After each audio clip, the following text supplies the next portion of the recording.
A root ninja wearing a cat mask lowered his head respectfully to report to Danzo. Lord Danzo, while handling the bodies, we discovered someone who wasn't dead. Danzo narrowed his eyes upon hearing this, not dead. The Umbu checked the bodies first before handing them over to us for disposal. Right, who is it that isn't dead? The cat-masked root ninja said, Hashishidashu. Upon hearing this, Danzo immediately stood up, lead the way. Hashishidashu was a root ninja he had personally trained, and also one of the first batch of ninja cultivated by Root itself. For this would release experiment, Root sent many personnel, and Hashishidashu was one of them. He had originally thought everyone was wiped out, but unexpectedly, someone survived, and the Umbu didn't discover it. Danzo's heart instantly burned with enthusiasm. Should I tell Hiruzen about this? Hesitating internally, Danzo soon saw the revived Hashishidashu. There's not a single scar on his body. Danzo observed the unconscious young man. The cat-masked root ninja said, initially, he was like the other deceased test subjects, but after discovering signs of life, we cut off the branches growing inside him, and the wounds on his body healed immediately, and his vital signs became stronger and stronger. Self-healing. The joy in Danzo's eyes was hard to conceal. He immediately said in a deep voice, this matter is classified as S-rank confidential. Without my permission, it is not to be revealed to anyone. The cat-masked root ninja slightly raised his head. Lord Danzo, what about Lord Hokage? Danzo's gaze turned cold, and killing intent surged. I said, anyone. The cat-masked root ninja flinched. Yes, Lord Danzo, very good. Danzo glanced at the unconscious Hashishidashu again, then turned and left the room. Protect him well. Report to me immediately after he wakes up. The cat-masked root ninja quickly bowed. Yes, Lord Danzo. After Danzo and the cat-masked root ninja left one after another and the door closed, Hashishidashu, who was lying on the bed, opened his eyes. Being transmigrated to the Naruto world is one thing, but becoming a root ninja, I have neither a future nor wealth. Hashishidashu's expression was a little unpleasant. That guy Danzo is not only not a promising boss, but also not a good boss. Being his minion means being in danger at any time. Failure is inevitable sooner or later. Defecting now should still be possible. After all, he is the only survivor of the wood release experiment so far, and Hiruzen Sarutobi probably won't let him go. However, Hashishidashu lowered his eyes, silently refined chakra, and attempted to perform wood release nature transformation, but failed. It seems I didn't directly obtain the wood release Kekii Genkai, but my physical strength has greatly increased, and my chakra volume is at least 10 times what it was before. But without wood release, my value is greatly reduced. Hashishidashu opened his eyes, slightly frowning. It is currently Konoha year 36. The Second Shinobi World War has not yet broken out. The relationship between Hiruzen Sarutobi and Danzo, this pair of frenemy buddies, is definitely not like it will be decades later. The current Danzo's ambition is not that great yet. Root hasn't been established for long, and he doesn't even have the curse of Root's mutilation yet. Now should still be the period when Hiruzen Sarutobi and Danzo cooperate most sincerely, thereby controlling Konoha's power. Defecting is not the best option, it's not even a mediocre strategy.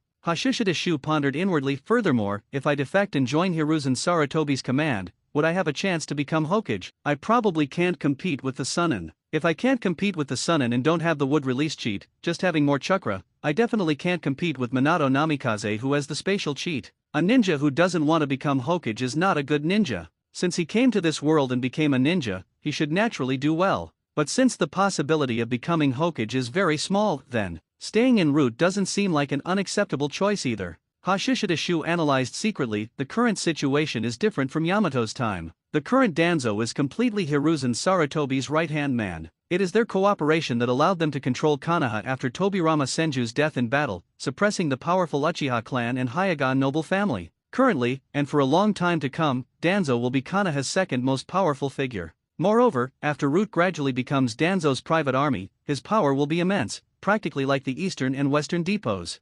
Hashishidashu revealed a smile. If he can't become Hokage, becoming the leader of Root also seems like a good option. But no matter what, in this life, Hashishidashu will not be subservient to others. He wants to be above others, with no one above him. First, start by becoming the leader of Root. After figuring this out, Hashishidashu felt that the road ahead suddenly became clear. And just then, his vision went dark, his perspective suddenly changed, and he saw a status bar above his head. Current status, Undying Body Refresh Countdown, 4 hours 32 minutes and 32 seconds. Looking at the status bar, Hashishidashu suddenly realized, so the reason I was able to survive the wood release experiment was because of this status bar. Refresh Countdown, meaning there's less than 5 hours left until the Undying Body status disappears. Hashishidashu immediately had an idea. Continue transplanting Hashirama cells. Maybe he can obtain wood release. Even without wood release, his chakra volume or recovery ability will be greatly enhanced. However, I've gained part of the power of Hashirama cells by using the undying body status.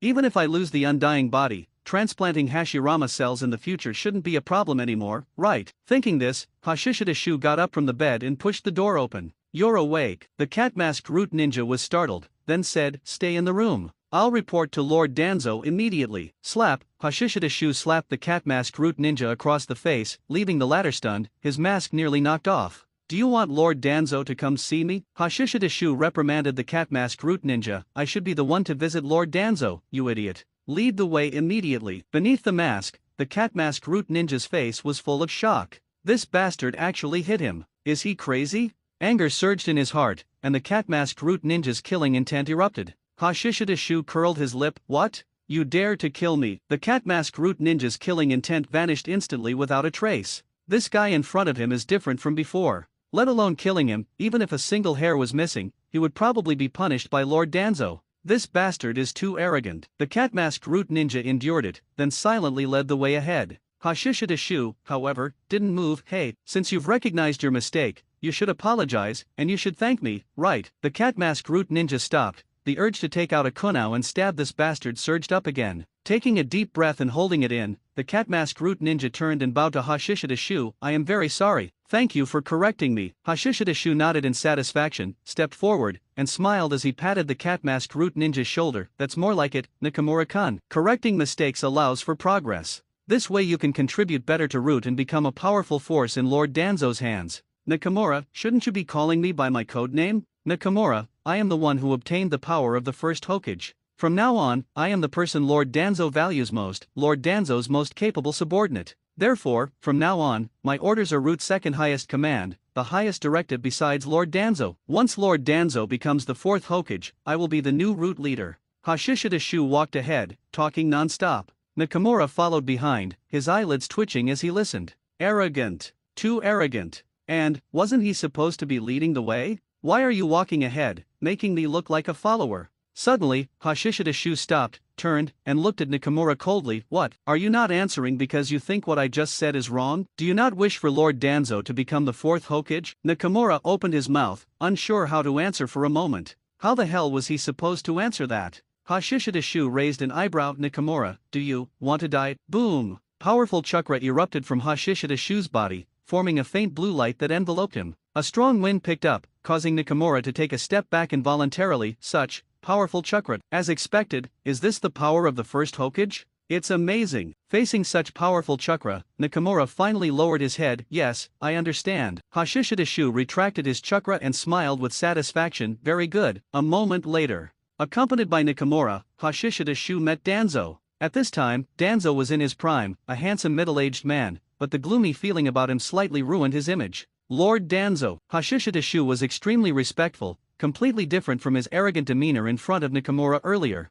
Danzo stared at Hashishida Shu. "The chakra just now was yours." Hashishida Shu lowered his head submissively. "Yes, Lord Danzo. I obtained a portion of the first Hokage's power, and my chakra has greatly increased. However, the wood release power has not awakened, perhaps because I don't have enough Hashirama cells. Therefore, this subordinate hopes to transplant Hashirama cells again." Danzo frowned, feeling a little disappointed. However, this didn't mean Hashishida Shu was a failure. He was quite surprised by the intensity of that chakra earlier. Continuing to transplant Hashirama cells, Danzo hesitated. Hashirama cells were too powerful. If he continued the transplant, he couldn't guarantee whether Hashishida Shu could withstand it. Currently, Kanaha's research on Hashirama cells was truly limited. Seeing Danzo's expression, Hashishida Shu immediately said, "Lord Danzo, please rest assured, I already have Hashirama cells in my body and can completely withstand it. Furthermore, even if I cannot obtain the wood release power, my chakra and healing abilities can be enhanced again. With these enhancements, I will surely become the sharpest blade in Lord Danzo's hand." Danzo's brows relaxed, and he said, "In that case, let's do it again. Also, from now on, your codename will be Kino." Danzo left to retrieve the Hashirama cells. Hashishida Shu said to Nakamura, who remained. "See? The codename Kino means I will be the #1 root ninja." Nakamura nodded seriously this time. Possessing a portion of the first's power, coupled with the ability to change Lord Danzo's mind, the current Hashishida Shu was indeed different from before. However, Hashishida Shu also didn't expect that Yamato's future codename would become his own. But this didn't stop him from making something out of this codename. In the shinobi world, seniority was often useless, because strength was the foundation of everything. Strength? Hashishida Shu secretly assessed his current strength. After obtaining Hashirama cells, his chakra capacity and healing ability greatly increased, but in terms of actual combat ability, the improvement wouldn't be as obvious. After all, he didn't have wood release. Before, his strength was that of an elite shinin, skilled in wind release and blade technique. Furthermore, Hashishida Shu had a single wind release affinity. But that might not be the case now. By integrating Hashirama cells, even if he couldn't gain wood release, he would acquire earth release, water release, and yang release. Wind release. The first thing Hashishida Shu thought of was the wind release Raisin Shuriken. However, without Sage Mode, this technique was completely a move that would injure oneself by 800 to kill an enemy by 1000. With the healing ability of Hashirama cells, this side effect could be offset. However, first, he had to learn the Raiznan. Speaking of which, the current Minato Namikaze should still be an ungraduated kid, right? Having just awakened his past life memories, Hashishida Shu's thoughts wandered. He was originally thinking about the path he should take next but suddenly thought of many things. Minato Namikaze was still a kid, and Kanaha's Sunin had not yet made their names. Especially Tsunade, she wasn't an old lady yet, and he didn't know how fierce she was now. Danzo returned quickly, coming back with another root ninja in less than half an hour. This root ninja was also carrying a briefcase. Soon, Hashishida Shu sat down to receive the drip of Hashirama cells extract. Yes, shinobi world technology was just that crude and direct. And soon, Hashishida Shu quickly regretted it. Because it was damn painful. He now had an immortal body, but it didn't mean he had no sense of pain. Veins bulged, his teeth ground together with a grating sound, and blood continuously oozed out. But Hashishida Shu endured it, not crying out in pain. Crack! His teeth were ground to pieces. But the healing ability of Hashirama cells was astonishing, and new teeth quickly grew back. And indeed, as Hashishida Shu expected, although the process was painful, after his immortal body adapted to the Hashirama cells, there wasn't much rejection reaction during the second transplant. This also brought a look of joy to Danzo's eyes, who had been watching. From now on, Root would have a powerful trump card. No! It was his Danzo's trump card, a sharp blade. Becoming Hokage now was impossible, but he could stand shoulder to shoulder with Hiruzen Sarutobi in the darkness. As Kanaha's situation stabilized, Danzo's inner ambition grew uncontrollably. He was no longer satisfied with Root being just a training division of the Umbu. Half an hour passed in the blink of an eye. The drip finished. All the pain gradually disappeared, and Hashishida Shu felt an even stronger power. The cells in his body were full of vitality, and he could extract a massive amount of chakra with a single thought. About 50% of my cells are now Hashirama cells. Hashishida Shu was secretly excited. Although having a lot of chakra didn't mean great strength. But without vast chakra, one couldn't reach the Kage, Super Kage, or even higher levels. Unfortunately, Hashishida Shu also felt that his body had reached its limit. With this crude method, if he continued to transplant Hashirama cells, his body would definitely collapse. Pulling out the needle, Hashishida Shu got up and respectfully said to Danzo, "Lord Danzo, I need the first Hokage's wood release secret technique to train in wood release." Hearing this, Danzo said, "So, you didn't directly obtain wood release. The wood release secret technique is not a problem." Hashishida Shu said, "I will not disappoint Lord Danzo. As long as I master the wood release secret technique, I will become the sharpest blade in Lord Danzo's hand, clearing all obstacles for Lord Danzo." Looking up at Danzo, Hashishida Shu's eyes were fervent. "Lord Danzo, you are the most suitable person for the Hokage position." Nakamura and another root ninja both looked at Hashishida Shu in shock. He wants to assassinate the third Hokage and start a coup? How dare he? Is he crazy? The night passed without a word. At 5 a.m. the next day, Hashishida Shu woke up on time. Since there were no missions assigned, after washing up, he left the root base and found a small grove to directly begin his daily physical training. After an hour of physical training, he started chakra control training. Half an hour later, Hashishida Shu stopped, frowning slightly. At the age of 16, for the original me, my talent had practically been fully realized. From now on, it would just be the accumulation of experience, long-term grinding. Ordinary Jonin would be the limit. Elite Jonin, Kage level, were not even worth thinking about. Geniuses often show their potential in their teens, especially those who have the potential to become Kage. For example, Minato Namikaze, Kakashi, Shisui Uchiha, Uchiha Itaki, and others were all like this. At Hashishida Shu's age, not having the strength of a Jonin indicates that his potential is almost exhausted. However, with the awakening of past life memories, plus Hashirama cells, it's unknown how much the upper limit can be raised, especially in terms of ninjutsu. If my talent in ninjutsu, taijutsu, and genjutsu hasn't significantly improved, then it's a bit troublesome. In the future, I might only be able to take the path of brute force. After resting for a moment, Hashishidashu got up and headed towards the core area of Konoha. He needed to buy balloons and rubber balls to practice Raiznan. This technique isn't particularly suited to his current fighting style, but practicing this A-rank ninjutsu without hand seals can reveal some things. For example, whether his talent in ninjutsu has improved after awakening past life memories. If not, then would release might not be successfully cultivated. After buying balloons and rubber balls, and grabbing breakfast along the way, Hashishidashu returned to the root base and began his Raiznan training. The first step is to inject chakra into a water balloon, rotate it, and ultimately burst the water balloon. In terms of principle, Hashishidashu also had his own understanding. Injecting chakra into a water balloon and rotating it actually includes the step of chakra compression. Compressing sufficiently powerful chakra and rotating it allows the rotating chakra to form an extremely terrifying outward rotating tearing force. Of course, principle is principle, but doing it is not simple. An hour later, Hashishidashu stopped training and couldn't help but sigh to himself. Although Naruto is thick-skinned, his talent is actually not low. After putting away the water-filled balloons, Hashishidashu went out to the 9th training ground right next to the root base. Lord Danzo hadn't arrived yet, so Hashishidashu decided to try out his wind release ninjutsu. Wind release, great breakthrough. Hashishidashu clapped his hands together, then quickly formed 3 hand seals. Boar, horse, bird. With the hand seals complete, Hashishidashu inhaled, then exhaled. With a roar, a gust of wind erupted, sweeping forward. About 3 hand seals per second, a bit slow. Hashishidashu was slightly dissatisfied. Then he took out a shuriken, blue wind released chakra onto it, causing the shuriken to spin at high speed. With a flick of his arm, the shuriken flew out like a high-speed spinning pinwheel, cutting through 3 large trees consecutively before its attached wind release chakra was depleted, then embedding itself in the trunk of the 4th tree. The power is not bad. Combined with advanced shuriken throwing techniques, the threat to the enemy can be greatly increased. Hashishidashu was quite satisfied with this shuriken technique. It doesn't require hand seals, so the activation speed can be faster. Next, he drew the ninja sword from his back. Buzz!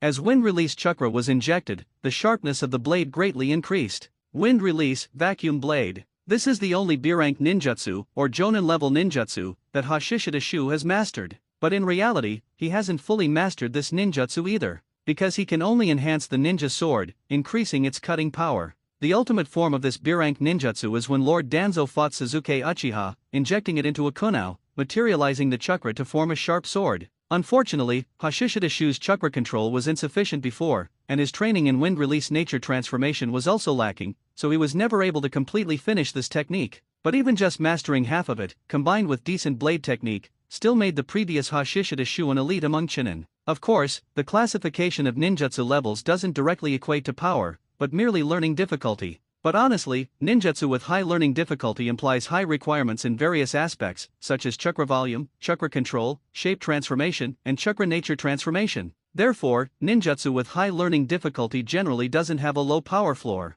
The factors that truly directly determine the power of a ninjutsu are chakra volume, shape transformation, and nature transformation. The Great Breakthrough technique has no offensive power, it's just a supportive ninjutsu. The shuriken technique tests throwing skill. For me, the most important is the B-rank ninjutsu, vacuum blade. Sheathing his ninja sword, Hashishidashu mused, however, I have some talent in blade technique. The development of vacuum blade doesn't necessarily need to follow Lord Danzo's path. Instead, I can take a route similar to Konoha White Fang's high attack, high speed style. Then I need a sharper wind release nature transformation, or perhaps its shape transformation to comprehensively enhance its power. Asuma Sarutobi's secret to cultivating wind release nature transformation is making it thinner and sharper. Hashishidashu pondered, so, besides needing to continue improving in nature transformation, what direction can I take in shape transformation? Cutting, thinner, sharper, flowing wind release chakra, shape transformation, serrated. While thinking, footsteps sounded. Hashishidashu was startled, turned back to look, and quickly bowed his head. Lord Danzo. Lord Danzo nodded slightly, then said, next, we will begin the cultivation of wood release. The first technique I will teach you is called wood release, wood encasing wall. It only has 3 hand seals. Bird, boar, snake. Hashishidashu quickly nodded, then raised his hands and began to slowly form the hand seals. Lord Danzo continued, the wood release Kekii Genkai is a new nature transformation, formed by the fusion of earth release and water release nature transformations. When forming the hand seals, you need to perform both nature transformations simultaneously and fuse them to form wood release. After speaking, Lord Danzo watched silently. Hashishidashu, that's it? Struggling to control his expression, Hashishidashu quickly said, "Lord Danzo, I understand. I will work hard." Saying that, he formed the hand seals again. He hadn't used chakra when forming the hand seals just now. This time, he refined chakra, specifically both water release and earth release. This was something the Hashirama cells brought to Hashishidashu. As he formed the hand seals, they were naturally refined, as if by instinct, without needing special training. These two streams of chakra with different natures were refined from the cells, entered the circulatory system, and naturally fused under the guidance of the hand seals, forming a new nature transformation.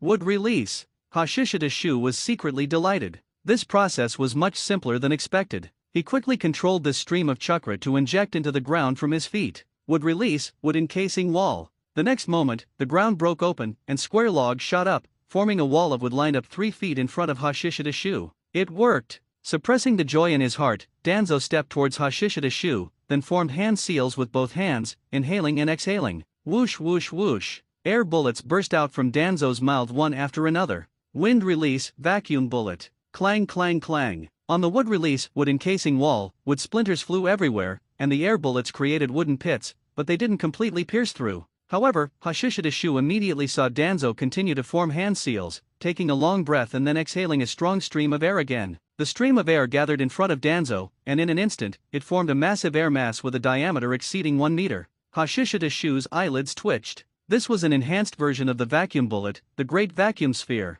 Furthermore, after the air mass was launched, it expanded and grew larger again. Boom! The wood wall, over 3 meters high and more than 4 meters wide, exploded. Wood chips scattered with the sweeping strong wind. Hashishidashu raised his hand to cover his face, so strong, truly worthy of being the pot cage. The current Danzo was in his prime, with peak stamina and experience, when his combat power was strongest. This wind release ability, looking at the entire shinobi world, could definitely rank in the top 5. Hashishidashu could currently think of others with equally powerful wind release abilities: Hiruzen Sarutobi, the third Kaze Cage, and Kakuzu. As the fierce wind dissipated, Danzo was calm and composed. Although not as good as the first Hokage's wood release, it's already very good. Although wood release was strong, it was still within his control. Looking at the respectful Hashishidashu, Danzo took out a scroll. This is the wood release secret technique left by the first Hokage. You must cultivate it well. Yes, Lord Danzo. Hashishidashu accepted the scroll with joy, excitement, and respect. Danzo suddenly asked, "Am I really more suitable for the Hokage position than Hiruzen?" Cold sweat instantly broke out on Hashishidashu's back. It's over. Did he see that he could master wood release, causing his ambition to suddenly swell, and he couldn't hold back? The problem was, he couldn't lie now, nor could he not answer. His mind raced. Hashishidashu secretly took a breath and said, to this subordinate, "Of course, Lord Danzo, you are the most suitable person to become Hokage." This was the truth. Your position determines your thoughts. If Hashishidashu were not a root ninja and had not followed Danzo, this would be a lie. One must know, the current Hiruzen Sarutobi was not the indecisive person in Hashishidashu's memory. He was appointed in times of crisis, became the third Hokage at a young age, and suppressed many ninja clans in Konoha, especially the Uchiha and Hyuga. His methods were formidable. In terms of strength, methods, and prestige, Danzo was inferior to Hiruzen Sarutobi. Facing this answer, Danzo's expression did not change. Hashishidashu continued, "If the third Hokage dies, Lord Danzo, you will be one of the most qualified candidates to become the fourth Hokage." Danzo raised an eyebrow slightly. "Oh, who are the others?" Hashishidashu said, "Tsunade, Jiraiya, Orochimaru." Danzo was surprised. He had originally thought Hashishidashu would say Homura Mitokato, or even Akimichi Torifu. At the very least, Sakumo Hatake, who was already known as Konoha White Fang. He didn't expect it to be 3 juniors. But Danzo spoke. "Tsunade can indeed threaten me, but Orochimaru and Jiraiya, although their talents are also outstanding, their prestige is insufficient." Hashishidashu said, "That is true now, but after 10 years, their prestige can reach its peak. We need at least 10 years to accumulate, to make Root's power equal to the Umbu, and also to make Lord Danzo's prestige unparalleled. Homura Mitokato and Akimichi Torifu are not qualified to compete with Lord Danzo at all. But the third Hokage will not hand over the position to you like the first Hokage handed it over to the second Hokage back then. He will inevitably choose one from his own disciples. This is one of Tsunade and the others' advantages. Secondly, after 10 years, their strength will reach a peak, and their age will also." Hashishidashu carefully glanced at Danzo and said, pretending to grit his teeth, "Forgive the subordinate for being blunt, but after 10 years, Lord Danzo, your age will become a disadvantage." Currently, Danzo was in his prime, but in 10 years, he would be over 50, on the decline.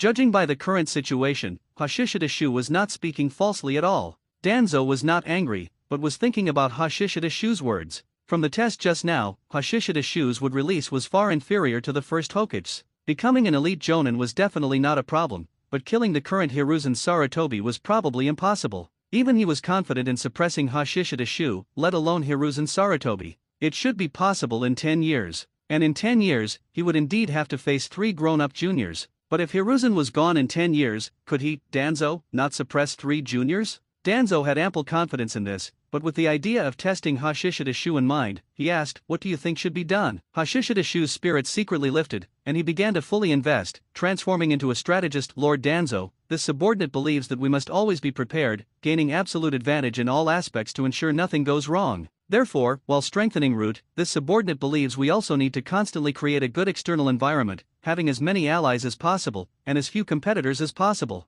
For example, you need to win over the 3 advisors, Homura Mito Kato, Kohara Yudatan, and Akimichi Torifu, to the same faction. Also, Konoha White Fang, Lord Danzo, you can also try to win him over, or at least ensure he doesn't become a stumbling block on your path to the Hokage position. As for Tsunade, Jiraiya, and Orochimaru, who will be your biggest threats in the future, you can also try to divide and win them over. If one day, in the absence of the 3rd Hokage, Lord Danzo, you have no competitors left, then no one can stop you from becoming Hokage." Danzo listened and nodded with great satisfaction. Very good. At this moment, he realized that for him, the most important thing about Hashishida was probably not his wood release, but his mind. Winning over Homura and Koharu is not difficult. Torifu is from the Akimichi clan, he cannot be won over. Danzo analyzed. White Fang also cannot be won over. He adheres to the samurai code and possesses a strong will of fire. He will not serve before I become Hokage. As for Tsunade and the others, I cannot interfere yet. Hashishida had some ideas in his mind, but he knew when to stop.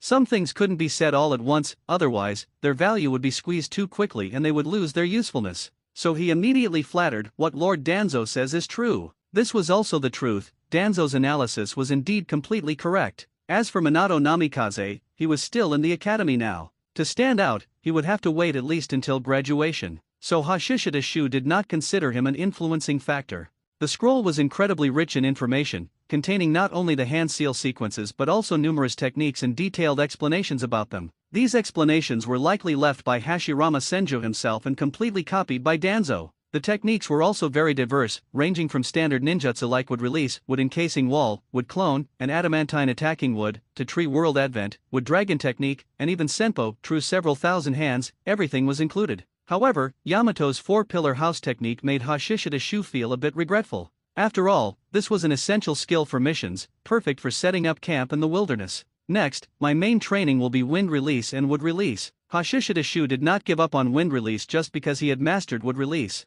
He knew very well that while his wood release might be stronger than Yamato's, it was far inferior to Hashirama Senju's. For now, it was impossible to rely solely on wood release. Wind release was something he already possessed, having a solid foundation. Furthermore, disregarding the unreliable status bar cheat, Hashishida felt that if he wanted to go further and master more nature transformation, attempting fusion training for Kekkei Genkai might be the only legitimate path. As for crooked paths or evil paths, of course, that would be digging out eyes, stealing power banks, stealing the 10 tails, and stealing from the Otsutsuki. Gathering his thoughts, Hashishida seriously began reading the wood release scroll from the beginning. It started with the wood release, wood encasing wall technique. The annotations next to it were very detailed, even more understandable than Danzo's explanation. Danzo's previous explanation seemed like a summary, simplifying and only retaining the core content. But Hashishida preferred the annotations left by Hashirama Senju, even though they seemed to have a bit too much superfluous text. After reading it several times, Hashishida finally put away the scroll and slowly formed hand seals.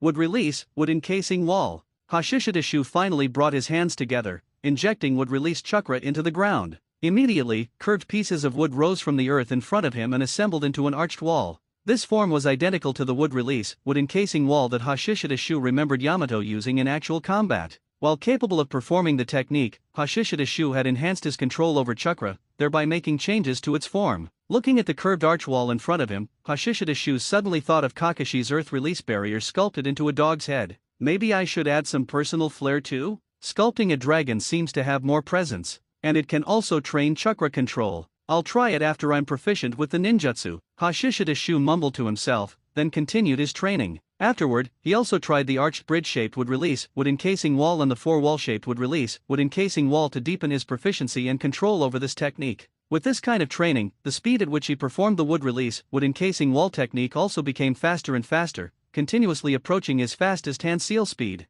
Meanwhile, inside the Hokage office, Danzo faced Hiruzen Sarutobi and expressed his idea of expanding route. Expanding route? Hiruzen Sarutobi pondered for a moment. Recently, the shinobi world had been turbulent, and the Umbu were under increased pressure. He had originally intended to strengthen the Umbu. However, now that Konoha's government was stable and his position was unshakable, he could indeed further entrust his friend Danzo with more responsibilities. With one handling internal affairs and the other external, it could greatly reduce Konoha's pressure, and his own pressure as well. Danzo saw Hiruzen Sarutobi's inclination and immediately said, "Konoha, this great tree bathed in sunlight, inevitably has darkness breeding within it. Root is the guardian hidden in the darkness, an existence even darker than the Umbu. Hiruzen, you protect Konoha in the sunlight, while I protect Konoha in the darkness. Root will be the sharp sword hidden in the darkness, eliminating all enemies to protect Konoha, including those within Konoha." Danzo had this idea before, but it was still vague. However, after being reminded by Hashishida Shu, it suddenly became clear, and he determined his position within Konoha. Light and darkness? Hiruzen Sarutobi mused to himself, his mind working quickly, weighing the pros and cons. Danzo continued, "Hiruzen, Konoha is completely stable now, and we also need to remove some internal malignancies. Currently, all major hidden villages are expanding their military forces. War will likely break out sooner or later. We must clear out the internal issues now to fully cope with the changes in the shinobi world situation. Just leave these matters to me." He was speaking frankly and openly. Hiruzen Sarutobi immediately said, "I allow you to expand route, but I absolutely forbid you from targeting comrades." Danzo said in a deep voice, "Root protects Konoha and only targets Konoha's enemies. As long as they are enemies of Konoha, they should be eliminated." Hiruzen Sarutobi nodded, "Since that is the case, then go ahead. In case of emergency, you don't need to report beforehand." A smile appeared in Danzo's eyes. "Hiruzen, with us cooperating, no one can harm Konoha." Time flew by, and Hashishida Shu spent the entire morning training the wood release, wood encasing wall technique. After lunch, he returned to his room in the root base to continue training the Raiznan. Training the Raiznan was much more difficult than Hashishida Shu had anticipated. Of course, having Naruto's training process as a reference greatly reduced the difficulty, such as using Shadow Clone for assistance. But Hashishida Shu's goal was not just to master this ninjutsu, but also to train his chakra control, so he did not take any shortcuts. Dash, with one hand is much cooler, just like driving a Ferrari with one hand. The afternoon passed quickly. Putting down the balloon that still hadn't popped, Hashishida Shu got up and stretched. Ninjutsu training was too monotonous, he planned to stroll through Konoha's market. However, just as Hashishida Shu was about to put on his disguise, a knock sounded at the door. Opening the door, he saw Nakamura wearing a mask. "Kino, there's a mission." Nakamura disappeared after speaking. "They're making me go on a mission so quickly." Hashishida Shu was secretly surprised, but his movements were swift. He changed his clothes and put on mask. A moment later, Hashishida Shu arrived at the assembly point and found that 4 people were already standing in front of Danzo. In addition, there were over a dozen other ninjas nearby with the same attire as Root but distinctly different temperaments. New recruits? Hashishida Shu glanced at them, then withdrew his gaze and joined the ranks. Danzo was expressionless and said, "The third Hokage has approved Root's expansion, and it will no longer be just an Umbu training institution. It will perform missions just like the Umbu, protecting Konoha in the darkness." Hashishida Shu's heart trembled upon hearing this. Danzo's speed was truly fast, he had managed to convince Hiruzen Sarutobi so quickly. Truly worthy of being best friends. However, Root's expansion might also be exactly what Hiruzen Sarutobi wanted. Hashishida Shu speculated to himself. At this moment, Danzo said, "From now on, Kino, you 5 will become leading captains." 10. The list. Shimura Daichi, who was standing beside Danzo, immediately took out a list and began to announce it. Sarutobi Atsushi, codenamed Saru. Inyazuka Ryo, codenamed 3 Heads. Abarame Shino, codenamed Hishu. After the teams were assigned, Danzo coldly announced, "From now on, Root will be the guardian of the roots of Konoha, this great tree. We will hide in the darkest places to eliminate all threats inside and outside Konoha. It is better to kill the wrong person than to let one go. From now on, forget your names and remember your code names. You will be the sharp weapon guarding Konoha in the darkness, guarding the roots of Konoha, and Root will be a sharper sword than the Umbu." Hashishida Shu, kneeling on one knee, looked up and added fuel to the fire. "Lord Danzo's will is the will of Root, and it is also our will. We will be the sharpest sword in Lord Danzo's hand, eliminating all enemies." This summary was very much to his liking, and Danzo's eyes showed satisfaction. What Hashishida Shu said was exactly what he wanted to achieve. But what he didn't know was that Hashishida Shu had one more sentence he hadn't said: the will of Root is also Lord Danzo's will. With the Hokage's special permission, Root's missions do not need to be reported or filed. Danzo continued. Everyone was startled upon hearing this. Hashishida Shu, however, couldn't help but ponder. Perhaps Hiruzen Sarutobi never imagined how much trouble his policy would bring to later generations. But for me, the more power Danzo and Root have now, the better. At this time, Shimura Daiichi, codenamed 10, began assigning missions to Hashishida Shu and the other team captains, giving each person a mission slip. Danzo said coldly, "Go. Declare Root's will to Konoha and the shinobi world. Dismiss." Swish, swish, swish. Streaks of afterimages flashed across the sky, and Hashishida Shu and the others in front of Danzo disappeared one after another. Training Ground 9. Hashishida Shu took off his mask and looked at his three subordinates. "You don't need to know my name now. Remember my code name, Kino. I am the person Lord Danzo values most in Root. Lord Danzo's will is the will of Root, and the will of Root is Lord Danzo's will. And here, among us, Lord Danzo's will is my will, and my will is Lord Danzo's will. Do you understand?" Sarutobi Atsushi and the other two looked at each other after listening. Hashishida Shu looked at their expressions and smiled slightly. "It seems you don't quite understand. That's okay, you'll understand slowly later. Just remember what I said for now. Next, let me understand your abilities." Putting his mask back on, Hashishida Shu's gaze fell on Sarutobi Atsushi. Sarutobi Atsushi quickly said, "Captain, I am skilled in fire release and earth release." Inyazuka Ryo immediately performed a summoning technique, summoning a black dog. "Captain, I am skilled in the Inyazuka clan's beast mimicry secret technique. Black ball can track enemies through scent." After glancing at the somewhat round black ball, Hashishida Shu finally looked at Abarame Shino. Abarame Shino said, "The Abarame clan's secret technique: combat, reconnaissance, perception, and communication." Aside from Sarutobi Atsushi, Hashishida Shu was actually quite familiar with the Inyazuka clan and the Abarame clan. Previously, Root was the training department of the Umbu. Except for a few individuals, Root members were basically from the major ninja clans of Konoha, including the Inyazuka clan and the Abarame clan, and there were even more ninjas from these two clans being trained. As for the Sarutobi clan, they are not a secret technique clan. They have people skilled in various ninjutsu, but fire release is relatively well known. Nodding slightly, Hashishida Shu said, "The target of this mission is Umbu member Tsuchiya Nao, codenamed Iron Wall." Sarutobi Atsushi and the other two were startled upon hearing this. The target was actually an Umbu member. Although the Umbu also had many departments and were not necessarily directly under the Hokage, this was still very surprising. After all, the Umbu was the symbol of the most elite in Konoha. Hashishida Shu didn't explain anything and directly used the body flicker technique to travel. Sarutobi Atsushi and the other two exchanged glances, then quickly followed. 10 minutes later, Hashishida Shu and his group arrived at the core area of Konoha. Although it was night, the streets here were very lively, with people coming and going. Hashishida Shu stopped, standing on a rooftop and looking down at the bustling streets below. Unfortunately, this prosperity and peace did not belong to him. He was now a dead person in Konoha. "I have to walk into the sunlight." A thought flashed through his mind, and Hashishida Shu moved again immediately.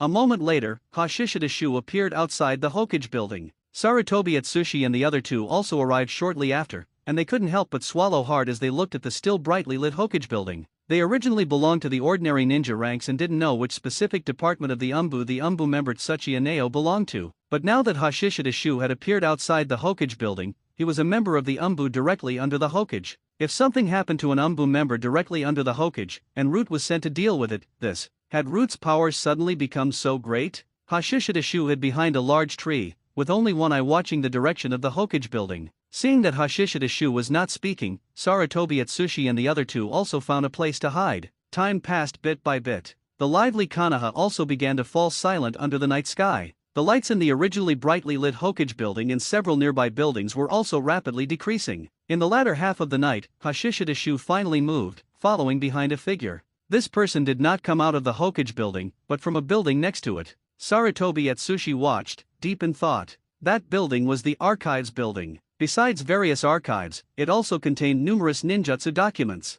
Following closely, Hashishida Shu and the other three followed the target person all the way back home. Outside Tsuchiya Nao's house, Hashishida Shu made a hand gesture. Sign language is universal within Konoha. Abarame Shino immediately nodded, releasing a few insects that silently infiltrated Tsuchiya Nao's house. A moment later, an insect flew out, and Abarame Shino released a swarm of insects. These insects communicated for a moment and then formed two words. Bathroom. The target person was taking a bath. After seeing this, Hashishidashu made another hand gesture, and the four of them immediately infiltrated Tsuchiya house silently. Tsuchiya was 21 years old this year, a single person living alone. Sarutobi Atsushi and the other two guarded the three possible escape routes, while Hashishidashu sat in the living room. A moment later, with a click, Tsuchiya came out of the bathroom. His expression immediately changed when he saw Hashishidashu in the living room. Just as he was about to escape, Hashishidashu's voice came over, "The paths are blocked, don't waste your chakra." Sarutobi Atsushi and the other two appeared, forming a circle around him.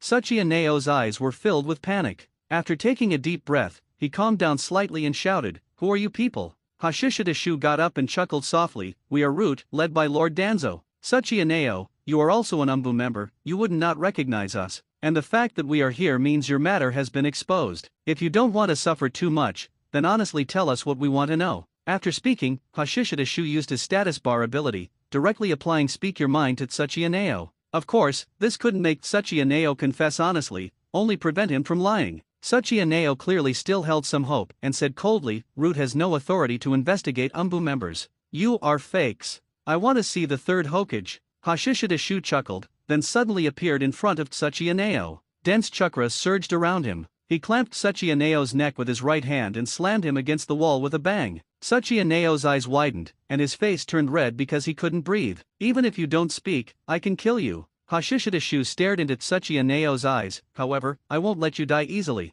Flying bug, can you use your insects to eat him away bit by bit?" Aberame Shino hesitated slightly upon hearing this, then nodded. "Yes. But Captain, there is actually another type of insect that can inject toxins into him, making him extremely painful." Hashishidashu chuckled, "Compared to ordinary pain, I prefer to let him watch his chakra and body being eaten away by insects bit by bit." Sarutobi Atsushi then said, "Captain, I can actually use genjutsu. What if he hasn't betrayed information to the enemy?" Hashishidashu's voice was gentle, just as my subordinate said, "What if you've been wronged? If you don't speak, how will I know if you've been wronged? If you don't speak, I'll just kill you." Lord Third Hokage has granted special permission. Root has the privilege of acting first and reporting later. As he spoke, Hashishidashu's blade was already between Tsuchiya legs. Tsuchiya body trembled, then he closed his eyes in pain. I'll speak. That's a good boy." Hashishidashu patted Tsuchiya, then released him. The moment he was released, Tsuchiya suddenly opened his mouth and spat out a senbon, which shot straight towards Hashishidashu's face. Sarutobi Atsushi and the other two were startled but had no time to intervene. But Hashishidashu reacted extremely quickly, raising his arm to block the senbon. Seeking death. Hashishidashu drove his blade through Tsuchiya shoulder with a backhand strike, pinning him to the wall, and said coldly, "Flying insect, use your insects to eat him. Start from his ears, let him listen to himself being eaten bit by bit." Beneath the mask, Aberame Shino's eye twitched involuntarily, then he nodded, "Yes, Captain." It was indeed a bit cruel, but Tsuchiya did seem problematic, so there was no need to hold back. Aberame Shino stepped forward, sent his parasitic insects into Tsuchiya body, and then slowly began to gnaw on Tsuchiya ears. The physical pain was self-evident, but even more terrifying was the sound of chewing. Tsuchiya eyes widened in pain and fear, his intact right hand trying to grab his ears, but it was pinned to the wall by a kunao casually thrown by Hashishidashu. Only then did Hashishidashu unhurriedly pull out the senbon stuck in his arm. The mouth needle was not poisonous, and the wound healed as soon as it was pulled out. "I'll leave this to you. If he talks, Saru, you are responsible for recording it. If not, then let the insects eat him empty. After the ears, eat the nose, eat the eyes, leave the mouth." Dropping the senbon, Hashishidashu turned and left the room. He was always kind and couldn't bear to see such cruel things happen before his eyes, so of course, he had to avoid it. A moment later, Inyazuka Ryo came before Hashishidashu and handed him a small notebook. "Captain," he confessed. Hashishidashu took the notebook, opened it and glanced through it, then smiled lightly. What a tragic and beautiful love story. Cliché and melodramatic. Tsuchiya life was once saved by a beautiful female sky ninja, and over time, he fell in love with her. Then, Tsuchiya, who was in charge of guarding the Konoha village's ninjutsu database, began to steal from it, taking some sealing jutsu secret technique information to that beautiful sky ninja. Hayami Mari, a nice name. After praising her name, Hashishidashu turned and returned to the room, looking at Tsuchiya, whose nose was almost gone, and said, "At this point, do you think you can still protect this Hayami Mari? What you can do now is atone for your sins. Speak, where is your next meeting location? Also, are there any copies of the secret technique information you've given out in the past?" Hashishida Shu knew very well that once a person's bottom line was broken, all their past convictions would vanish. Tsukishita Nao's last defense was shattered by Hashishida Shu's words. After lowering his head in despair, he revealed everything he had been hiding. There were copies, hidden under the floorboards in his bedroom. There was also a next meeting, in 2 days, near a lake close to Kanaha village. The scenery there was very nice, so people often went there to play. Tsuchiya Nao would meet Hayami Mari there every time he was on leave, not just to sell Kanaha's secrets, but also to impart knowledge. Inyazuka Ryo quickly found the secret technique copies. Hashishida Shu briefly flipped through them, then handed them back to Inyazuka Ryo. Make 4 copies. Inyazuka Ryo was stunned. Sarutobi Atsushi and Abarame Shino also looked at Hashishida Shu. Hashishida Shu looked at them and asked in return, "Can you memorize them?" Inyazuka Ryo swallowed this. "Captain, isn't it a bit improper for us to take Kanaha's secret techniques without permission?" Hashishida Shu patted Inyazuka Ryo and smiled. "If you don't take them, how can I? If you don't take them, and I don't take them, how can Lord Danzo take them?" Inyazuka Ryo really wanted to ask if Lord Danzo needed to obtain these materials in this way, but thinking about it, what Hashishida Shu said seemed to make some sense, so he nodded. A teachable student. Hashishida Shu was very satisfied, then said to Abarame Shino, "Flying insect, since he has confessed, give him a quick end." "Wait," Sarutobi Atsushi quickly called out, then said to Hashishida Shu, "Captain, since he has confessed, shouldn't he be sent to the Umbu for handling and then reported to Lord Third Hokage?" Hashishida Shu's gaze immediately turned sharp as he looked at Sarutobi Atsushi. "It seems I need to emphasize this again. Lord Danzo's will is my will, and my will is Lord Danzo's will. My current order is Lord Danzo's order. You can have opinions, but keep them to yourself, no arguing. This is a military order. Also, for the first time, I can explain. Regardless of whether there is concrete evidence, acting against fellow Konoha members is not something worth publicizing. Are you sure you want to send him to the Umbu, letting more people know that without concrete evidence, we acted against our own Konoha comrades under the command of Lord Third Hokage, and used torture to extract confessions?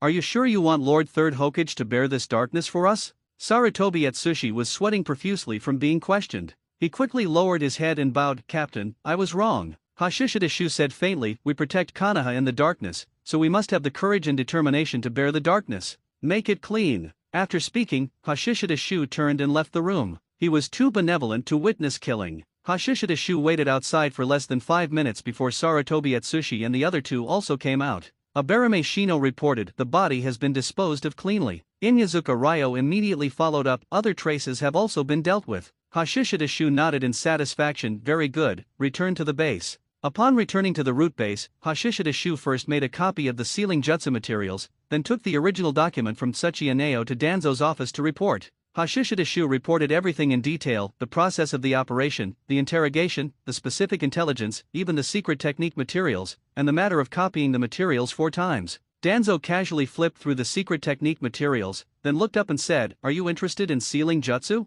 Hashishida Shu respectfully replied, "Because of you, I was able to obtain the first Hokage's power. As long as I can help Lord Danzo, this subordinate is willing to give his utmost." After leaving Danzo, Hashishida Shu met up with Inyazuka Ryo and the other 2, saying, "You can take the secret jutsu data back, but absolutely do not leak it." Sarutobi Atsushi and the other 2 quickly nodded, understood. Hashishida Shu then waved his hand, dismissed. Sarutobi Atsushi and the other 2 nodded, then each used the body flicker technique to leave. Hashishida Shu also returned to his residence, changed clothes, but no longer had the desire to go out for a stroll, so he simply took out the sealing jutsu data he had just obtained. Did the Sky Ninja steal Konoha's sealing jutsu data with the Zero Tails as the target? They were already plotting this so early? Hashishida Shu mused to himself, the Sky Ninja village, I remember it was destroyed by Konoha during the Second Shinobi World War. Was this secret jutsu theft incident the fuse? He also remembered that the Sky Ninja remnants had attempted to assassinate Danzo multiple times. Shino, daring to use this name, he's already courted death.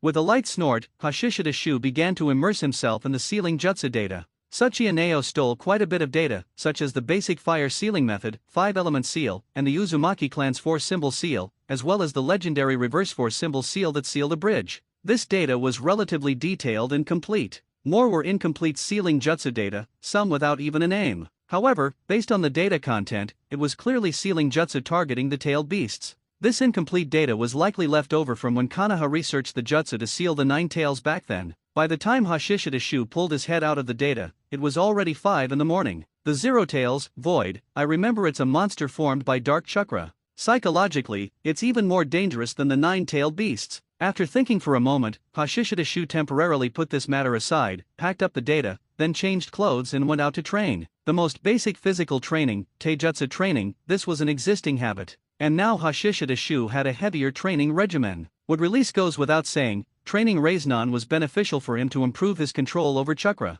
On the contrary, wind release, which he was originally skilled at, was placed last. Breakfast was directly settled with a pill. Hashishidashu trained non-stop from morning until noon, only then returning to the root base to eat. Unexpectedly, just after finishing eating, without even a burp, Nakamura appeared again. Kino, Lord Danzo is summoning you. Hashishidashu immediately wiped his mouth and appeared before Danzo at the fastest speed, then knelt on one knee. Lord Danzo. Danzo nodded slightly, then said in a deep voice, according to Umbu's investigation, someone in the Border Defense Force colluded with the Sky Ninja and betrayed the Border Defense layout map. Currently, there is no conclusive evidence, only suspects. Kino, you lead a team and go on a trip to find out who betrayed Kanaha's intelligence. After Danzo finished speaking, Shimura Daichi, who was beside him, handed Hashishidashu a stack of data. Hashishidashu reached out and took it, then said firmly, Lord Danzo, rest assured, your subordinate will definitely find the pests gnawing at Kanaha. Danzo said lightly, currently, the person in charge of the Border Defense Force is Sakumo Heitake. Go, depart immediately. Hashishidashu's eyelids twitched, but his voice remained firm, your subordinate understands. 5 minutes later, Hashishidashu led his small team out of the root base, and after leaving Kanaha village, headed towards the northeast border. On the way, Sarutobi Atsushi asked, Captain, what is this mission? Hashishidashu said, find the traitor within the Border Defense Force who betrayed Border Defense Intelligence to the Sky Ninja. Current intelligence shows a total of 3 suspects. Kushigami Yushin, Doju Takiya, Akahani Nozomu. Do you know these 3 people? Abarame Shino said, Captain, I know Akahani Nozomu. We were in the same class at the Ninja Academy. He is a gentle person, had very good popularity in school, and was very hardworking. He is also a Chunin now. Hashishidashu nodded slightly. He had already memorized the information of the 3 people in his mind. Besides what Abarame Shino said, this guy named Akahani Nozomu was also an orphan, and mastered fire release and earth release. He indeed had very good popularity. Not only his comrades, but everyone else who knew him praised him highly. Hashishidashu was a little suspicious of this guy at first glance. For no other reason than this guy's evaluation seemed too good. In the Umbu investigation, no one spoke ill of him. Coupled with the identity of an orphan, tisk, he looked like a spy no matter how you looked at it. As for the other 2, they looked unremarkable based on the data. None of Sarutobi Atsushi and the other 2 knew them either. Hashishidashu simply introduced their information, then said, our external identity this time is Umbu. The superficial purpose is to assess the 3 people as Umbu candidates. Sarutobi Atsushi hesitated for a moment and asked, Captain, won't this reason be difficult to convince people? After all, based on the intelligence, these 3 people wouldn't be qualified to join Umbu. Indeed, the 3 targets this time were all ordinary Chunin, not outstanding. And Umbu, especially the Umbu directly under the Hokage, were at least elites among Chunin. Hashishidashu asked non-committally then, among this Northeast Border Defense Force, do you know anyone who is qualified to join Umbu? Sarutobi Atsushi immediately nodded, yes, Memura Maki, currently a special Jonin. As far as I know, after meeting the mission requirements, he can become a Jonin. Inyazuka Ryo said, our Inyazuka clan has one person, Inyazuka Xiao, a Chunin. Abarame Shino also followed up, the Abarame clan has one person, Abarame Shize, a Chunin. Hashishidashu nodded, very good, then add those 3. There was no talk the rest of the way. Around evening, Hashishidashu and the 3 others arrived at the location of the Border Defense Force's main base. Leaving Sarutobi Atsushi and the other 2 outside, Hashishidashu entered Sakumo Heitake's tent alone. Meeting for the first time, Sakumo Heitake gave Hashishidashu a gentle feeling, unlike his nickname which was fierce and decisive. Sakumo Dano, I have come by Lord Danzo's order to assess the situation of 6 people for Umbu candidacy. Saying this, Hashishidashu took out Danzo's written order, which was just a piece of paper. Sakumo Heitake reached out, took it, looked at it, and nodded, no problem. However, mobilizing 6 people at once might affect the front-line defense. Hashishidashu immediately said, 3 at a time is fine. Sakumo Heitake agreed readily after hearing that, that's best. May I know which 6 people? I need some time to make arrangements. There was a problem with the list. Memura Maki, Inyazuka Owl, and Abarame Shino were fine, but the other 3 clearly weren't qualified to join the route. Therefore, the real purpose was not some kind of assessment or backup route members. Sakumo Heitake keenly sensed something unusual and immediately took out the map. He had to prepare. Regardless of the route's purpose this time, he had to act with the worst-case scenario in mind. On the other side, Hashishida Shu and the three Inyazuka Ryo waited quietly under a tree. Soon they noticed the camp starting to get busy. Hashishida Shu gave a look, and Sarutobi Atsushi immediately flashed away. A moment later, Sarutobi Atsushi returned. Captain, Sakumodano seems to be fully adjusting the defense layout. Won't this alert the enemy? Hashishida Shu wasn't worried at all. Adjusting the defense layout is a normal thing, it's just that the movements are a bit bigger now. Moreover, only adjusting the areas handled by the people on the list would be alerting the enemy. Now, it won't make anyone suspicious. Sarutobi Atsushi and the other two nodded in unison. That makes sense. Hashishida Shu, however, thought to himself, I'm afraid Sakumo Heitake has already sensed that something is wrong. Fully adjusting the defense layout is probably to cope with the worst situation. He's really sharp and decisive, as expected of the Konoha White Fang. After praising him in his heart, Hashishida Shu waited quietly. An hour passed in the blink of an eye, and Sakumo Heitake appeared. It's ready. Hashishida Shu stood up. Thank you, Sakumodano. You're welcome. Sakumo Heitake nodded slightly, then led Hashishida Shu and the four to a temporarily set up tent. After Sakumo Heitake left, Hashishida Shu said to Sarutobi Atsushi and the other two, you guard outside and let them come in one by one. Akahane Nozomu first. Sarutobi Atsushi immediately nodded and went out of the tent.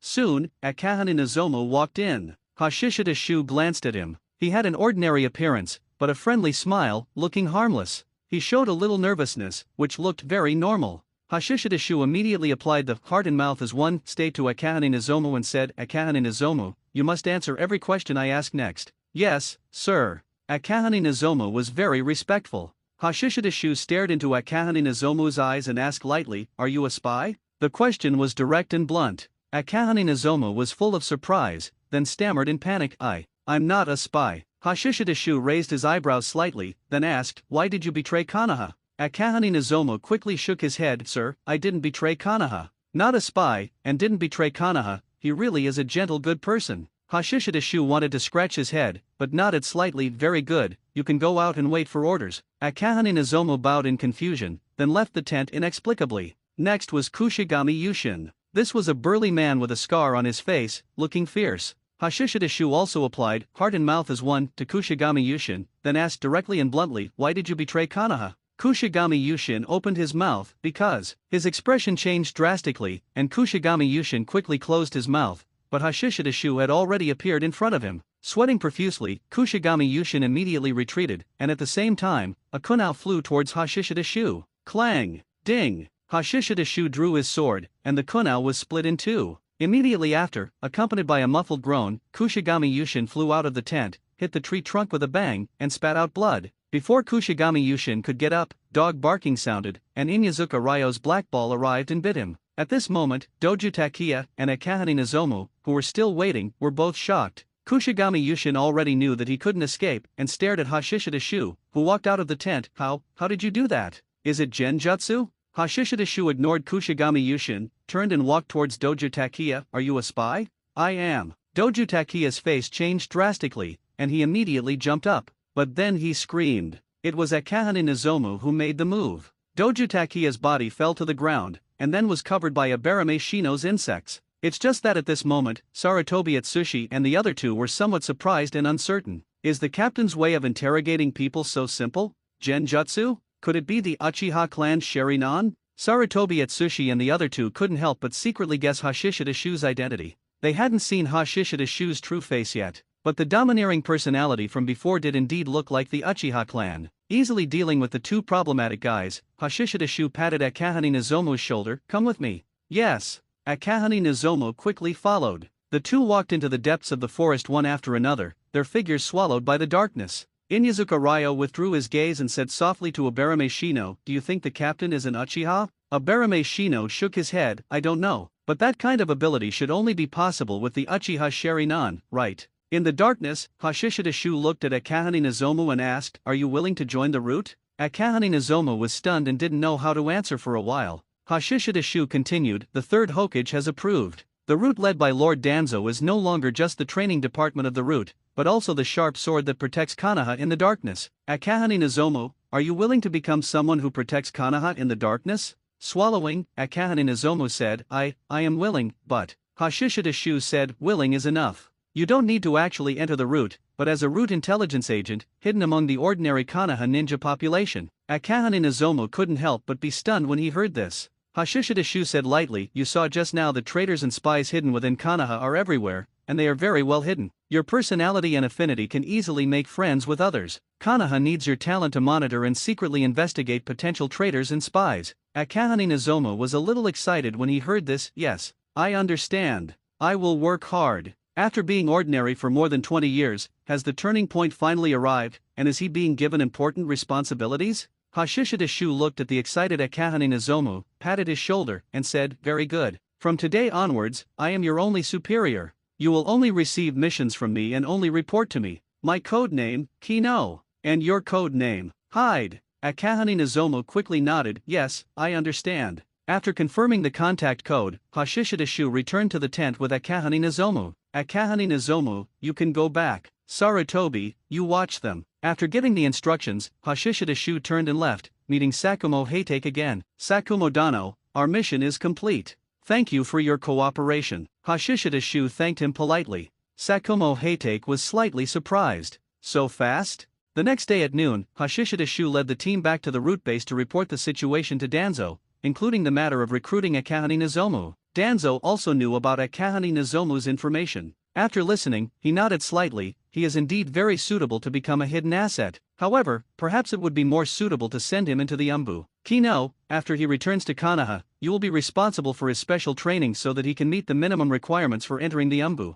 How cunning! Hashishida Shu sighed inwardly and quickly replied, "Understood." Danzo said, "Go, hand those two guys over to the interrogation division. Root is still expanding and lacks personnel. There are no professional interrogation ninjas. Handing them over to the Umbu interrogation division is the most suitable." Hashishida Shu accepted the order, then returned and had Sarutobi Atsushi and the other two take the people to the interrogation division. He, however, quickly finished lunch and then found a quiet place near the root base to continue his wood release training. He was already basically familiar with the wood release, wood encasing wall technique. For his second wood release technique, Hashishida Shu chose the wood clone. This is a clone technique that is even harder to distinguish than a regular shadow clone, even for the Sharingan. Moreover, mastering the wood clone allows for a more convenient, faster, and more secretive use of the body replacement technique, greatly increasing safety. It can be said to kill two birds with one stone. Hashishida Shu spent the entire afternoon training and successfully mastered the wood clone and using the wood clone to perform the body replacement technique.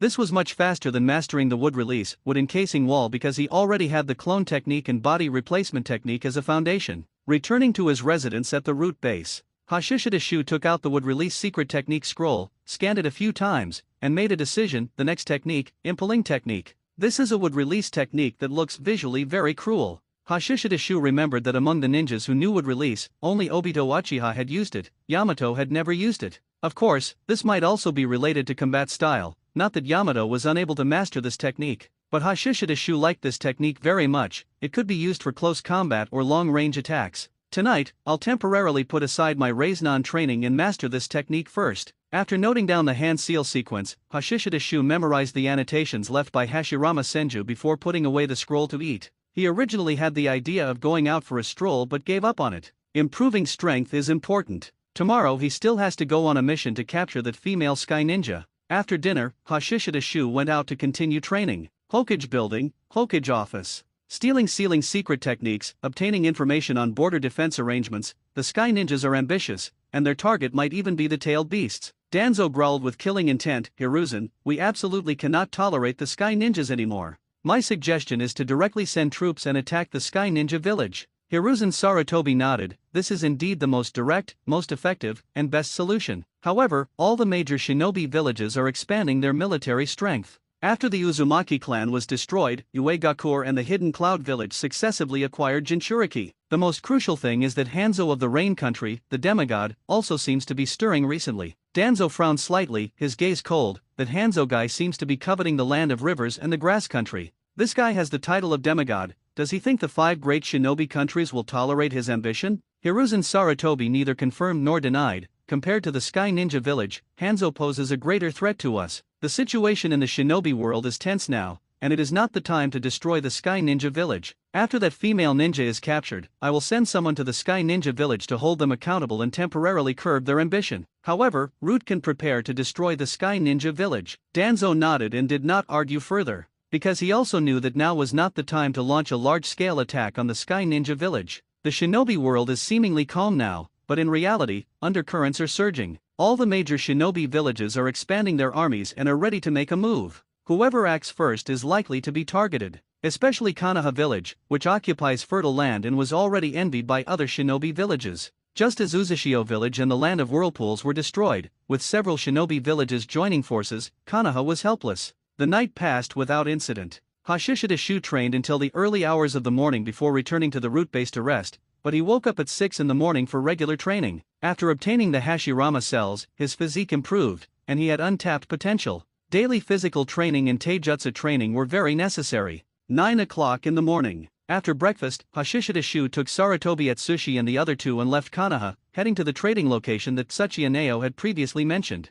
At their speed, they reached the destination in just 2 hours. The scenery here is indeed nice. Standing atop a tree, Hashishida Shu saw many women playing in the lake and couples being affectionate by the shore on the other side. Hashishida Shu suddenly saw a somewhat familiar figure. It was a bit far, and he couldn't see the face clearly, but the appearance and the lecherous peeping aura definitely belonged to Jiraiya. This guy, he already had this habit so early? But thinking about the third Hokage's telescope technique, Hashishida Shu could only say that it was truly passed down in the same line. Coming down from the treetop, Hashishida Shu headed to the meeting point. At this moment, he had already transformed into Tsuchiya Neo. As for Sarutobi Atsushi and the other two, they had already taken off their root disguises and were pretending to be ordinary people visiting for leisure. By the shore, behind a large rock, Jiraiya, who was enjoying himself, suddenly frowned and looked up. He faintly felt someone watching him. He scanned around but found nothing, so he widened his eyes again and concentrated on admiring the figures of the young women playing in the lake. Also on the opposite bank, in the forest, atop a large tree, Hashishida Shu found the treehouse that Tsuchiya Neo had mentioned.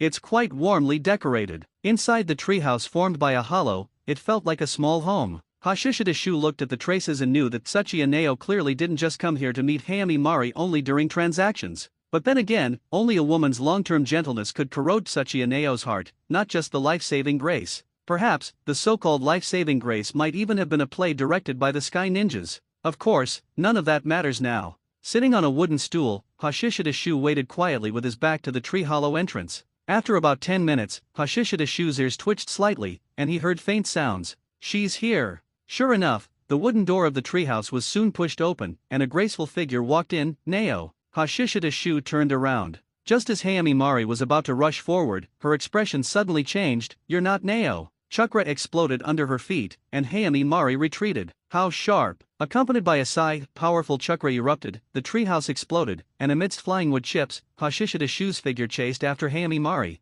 The two exchanged blows in the air. With the powerful chakra enhancement, Hashishida Shu's strength was astonishing. In an instant, he kicked Hayami Mari flying. Her body hit a thick tree trunk with a bang, and she was almost falling apart. Reverting to his original appearance, Hashishida Shu landed. As he raised his hand, wooden spikes extended out. Puffed, puffed, puffed, puffed. 4 wooden spikes successively pierced Hayami Mari's limbs. The intense pain twisted her charming face. Hashishida Shu showed no mercy. He lifted his foot and dislocated Hayami Mari's jaw to prevent her from hiding poison or weapons like senbon in her mouth. After doing all this, Hashishida Shu took out a signal flare and fired it. As the signal flare ascended, Sarutobi Atsushi and the other two immediately set off to rendezvous. Meanwhile, but they couldn't help but feel the mission was a bit too easy. For 3 consecutive missions, they seemed to have been of little use. And seeing the wooden splinters stuck in Hayami Mari's limbs, the 3 also didn't have any doubts. After all, there were broken pieces of wood everywhere, so they wouldn't think in the direction of wood release at all.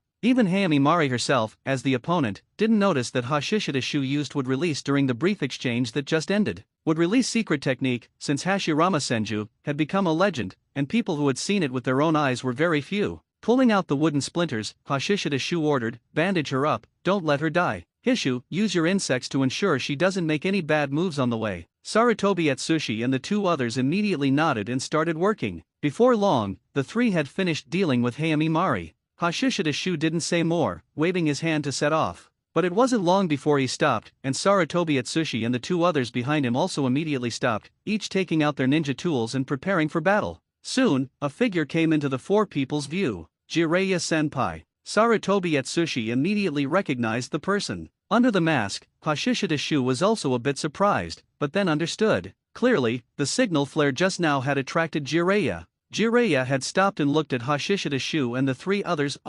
Looks like I don't need to help. Currently, Root and the Hokage direct didn't have a particularly big difference, and Jiraiya also couldn't distinguish them. Hashishida-shu responded indifferently, indeed, you are not needed. Jiraiya nodded, then moved aside. After Hashishida-shu nodded in acknowledgement, he leaped forward, with Sarutobi Atsushi following closely behind. Jiraiya's gaze swept over Hayami Mari's graceful body, and he couldn't help but mutter, such a beautiful woman, what a pity, how cruel. However, although he said so, he didn't have the slightest intention of interfering. After watching Hashishida-shu and the others disappear into the forest, Jiraiya scratched his head. It's time to meet up with Tsunade and the others, so I don't get beaten up again. Thinking of Tsunade's fist, Jiraiya couldn't help but shiver. Yes, he had heard about the beautiful scenery nearby on his way back from a mission, which was why he left the team to enjoy it, and indeed he was not disappointed. An hour later, Hashishida-shu and his group stopped by a river to rest and replenish their energy and water. But after resting for less than 10 minutes, three figures also appeared by the river. Captain, it's Jiraiya-senpai, and also Tsunadeheim and Orochimaru-senpai. Sarutobi Atsushi was the first to notice and spoke up to warn. Hashishida-shu, who was resting with his eyes closed, opened them to look, and the three figures came into view. And the next moment, his eyes locked onto the most beautiful figure. Tsunade. Tsunade, who was only 22 years old. Not so mature, not so fierce, but very well endowed. Jiraiya didn't expect to meet Hashishida-shu and the others here again, and said in a low voice to Tsunade and the others, they are from the Umbu, I met them before. Orochimaru was expressionless. Tsunade nodded slightly, but frowned slightly, because she felt Hashishida-shu's gaze on her. The gaze was too aggressive. Hashishida-shu withdrew his gaze, having no intention of going forward to greet them. Tsunade and the two others also didn't come over, but rested by the nearby river. However, unlike Hashishida-shu and the others who ate pills, Jiraiya and the others went directly into the river to catch fish, then grilled fish and made fish soup. Soon, the aroma was overwhelming, making Sarutobi Atsushi and the two others unable to help but swallow. Want to eat? Hashishida-shu was unmoved. He was a root ninja personally trained by Danzo. This little temptation was nothing to him. 20 minutes later, Hashishida-shu led his people to set off. Watching the four people go far away, Jiraiya couldn't help but say, hey, who do you think that woman is? Orochimaru said flatly, this has nothing to do with us. Jiraiya was unhappy. Orochimaru, you are too boring. Orochimaru immediately retorted, you've seen them twice, what do you think? Jiraiya stroked his chin and speculated, should be a spy, right? So beautiful, could it be that she turned one of Konoha's ninja? Tsunade pouted, only you men would fall for such a trick. Jiraiya immediately retorted after hearing this, Tsunade, what you said is too much, isn't it? I, Jiraiya, am a very serious and earnest ninja, how could I be confused by such tricks? Tsunade almost rolled her eyes upon hearing this. Earnestness is barely acceptable. But serious. He. Jiraiya also knew his words weren't very convincing, so he immediately changed the subject and said, the guy leading them seems not simple. I went to the battlefield they left behind, one-on-one, the battle ended very quickly. Tsunade wasn't surprised, everyone in the Umbu is an elite. However, this guy's eyes are not very likable. Orochimaru's eyes flashed, and he said, those are eyes full of ambition. Tsunade stretched, I don't care if he has ambition or not, let's go back to Konoha as soon as possible, I can't wait to go back and take a bath. Jiraiya immediately smiled, we can do it here too. Don't worry, I'll keep an eye on Orochimaru. Orochimaru watched quietly. Tsunade snorted coldly, the one I'm least assured about is you, the lecherous fellow. After speaking, she got up, let's go. The journey was uneventful. Hashishida-shu and his group returned to Konoha smoothly without incident, and then directly sent Hayami Mari to the interrogation division before returning to the root base to report to Danzo. Well done. Danzo was very satisfied with Hashishida-shu's performance. Several consecutive missions were completed very quickly and perfectly, indeed the Hashirama cells were not wasted. Go down and rest. Danzo emphasized again, the training of wood release must be grasped quickly. Wood release was an important piece for him to control the tailed beast's Jinchuriki, and there could be no mistakes. Hashishida-shu quickly promised, yes, Lord Danzo. Back at his residence, Hashishida-shu was recalling Danzo's final emphasis, wood release, especially incomplete wood release, for Konoha, the most important thing is not combat power, but rather the suppression of the nine tails. I should have thought of it earlier. This guy Danzo has already set his sights on the nine-tailed Jinchuriki. However, Uzumaki Nito is not dead yet, but she will be soon. While thinking, Hashishida-shu suddenly thought of a way that could allow him to span darkness and light. Can't rush. Hashishida-shu calmly thought, absolutely cannot let Danzo detect my hidden thoughts, I must let him know that everything I do is for him, Lord Danzo. Wash up, sleep. Hashishida-shu quickly fell asleep, and then slept until 7 in the evening. After washing up, he was ready to go train full of energy, but as soon as he went out, Shimura Daiichi came looking for him. Another mission. The target is the land of fire noble, Gashin Naoki. Danzo personally conveyed the mission details to Hashishida Shu. He opposes Konoha expanding its power, but now other ninja villages are undergoing military expansion. Intelligence shows that major ninja villages are accelerating their research on Jinchuriki. There is no need for someone so obstructive to exist. Hashishida Shu, his head lowered, immediately said, "Understood. Your subordinate will send him to reunite with his ancestors." Danzo emphasized, "You will execute the mission as a sky ninja. You absolutely must not reveal your Konoha identity." Hashishida Shu immediately guaranteed, "Understood." Assassinating a noble of one's own country is definitely a dark and dirty mission.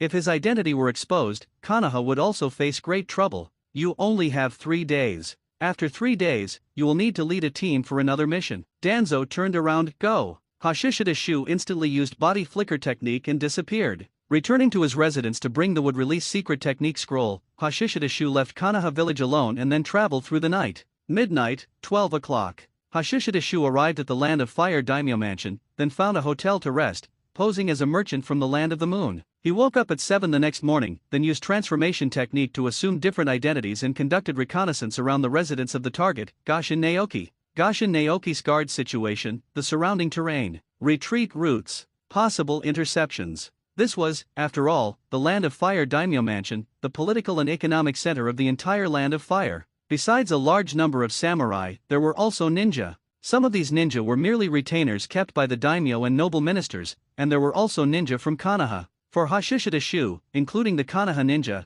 anyone could become a problem for him, especially the Konoha ninja, who would be relatively stronger. He might even encounter a jonin. Therefore, Hashishida Shu spent an entire day on preparation work. When night fell, Hashishida Shu, having eaten and drunk his fill, transformed into a homeless man and came near Gashin Naoki's residence. An hour later, Gashin Naoki returned home under the escort of 6 samurai. Hashishida Shu did not act halfway. Even if he could succeed quickly, the commotion would be significant. Therefore, after Gashin Naoki returned home, he infiltrated Gashin Naoki's mansion under the cover of night. Hashishida Shu was already very familiar with this place, and he arrived outside the courtyard where Gashin Naoki's bedroom was located with practiced ease. There were a total of 8 guards outside the bedroom, 2 outside the courtyard, 2 on the roof, and 4 outside the bedroom door. Inside the bedroom, Gashin Naoki was playing hide-and-seek with 2 women. Whoosh! Whoosh! 2 senbon needles shot out from the darkness, accurately hitting the throats of the 2 samurai guarding the courtyard gate. The 2 samurai who collapsed clutching their throats were immediately caught by 2 of Hashishida Shu's shadow clones. With 2 twists of the neck, snap, snap, they were completely finished. Bang! The courtyard gate exploded open, and the 2 shadow clones charged into the courtyard with their swords. "Who's there? Assassin! Be careful, it's a ninja!" Shouts rang out one after another, followed by piercing screams. Inside the bedroom, Gashin Naoki, who was just getting into the mood, trembled in fear and instantly went limp. The 2 women screamed in terror. Gashin Naoki didn't even bother to put on his clothes, using both hands and feet to rush directly to the secret room. The secret room had a passage for escape. Just as he opened the door to the secret room, Hashishida Shu appeared behind him, grabbed him by the hair with one hand, and lifted him up. "You, who are you? If you dare kill me, the Land of Fire will not spare you." Gashin Naoki rolled his eyes but couldn't see the person behind him. Hashishida Shu smiled lightly, "Sorry, I am a person from the Land of Fire." Gashin Naoki widened his eyes, "You are a Konoha person." Hashishida Shu said, "Some of your recent remarks were inappropriate, but words spoken cannot be taken back. So, I can only send you to the Pure Land. As for the daimyo, without concrete evidence, will the Land of Fire daimyo hold Konoha accountable for your death? Furthermore, this kind of thing is clearly an action taken by hostile forces to sow discord between Konoha and the daimyo mansion."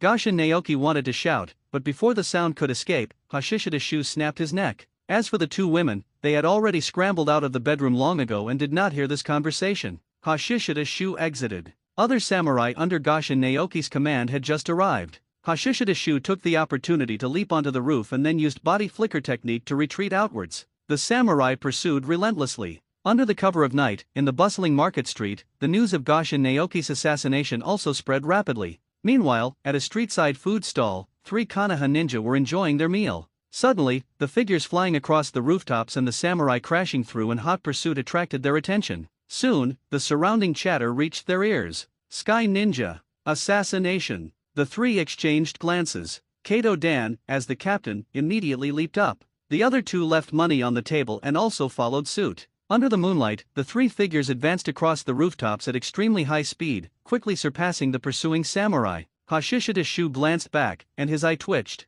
That guy, he looks a little familiar. That blue hair, Kato Taka? No, it's Kato Dan. This guy is a bit dangerous. Hashishida Shu's heart rate slightly accelerated. He didn't know if the current Kato Dan had already mastered spiritualization technique, but he had to be cautious. Right now, he was impersonating a sky ninja. If he were killed by spiritualization technique, it would be utterly ridiculous. So he changed direction, dove down from the rooftop, and entered a dark alley. Inside the alley, Hashishida Shu's body split into three. Two shadow clones, one pretended to be the main body and continued to retreat away from the daimyo mansion, and one stayed behind to form hand signs and prepare to use a ninja technique. As for Hashishida Shu's main body, he put one hand up, leaned against the wooden wall, and his entire body merged into the wall. Kato Dan and the other two immediately pursued. But the three did not immediately rush into the dark alley. Instead, a flash bomb was dropped first. The flash bomb exploded, making the dark alley as bright as day. But it had no effect on Hashishida Shu. He had already closed his eyes, anticipating that a flash bomb would come first,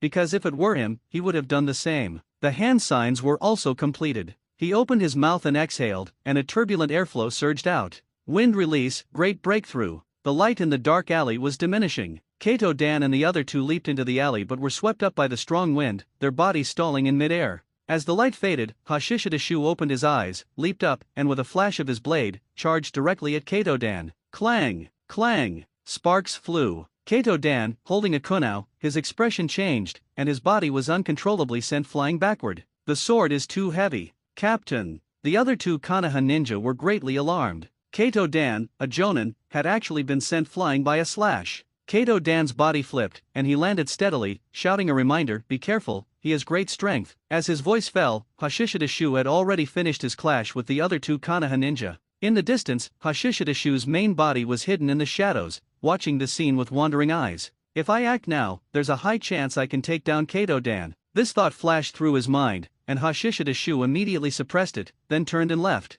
Not long after, the shadow clone's memories fed back. Facing the spiritualization technique, the shadow clone was defeated without even a hint of resistance. However, this also gave Hashishida Shu a certain understanding of this technique. This is not an invincible technique. The key lies in mental will and the amount of chakra. A sufficiently strong mental will and chakra can forcefully expel the spirit body that enters the physical form. Hashishida Shu then thought of Orochimaru's living corpse reincarnation. Orochimaru reincarnated several times, but ultimately fell into the hands of Suzuki Uchiha. It's clear that no technique is invincible or perfect. Furthermore, barriers can also counter the spiritualization technique. Sealing jutsu are even more effective. However, for combat, ordinary sealing jutsu aren't suitable. The adamantine chains are quite useful, but this technique isn't a Kekkai Genkai, it's better than one. However, the Myojin gate isn't bad either. Hashishida Shu's thoughts branched out, and he subconsciously considered methods to deal with ninjutsu like the spiritualization technique. However, he didn't stop walking and quickly arrived at a hotel he had planned during the day, checking in as a merchant from the Land of Fire. From now until he leaves the daimyo mansion tomorrow, he will be an ordinary merchant and will not use chakra unless it's a critical moment. On the other side, Kato Dan's spirit body returned, and after opening his eyes, he said regretfully, "It was another shadow clone, his main body has hidden." The expressions of the other two leaf ninja changed upon hearing this. Could it be that what we were chasing wasn't the main body from the start? Or is this guy proficient in earth release in addition to wind release? They were fast just now and pursued closely. In such a short time, with two shadow clones providing cover, the main body disappearing from a dark alley could only be achieved with earth release. Kato Dan didn't commit, saying, "This matter ends here. I will report it to the third Hokage when we return to Konoha." That night, the daimyo mansion was destined to be exceptionally lively. Hashishida Shu, however, slept soundly, sleeping until dawn and catching up on the sleep he had missed the previous 2 days. However, Danzo had given him 3 days for the mission, and he finished it in just 1 day. With 2 days remaining, he was too lazy to return to Konoha immediately, lest he be burdened with frequent missions that left him no time for training. Early in the morning, Hashishida Shu left the daimyo mansion, then came to the famous Tanzuka town to stay, finding a quiet place nearby to meditate. While Hashishida Shu was training hard, the daimyo mansion had already sent word to Konoha village, and Kato Dan and the other two had also returned to Konoha to report the previous night's situation to the third Hokage, Hiruzen Sarutobi.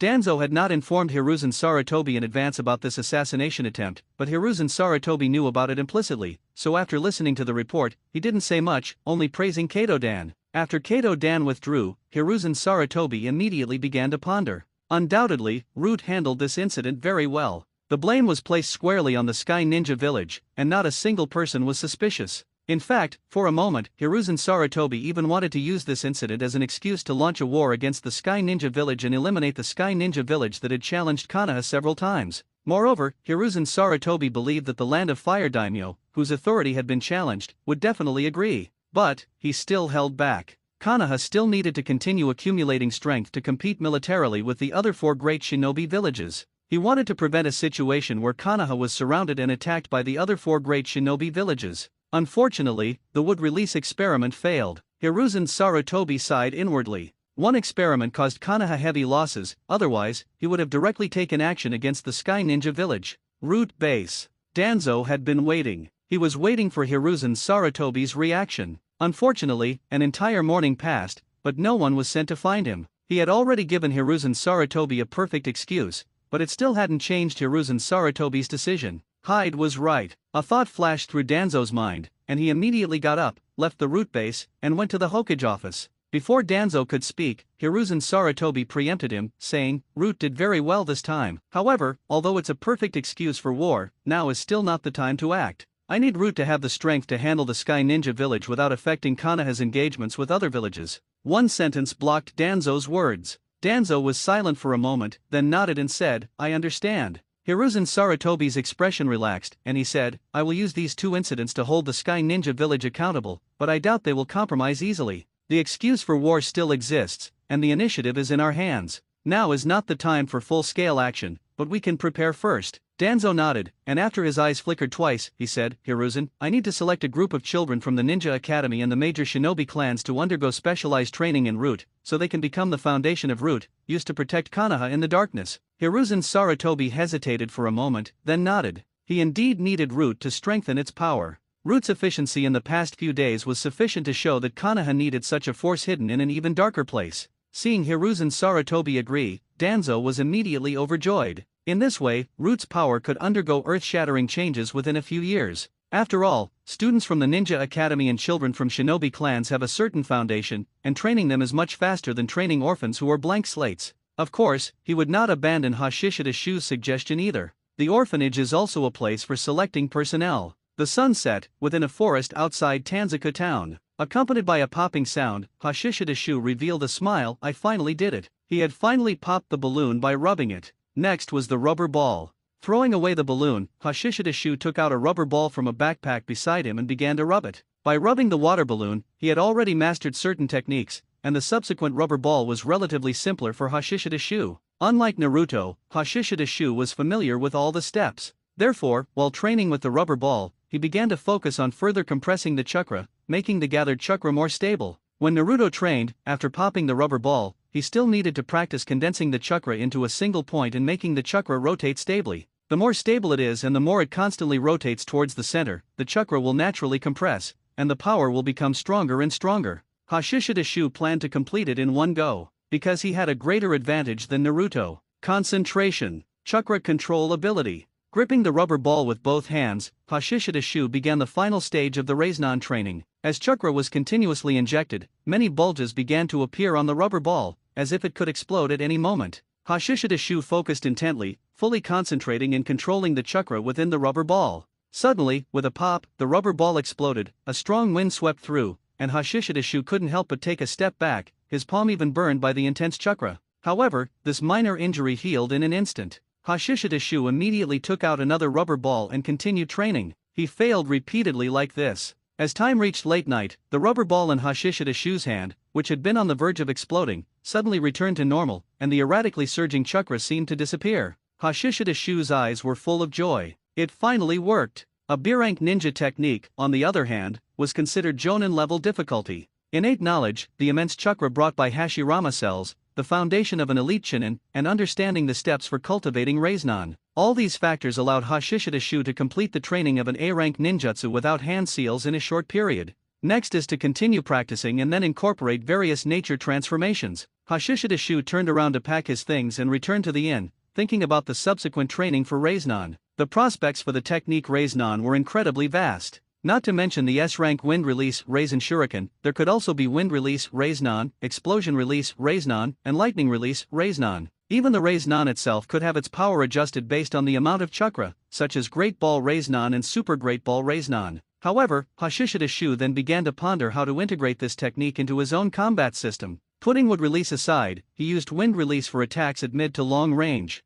For close combat, it was blade technique. This was already a mature combat system. So, next, he needed to design a combat mode using Reiznan when he didn't have his blade. Simply using Reiznan, if his speed wasn't fast enough, he would need the assistance of clones to accurately hit the enemy. It could even be said that Naruto's approach could be directly copied. Reiznan is best used in conjunction with the Flying Thunder God technique. Hashishida Shu felt that combining the ball Reiznan and the Flying Thunder God technique was the coolest, especially if he developed a flawed version of the wind release Raizen Shuriken. Having the Flying Thunder God technique meant he wouldn't have to fear that kill 1,000 enemies, lose 800 of your own scenario. The speed of the Flying Thunder God technique was enough to let him escape before the wind release Raizen Shuriken could cause damage to himself, leaving the enemy to bear the brunt. Of course, if would release reached the level of Hashirama Senju, none of this would be necessary. One would release would be enough to subdue the entire shinobi world. Flying Thunder God technique. I have absolutely no confidence in mastering it. Hashishida Shu scratched his head. Moreover, using the Flying Thunder God technique in actual combat required extremely high neural reaction speed.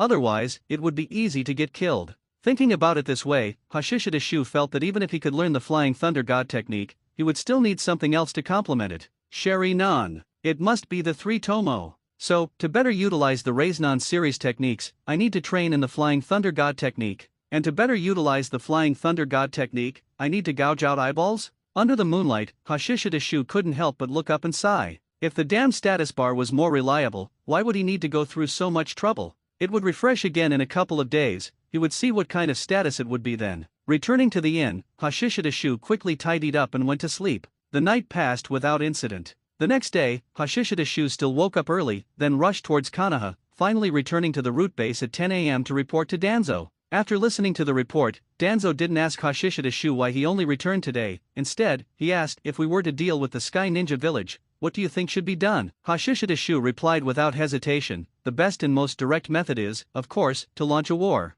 With Konoha's strength, we can completely flatten the Sky Ninja Village in one fell swoop. Lord Danzo, you must have thought of this long ago, but the third Hokage doesn't agree. Danzo nodded, that's right. The current situation is not suitable for a large-scale attack on the Sky Ninja Village. But Hiruzen has agreed to let our route deal with the Sky Ninja Village. However, with Route's current strength, we cannot eliminate the Sky Ninja Village. The Sky Ninja Village has repeatedly provoked Konoha. If we don't teach them a lesson, other ninja villages might look down on Konoha, and our allies will also become suspicious. Under his mask, Hashishida Shu's killing intent surged, and he said, your subordinate believes we can launch large-scale assassination operations against the Sky Ninja Village. Intercept their mission teams, assassinate all their key figures, plunge the Sky Ninja Village into an atmosphere of terror and fear, prevent the Sky Ninja Village from effectively completing mercenary missions, weaken their economic power, and reduce their active forces. With their strength decreasing and ours increasing, when the time is right, Lord Danzo, you can lead us to annihilate the Sky Ninja Village in one go and all the entire shinobi world. A subtle smile appeared in Danzo's eyes. Hashishida Shu's words were very much to his liking.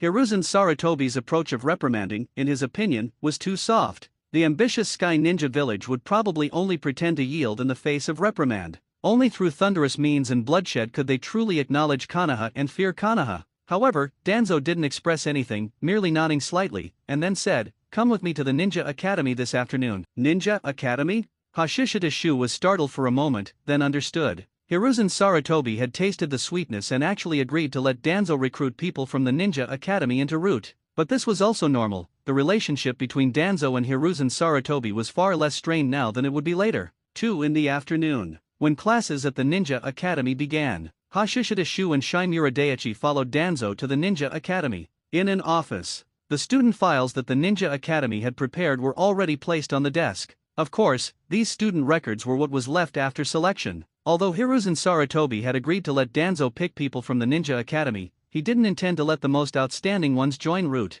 Not to mention, among them were candidates for the nine-tailed Jinchuriki. There were also candidates for the next heads of ninja clans like Inoshikacho. Therefore, these files were what was left after Hiruzen Sarutobi had made his picks. But Danzo didn't care. Even among those left over, there were some good prospects. He believed that with his training, they could become useful. Furthermore, what he needed were ninja weapons to complete missions, not people. Begin, Danzo commanded. So Hashishida Shu and Shimura Daiichi began to look through the files. Next, they needed to select 30 students from these, hand them over to Danzo, and then Danzo would further select 10 to bring into route for training. Beside him, Shimura Daiichi immediately began to carefully review each file and give these students scores. Hashishida Shu quickly scanned through them to get an overall understanding of these students' situations.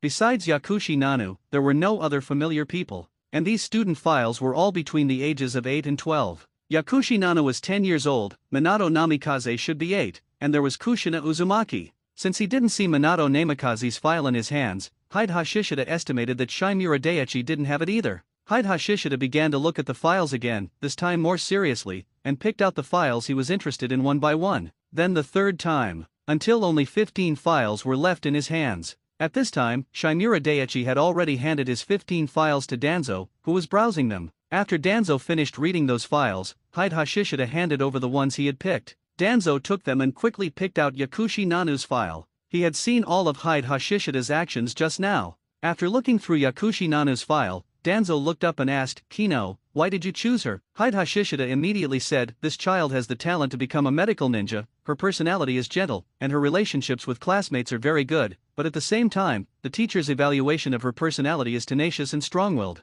The identity of a medical ninja, her personality, and her strong will, these factors combined, I believe she will be a very good spy." Using a medical ninja as a spy? Danzo narrowed his eyes. A bit extravagant. But it must be said, this is indeed a very good plan. Danzo nodded, put Yakushi Nanu's file aside, and then continued browsing the files. About half an hour later, 10 files, including Yakushi Nanu's, were selected. Among them were civilian students and ninja clan students. However, among the ninja clans, Uchiha and Hyuga were not included. Even though the students from these two clans in those files were considered relatively outstanding. Hide Hashishida didn't know if Shimura Daiichi had chosen students from these two clans, but he skipped them directly. After the people were selected, Shimura Daiichi was responsible for sending the files to the person in charge of the Ninja Academy. Next, the Ninja Academy will arrange for these 10 people to graduate early, and then they will enter route special training. Hide Hashishida followed Danzo out of the Ninja Academy one step ahead, and then came to the orphanage. Selecting people at the orphanage was relatively simple. Danzo selected a full 50 people in one go, without careful selection, and indeed, there was no way to carefully select. Looking at the chosen children with blank expressions, Hide Hashishida sighed inwardly. He knew that if half of these people could survive the special training, they would be considered lucky. Yet, selecting people from the orphanage was his suggestion, and a sense of guilt uncontrollably grew in his heart. But immediately, Hide Hashishida hardened his heart. Wasn't he himself just like these orphans now? A person above others. Hide Hashishida's gaze swept over these children, and he thought to himself, the only thing I can do is train them to be stronger. That's all. After selecting the people and returning to the route base, Hide Hashishida cast aside all distracting thoughts and continued cultivating. Whether it was wind release or wood release, he still had huge room for improvement. He saved wood release for evening training, and Hide Hashishida chose wind release for now. In the forest, Hide Hashishida drew his blade, injected wind release chakra, and then tried to make the wind release nature transformation more powerful.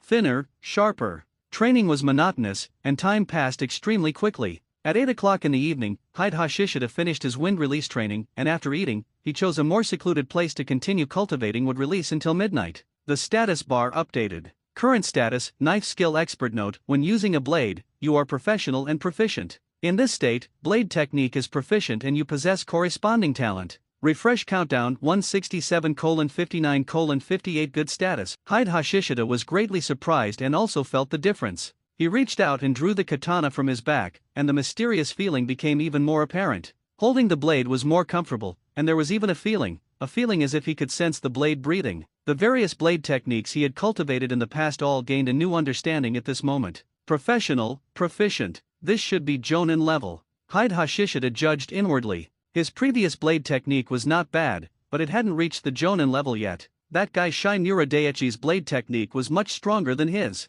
Now Hide Hashishida felt that his blade technique could compete with Shimura Daiichi, a Jonin who used blade technique as his main combat method. Unfortunately, there are only 7 days. Hide Hashishida sighed inwardly, but then his heart stirred. In this state, my blade technique has directly reached the proficient Jonin level. Can I make as much practical improvement to my blade technique as possible within these 7 days, for example, cultivating other blade techniques? This way, even if the state disappears, what I cultivate myself will remain. With 7 days of proficient level talent, if I work hard enough, it's not impossible to keep my blade technique at the proficient level after the state refreshes. With this thought, Hide Hashishida immediately made a decision. Tomorrow, I will apply to cultivate the Crescent Moon Dance and A-rank sword technique. Suppressing the urge to continue cultivating, Hide Hashishida went back to rest. The night passed without a word. The next day, Hide Hashishida obtained the scroll for the Crescent Moon Dance from Danzo. Leaving the route base and arriving at the training ground, he opened the scroll and quickly browsed through it. Hide Hashishida couldn't help but smile. It doesn't look that difficult. After carefully browsing through it several times and committing all the key points to memory, Hide Hashishida drew his blade and began to cultivate.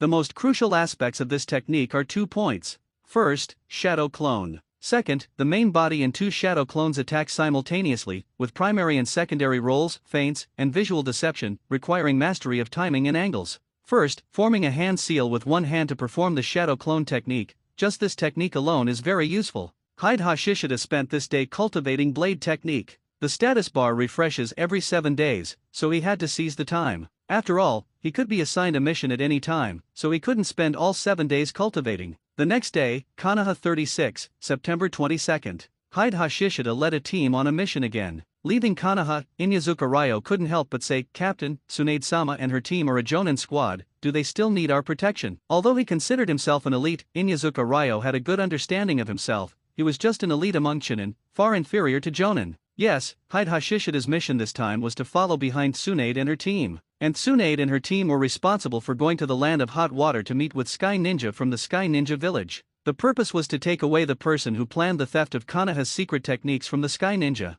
It's as a precaution. If the Sky Ninja make a move, we must also act. Hashishida Shu explained. Second, if the Sky Ninja don't make a move, we need to intercept and kill them on their way back. Inyazuka Ryo and the others' eyes narrowed upon hearing this. Abarame Shino said, "Captain, that means no matter what, we must eliminate the Sky Ninja who came this time." Hashishida Shu said indifferently, "That's right. Remember, this is the route's principle and style. Eliminate everyone who poses a threat to Konoha. Those the Umbu can't kill, the route will kill." Sarutobi Atsushi and the other 2 couldn't help but have their hair stand on end. So domineering. Ahead, Jiraiya, who was hurrying along, suddenly looked back, then said to Orochimaru on his right, "Hey, Orochimaru, you should have noticed too, right?" Orochimaru calmly said, "It should be the Umbu, just in case." Tsunade frowned, looked back, and then said, "Do the Sky Ninja dare to attack us?" Jiraiya said in a deep voice, "Stealing Sealing Jutsu's secret technique data and border defense layout intelligence, there's probably nothing they wouldn't dare to do, right? In short, it's better to be careful." Tsunade and Orochimaru both nodded. There was no talking along the way. Afternoon, the 2 teams crossed the border of the land of fire one after another and entered the land of hot water. 2 o'clock in the afternoon. On a spacious grassland, Jiraiya and the others met the Sky Ninja. There were 5 Sky Ninja in total, one of whom was bound by ropes. Tsunade just glanced at him, then snorted coldly and curled her lip, as expected, so perfunctory. Orochimaru said, "It's to be expected." Jiraiya stepped forward, "You 2 guys better not mess up." Orochimaru showed a smile, "Don't worry, with Tsunade here, you won't die." Jiraiya couldn't help but stick up a finger behind him. At the same time, a Sky Ninja on the opposite side also walked towards Jiraiya, escorting the person. Finally, the 2 sides stopped about 5 or 6 steps apart. "This is the person you want," the Sky Ninja coldly shouted, then reached out and pushed the person bound by ropes, a sinister and cruel smile showing in his eyes. 1 step, 2 steps, 3 steps. When they were close, the bound Sky Ninja suddenly broke free from the ropes and lunged at Jiraiya. "Be careful," Tsunade exclaimed. Orochimaru's eyes narrowed, and his hands quickly formed hand signs. Jiraiya was already vigilant. He pushed off the ground, leaped back, and his hands were already forming hand signs. But the distance between the 2 was too close, there was no time, and smoke was coming from the Sky Ninja who lunged over. Not good, it's an exploding tag. Shadow clone. Boom! Flames erupted, and smoke billowed, completely engulfing Jiraiya. Jiraiya! Tsunade was shocked and angry, and she had already lunged out. "Bastard, die!" Boom! The ground exploded, and Tsunade kicked out a large crater. But the Sky Ninja leaped back to avoid the attack, and sneered coldly, "You are the ones who will die." "No, we'll leave one as a hostage." Before the words fell, the 3 Sky Ninja behind had already come forward and completed their hand signs. Wild winds surged, flames spewed, and Kunao whistled. Boom! In front of Tsunade, a stone wall rose from the ground, withstanding the fierce attack of the wild wind, flames, and Kunao. Tsunade, I'm fine. Behind, after the fire and smoke dispersed, Jiraiya's rather disheveled figure was revealed. Luckily I just finished a new jutsu, otherwise I would have really died this time. Jiraiya grinned. Just at the critical moment, he activated the wild lion's main technique, which he had recently developed, wrapping himself in hardened hair to block most of the explosion's power and avoiding injury. At this time, Orochimaru behind him said, "Don't say that too early, let's fight our way out first." Indeed, there were now 2 more Sky Ninja teams on each side. In other words, they were now surrounded by 20 Sky Ninja. Furthermore, although there seemed to be no Sky Ninja behind them, Orochimaru guessed that there were probably Sky Ninja ambushed in the forest behind them. The only good news was that there was originally a team of Umbu behind them, who might be able to guard their rear. And at this moment, in the forest behind Orochimaru and the others, behind the 4 ambushing Sky Ninja, Hashishida Shu, like a mantis stalking a cicada, made a gesture to Inyazuka Ryo and the others after hearing the explosion. The hidden Sarutobi Atsushi was the first to leap out, continuously throwing with both hands. Kunao with exploding tags shot out with a whooshing sound. Amidst a series of explosions, the 4 hidden Sky Ninja immediately darted out from their hiding places. Fang over fang. Inyazuka Ryo and his summoned beast, Black Ball, leaped up, accurately hitting one Sky Ninja. At the same time, a Barame Shino's swarm of insects, a dark mass, enveloped one Sky Ninja. And the last to attack was Hashishida Shu, but his killing speed was faster. The moment he leaped up, his body split into 3. The Sky Ninja captain only blocked 1 strike, and his body was cut into 3 pieces and fell from the air. By the time Inyazuka Ryo had dealt with his target, the 3 Hashishida Shu had already slit the throat of the second Sky Ninja with a single strike. In less than 5 seconds, all 4 Sky Ninja were eliminated. The shadow clones dispersed, and Hashishida Shu's figure didn't stop, speeding towards the edge of the forest. Behind him, Sarutobi Atsushi and the other 2 followed closely. Whoosh, whoosh, whoosh. The 4 of them burst out of the forest onto the flat grassland. Tsunade and the others were already locked in battle with numerous Sky Ninja, making it completely unsuitable for large-scale jutsu for area attacks. Hashishida Shu's gaze swept across, locking onto Tsunade's figure.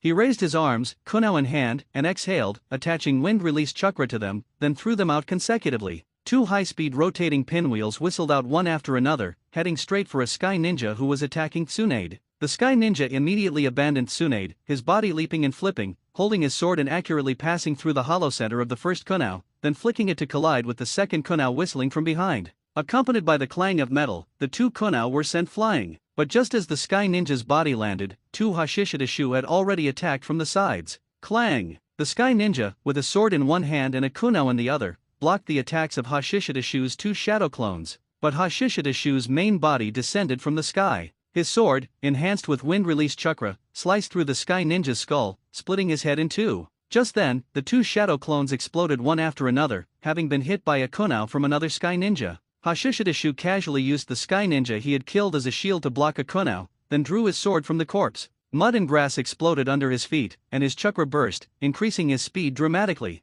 He arrived in front of the attacking Sky Ninja like a flash of lightning. Clang, clang, clang. 2 ninja swords collided at high speed, sparks flying. Suddenly, Hashishida Shu kicked his opponent flying, and the ninja sword in his hand also shot out immediately after, piercing the Sky Ninja's chest with a thud. And Hashishida Shu's figure followed closely, grabbing the sword hilt and pushing the Sky Ninja on the sword to crash into another Sky Ninja with a bang. He released the sword and flashed away. Tsunade, who was about to finish off her opponent with a punch, froze for a moment. Hashishida Shu pulled out his sword and said, "You guys retreat first." Saying that, he had already charged towards Jiraiya's side. Tsunade glanced at the corpses on the ground, her expression changing slightly. The speed at which he killed enemies was too fast, fierce and brutal. Then, Tsunade looked at the battle situation. The fewer Konoha ninja were already gaining the upper hand. Gritting her teeth, Tsunade did not listen to Hashishida Shu but instead charged towards Orochimaru's side.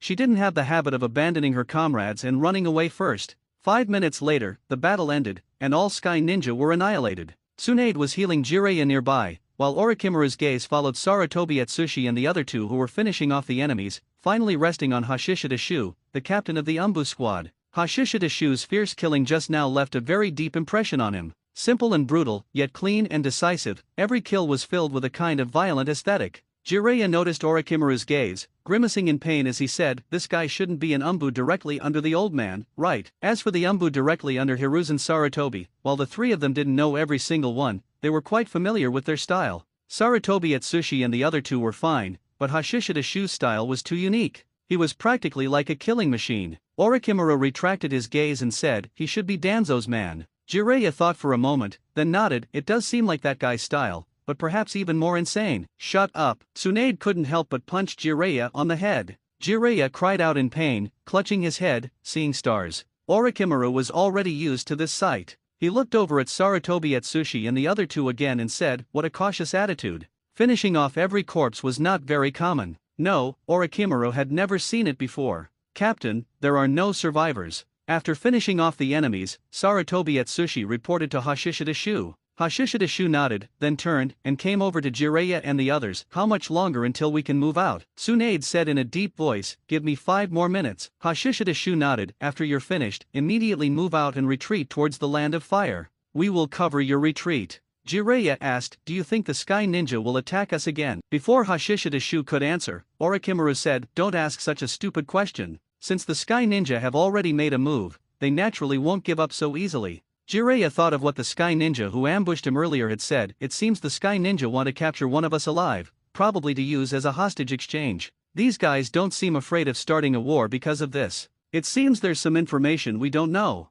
Orochimaru, however, immediately thought of the Cloud Ninja. Sky Ninja Village is even weaker than Rain Ninja Village, yet they repeatedly provoke Konoha. This isn't normal. But if another force is supporting them, then it's very reasonable. The silent Hashishida Shu also thought of the Cloud Ninja. North of the Land of the Moon is the Land of Lightning. Sky Ninja Village clashing with Konoha, no matter the outcome, is beneficial to Hidden Cloud Village. Of course, it's also not ruled out that the leader of Sky Ninja Village has gone mad. Thinking of Shino, who created the Zero Tails, Hashishida Shu felt this possibility wasn't zero. 5 minutes later, Tsunade and the other two began to retreat. Hashishida Shu did not follow them but instead took Sarutobi Atsushi and the other two and began setting traps using the corpses scattered on the ground. About 10 minutes later, Hashishida Shu raised his hand, "Disperse." Swish, swish, swish. The four instantly vanished from the grass, hiding themselves in the forest. On the other side, Tsunade, who had passed through the forest, suddenly turned back. "Jiraiya, can you sense them?" Jiraiya shook his head, "They probably have other missions." Tsunade frowned, "Are we just leaving like this?" The three of them were Jonin, while Hashishida Shu's team, in her opinion, apart from Hashishida Shu the captain, the other three, though good, didn't even reach the level of Special Jonin. Although she didn't like Danzo, but Hashishida Shu did indeed save them just now. As fellow Konoha ninja, Tsunade didn't want to abandon her comrades and retreat alone, especially when those left behind were weaker than them. Jiraiya knew Tsunade's thoughts and said they should catch up quickly. "Furthermore, we have more important things to do. We must bring the information back as quickly as possible so Konoha can change its attitude towards Sky Ninja Village." Tsunade shook her head. "As for the information, one person is enough." Saying that, she stopped moving. Jiraiya quickly stopped as well and said to Orochimaru, "Orochimaru, you take the information back to Konoha. Tsunade and I will stay." "Idiot." Orochimaru cursed inwardly, then also turned back and said calmly, "They are just Sky Ninja. We haven't used our full strength just now." Jiraiya smiled upon hearing this. "You're right, we can't let Root underestimate us." Tsunade pouted, but her eyes were full of smiles.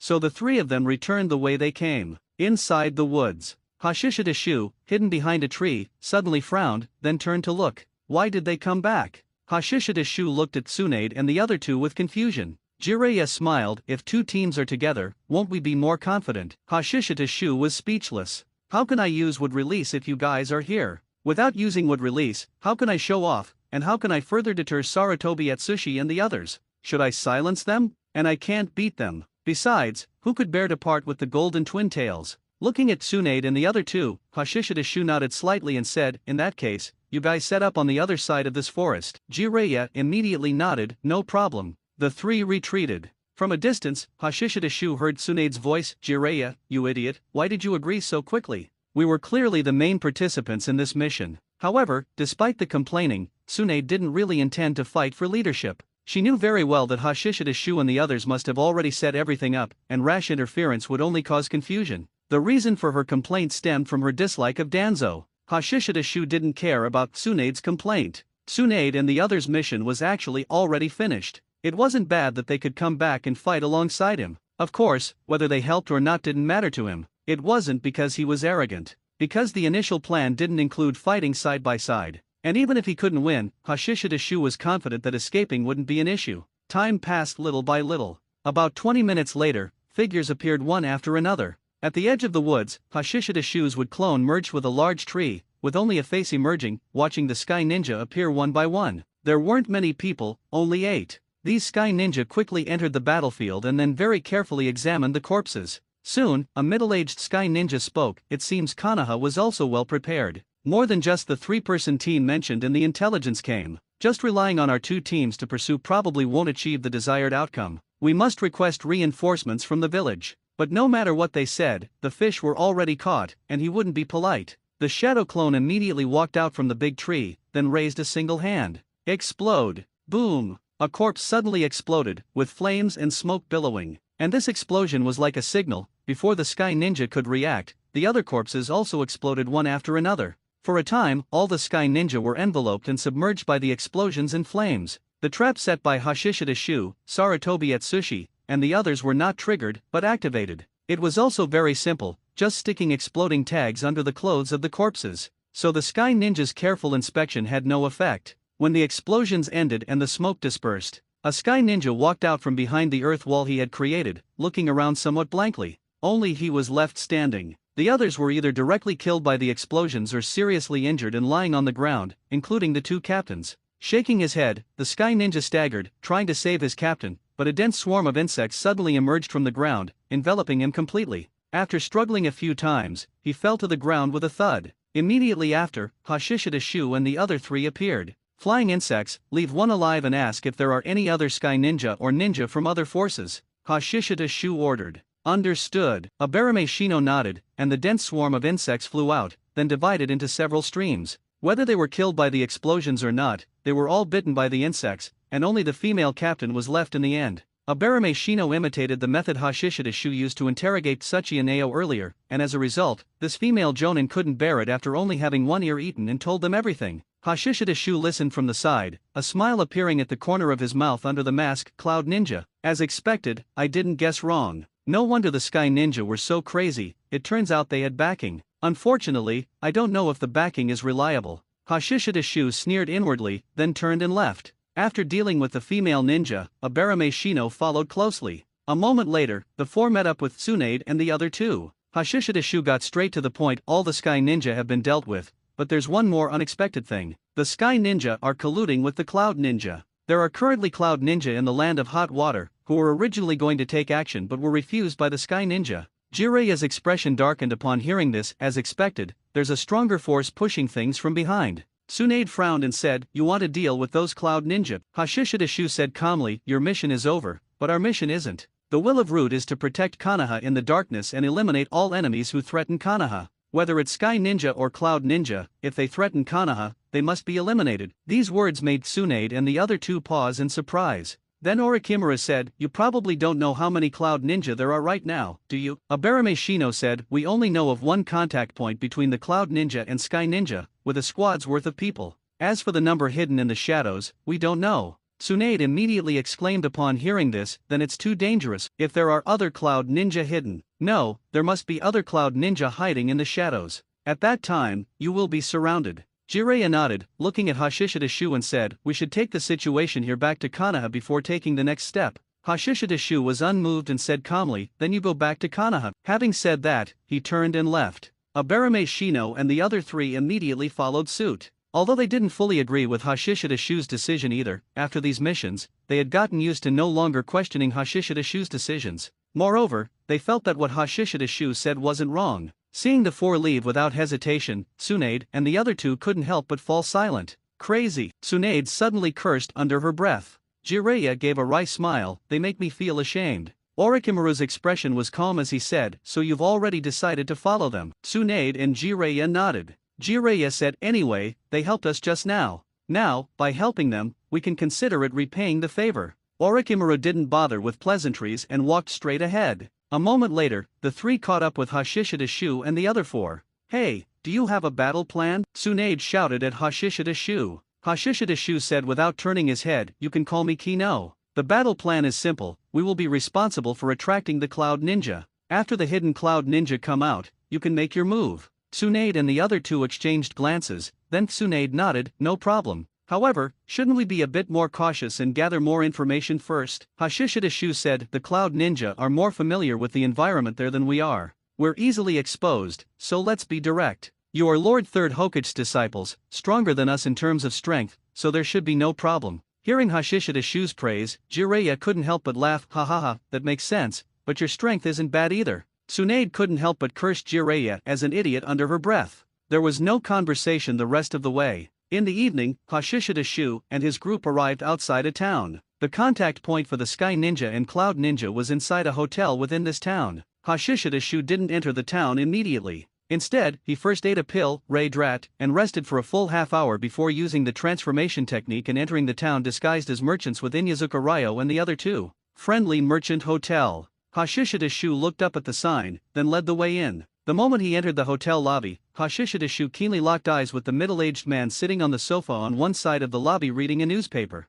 Their eyes met, and the two reacted almost simultaneously. Fellow. As Hashishida turned, he released the transformation technique, and at the moment of turning, his right hand naturally fell onto the sword hilt, while his left hand formed a single hand seal. Crescent Moon Dance. At the same time, the middle-aged man holding the newspaper kicked the table in front of him, sending it flying towards Hashishida while simultaneously letting out a sharp whistle. Upstairs in the hotel, two Cloud Ninjas sitting cross-legged with their eyes closed in a room immediately jumped up upon hearing the whistle. In a room opposite the hotel, there were three Cloud Ninja. Upon hearing the whistle, they immediately broke through the window and charged out. At this moment, Inyazuka Ryo and the other two were still at the hotel entrance. The great battle thus suddenly erupted. Inside the lobby, Hashishida slashed open the table with one strike, and the shadow clones on his left and right sides had already charged out. There wasn't much room to maneuver in the limited space. Accompanied by flying wood chips, screams rang out. The middle-aged man's left arm was severed, and there was also a sword mark on his chest. Hashishida-Shu's shadow clone was about to deliver the finishing blow when a large number of shuriken whistled in. The shadow clones dispersed upon impact, and Hashishida-Shu's sword danced into a blur, deflecting all the shuriken with clanging sounds. And immediately after, two Cloud Ninja had already charged forward, each wielding a sword. One of the Cloud Ninja had lightning wrapped around his sword blade. Boom! The wall collapsed, and the Cloud Ninja who was kicked flew through the wall, spitting blood and falling to the ground, unable to get up for a moment. Hashishida-Shu's strength was too great, one kick had severely injured him. Die! The other Cloud Ninja seized the opening, and a ninja blade wreathed in lightning pierced Hashishida-Shu's chest. Current swept through his entire body, leaving him numb. But Hashishida beneath the mask revealed a smile, raising his left hand, and wooden spikes shot out. The Cloud Ninja was startled, raising his left arm, but it was pierced by the wooden spikes, which then embedded in his shoulder blade. This bastard. The Cloud Ninja hadn't expected Hashishida, enveloped in current, to still be able to resist. Fortunately, he hadn't been hit in a vital spot. However, just as he was about to finish off Hashishida with a single strike, the wooden spikes embedded in him suddenly branched out, and a large number of new wooden spikes pierced his body. Puffed! The Cloud Ninja coughed up blood, staring at Hashishida with wide eyes, then reluctantly dropped his blade and fell. Cough, cough. Hashishida coughed up blood, then his hand, somewhat unwillingly, grabbed the blade, gritting his teeth and pulling it out. Exchanging injury for a life, well worth it. Zzzzzzzzz. Lightning occasionally flickered on his body. Hashishida, holding the blade, somewhat unsteadily dealt with the remaining two severely injured Cloud Ninja. With this, all three people in the inn were killed by him. Sarutobi. Suddenly, Inyazuka Ryo's roar came from outside. Hashishida flashed out of the inn and saw Sarutobi Atsushi's chest pierced by a beam of lightning, his body falling to the ground. His eye twitched, and the ground beneath Hashishida-Shu's feet exploded as his figure shot out. At this moment, a river-like flow of water surged forward, hitting Hashishida directly. Even with his explosive power, he was continuously pushed back. Just as the lightning release Cloud Ninja was about to launch a lightning release attack on Hashishida, the ground suddenly turned into a mud swamp, causing his body to rapidly sink. Earth release, swamp of the underworld. Jiraiya and the other two had arrived. The water release Cloud Ninja was entwined by Orochimaru's hands, and he bit him on the neck. Although the other Cloud Ninja avoided Tsunade's heaven kick, Inyazuka Ryo seized the opportunity, inflicted severe injuries with a fang-passing fang, and then he was enveloped by a swarm of insects. The battle ended quickly. Tsunade went to Sarutobi Atsushi's side, and after examining him, she silently shook her head. His heart was pierced by high-intensity current, killing him instantly. Even Hashirama Senju wouldn't have been able to help. Hashishida Shu stepped to Sarutobi Atsushi's side and knelt down, fighting and dying to protect Konoha. You are a hero of Konoha. Closing Sarutobi Atsushi's eyes, Hashishida Shu took out a sealing scroll, sealed Sarutobi Atsushi's body within it, and then stood up, retreat. Traveling through the night, entering the land of fire in one go, and reaching Sakumo Heitake's border defense troop headquarters, Hashishida Shu and his group finally felt at ease to rest. The deep night was quiet, and the bonfire flickered. Hashishida Shu and the other two still wore their masks. Due to Sarutobi Atsushi's death in battle, Inyazuka Ryo and Abarame Shino were both somewhat silent. It wasn't the first time they had lost a comrade, but they still felt sad. Hashishida Shu felt more fear. Fear of the fragility and fleetingness of life. Become stronger. He needed to become even stronger. Not just to be above others. He also needed to be invincible, to the point where no one could threaten his life. Across the bonfire. The silent atmosphere made Jiraiya somewhat restless. He looked left and right and spoke, Kino, you specialize in blade technique and wind release. Hashishida Shu came back to his senses, then nodded. Tsunade said, and medical ninjutsu, right. As she spoke, she glanced at the damaged area on Hashishida Shu's chest. Hashishida Shu nodded again, but didn't speak, maintaining his cool and aloof persona. At this moment, Orochimaru suddenly asked, do you regret attacking the Cloud Ninja? Swish! Eyes turned towards Orochimaru. Everyone understood Orochimaru's underlying meaning. If Hashishida Shu hadn't made the decision to deal with the Cloud Ninja, Sarutobi Atsushi wouldn't have died in battle. Looking at Orochimaru, Hashishida Shu said everyone will eventually die, either heavier than a mountain or lighter than a feather. The greatest meaning of life in this world is not why one lives, but for what one dies. Everyone who heard this was moved. Hashishida Shu continued, you and I will also die one day. Dying in battle, dying from illness, dying of old age. How would you choose, to die gloriously in battle, or to die miserably from illness, or to die silently of old age? Orochimaru and the others who heard this were all deeply shaken. Hashishida Shu, however, got up and left. I'm going to train, no need to follow. After saying that, he had already leaped up, disappearing after a few flashes. Tsunade's gaze followed Hashishida Shu's figure until he disappeared into the darkness before she withdrew it. She hadn't expected Danzo to have someone like this under him. Tsunade had to admit that she had developed a little interest in this guy named Kino. And at this moment, Orochimaru and Jiraiya were both contemplating the words Hashishida Shu had spoken. Jiraiya thought of the child of prophecy he had always pursued. But a thought suddenly arose in Orochimaru's mind, a thought of immortality. Why must one die? Was his living just for a meaningful death at some point? That wasn't what he wanted. In a secluded spot, Hashishida Shu stopped. Although he had put on an act, it didn't feel very good. Maybe because I didn't take off my mask. Hashishida Shu rubbed his chin. As for Sarutobi Atsushi's death, he did feel a sense of guilt, but he didn't regret it. And his guilt was suppressed, turning into motivation for his own training. Drawing his blade, Hashishida Shu began his training. The night passed without a word. Early the next morning, Hashishida Shu and his group set off and returned to Konoha by noon. Tsunade and the other two went to report to Hiruzen Sarutobi, while Hashishida Shu reported the details of the mission to Danzo. After listening, Danzo said coldly,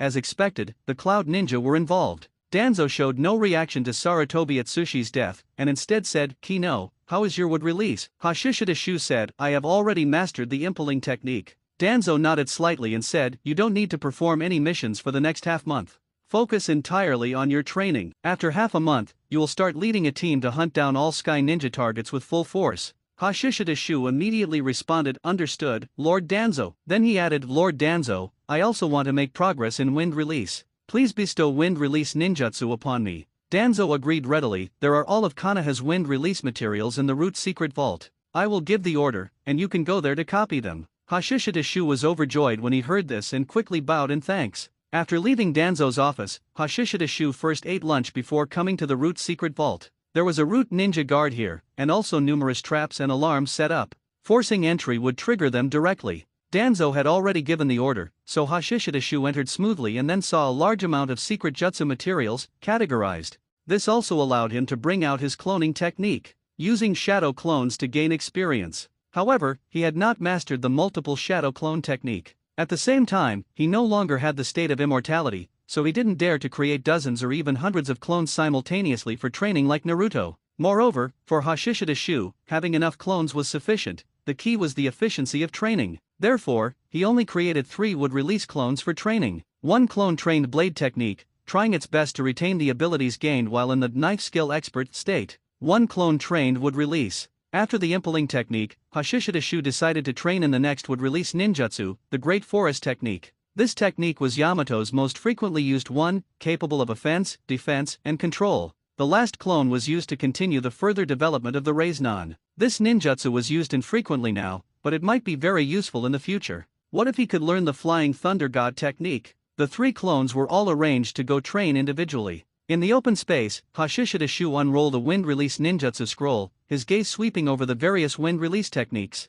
Vacuum orb, great vacuum orb, vacuum wave, continuous vacuum waves, gale palm. Konoha had collected quite a few wind release ninjutsu. There were support types, single target offense types, and area of effect offense types. There were close range as well as mid to long range techniques. It could be said to be very comprehensive. It could be said that mastering these wind release ninjutsu would make one another danzo. With enough combat experience, becoming cage level was a certainty. I do indeed need a powerful mid to long range offensive wind release ninjutsu, Hashishida mused to himself. He had previously been considered a close range ninja. His methods were relatively singular. For mid to long range, the vacuum orb and vacuum wave series of ninjutsu were both very suitable. One was single target, and the other was area of effect. However, Hashishida pondered for a moment but set his sights on another ninjutsu, vacuum sword. This was a technique combining wind release and blade technique, allowing one to unleash powerful wind blades that left the body. Hashishida felt that this technique was very suitable for his current self.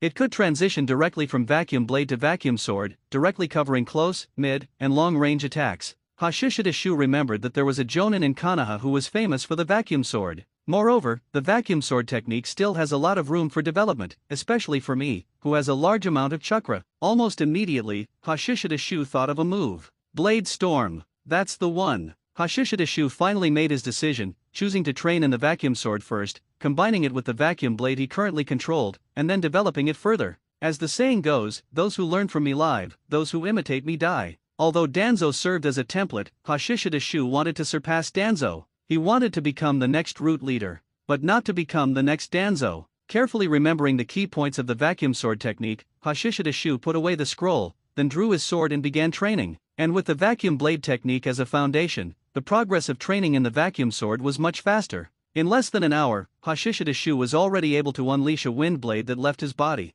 However, the wind blade was not condensed enough, dissipating within a foot of leaving his body, and its sharpness itself was also insufficient. Time passed bit by bit. In the blink of an eye, 3 days had passed. September 26, year 36 of Konoha. Hashishida who was training alone, was notified by Nakamura to return to the root base. Upon returning to the root base, he found that most of the root members were present, and Inyazuka Ryo and Abarame Shino were also there. Meanwhile, Danzo, accompanied by Shimura Daichi, was busy drawing seals on the root ninja one by one. Seeing this scene, Hashishida heart skipped a beat, and the name of a cursed seal appeared in his mind, Curse of Roots Mutilation. Hashishida stepped forward, then removed his upper garment and sat cross-legged. Soon, Danzo began drawing seals around him. Once the drawing was complete, everyone had finished. Danzo then started with Hashishida forming hand seals, and finally bringing his hands together. The seals on the ground immediately looked like living tadpoles, quickly crawling onto Hashishida body, then drilling into his brain, connecting to his tongue,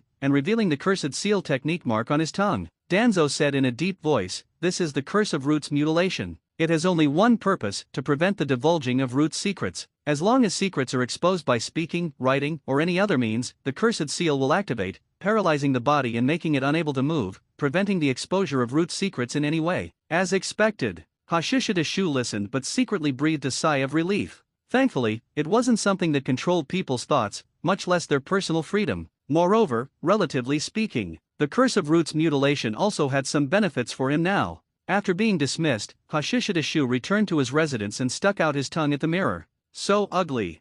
Hashishida felt a bit disgusted. Afterward, he refined a large amount of chakra, and his entire body was enveloped in blue chakra. Boom! Airflow surged, and Hashishida used his massive chakra to impact the Curse of Roots Mutilation planted by Danzo. Seeing the cursed seal mark on his tongue distorting and about to be dispersed, Hashishida suddenly stopped, and the massive chakra also receded, everything becoming calm. With sufficient strength, one could completely break the Curse of Roots Mutilation violently on their own. Hashishida guessed that this required a strong mental will at least equal to Danzo's, not just a matter of chakra quantity. Chakra is formed by the combination of spiritual and physical energy. The Curse of Roots Mutilation is formed using Danzo's chakra. Curse seals and sealing jutsu barriers are both extremely special within ninjutsu. After the test, Hashishida Shu left the root base and continued his training. In 3 days, he had initially mastered the vacuum sword ninjutsu. Within at least 3 feet, he could hit whatever he aimed at, and the lethality of the wind blade was enough to severely wound a ninja, or even kill with a single strike. Within 3 feet, it was still considered close-range combat. Next, he would need stronger control, more output, and on one hand, he could increase the number of wind blades. Control, number of wind blades, then shape transformation, and nature transformation. Hashishida Shu already had a rough outline in his mind on how to further develop the A-rank ninjutsu, vacuum sword. The next step was to try and explore step by step. If the development was completed, Hashishida Shu believed that in terms of difficulty, it would definitely be S-rank, and its power would certainly not be inferior. Blade Storm. It would definitely be no less powerful than the wind release Raisin Shuriken. Time flew by, reaching the late night of September 27, year 36 of Konoha. Under the moonlight, on the grass, Hashishida Shu finished his blade technique training and sat cross-legged on the ground, quietly waiting for the status bar to refresh. Once 12 o'clock passed and the knife skill expert state disappeared, he would see how much of his skill he had retained. Time passed second by second. Finally, midnight arrived. The status bar refreshed on time. Looking at his current status, Hashishida Shu was completely bewildered. He felt that although his Chinese language score in the college entrance exam that year had barely passed, he couldn't have possibly misremembered the meaning of this idiom, right? Does 3 hearts, 2 minds mean this? Or perhaps it was misinterpreted by the Japanese? That should be the case. However, Hashishida Shu subconsciously lowered his head to look at his chest. 3 hearts, am I a weakened version of Kakuzu? He touched his chest, but didn't feel the beating of the other 2 hearts. However, just then, Hashishida Shu felt his vision change, and he could actually see his own heart. His beating heart, and outside this beating heart, there were 2 other illusory hearts, overlapping and enveloping his flesh and blood heart. Truly 3 hearts. So, if my heart is attacked, I have 2 instances of damage immunity?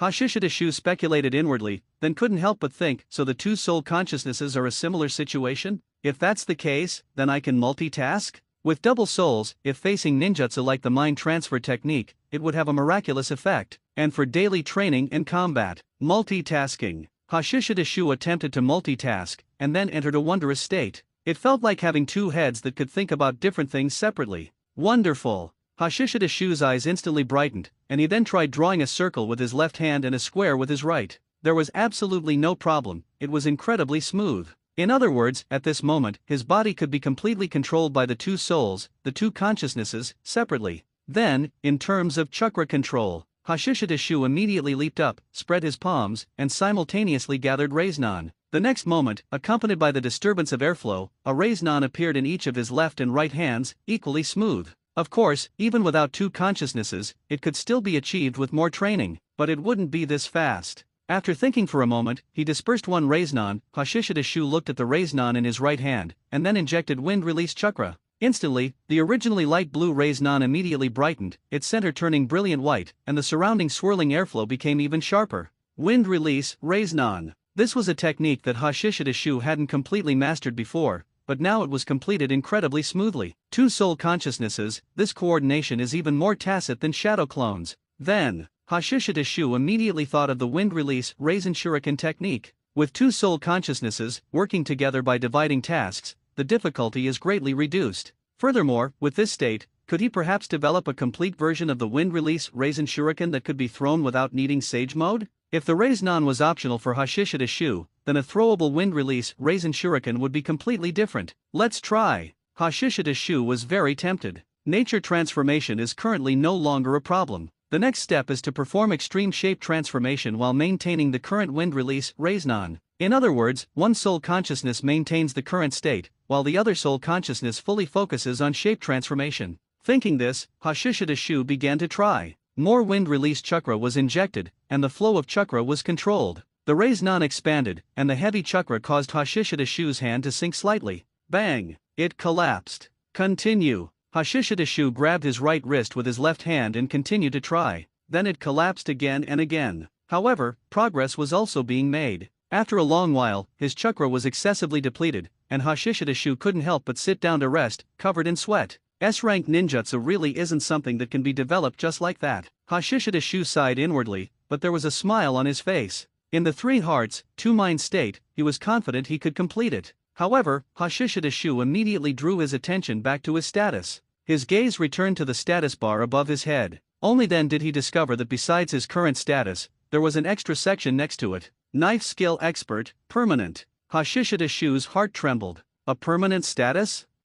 Wasn't it refreshed away? Could it be? Hashishida Shu pondered inwardly, is it because I've been practicing blade technique during this time, raising my blade technique level to meet the status standard, thus making this status permanent? If that's the case, then why did heart and mouth as one? Hashishida Shu's thoughts paused. Heart and mouth as one is different. Although I've been doing it, it was actually forced upon me by the status buff. I didn't acknowledge that state, nor did I try to make such a state my own. That must be it. Then, Hashishida Shu looked at his status bar. If he also practiced 3 hearts, 2 minds without the status buff, just like he practiced blade technique, could he also make this status permanent? Wait, Hashishida Shu thought of another problem. If he had already achieved it, would he still need the status? This cheat ability is really inhumane. Not only is it not intelligent, but it doesn't even come with a manual. While complaining, Hashishida Shu re-examined. The permanent knife skill expert wasn't useless. Hashishida Shu knew very well that he had gained expert-level blade technique under the knife skill expert status.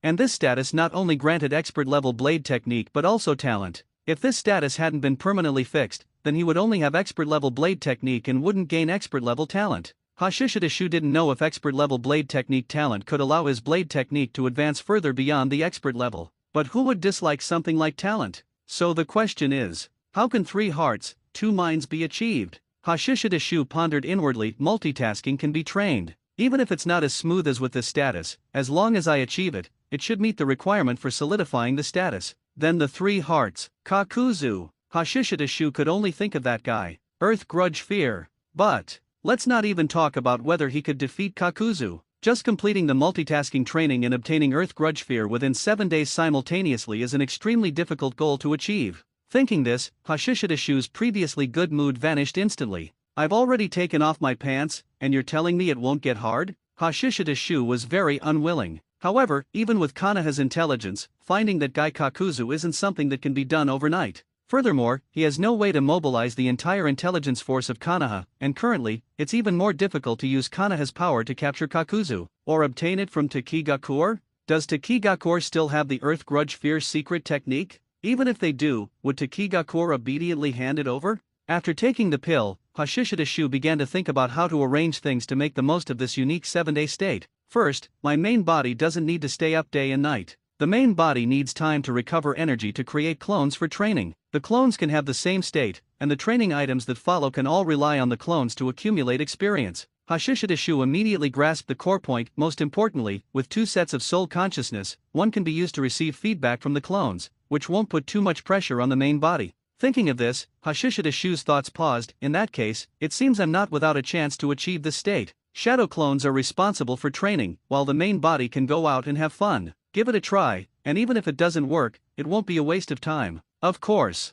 the possibility of achieving the goal is still not high, but at least there is some hope. So, while his physical strength recovered, Hashishida Shu re-examined the feasibility of the plan. After a long time, when his physical strength had almost recovered, he made a decision. Give it a try. He created 6 would-release clones to continue training, while Hashishida Shu's main body built a wooden house nearby to rest. Because he had 2 sets of soul, even if a clone ran out of chakra and disappeared, it wouldn't affect his rest. In the blink of an eye, a night passed. After waking up at 6 in the morning, Hashishida Shu again created 6 clones to train, while his main body still spent an hour on physical training before returning to the root base to eat and drink heartily. After eating and drinking his fill, Hashishida Shu went to see Danzo and presented his request. Kakuzu? Danzo frowned slightly. Of course he knew this person. A former elite ninja of Takigakur, currently a very famous bounty ninja. And this guy had even assassinated the first Hokage, Hashirama Senju. To this day, Kakuzu is still on Konoha's wanted and bounty list.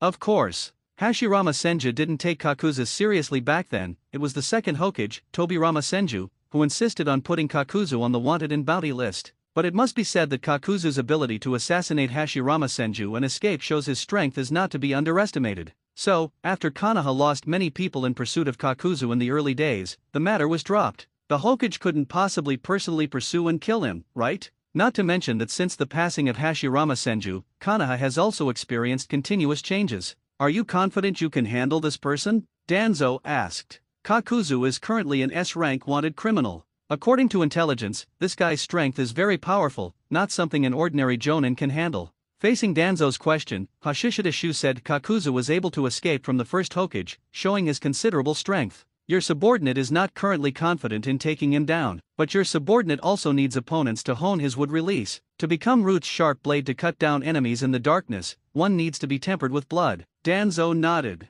What he appreciated most about Hashishida Shu, besides possessing wood release, was this realization. However, even if one wants to sharpen a blade, they cannot directly use a powerhouse like Kakuzu, lest the blade break immediately. At this point, Hashishida Shu continued, your subordinate will not be reckless. I will first select some of Konoha's enemies to sharpen my skills, for example, Sky Ninja, or other targets, temporarily as a bounty ninja. Danzo fell into thought. The reason he gave Hashishida Shu a long leave to train was partly because he needed Hashishida Shu to master more wood release. Secondly, Root is currently in a rapid expansion phase and needs manpower to train more newcomers, which leaves Root unable to spare much energy for missions. But given Hashishida Shu's special nature, he wasn't assigned the task of training newcomers, so sending him out seemed like a good idea. To temper a sharp blade with blood, this greatly suited his taste. Kill 3 birds with 1 stone. So, after only a moment of contemplation, Danzo made his decision. Alright, I will have 10 compile a list, as well as Kakuzu's latest intelligence, but... Danzo stared at Hashishida Shu. Remember, you are an important asset to Root. Don't get yourself killed over targets like Kakuzu. Hashishida Shu looked up and gazed at Danzo with sincere and fervent eyes. Please rest assured, Lord Danzo, before you become Hokage, your subordinate will absolutely not get himself killed. For you to become Hokage is your subordinate's lifelong goal. Danzo was very pleased. As expected of the ninja he personally trained. Facing such a Hashishida Shu, Danzo couldn't help but feel a little moved. No, it was emotional, no, it was the heart of appreciating talent. But he still hardened his heart. Tools. They are all ruthless tools. Even if they possess wood release, they are still tools that can be sacrificed at any time. Since that is the case, there is no need to invest emotions. So Danzo nodded slightly and coldly. Go, I await the day you grow strong. Hashishida Shu nodded, then disappeared from the spot. Returning to his residence, Hashishida Shu took off his mask and let out a long breath. After saying so many nauseating words, he felt he might have bad breath. But as expected of Danzo, truly ruthless. This is the path to death. He. Revealing a chilling smile, Hashishida Shu put his mask back on and continued training. At lunchtime, the person codenamed Ten, who was Shimura Daiichi by Danzo's side, delivered a small booklet to Hashishida Shu. It contained numerous target individuals and related intelligence. In addition, there was also Kakuzu's. However, Hashishida Shu glanced at it and found that the intelligence on Kakuzu was from a month ago. It was near an exchange office in the Land of Rivers. Hashishida Shu frowned slightly, then secretly shook his head. Searching for someone this way, 7 days is definitely not enough time. It seems I can only go to Takigakure to try my luck. Hashishida Shu mused inwardly. Anyway, he wasn't confident in taking down Kakuzu. Moreover, compared to Kakuzu, Takigakure might be a bit easier to deal with. 2 o'clock in the afternoon. Hashishida Shu left 6 clones in Konoha to continue training, while his main body left Konoha village and headed straight for Takigakure in the north of the Land of Fire.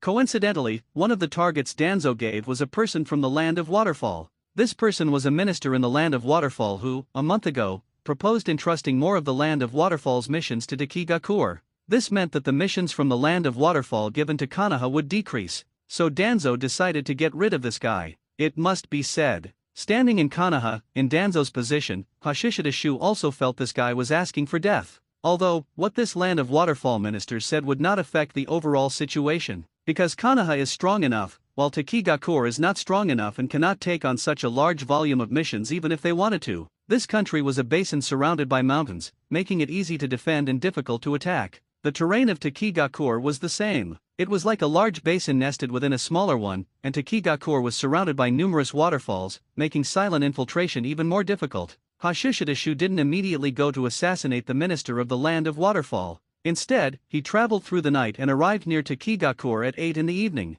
Finding an open space in a forest, Hashishida Shu sat down to rest. Once his physical strength returned to its peak, he created 6 clones to continue training. After eating a few pills, Hashishida Shu climbed to the mountain peak, looking down from afar at the scattered lights of Takigakure in the darkness. However, he had no intelligence on Takigakure, so he didn't rashly sneak in. After observing for a moment, Hashishida Shu found a place to stake out. Unconsciously, dawn broke. Around 10 in the morning, Hashishida Shu locked onto a Takigakure ninja squad. He tracked them silently, and after moving a certain distance away from Takigakure, Hashishidashu created wood clones to launch a joint surprise attack. Wind release, great breakthrough. His main body and 3 clones simultaneously unleashed this wind release jutsu from 4 directions. The strong wind swept through, and the colliding air currents immediately threw the Takigakure ninjas into disarray, making it difficult for them to control their movements. Immediately after, would release great forest technique. Hashishidashu raised his hand, and vines rapidly grew from his palm, like giant pythons opening their mouths and sweeping towards the 4 Takigakure ninjas.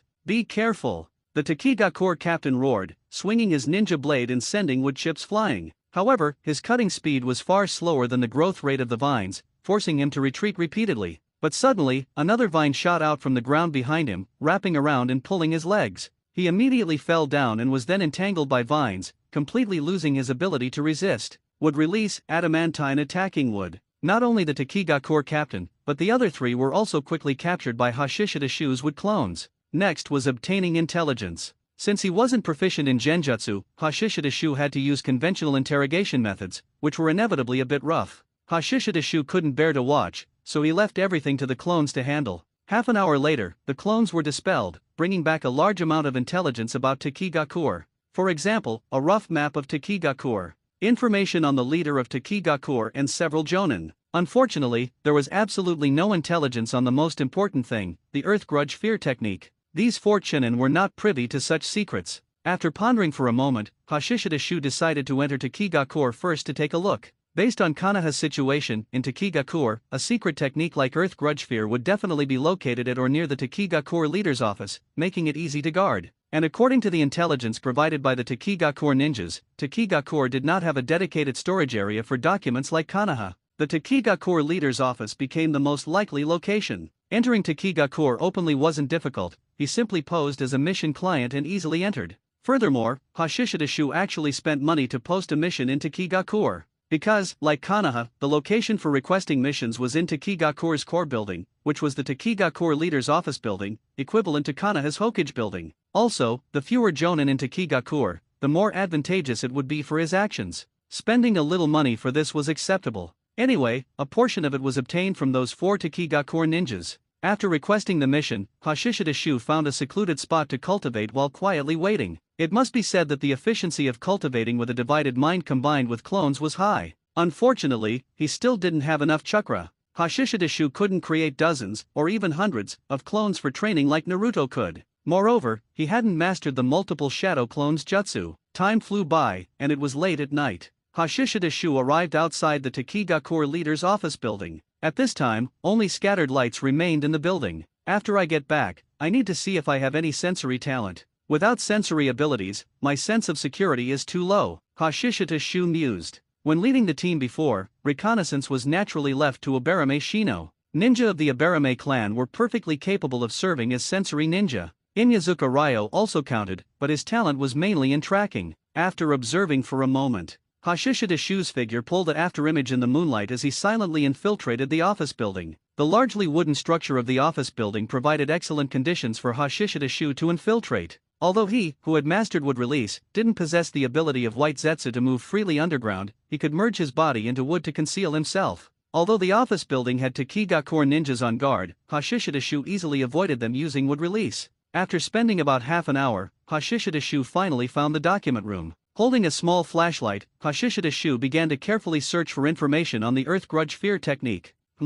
It's not here? Hashishidashu frowned. Could it be hidden elsewhere? Or, was there only one copy of the Earth Grudge Fear technique information, and it was gone after Kakuzu took it? Just as he was thinking, there was a sudden movement behind him. Hashishidashu abruptly turned around and saw a flash bomb thrown in. The secret technique documents had an alarm set up. A thought flashed through Hashishidashu's mind. While instinctively closing his eyes, his body quickly sank and merged into the wooden floor. Bang! The flash bomb exploded, instantly filling the dark room with blinding white light. Whoosh whoosh whoosh. Several figures rushed into the room, only to find it empty. He escaped. Chase! Low shouts rang out one after another, and afterimages streaked across under the lights. Leaving the office building, Hashishidashu headed towards the exit of Takigakure at his fastest speed. Behind him, pursuers continuously converged from other directions. Stop that guy! A loud shout rang out. In front of Hashishidashu, Takigakure ninjas leaped onto rooftops to intercept him. Hashishidashu narrowed his eyes, reached out, drew his sword, and slashed forward.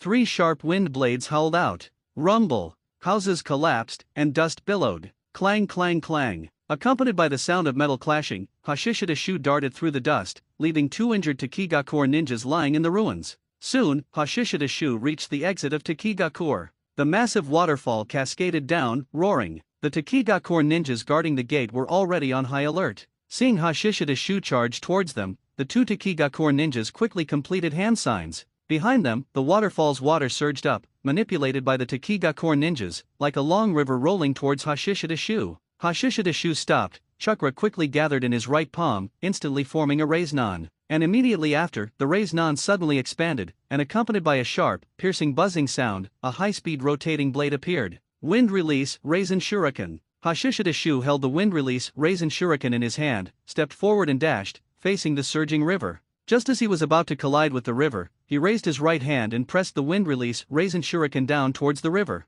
Rumble. The light sphere rapidly expanded, tearing apart the surging water flow and sending it rolling back. After the storm passed, Hashishidashu's main body appeared and calmly left Takigakure. When the leader of Takigakure arrived with his men, he was shocked to see the mess at the village entrance. In the dark night, Hashishidashu looked back at Takigakure, then lowered his head to look at the scroll in his hand, and smiled. It wasn't a wasted trip after all. He was holding this scroll when he was finally discovered, so he brought it out with him. Earth Release Earth Spear. This is a B-rank Earth Release ninjutsu, combining offense and defense. After use, it can harden the skin, turning the user into a human weapon, and the degree of hardening can even withstand the explosion of an exploding tag. Hashishidashu remembered that Kakuzu's performance with this move was very good, but unfortunately, it was broken by Kakashi's lightning blade. Putting away the scroll, Hashishidashu created another wood clone to lure the pursuers, while his main body merged into a large tree to hide. However, his caution was clearly unnecessary. The Takigakure ninjas did not pursue him. After waiting for half an hour, Hashishidashu walked out of the large tree speechless,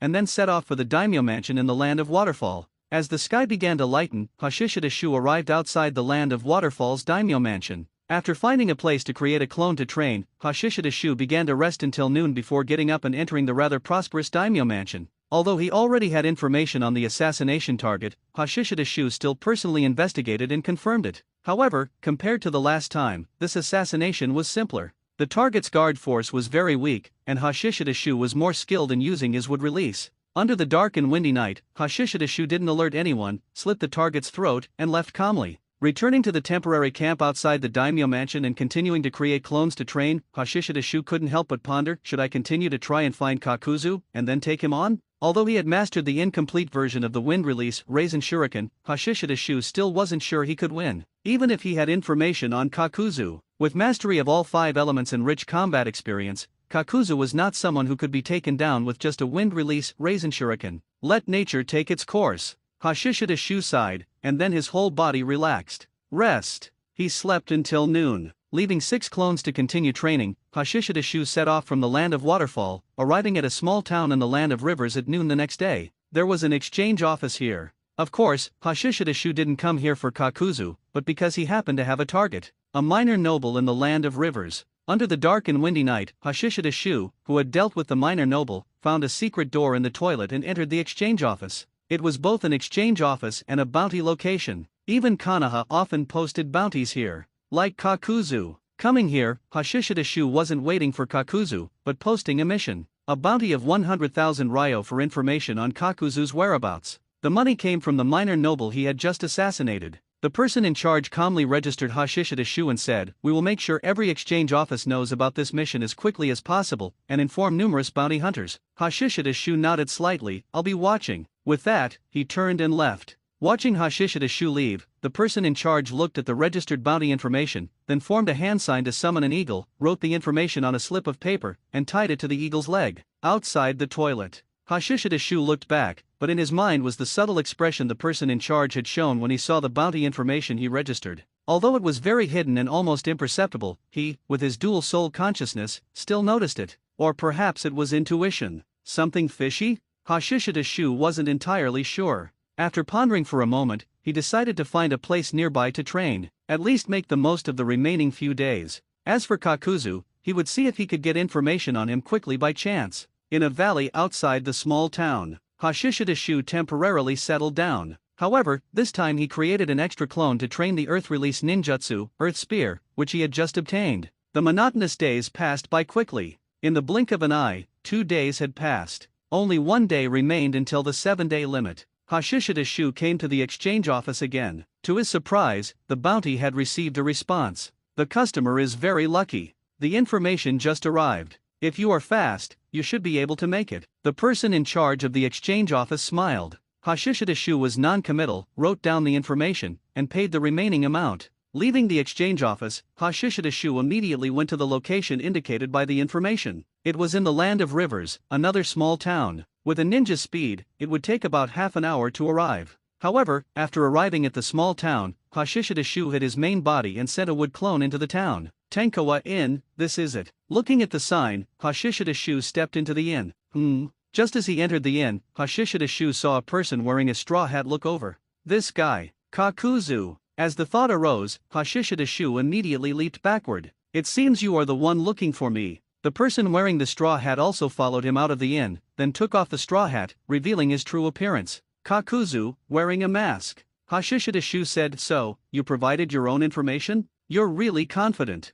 Kakuzu said indifferently, "Likewise. You should know I'm S rank, yet you still dared to come alone." At this moment, Hashishida Shu appeared with his real face, without the Konoha attire. At the age of 16, he naturally seemed very young in Kakuzu's eyes. "Now that we've met, you can tell me who you are." Kakuzu stared at Hashishida Shu. Hashishida Shu smiled, "When you die, I will naturally tell you." "Oh?" Kakuzu raised an eyebrow slightly, "You're talking tough. I hope your skills are comparable." As his voice fell, Kakuzu flashed forward to attack. Hashishida Shu raised his hand to meet him. Bang bang bang. The two exchanged blows with their bare hands. Screams echoed around, and the pedestrians on the street immediately scattered and hid. In a few rounds, Hashishida Shu was caught off guard by Kakuzu, kicked flying, and crashed into a house with a loud bang. But immediately after, Hashishida Shu's figure tore through the billowing smoke and quickly headed towards the edge of the town. Kakuzu snorted lightly, leaped onto the rooftop, and quickly pursued. The two, one in front and one behind, quickly left the town and entered the forest. Suddenly, Hashishida Shu turned around and threw 3 shuriken towards Kakuzu. Branches snapped, thick tree trunks were pierced through, and Kakuzu narrowly avoided the 3 shuriken, his expression becoming more serious. This level of wind release nature.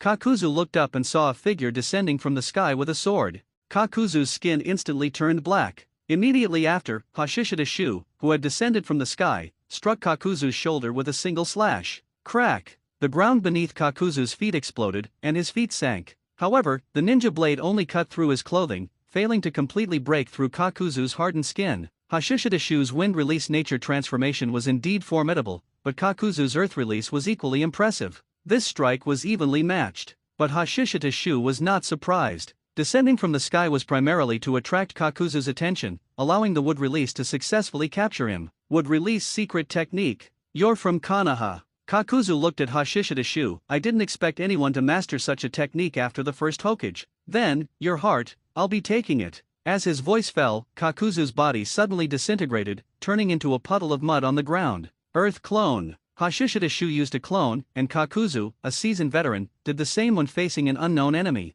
And just as Kakuzu's clone disintegrated, Kakuzu's main body appeared, accompanied by 3 masked monsters beside him. Kakuzu formed hand signs with both hands, and 2 of the masked monsters opened their mouths. The next moment, ninjutsu erupted. Fire release, head suffering. Wind release, pressure damage. Boom! Accompanied by the sound of explosions, a terrifying storm swept through, covering everything. Wherever it passed, grass and trees were instantly pulverized. Such terrifying, such large-scale ninjutsu, Hashishida Shu saw for the first time. In terms of the scale of the eruption, it was even larger than the incomplete version of the wind release Raisin Shuriken he had used before. Against an attack of this magnitude, besides enduring the defense or retreating, a general body replacement technique was completely useless. The two Hashishida Shu simultaneously formed hand signs as the surging flames swept towards them. Wood release, wood encasing wall. Thud! Thud! Thud! Layers of vines and wood rose from the ground, forming an inverted hemisphere that enveloped them. Furthermore, the outer layers of vines were interlaced and woven, making the defense stronger. Hashirama Senju had once used this application and successfully neutralized the Nine-Tails-tailed beast bomb. However, the attack encountered this time was different. The moment the defense was formed, the flame storm impacted it. Rumble! The wood exploded, layer by layer, collapsing under the impact of the flame storm. The two Hashishida Shu retreated repeatedly, with layers of wood release, wood encasing wall continuously rising from the ground and then being torn apart by the flame storm. When the flame storm passed, only one layer of the six-layered wood release, wood encasing wall remained. And at this moment, this dense forest had a large empty area, with charred tree stumps everywhere. Hashishida Shu breathed in, the air was scorching hot, burning his throat. Suddenly, with a bang, the last layer of wood release, wood encasing wall exploded, and a flash of lightning pierced through one of the Hashishida Shu. This Hashishida Shu immediately rapidly turned into wood, becoming a wooden figure. Lightning release, false darkness. Hashishida Shu was startled, raised his hand and swung his blade. The wood release, wood encasing wall completely exploded, and his figure also leaped up.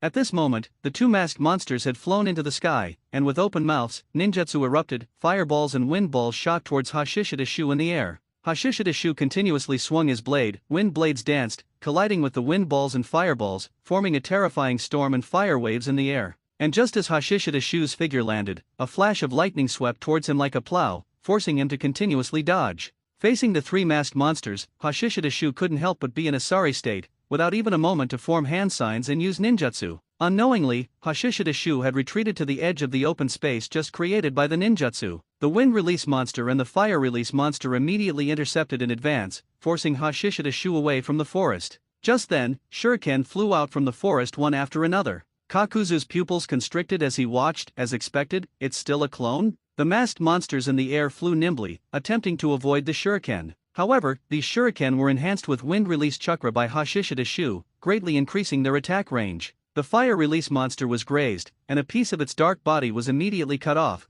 causing its figure to pause. Whoosh! A wooden spike pierced through the air, impaling the fire release monster. In the forest, Hashishida Shu formed hand signs with both hands. Impaling technique. The wooden spike that pierced the fire release monster immediately grew branches and thorns, turning it into a beehive, and the mask instantly shattered. The lightning release monster immediately flew above the forest, and a flash of lightning shot down from its mouth like a spear. Hashishida Shu immediately flickered and dodged, the lightning descending from the sky pursuing relentlessly. Suddenly, Hashishida Shu drew his blade and swung, several wind blades swept into the sky, cutting off the lightning and cutting towards the lightning release monster. The lightning release monster in the air immediately chose to dodge. But at this moment, Hashishida Shu quickly turned around. Kakuzu had already attacked from behind. In close combat, after only 2 rounds, the blade in Hashishida Shu's hand was forced to drop to the ground by Kakuzu. Hashishida Shu also had rich combat experience, and his close combat skills were not bad. But compared to an old fox like Kakuzu, who had fought his way through the Warring States period, the difference was not just a little bit. Under the high-speed close combat, Hashishida Shu had no opportunity to use ninjutsu and could only barely maintain his balance by relying on powerful chakra bursts to increase his strength. Even so, after more than 10 rounds, he was still kicked away by Kakuzu, crashing into a tree trunk with a bang. His body slid down from the tree trunk, and before Hashishida Shu could get up, black tentacles shot out from the ground, wrapping around his body. Following that was Kakuzu's detached hand, gripping his neck. You're quite good, but your combat experience is completely insignificant compared to mine. Kakuzu appeared in front of Hashishida Shu, then raised his right hand, his skin instantly hardening and turning black. This heart of yours should be the most valuable one I've ever obtained. As Kakuzu spoke, his right hand plunged into Hashishida Shu's chest with a thump, then pulled out his heart. Looking at the beating heart, joy appeared in Kakuzu's eyes. Would release secret technique. He had a deep impression of Hashirama Senju back then. No. He could never forget. Bang! He casually threw Hashishida Shu's body down, and the black tentacles wrapped around Hashishida Shu's heart, then drilled into the unsealed back. Hashishida Shu had destroyed one of his hearts, and now he could just replenish one. The characteristic of Earth Grudge Fear is the ability to use the nature transformation of the heart's owner. Kakuzu was greatly anticipating the results. Turning around and walking out of the forest, the wind release monster and the lightning release monster in the air also flew down and drilled into Kakuzu's body. This was because Hashishida Shu's other wood clone had automatically dispelled, turning into wood. Suddenly, Kakuzu flashed away. However, even though he reacted quickly, he was still inevitably pierced in the back by a wooden spike. He immediately reached back and pulled the wooden spike from his back, looking at Hashishida Shu, whose clothes were stained with blood but was standing and forming hand signs. Kakuzu's expression was one of disbelief. How is this possible? My heart was clearly taken by you. Hashishida Shu nodded in admission. Kakuzu then said, could it be that you also possess some kind of immortal secret technique? Otherwise, I clearly already took out your heart. Hashishida Shu chuckled. Kakuzu, as a ninja, I won't actively reveal my information. Even though your life and death are now completely in my hands. It was the asymmetry of information that allowed him to take down Kakuzu. Hashishida Shu knew that if the information had been equal, he would definitely not have been a match for Kakuzu. Unfortunately, he knew Kakuzu had 5 hearts. But Kakuzu didn't know he had 3 hearts. After his heart was taken by Kakuzu before, a heart was generated out of thin air within his body. And even so, the sneak attack was almost dodged by Kakuzu. Kakuzu's gaze was heavy. Since you possess my information but didn't kill me directly, it seems you aren't purely here to complete Konoha's bounty mission. You are after my secret technique. Kakuzu's tone was certain. Hashishida Shu readily admitted, that's right, my goal is your secret technique Earth Grudge Fear. Kakuzu, hand over the secret technique, and you can have your life in return. After hearing this, Kakuzu snorted coldly, it seems your understanding of Earth Grudge Fear is also very limited. Hearing this, Hashishida Shu couldn't help but say coldly, Kakuzu, you'd better recognize the current situation. Kakuzu said coldly, of course I know. However, you cannot strip Earth Grudge Fear from my body. I have lived until now relying on the power of Earth Grudge Fear, and once I lose this secret technique, my life will also come to an end. Hashishida Shu frowned. He had even prepared himself for the possibility that even if he obtained the secret technique, it would be difficult to master it within the remaining time. He never expected this situation. In that case, since he is certain to die, how could Kakuzu possibly hand over Earth Grudge Fear? So, could Kakuzu's words be false? Hashishida Shu pondered inwardly, feeling that the possibility of Kakuzu lying was too low. In that case, wouldn't it all be for nothing? Hashishida Shu stared at Kakuzu, his gaze also turning cold. Kakuzu, if you have no way for me to obtain the Earth Grudge Fear secret technique, then there is no need for you to exist. Although sweat beaded on Kakuzu's forehead, his voice remained steady. I truly cannot do that, if you are obtaining Earth Grudge Fear for its life-extending effect. Hashishida Shu said, are you saying you can work for me, become my subordinate? Kakuzu said, a collaborator. I can solve many problems for you. An extra cage-level enforcer? It sounds like it might be good. However, Hashishida Shu currently had no means to subdue Kakuzu. He had no doubt that if he released Kakuzu, the guy might turn on him and kill him at their next meeting. The asymmetry of information played an absolute role in being able to take down Kakuzu this time. Although Hashishida Shu didn't reveal the secret that he also had several hearts, with Kakuzu's experience, he would definitely be able to analyze many things. Without the information advantage, facing Kakuzu with all 5 hearts intact, it would be truly difficult to fight again. With his thoughts turning, Hashishida Shu looked at Kakuzu and said, sorry, I don't need an uncontrolled collaborator. Then he raised one hand. In that case, Kakuzu's pupils constricted, and a large number of black tentacles burst out from his body, attempting to break free from the restraints. But Hashishida Shu's speed was even faster. The wooden spikes embedded in Kakuzu's body grew and branched again, piercing Kakuzu's last heart. Instantly, the dancing tentacles stiffened, then drooped powerlessly. Kakuzu, one of the immortal duo, is dead. Hashishida Shu looked at Kakuzu, who was gradually losing his breath, and felt a little dazed. Since his past life memories awakened, this was the first familiar character to die by his hand. And not just an ordinary character. He was a cage-level powerhouse. For a moment, Hashishida Shu's mood was somewhat complex, a little excited, and a little bit lost. Even a cage, due to asymmetrical information, could be killed by a Chunin like him. Of course, his current ninja rank is Chunin, but his actual combat power is more than that. Just the expert-level blade technique is enough to enter the Jonin level. But for Kakuzu, none of that mattered. In the previous fight, Hashishida Shu's blade was easily disarmed by Kakuzu. Information, trump cards. Looking at Kakuzu's corpse, Hashishida Shu was secretly vigilant. Hard power is important, but information and trump cards are even more important. Stepping forward, Hashishida Shu put Kakuzu's body down and sealed it with a sealing scroll. Kakuzu's corpse still has research value. Moreover, it might be useful in the future. For example, in pure world reincarnation. Of course, before sealing the corpse, Hashishida Shu also searched the body. Leaving aside things like kunao, pills, and exploding tags, the biggest surprise for Hashishida Shu was Kakuzu's money. Tisk tisk, as expected of the most diligent worker in Akatsuki. He actually had over 300 million ryo in savings. Hashishida Shu beamed with joy. The slight depression from not obtaining Earth Grudge Fear vanished instantly without a trace. After tidying up, Hashishida Shu left the battlefield and returned to the valley where the temporary camp was located to continue training. There wasn't much time left, he had to hurry. Although it was no longer possible to solidify the state of 3 minds, 2 purposes, Hashishida Shu still wanted to make an effort to train the skill of 1 mind, 2 uses. Therefore, in this final period, the clones Hashishida Shu created didn't practice ninjutsu anymore, but instead trained in simultaneously drawing circles and squares with both hands separately. Because he already felt he was close to success, he naturally had to give it one last push. Time flew by. In the blink of an eye, it was night. Inside the room made with wood release, the clones turned into wood humans, and Hashishidashu also lay on the floor, tired and gasping for breath.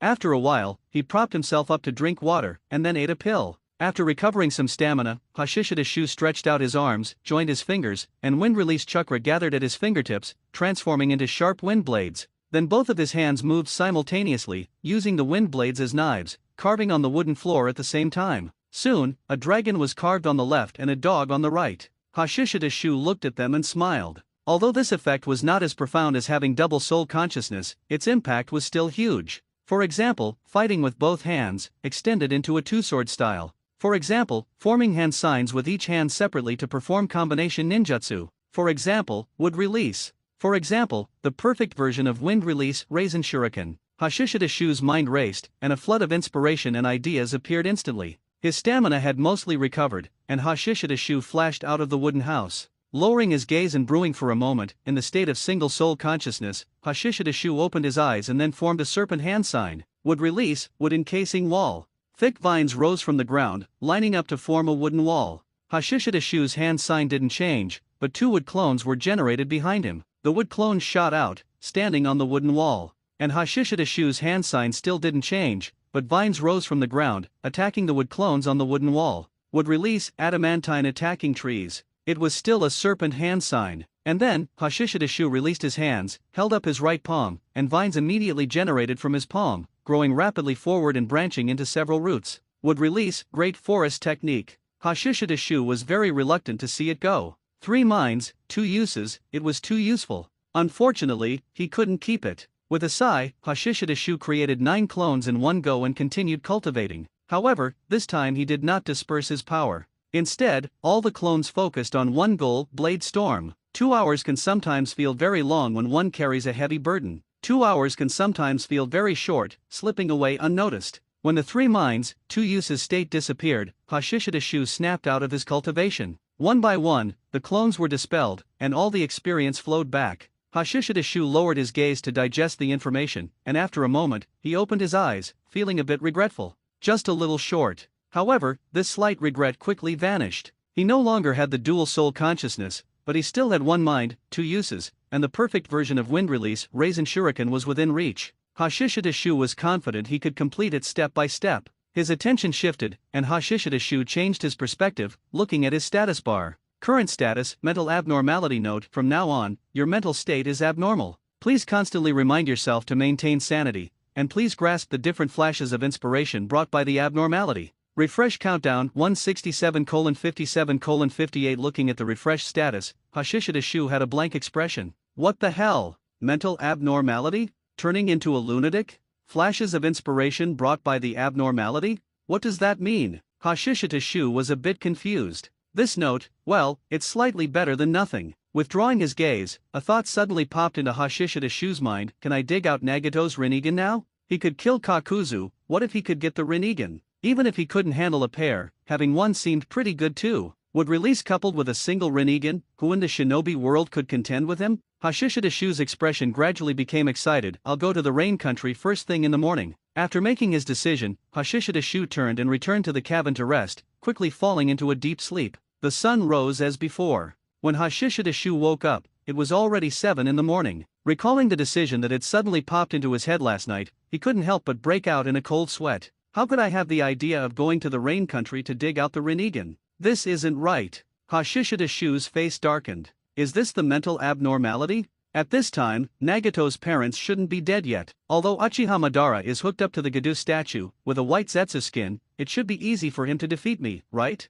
Hashishidashu wiped away a sweat, secretly warning himself not to court death, not to get arrogant just because he killed Kakuzu. However, this mental abnormality status is too troublesome. Hashishidashu thought for a moment and could only try 1 mind, 2 uses, maintaining this state constantly, at least to keep a part of his mind rational. If only I had 2 soul consciousnesses. Hashishidashu was filled with regret. 1 mind, 2 uses is ultimately the same mental consciousness. He wasn't sure if he could maintain a rational part when his mind was abnormal. I need to have a clone present at all times. Hashishida Shu pondered. Although the clone also has the mental abnormality status, the probability of both the main body and the clone going insane at the same time should be lower, right? This seems to be a math problem. Hashishida Shu secretly shook his head, then got up and went outside for physical training. At 9 in the morning, Hashishida Shu left the valley and entered a small town for a hearty meal. Leaving the restaurant, he strolled along the town streets, watching the people come and go. Suddenly, a balloon slipped from a little girl's hand. The little boy next to her immediately jumped up to catch it, but unexpectedly, the balloon's opening came undone. Air hissed out, and the rapidly shrinking balloon immediately darted around erratically. Watching this scene, Hashishida Shu suddenly stopped in his tracks, stunned. At this moment, in Hashishida Shu's eyes, what was darting around was not a balloon, but a ninja. Air flow, jet propulsion, wind release, instantaneous body technique. In an instant, a flash of inspiration struck Hashishida Shu, using airflow propulsion to increase speed and explosive power. Furthermore, if he could release chakra from all his acupoints like the Hyaga clan, he could even fly directly. However, although I can't release chakra from my entire body, my hands and feet are commonly used and can already achieve many things. Hashishida Shu revealed a smile. Leaving the small town, Hashishida Shu immediately couldn't help but create a clone to start trying to develop the wind release instantaneous body technique. However, his main body didn't pay attention to the clone but hurried to leave the land of rivers and return to Konoha. On October 5, year 36 of Konoha, in the evening, Hashishida Shu finally returned to Konoha. Root base. Looking at Kakuzu's corpse on the ground, Danzo fell silent. An S-rank wanted criminal, who had been around since the first Hokage era and had once assassinated the first Hokage, Hashirama Senju, and escaped, had actually died at Hashishida Shu's hands. Danzo was very surprised, very shocked. Of course, he thought highly of Hashishida Shu, but let alone a powerhouse like Kakuzu, even for a jonin, Hashishida Shu was still a bit lacking. His gaze moved to Hashishida Shu, and Danzo asked, "How did you kill him?" Hashishida Shu immediately described the battle process. Of course, he omitted the part where his heart was dug out. What was presented to Danzo was using a wood clone as bait, catching him off guard, and finally killing him with one blow using the impaling technique. The wounds on Kakuzu's body also matched this description. However, to Danzo, it felt somewhat unreal. An old hand like Kakuzu was taken down so easily. Or is wood release really that strong? Danzo was silent for a moment, then said, "The village has had a bounty on this guy for a long time. The bounty will be issued as soon as possible. This guy's corpse has great research value, send it to the intelligence division. They will work with the medical team to conduct an autopsy." Hashishida Shu respectfully nodded, understood. After agreeing, he added, "Lord Danzo, I would like to use Kakuzu's bounty to exchange for chakra metal from the village to forge 2 ninja swords." Danzo agreed without even thinking, "You may. Chakra metal is very precious and cannot be bought just anywhere." Hashishida Shu solved Kakuzu this time, coupled with possessing would release, it was completely fine to give him a portion of chakra metal as a reward. "Go down and rest, and prepare for the Sky Ninja," Danzo said. Understood. Hashishida Shu disappeared with Kakuzu's corpse. Danzo stood in place, his gaze distant, would release. He wanted that power too. Unfortunately, despite so many ninjas sacrificing themselves throughout Konoha, only Hashishida Shu was this lucky. When root grows stronger, we must restart the research on Hashirama cells. Danzo secretly made up his mind, then set off for the Hokage building. Hashishida Shu's performance was unexpectedly good, which gave him more confidence.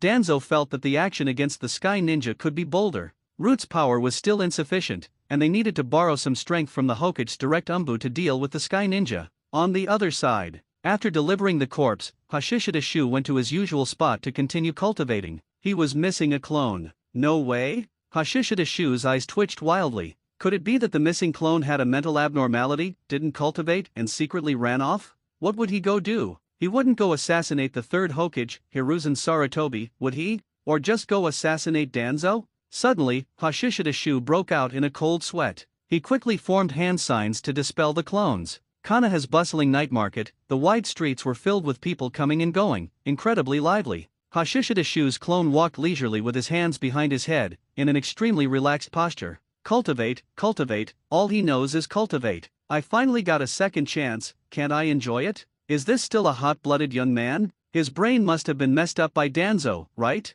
While complaining inwardly, the clone's gaze lingered on a pair of peaches. This is life. Reluctantly withdrawing his gaze, the clone entered a hot spring house. Half an hour later, the clone emerged from the hot spring house feeling refreshed, but a little regretful. There was no mixed bathing for men and women, bad review. Walking with an arrogant swagger, the clone's eyes swept over the shops on both sides of the street. He planned to find an izakaya to have a little drink, preferably with hostesses. He remembered that when Jiraiya went to Hidden Rain Village, there were hostesses. He wondered if Konoha had any. Ha! Suddenly, the clone's eyes lit up. He saw a big fat sheep. No, it was Tsunade Haim. Besides her, Jiraiya and Orochimaru were also there. The three of them were drinking in a shop. What a coincidence! The clone smiled, thinking to himself, spanning darkness and light, Tsunade is the best stepping stone. Take down Tsunade, and in the future, I'll be the Hokage's man. Immediately, the clone walked towards the izakaya. As for whether his identity would be exposed, that was not within the clone's consideration. Besides, Tsunade and the others didn't know the original Hashishida Shu, and now he was presenting himself as Kino, so it was impossible to be exposed in a short time. Walking into the izakaya, the clone went straight to Tsunade and sat down next to her, with Jiraiya and Orochimaru opposite. Tsunade turned and frowned, Jiraiya looked confused, while Orochimaru across the table narrowed his eyes. The clone smiled and greeted them. Everyone, long time no see. As soon as this voice came out, Jiraiya immediately reacted, it's you. The clone nodded, it's me, Kino. Tsunade examined Hashishida Shu, I didn't expect you to be so young, Kino is just your codename. Since you're not using your root identity, it should be polite to use your real name, right? Upon hearing this, the clone met Tsunade's gaze and said very seriously, the identity of a root ninja will not change because of my disguise. Just like a Konoha ninja, they don't stop being a Konoha ninja or protecting Konoha just because they take off their ninja vest and forward protector. Hashishida Shu's gaze was too intense, Tsunade subconsciously avoided it. Jiraiya across the table immediately said, hey, there's nothing wrong with using your real name when you're not on a mission, right? The clone shook his head, ninjas who enter root must forget their names and become nameless individuals who protect Konoha by hiding in the darkness. Or rather, the codename is our new name. Orochimaru listened and smiled, indeed, a name is just a codename, and a codename can also be a name. The clone smiled, looked at the wine cups in front of the three of them, and said, do you mind buying me a drink? Tsunade looked Hashishida Shu up and down, are you sure you're old enough to drink? The clone helped himself to Tsunade's wine cup and drank it in one gulp, I'm 16 years old. Of course, the most important thing is, I'm just a clone. Tsunade and Jiraiya were dumbfounded. Tsunade was because Hashishida Shu had directly taken her wine cup, this guy was too familiar. Jiraiya was also because of Hashishida Shu's actions, but why didn't Tsunade punch him? Orochimaru looked at Hashishida Shu, showing more interest. This guy from Root is interesting. Frowning as she watched Hashishida Shu pour himself a drink, Tsunade waved her hand, motioning for the server to bring a new cup, and asked, you're just a clone, why are you here? The clone smiled, because my main body is cultivating very hard, I came out to relax for him. Jiraiya looked a bit bewildered. That works? Isn't it usually the clone doing the work and the main body slacking off? Moreover, the personality displayed by this guy in front of him seems too different from when he was wearing a mask, right? Looking at Hashishida Shu, then at Tsunade, Jiraiya inexplicably felt a bad premonition. This guy seems to have come with some purpose. The clone filled everyone's cups with wine and asked Tsunade, Tsunade, you're a medical ninja, you must have a deep understanding of the human body, right? Tsunade said lazily, just so-so. Saying just so-so, but her tone couldn't help but carry a hint of pride. The clone's gaze lingered on Tsunade's face as he continued to ask, Tsunade, have you heard of Takigakure's secret technique, Earth Grudge Fear? Earth Grudge Fear? Tsunade thought carefully, then frowned and shook her head, I haven't heard of it. Jiraiya and Orochimaru were also drawn in. The clone asked again, then have you heard of a person named Kakuzu? This guy once assassinated the first Hokage. Assassinated the first Hokage? Tsunade and the other two were startled. Orochimaru thought for a moment and said, I seem to have seen this guy on the bounty list, he's S rank. Jiraiya said, assassinated the first Hokage, this guy's age is probably, he should be retired by now, right? The clone said, he's a figure from that era, his age is indeed very old, but after assassinating the first Hokage, this guy was betrayed by Konoha, so he seized Takigakure's treasured secret technique, Earth Grudge Fear. This secret technique can steal others' hearts to extend his own life and keep himself in peak condition at all times. Tsunade's expression became serious, what an evil secret technique, it seems that's why he hasn't been taken down all this time. Orochimaru looked at Hashishida Shu and suddenly said, Kino, has Kakuzu been dealt with by Root? The clone didn't answer, but continued, extending one's life by taking others' hearts is only one aspect of the Earth Grudge Fear technique, it can also gain the nature transformation possessed by the person whose heart is taken. Orochimaru's eyes immediately narrowed upon hearing this, 5 hearts, which means Kakuzu possesses 5 nature transformations. The clone didn't show any reaction, continuing, 5 hearts correspond to 5 nature transformations. Besides the main body, the other 4 hearts can also leave the body to fight individually or cooperatively, and they are effective in all terrains. Tsunade frowned, you want such an evil ninjutsu? The clone shook his head, I don't like turning into that kind of monster with stitches all over my body, but there is no distinction between evil and righteous ninjutsu. The key depends on who uses it and what they use it for. If it's to protect Konoha, then why not use it? Tsunade relaxed her brows, and Jiraiya showed admiration. Orochimaru's eyes flickered, and he smiled. Kino, you know Kakuzu's information so well. Did you kill this guy? Tsunade heard this and subconsciously exclaimed, how is that possible? Just as the clone was about to put on a big show, he suddenly banged and exploded into a cloud of smoke. Jiraiya looked at Orochimaru. Do you think he could take care of someone like Kakuzu? Tsunade also looked at Orochimaru. Orochimaru said, among root, as far as we know, only Danzo has the strength to deal with Kakuzu. But such detailed information, the meaning was self-evident. But Tsunade and Jiraiya still didn't quite believe it. Orochimaru smiled. How about going to see Kakuzu's corpse? Let's go. Draining the sake in her cup in one gulp, Tsunade suddenly stood up. The three of them left the izakaya and leaped up, quickly arriving at the autopsy room. Here, they were currently busy examining and analyzing Kakuzu's corpse. The person in charge saw Tsunade and the other two enter and didn't stop them. Instead, he greeted them with a smile. This guy is Kakuzu? Tsunade looked at the corpse. The person in charge nodded. Yes, an S-rank rogue ninja. This guy's body structure is very special.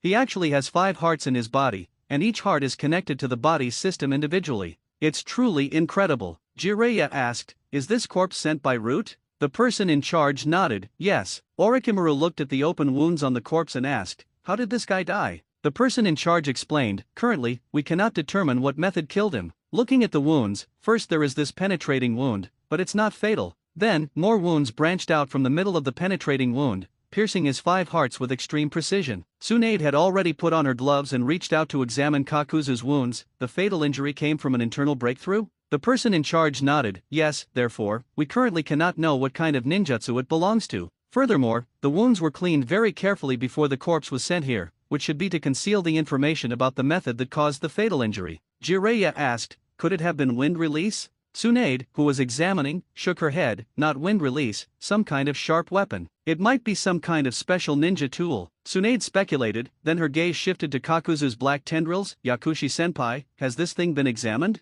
The person in charge nodded. These are human meridians, but of course not ordinary meridians. They have been altered by chakra. Even now, these tendrils still contain extremely powerful chakra, as well as vitality. Orochimaru said, it seems the key is these tendril-like meridians. Tsunade, while carefully examining, said without raising her head, we can't be sure yet. Cultivation ground. With his memory returned, Hashishidashu couldn't help but breathe a sigh of relief. Fortunately, he didn't do anything too outrageous. Fortunately, he had considered hiding the wood release earlier, so he didn't use a wood clone. As for revealing Kakuzu's information, there was nothing wrong with that. Kakuzu's information is not a root secret. While the clone hoped Tsunade could find Earth Grudge Fear from Kakuzu's corpse, Hashishidashu had no expectations. Besides, even if he obtained Earth Grudge Fear now, he probably wouldn't use it. It's too ugly. He is still young and doesn't need to consider extending his lifespan for now. As for the 5 nature transformations, Hashishidashu currently possesses wind, water, earth, and yang. With continued effort, he might not be unable to possess all 7 in the future.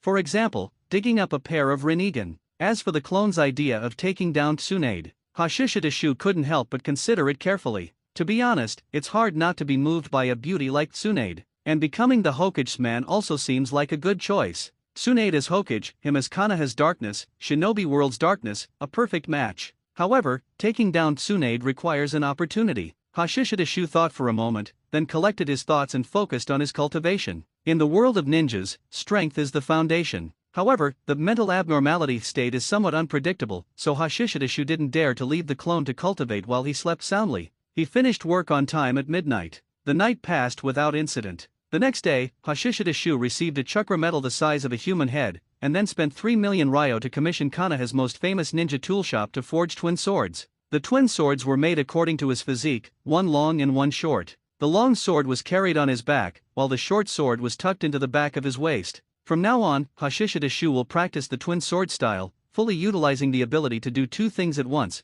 which he trained so hard to obtain. After agreeing to pick up the swords in a week, Hashishidashu returned to the root base. Before he could go cultivate, Danzo's summons arrived. Half an hour later, in a forest outside the root base, Hashishidashu looked at his 3 subordinates. Besides Inyazuka Ryo and Abarame Shino, there was also a newcomer, Yakushi Nanu. Hashishidashu didn't expect Danzo to hand over Yakushi Nana to him for training. Withdrawing his gaze from Yakushi Nanu, Hashishidashu said, "Our next target is the Sky Ninja Village. Anyone of value who could pose a threat to Konoha is our target. Nanayu, I need you to infiltrate the Sky Ninja Village and gather as much information on the Sky Ninjas as possible." Inyazuka Ryo and Abarame Shino were both surprised to hear this. Can Yakushi Nanu, who has only been en route for half a month, do it? Yakushi Nana was also a little nervous upon hearing this, but she pursed her lips and nodded. "Yes, Captain." Hashishidashu said expressionlessly, "Then what are your thoughts? How do you plan to infiltrate the Sky Ninja Village and gather information on the Sky Ninjas?"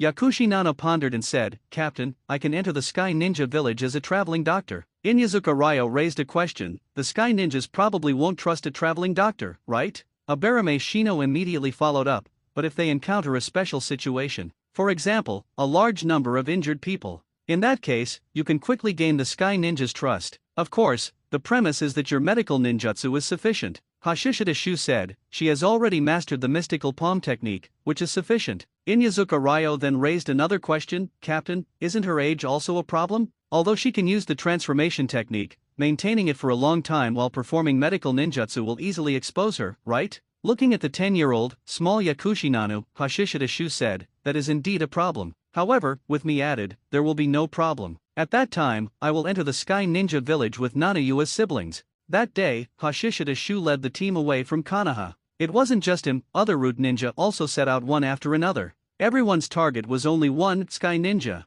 Because it was a hunting-style mission, Danzo did not personally lead the team. All root ninja squads acted separately, entered the Land of the Moon, and then began the blockade of the Sky Ninja Village. This blockade was a route blockade targeting the Sky Ninja traveling to various places. Noon on October 7, Hashishidashu and his group arrived in the Land of the Moon, appearing outside a small town only a dozen kilometers away from the Sky Ninja Village. Let's start with this small town. Hashishidashu stood on the treetop gazing at the town, and issued orders to Inyazuka Ryo and Abarame Shino beside him. "You disguise yourselves as rogue ninja and create some disturbance in the town to attract the Sky Ninja." Although Inyazuka Ryo and Abarame Shino had doubts, they still nodded, and then leaped away together. The original plan was to ambush the Sky Ninja on their outgoing routes, but who knew Hashishidashu suddenly changed the plan formulated by Danzo and came outside this town. However, Inyazuka Ryo and Abarame Shino were already used to obeying Hashishidashu implicitly and respecting his authority, so they did not raise any questions. Coming down from the treetop, Yakushi Nana mustered her courage and looked at Hashishidashu, asking, "Captain, why did we come here?"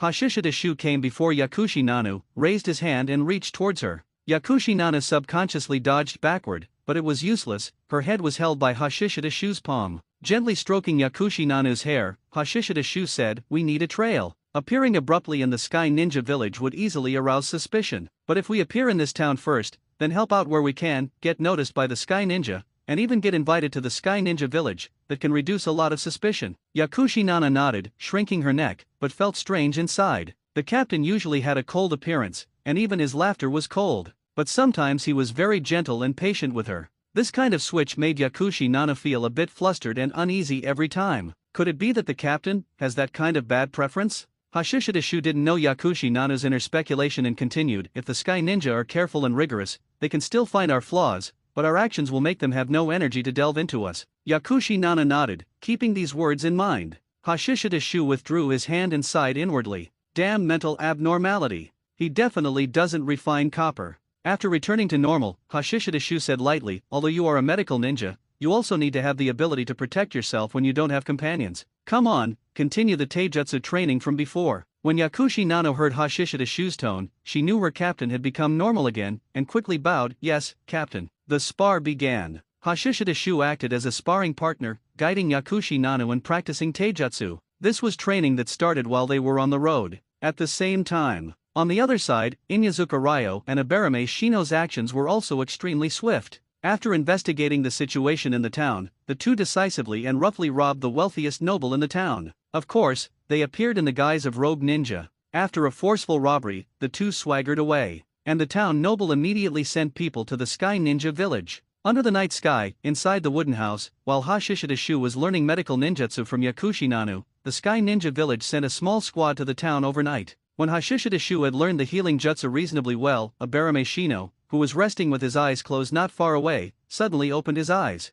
Immediately after, a swarm of insects flew in from the window and formed words in front of Abarame Shino. After glancing at it, Abarame Shino looked towards Hashishidashu. Captain, the Sky Ninja Squad has arrived at the town, there are 4 of them. Excellent. Hashishidashu ended his training, his laughter carrying a hint of madness. No, you and 3 heads stay. Yes, Captain. Yakushi Nanu, wearing a cat-faced mask, nodded obediently. Inyazuka Ryo was still keeping watch outside. Hashishidashu took Abarame Shino out of the wooden house, traversed the mountain forest, and appeared at the edge of the forest at the foot of the mountain. According to the clues left by Abarame Shino and the others during the day, the Sky Ninja would track them all the way here. Taking on the appearance of rogue ninja, Hashishidashu led Abarame Shino to ambush within the forest. Half an hour later, under the moonlight, 4 figures quickly approached the forest. Suddenly, a middle-aged Sky Ninja walking in the front stopped and raised his hand to signal a halt. The remaining 3 Sky Ninja also immediately stopped and scanned their surroundings vigilantly.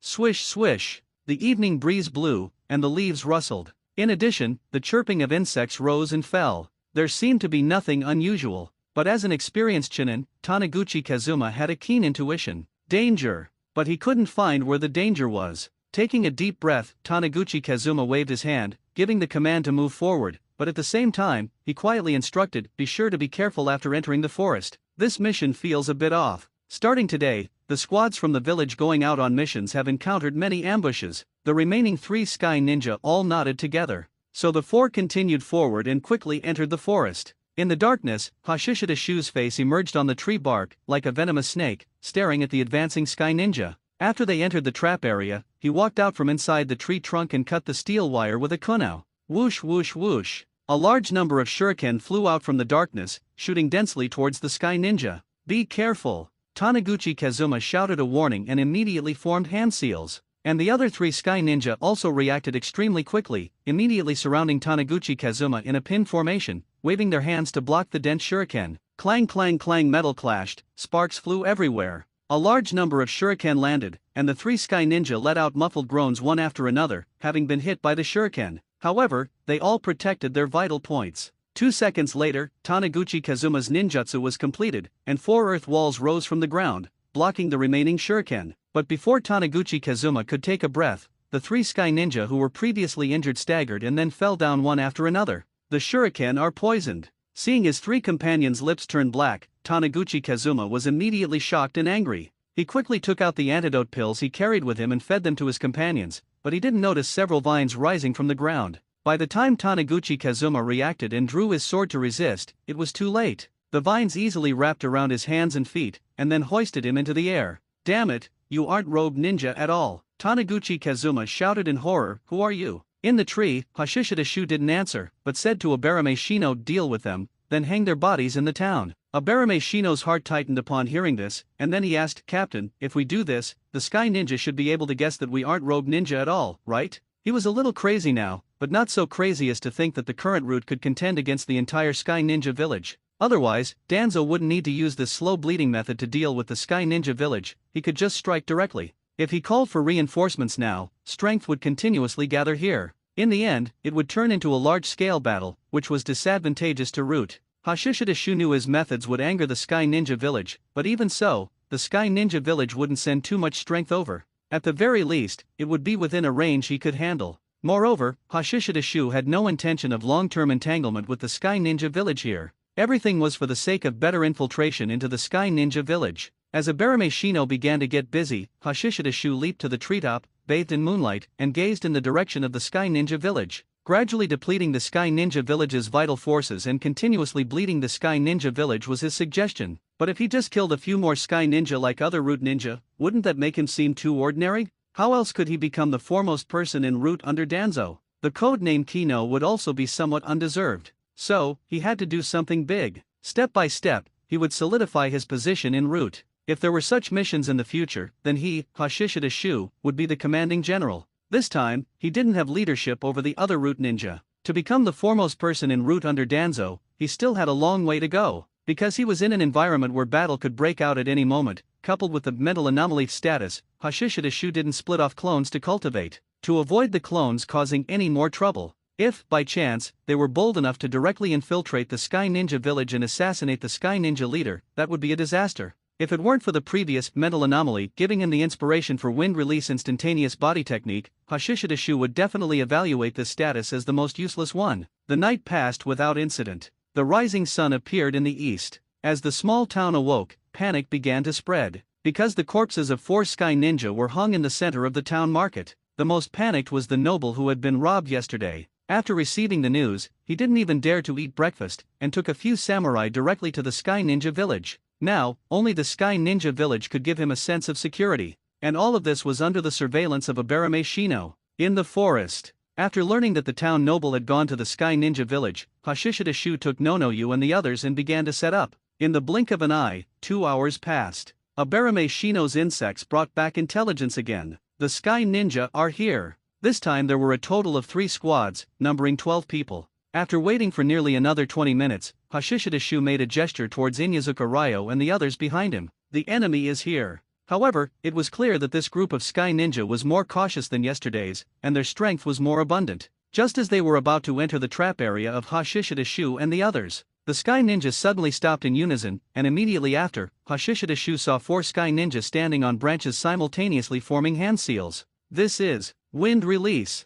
They were going to use wind release to destroy the traps. A thought flashed through his mind, and Hashishidashu immediately warned Inyazuka Ryo and the others behind him, pay attention and dodge. In less than 2 seconds, the Sky Ninja completed their hand seals, and the 4 of them simultaneously opened their mouths and expelled a surge of air, which then exploded with a roar, raging wind surging and evolving into a storm. And within the storm, there were many incredibly sharp wind blades mixed in. Wherever they passed, thick trees were split in 2. The numerous traps originally hidden in the dense forest were also destroyed by this large-scale storm, almost rendering the arrangements made by Hashishidashu and the others useless. And the 4, including Hashishidashu, who were originally hiding behind trees, also had to change their positions to avoid being hit by the wind blades or being blown away by the strong winds. The storm lasted for a full minute. When it stopped, the original dense forest now had a huge open area. Move! A Sky Ninja with a full beard gave the order. His name was Chun Shu, a jonin from the Sky Ninja village. Hashishidashu also noticed the person who gave the order.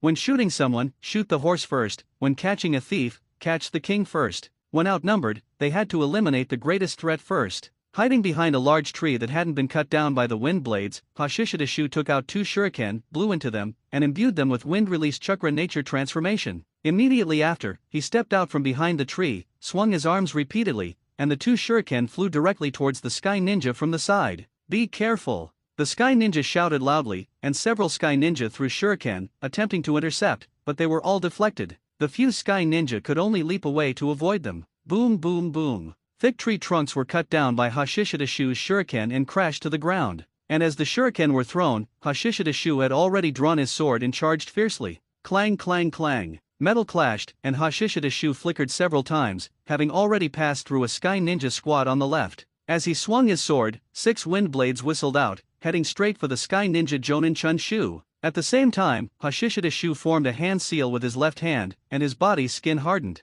The shuriken thrown by the few Sky Ninja were all deflected upon hitting his body. Earth release, Earth Spear. Ignoring physical attacks. Scatter. Chun Shu shouted loudly, and the 4 Sky Ninja immediately scattered. The wind blades landed, cutting deep marks. And just as Chun Shu landed on a tree stump, the hand seals in his hand were also completed. He opened his mouth and spewed forth fierce flames, a wave of fire rolling towards the charging Hashishidashu. Hashishidashu continued to charge fiercely, but changed to holding his sword with one hand. He brought the sword down, and a huge wind blade slashed down, splitting the wave of fire in 2. At the same time, he formed a hand seal with his left hand. The 3 Sky Ninja who had previously scattered and just landed to prepare for an attack were immediately bound by vines emerging from the ground. Chun Shu was also a target of the wood release attack. However, Hashishidashu formed hand seals with one hand, attacking 4 targets simultaneously in one breath, which significantly slowed down his speed. Chun Shu was also a jonin, and reacted extremely quickly, using the body flicker technique to avoid the entanglement of the vines. But while in the air, he also encountered Hashishidashu. Or rather, when dealing with Chun Shu, the wood release itself was just a feint. Clang clang clang. 2 ninja swords collided at high speed, sparks flying everywhere, and the 2 figures fought from midair all the way to the ground. The moment he landed, Chun Shu grunted, took a heavy kick from Hashishidashu, and as his body rolled and flew out, he threw out a smoke bomb. Bang! The smoke bomb exploded, shrouding Hashishidashu in thick smoke. But immediately after, the thick smoke parted, and a ninja sword whistled out, piercing the backward flying Chun-Shu. Bang! Chun-Shu's body disintegrated, turning into earth as it hit the ground, but immediately after, Chun-Shu emerged from underground, rapidly forming hand seals with both hands. At this moment, two Sky Ninja on the right shook off Inyazuka Ryo and Abarame Shino, and simultaneously completed hand seals. One used wind release, the other fire release, and fierce flames surged, engulfing the thick smoke ahead. Chun-Shu, who was just preparing his jutsu, suddenly changed his expression and immediately shouted loudly, "Be careful!" Swish swish swish! A dense series of sounds of air being cut through rang out. Chun-Shu, who had abandoned his hand seals, rolled his body. A wooden spike whistled in from the side, grazed his clothes, and stuck into the ground. The two Sky Ninja who were performing their jutsu didn't have such quick reactions, and each was pierced through the body by a wooden spike. After falling into a disadvantage, he retreated repeatedly, shocked in his heart. "You are from Konoha." That just now was the wood release secret technique. Hashishida Shu, wearing a mask, did not answer, holding a raisonnan in his right hand and forming a hand seal with his left hand, which no longer held the raisonnan. Behind him, screams rang out one after another. A third Hashishida Shu appeared and, together with the second Hashishida Shu, killed 3 people in succession. "Retreat!" Chun-Shu gritted his teeth and shouted. He had already realized that the enemy before him was not someone they could deal with. This guy was too strong. Several Sky Ninja immediately obeyed the order to retreat. Chun-Shu also wanted to escape, but Hashishida Shu's wood release constantly interfered with his speed, preventing him from breaking free, forcing him to concentrate and entangle with Hashishida Shu. However, the screams of his companions kept coming. More Hashishida Shu appeared. Each scream was like a heavy hammer striking Chun-Shu's head, distracting him. Bang! Finally, Chun-Shu, who was not paying attention, had his legs entangled by a vine and stumbled. Boom! The raisonnan was pressed against Chun-Shu's abdomen, his clothes were torn, and accompanied by screams, the ground beneath him cracked and then collapsed with a loud bang. Chun-Shu coughed up blood, which landed on Hashishida Shu's mask, making it look even more ferocious. With one raisonnan, Chun-Shu's abdomen only appeared to have skin burns, but in reality, his internal organs were already shattered. The terrifying penetrative power of the raisonnan caused the ground to crack and sink. Swish swish swish! Inyazuka Ryo and the other two appeared. Hashishida Shu stood up and glanced at them. No one was injured. "Finish them off, and then send the bodies to the town," Hashishida Shu ordered. Inyazuka Ryo and Abarame Shino immediately nodded and acted. After dealing with the bodies, Hashishida Shu ordered them to rest for an hour. An hour later, Hashishida Shu created 2 wood clone and infiltrated the small town with Inyazuka Ryo and Abarame Shino. Immediately after, his main body, disguised as a wandering samurai, entered the panicked small town with Yakushi Nanu, who was pretending to be an itinerant doctor. At this time, the streets of the small town appeared desolate and empty. Hashishida Shu, with Yakushi Nanu, knocked on the door of an inn and pretended to ask in confusion, "Boss, where have the people here gone?" The boss glanced outside the door and cautiously whispered, "There are wandering ninja nearby. It's too terrifying. More than a dozen of Sky Ninja Village's lord have already died. I advise you to leave here quickly. Sky Ninja Village's lord definitely won't let this go." Yakushi Nanu couldn't help but secretly think the boss is really kind. But Hashishida Shu, upon hearing this, deliberately showed a look of disgust. "It's those ninja again. No, you, let's go." After saying that, he pulled Yakushi Nanu out of the inn, then crossed the street and came to the place where the bodies were hung. Releasing Yakushi Nanu's hand, Hashishida Shu stepped forward and took down the hanging bodies. Then, he took Yakushi Nanu and knocked on the door of a merchant, bought cloth with money, and wrapped the bodies. During this process, many people nearby were peeking. Suddenly, figures appeared all around. Hashishida Shu immediately nervously drew his sword and shielded Yakushi Nanu behind him. Yakushi Nanu also showed a nervous expression. She wasn't faking it. If they were exposed, with so many Sky Ninja, it would be very dangerous. Although Captain was also very strong. And as the Sky Ninja appeared, the townspeople who had been hiding finally had the courage to come out. Several townspeople pointed at Hashishida Shu and Yakushi Nanu and spoke all at once, and the Sky Ninja's expressions towards Hashishida Shu and Yakushi Nanu gradually softened. One of the Sky Ninjas stepped forward and said, "Thank you for doing this." Hashishida Shu put away his sword expressionlessly and said indifferently, "We just don't like people desecrating bodies. We didn't intend to help you." The Sky Ninja was about to speak again, but the sound of something cutting through the air suddenly rang out. "Be careful!" A loud shout rang out, followed by the sound of metal clashing. The flying shuriken were blocked, but then a huge roar erupted. It was Inyazuka Ryo's fang passing fang, which precisely hit a Sky Ninja in a sneak attack, leaving a large pit on the street. At the same time, another Sky Ninja's body was covered in insects. It's the Abarame clan from Konoha. As expected, Konoha is behind this. The Sky Ninja roared angrily and then pounced on Inyazuka Ryo and Abarame Shino. But halfway there, Hashishidashu's two masked clones charged out with their swords. The battle began, and the townspeople scattered and fled. As the battle erupted, roars continued, and houses collapsed from time to time, affecting the townspeople. Hashishidashu's clones were too fierce, making the Sky Ninja dare not spare any effort to save the townspeople. Thus, Hashishidashu's main body and Yakushi Nana began their performance. Hashishidashu rescued people from the ruins, and Yakushi Nana was responsible for treatment. Konoha's attack came suddenly and ended quickly. They retreated from the town within 5 minutes. The Sky Ninja did not pursue and returned to the town to help rescue people. I didn't expect you to also possess medical ninjutsu. Thank you very much for your help. Gyudachin, the Sky Ninja in charge, sincerely thanked Hashishidashu and Yakushi Nanu.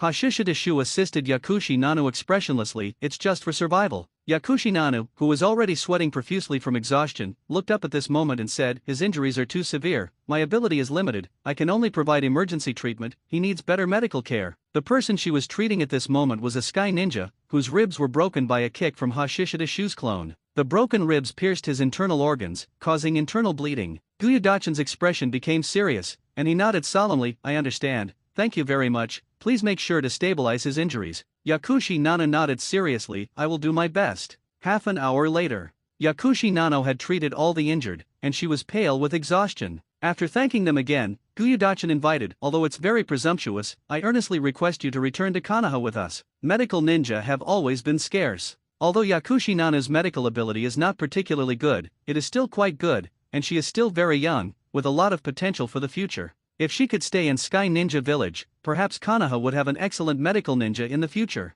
However, Hashishidashu immediately showed a wary expression upon hearing this, we will not join the war. I will not let her go to the battlefield either. Gyudachin was stunned, then smiled bitterly and nodded in understanding. With Yakushi Nana's ability, she could indeed join any shinobi village, including the 5 great shinobi countries. Becoming a homeless wanderer now was a very sufficient reason. However, the more this was the case, the more Gyudachin hoped that the two of them could go to Sky Ninja Village, so he thought for a moment and said, we can hire you to treat our injured. Of course, you don't need to go to the battlefield, just stay in Konoha. After everything was sorted, the Sky Ninja withdrew from the town. Hashishidashu and Yakushi Nanu, as escorts for the injured, were protected in the middle by numerous Sky Ninja. Not long after leaving the town, the attack came. Hashishidashu's clone, along with Inyazuka Ryo and Abarame Shino, retreated after a single strike, frequently harassing and ambushing. Attack when the enemy is tired, retreat when the enemy advances. After several such encounters, although no more Sky Ninja died, many more were injured.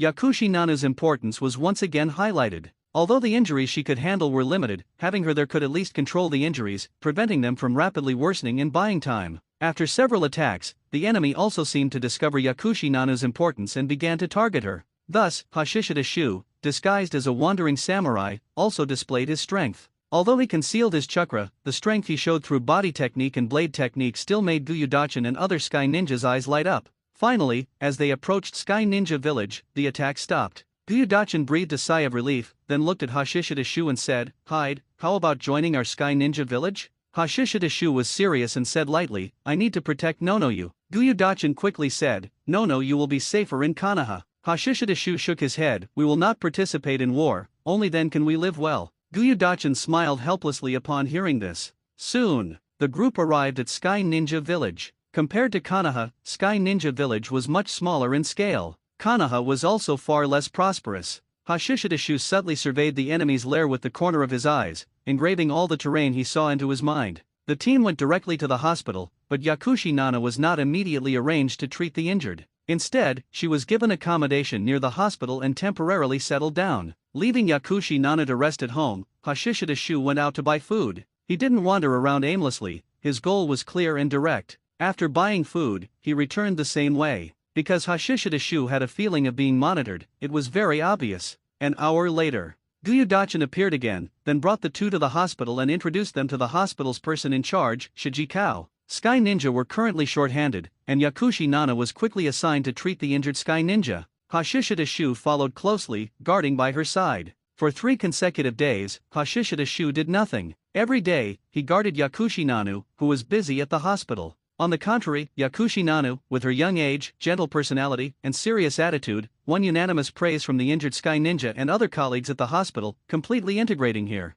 The collection of information naturally began. Bits and pieces of information were obtained from patients and colleagues. On the fourth day, Hashishita Shu felt that the feeling of being monitored had disappeared. The Sky Ninja completely trusted them. Late that night, after carrying the exhausted Yakushi Nana back home, Hashishita Shu formed hand seals, and 3 wood clones split from his body. As soon as the 3 wood clones landed, they immediately merged into the wooden floor and disappeared. Sky Ninja Hospital. Medical Jonin Shijikao was still busy in the office, head down. Recently, there were too many injured Sky Ninja, especially many who were injured by secret techniques, which even he found difficult to handle. At this moment, he was contemplating how to detoxify a potent poison, and being engrossed, he did not notice a figure silently emerging from the wooden floor behind him. Hashishita Shu, dressed as a root ninja, raised his hand, and vines extended from his palm. Great forest technique. Shijikao suddenly became alert, but just as he turned around, the vines had already bound him, and his mouth was also sealed, leaving him only able to stare at Hashishita Shu with wide eyes.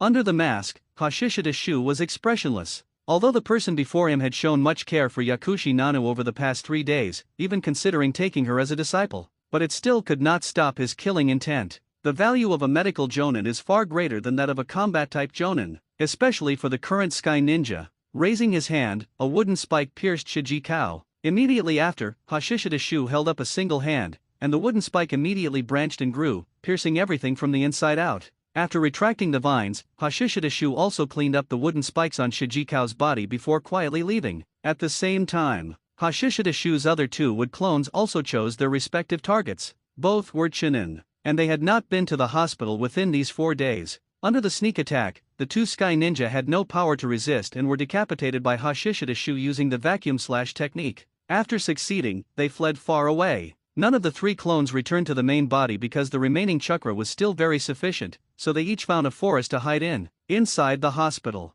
An hour later, the deceased Shijikao was discovered simultaneously, and the entire Sky Ninja village was shaken. In less than 5 minutes, the leader of Sky Ninja village arrived and personally led people to try and track the culprit. Then, in less than half an hour, the bodies of the other 2 Chunin assassinated by Hashishita Shu were also found. For a time, the atmosphere in Sky Ninja village became tense. The originally quiet deep night suddenly became restless. Who? In the room, Hashishita Shu, who was sitting cross-legged, suddenly opened his eyes, and his hand was already on the hilt of the ninja sword across his lap. "Hide, it's me." Gyudachin's voice sounded, and then he pushed open the window and leaped in. Hashishita Shu frowned and asked, "Do you want Nonoyu to go to the hospital? She is already very tired and has not recovered." Gyudachin shook his head, his expression serious, and said, "Jonin Shijikao was assassinated and killed. We suspect that people from Konoha have infiltrated Konoha, so you must be careful. Konoha has strengthened patrols. If there is any disturbance, be sure to call for help immediately." Hashishita Shu's expression changed dramatically, and he immediately stood up. "They are specifically targeting medical ninja?" Gyudachin said, "Probably not, but we must be prepared for anything." Hashishita Shu immediately said, "Then we can end the employment." Gyudachin frowned slightly. "Although choosing to leave is your freedom, I do not recommend doing so. It will be more dangerous for you to leave Konoha now." Saying this, he comforted them, "Don't worry, Konoha has strengthened the guard on the hospital. Staying is the safest option." At this moment, Yakushi Nanu, wearing pajamas, appeared at the bedroom door and said, "Oanai-chan, Lord Dachin is right, let's stay for now." Hashishita Shu looked at Yakushi Nanu, sighed deliberately in helplessness, and nodded, "All right." Gyudachin nodded gently towards Yakushi Nanu, then hurried away. Unfortunately, they didn't. The search yielded no results, so Sky Ninja Village's leader, Fuku, could only resort to a clumsy method. Have sensing ninjas regularly perform large-scale, wide-range sensing within Konoha. This method was time-consuming, labor-intensive, and the effect might not be good. Assassination doesn't necessarily require the use of chakra.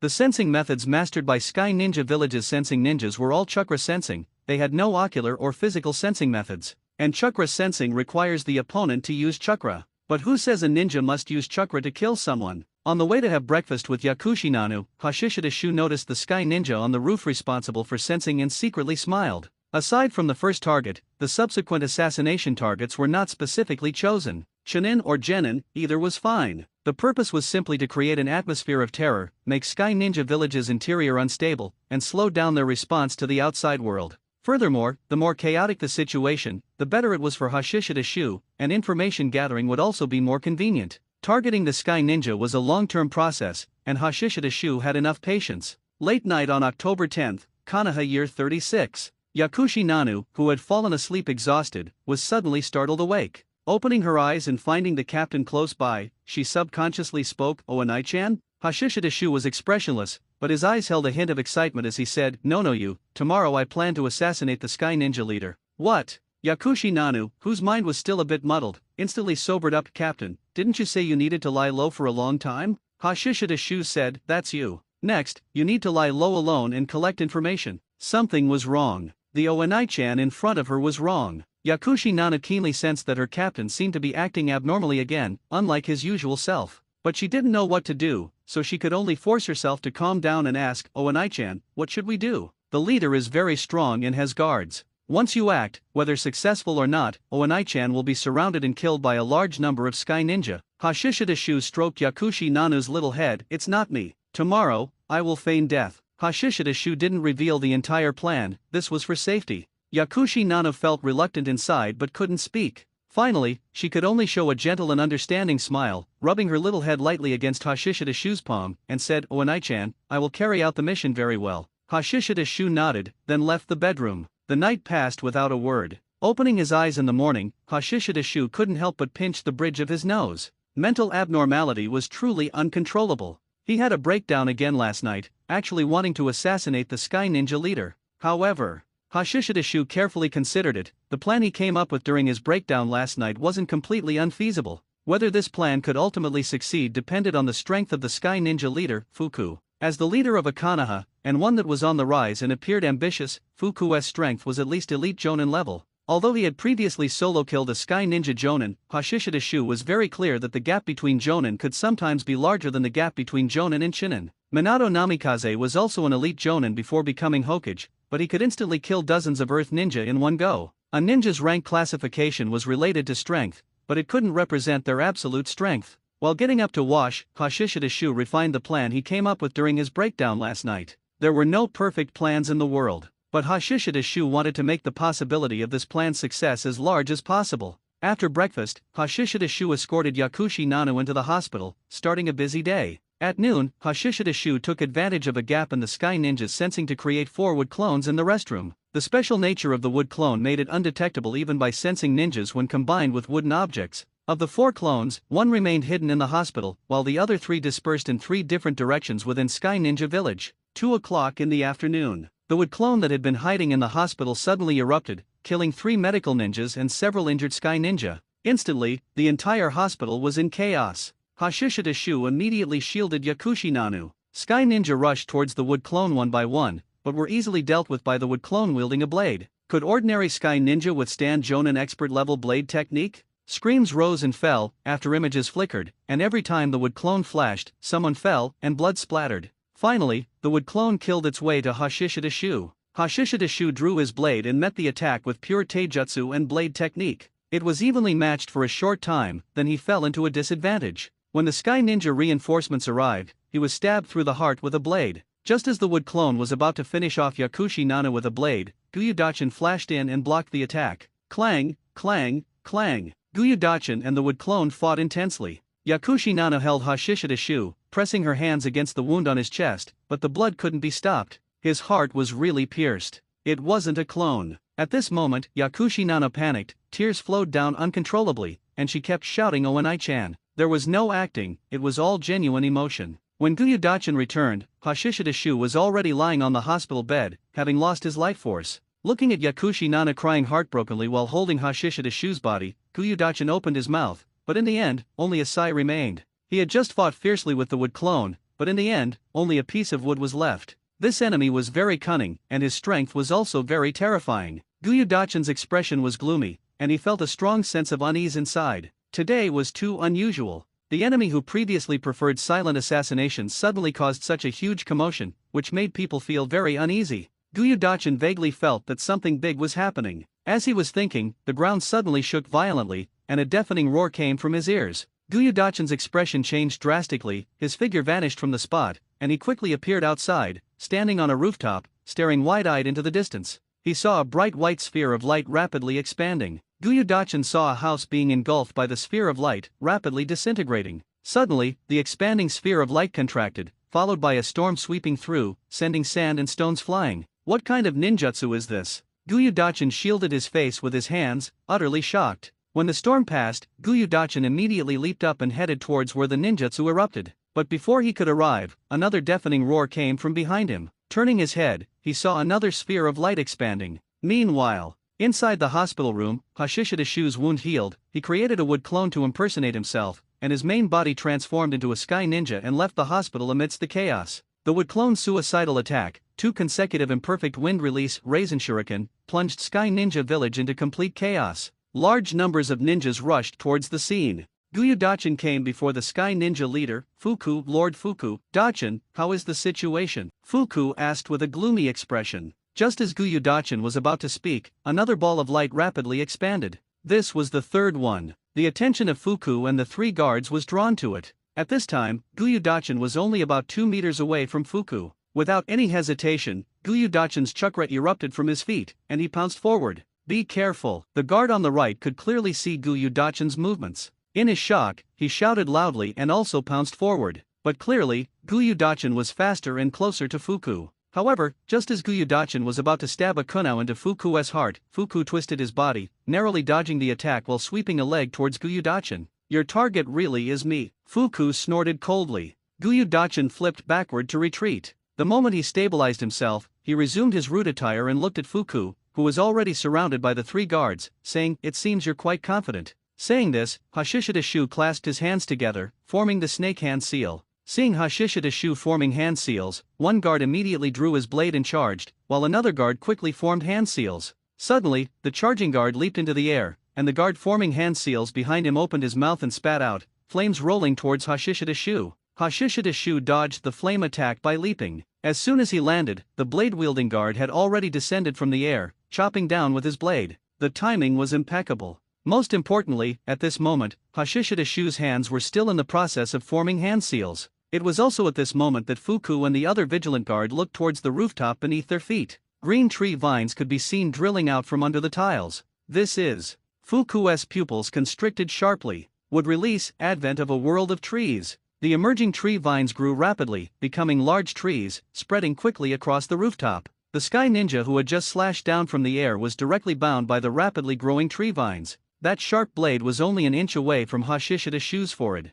It wasn't just him. The other 2 guards moved swiftly, constantly dodging or cutting off the sweeping tree vines. However, there were too many, and they were growing too fast. They were soon in a forest, with growing vines and trees all around them. Tree vines swept towards them from all directions. Swish, swish, swish. The remaining 2 guards were also bound by tree vines and hung in midair. When Fuku stopped moving, the forest had already formed, and the growth had stopped. Hashishidashu released his hands. Fuku looked at Hashishidashu, his expression shocked and solemn. According to intelligence, Kanaha's would release plan failed. I didn't expect that was completely wrong information given to the outside world. Kanaha's Hashirama Cell's experiments and the actions to recreate would release ninjas were too significant, and many ninjas died. Naturally, it was impossible to completely seal off the information from the outside. Kanaha sends spies to other villages, and naturally, there are also many spies from other villages within Kanaha. As the leader of a village, Fuku was naturally not completely ignorant about wood release. The more he knew, the more shocked he was.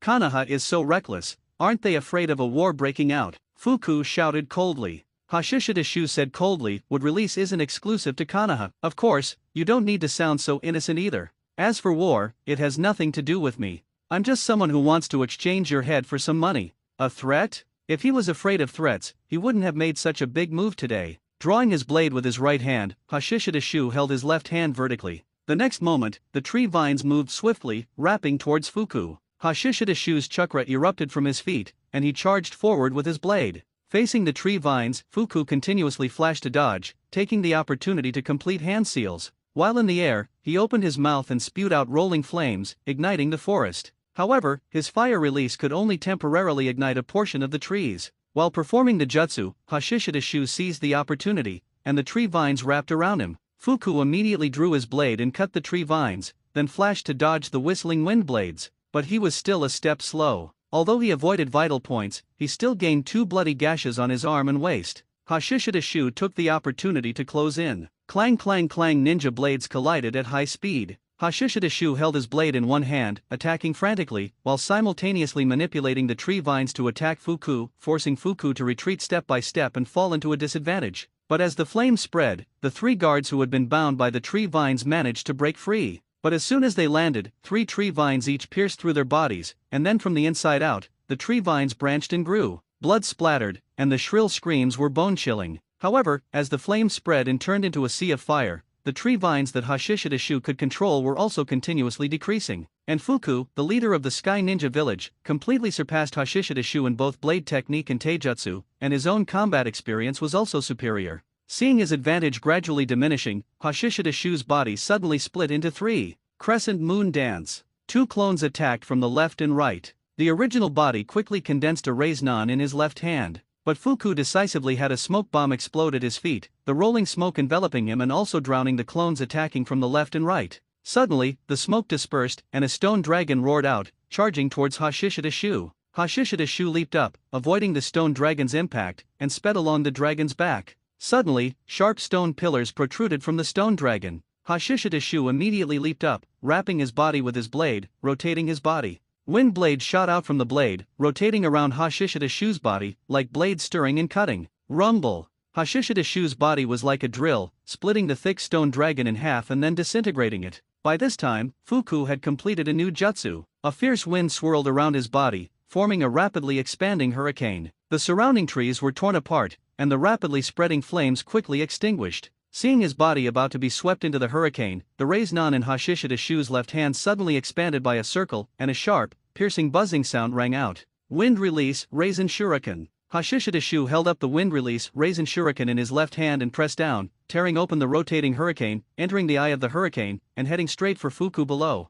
What? Looking at the high-speed rotating windmill, Fuku immediately realized that the huge commotion earlier was caused by this jutsu. If a jutsu of this level hit him, he would definitely lose his life. But he couldn't avoid it. Fuku drew his blade, gripping it with both hands, injecting wind release chakra, and then slashed towards Hashishidashu. The ninja blade collided with the wind release Raisin Shuriken. After a moment of stagnation, the ninja blade shattered. The rapidly expanding ball of light swallowed the entire office, then rapidly shrank. Boom! A terrifying storm erupted outwards, kicking up sand and stones. Hashishidashu, in midair, was immediately blown away. He quickly used the Great Forest technique, growing vines from his palms and rooting them into the ground to fix himself in place. At the same time, the Sky Ninja who had noticed the battle and rushed over were also blown away by the sudden storm. When the storm ended, Hashishidashu landed and immediately went to the large pit created by the wind release Raisin Shuriken. This was originally the location of the Sky Ninja Village leader's office building. Now, apart from the large pit, only broken walls and eaves remained.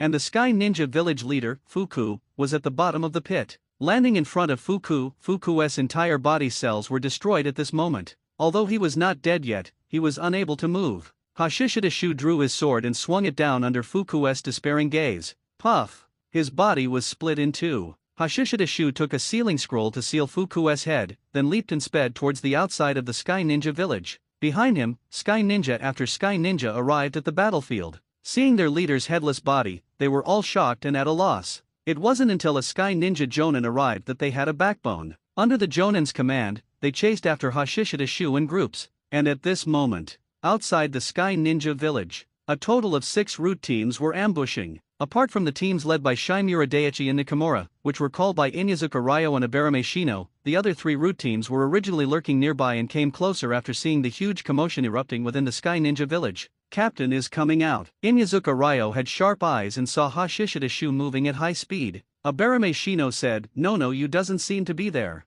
Inyazuka Ryo was silent. With such a big commotion, and you being just a kid, she might have. Soon, Hashishidashu rushed into the forest where Inyazuka Ryo and the others were, while the many Sky Ninja chasing behind also emerged from the Sky Ninja Village one after another. After learning the situation from Inyazuka Ryo, Hashishidashu said without hesitation, 3 teams as a group, 2 groups alternate ambushing and retreating. A root team captain heard this and said, "Kino, we should take advantage of the chaos to eliminate more of the Sky Ninja's forces. The number of Sky Ninja chasing is not that many." Hashishidashu looked at him with cold eyes and said coldly, "The Sky Ninja leader has been assassinated by me. The entire Sky Ninja village will chase us at all costs. You think we shouldn't retreat? What?" Everyone looked at Hashishidashu in shock. The Sky Ninja leader is dead? This, gulp.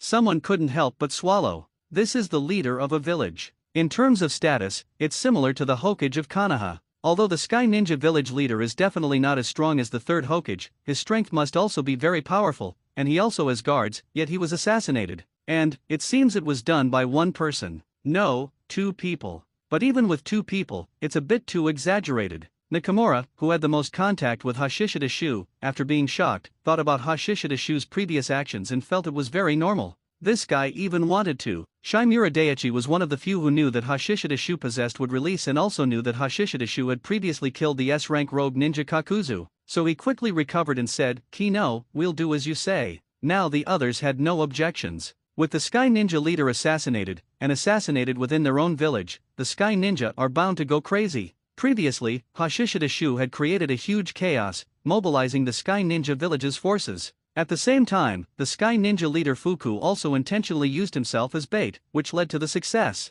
But even though the Sky Ninja village is a small ninja village, it still belongs to the second tier. While there might not be many Jonin, there are definitely more than a dozen. Their few teams are completely insufficient. Fighting while retreating is the best option. After making the decision, the group quickly took action. The 2 teams led by Shimura Daiichi and Nakamura, plus a team led by a burly root ninja, were responsible for the first wave of interception. Hashishida Shu's team and the other 2 teams retreated. Soon, the first batch of chasing Sky Ninja killed their way into the forest. Clang, clang, clang, boom, ah! The clash of metal, the roar of ninjutsu, and piercing screams rose and fell, constantly echoing in the forest. Shadows flickered, clashing in various places. From time to time, blood splattered, staining the leaves red, and bodies fell, kicking up dust. The root ninja fought while retreating, constantly taking the lives of Sky Ninja. But the Sky Ninja were persistent, constantly pursuing. Furthermore, new Sky Ninja kept joining from behind. On the other side,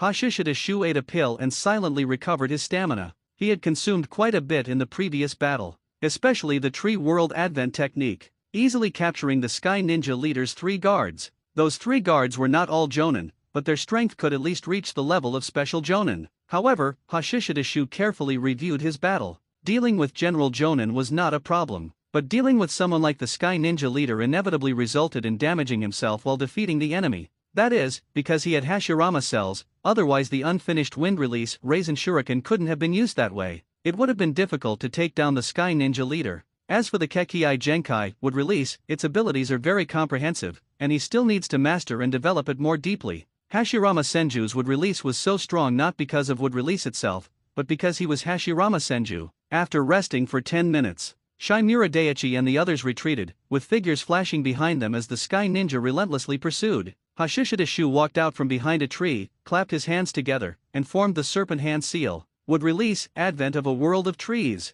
Vast chakra was injected into the ground, then surged into the tree roots, and then entered the plants through the roots. In an instant, the surrounding trees seemed to come alive. Their branches and leaves extended, moving swiftly with whooshing sounds, attacking the pursuing Sky Ninja. Be careful. Boom, damn it, what kind of secret technique is this? Roars and explosions rose and fell. Sky Ninja after Sky Ninja were entangled and restrained by the tree vines. Inyazuka Ryo, Abarame Shino, and others who were already prepared immediately rushed out. For a time, dense screams echoed. Behind them, Shimura Daiichi and the others who were still retreating couldn't help but look back, only to see the restrained Sky Ninja being easily dealt with like lambs to the slaughter. Is this the power of wood release? What astonishing power! I didn't expect the wood release experiment to succeed. Many root ninjas secretly marveled, seeing the power of wood release for the first time. The interception battle quickly ended. Hashishida Shu, however, was exhausted again. After eating a pill, he retreated, carried by the enlarged black ball.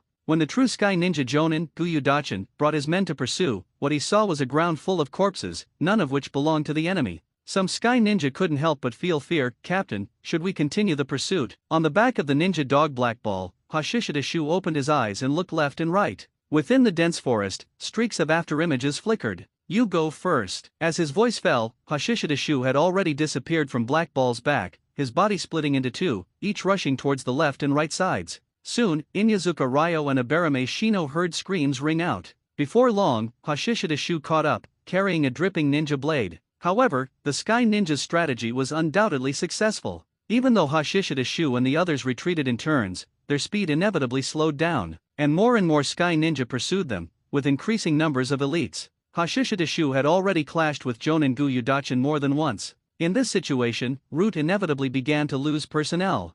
Finally, after exiting a forest and entering an open area, Sky Ninja surrounded them from all directions. After a period of pursuit, the Sky Ninja finally completed their encirclement of Hashishidashu and the others. And what they paid for this were dozens of corpses. Whoosh! A signal flare shot into the sky, then exploded with a bang. Shinura Daiichi sent out a signal to rally, summoning other nearby root squads. Use Earth Release to build a defense line. Hashishidashu said, "By me half an hour." Shinura Daiichi immediately nodded, "No problem. Within half an hour, absolutely no enemy will reach you." Having said that, Shinura Daiichi nodded to the captains of the other squads. The next moment, many root ninjas scattered. Those who mastered Earth Release formed hand seals, the ground shook, and stone walls rose from the ground, circle after circle. 2 minutes later, accompanied by the roaring sound of air friction, a large-scale storm swept towards the defense circle built by Root. Walls exploded, turning into broken eaves and shattered walls. This was the advantage of having more people. The Sky Ninja could jointly perform large-scale wind release ninjutsu.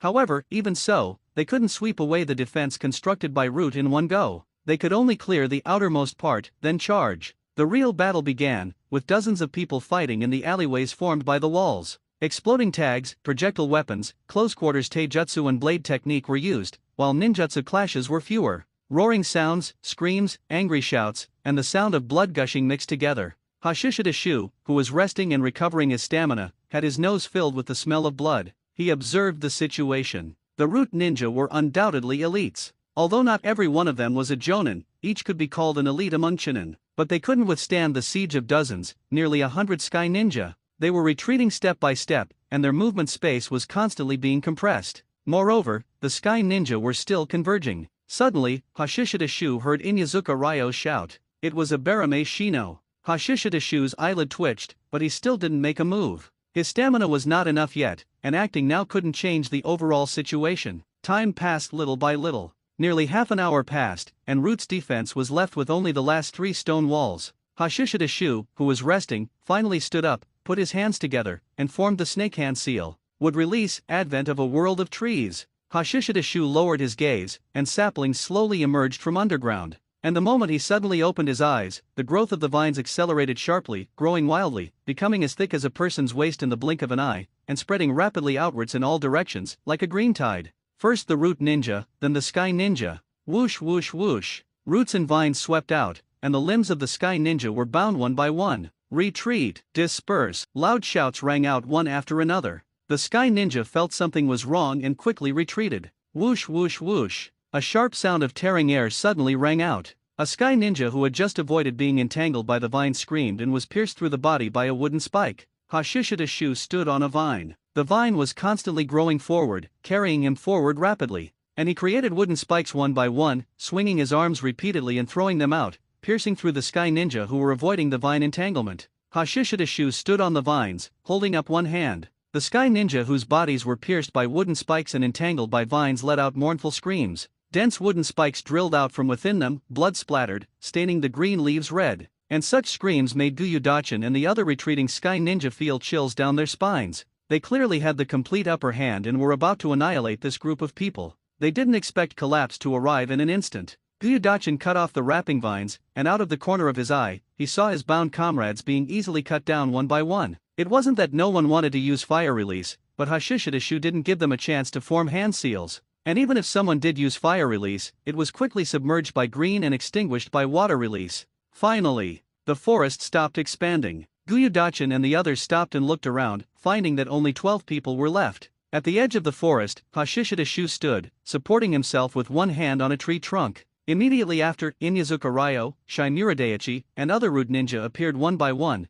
but there were only 8 people left. And in the artificial forest behind them, nearly 100 people were buried. Elder Guyu, should we continue? A Sky Ninja asked Gyudachin, his voice trembling slightly, and cold sweat rolled down his forehead. Gyudachin heard the fear of his companions. He looked at the others, one by one, even those who were also jonin, had lost their will to fight at this moment. And just then, a Root squad arrived. Gyudachin glanced at them, then gritted his teeth and said, "Retreat." The other jonin exchanged glances, then nodded one after another, "Retreat." A dozen Sky Ninja decisively turned and retreated. Before long, they met a group of Sky Ninja who had come to reinforce them. After joining forces, they returned the way they came. However, Gyudachin and the others did not attack the forest that Hashishidashu had created again. Instead, they monitored it from a distance, watching root squads enter it one by one. In the tree, watching the Sky Ninja retreat, Hashishidashu couldn't help but secretly breathe a sigh of relief, and his legs weren't so weak anymore. He was almost at his limit. If they continued, he would truly have to fight with his life.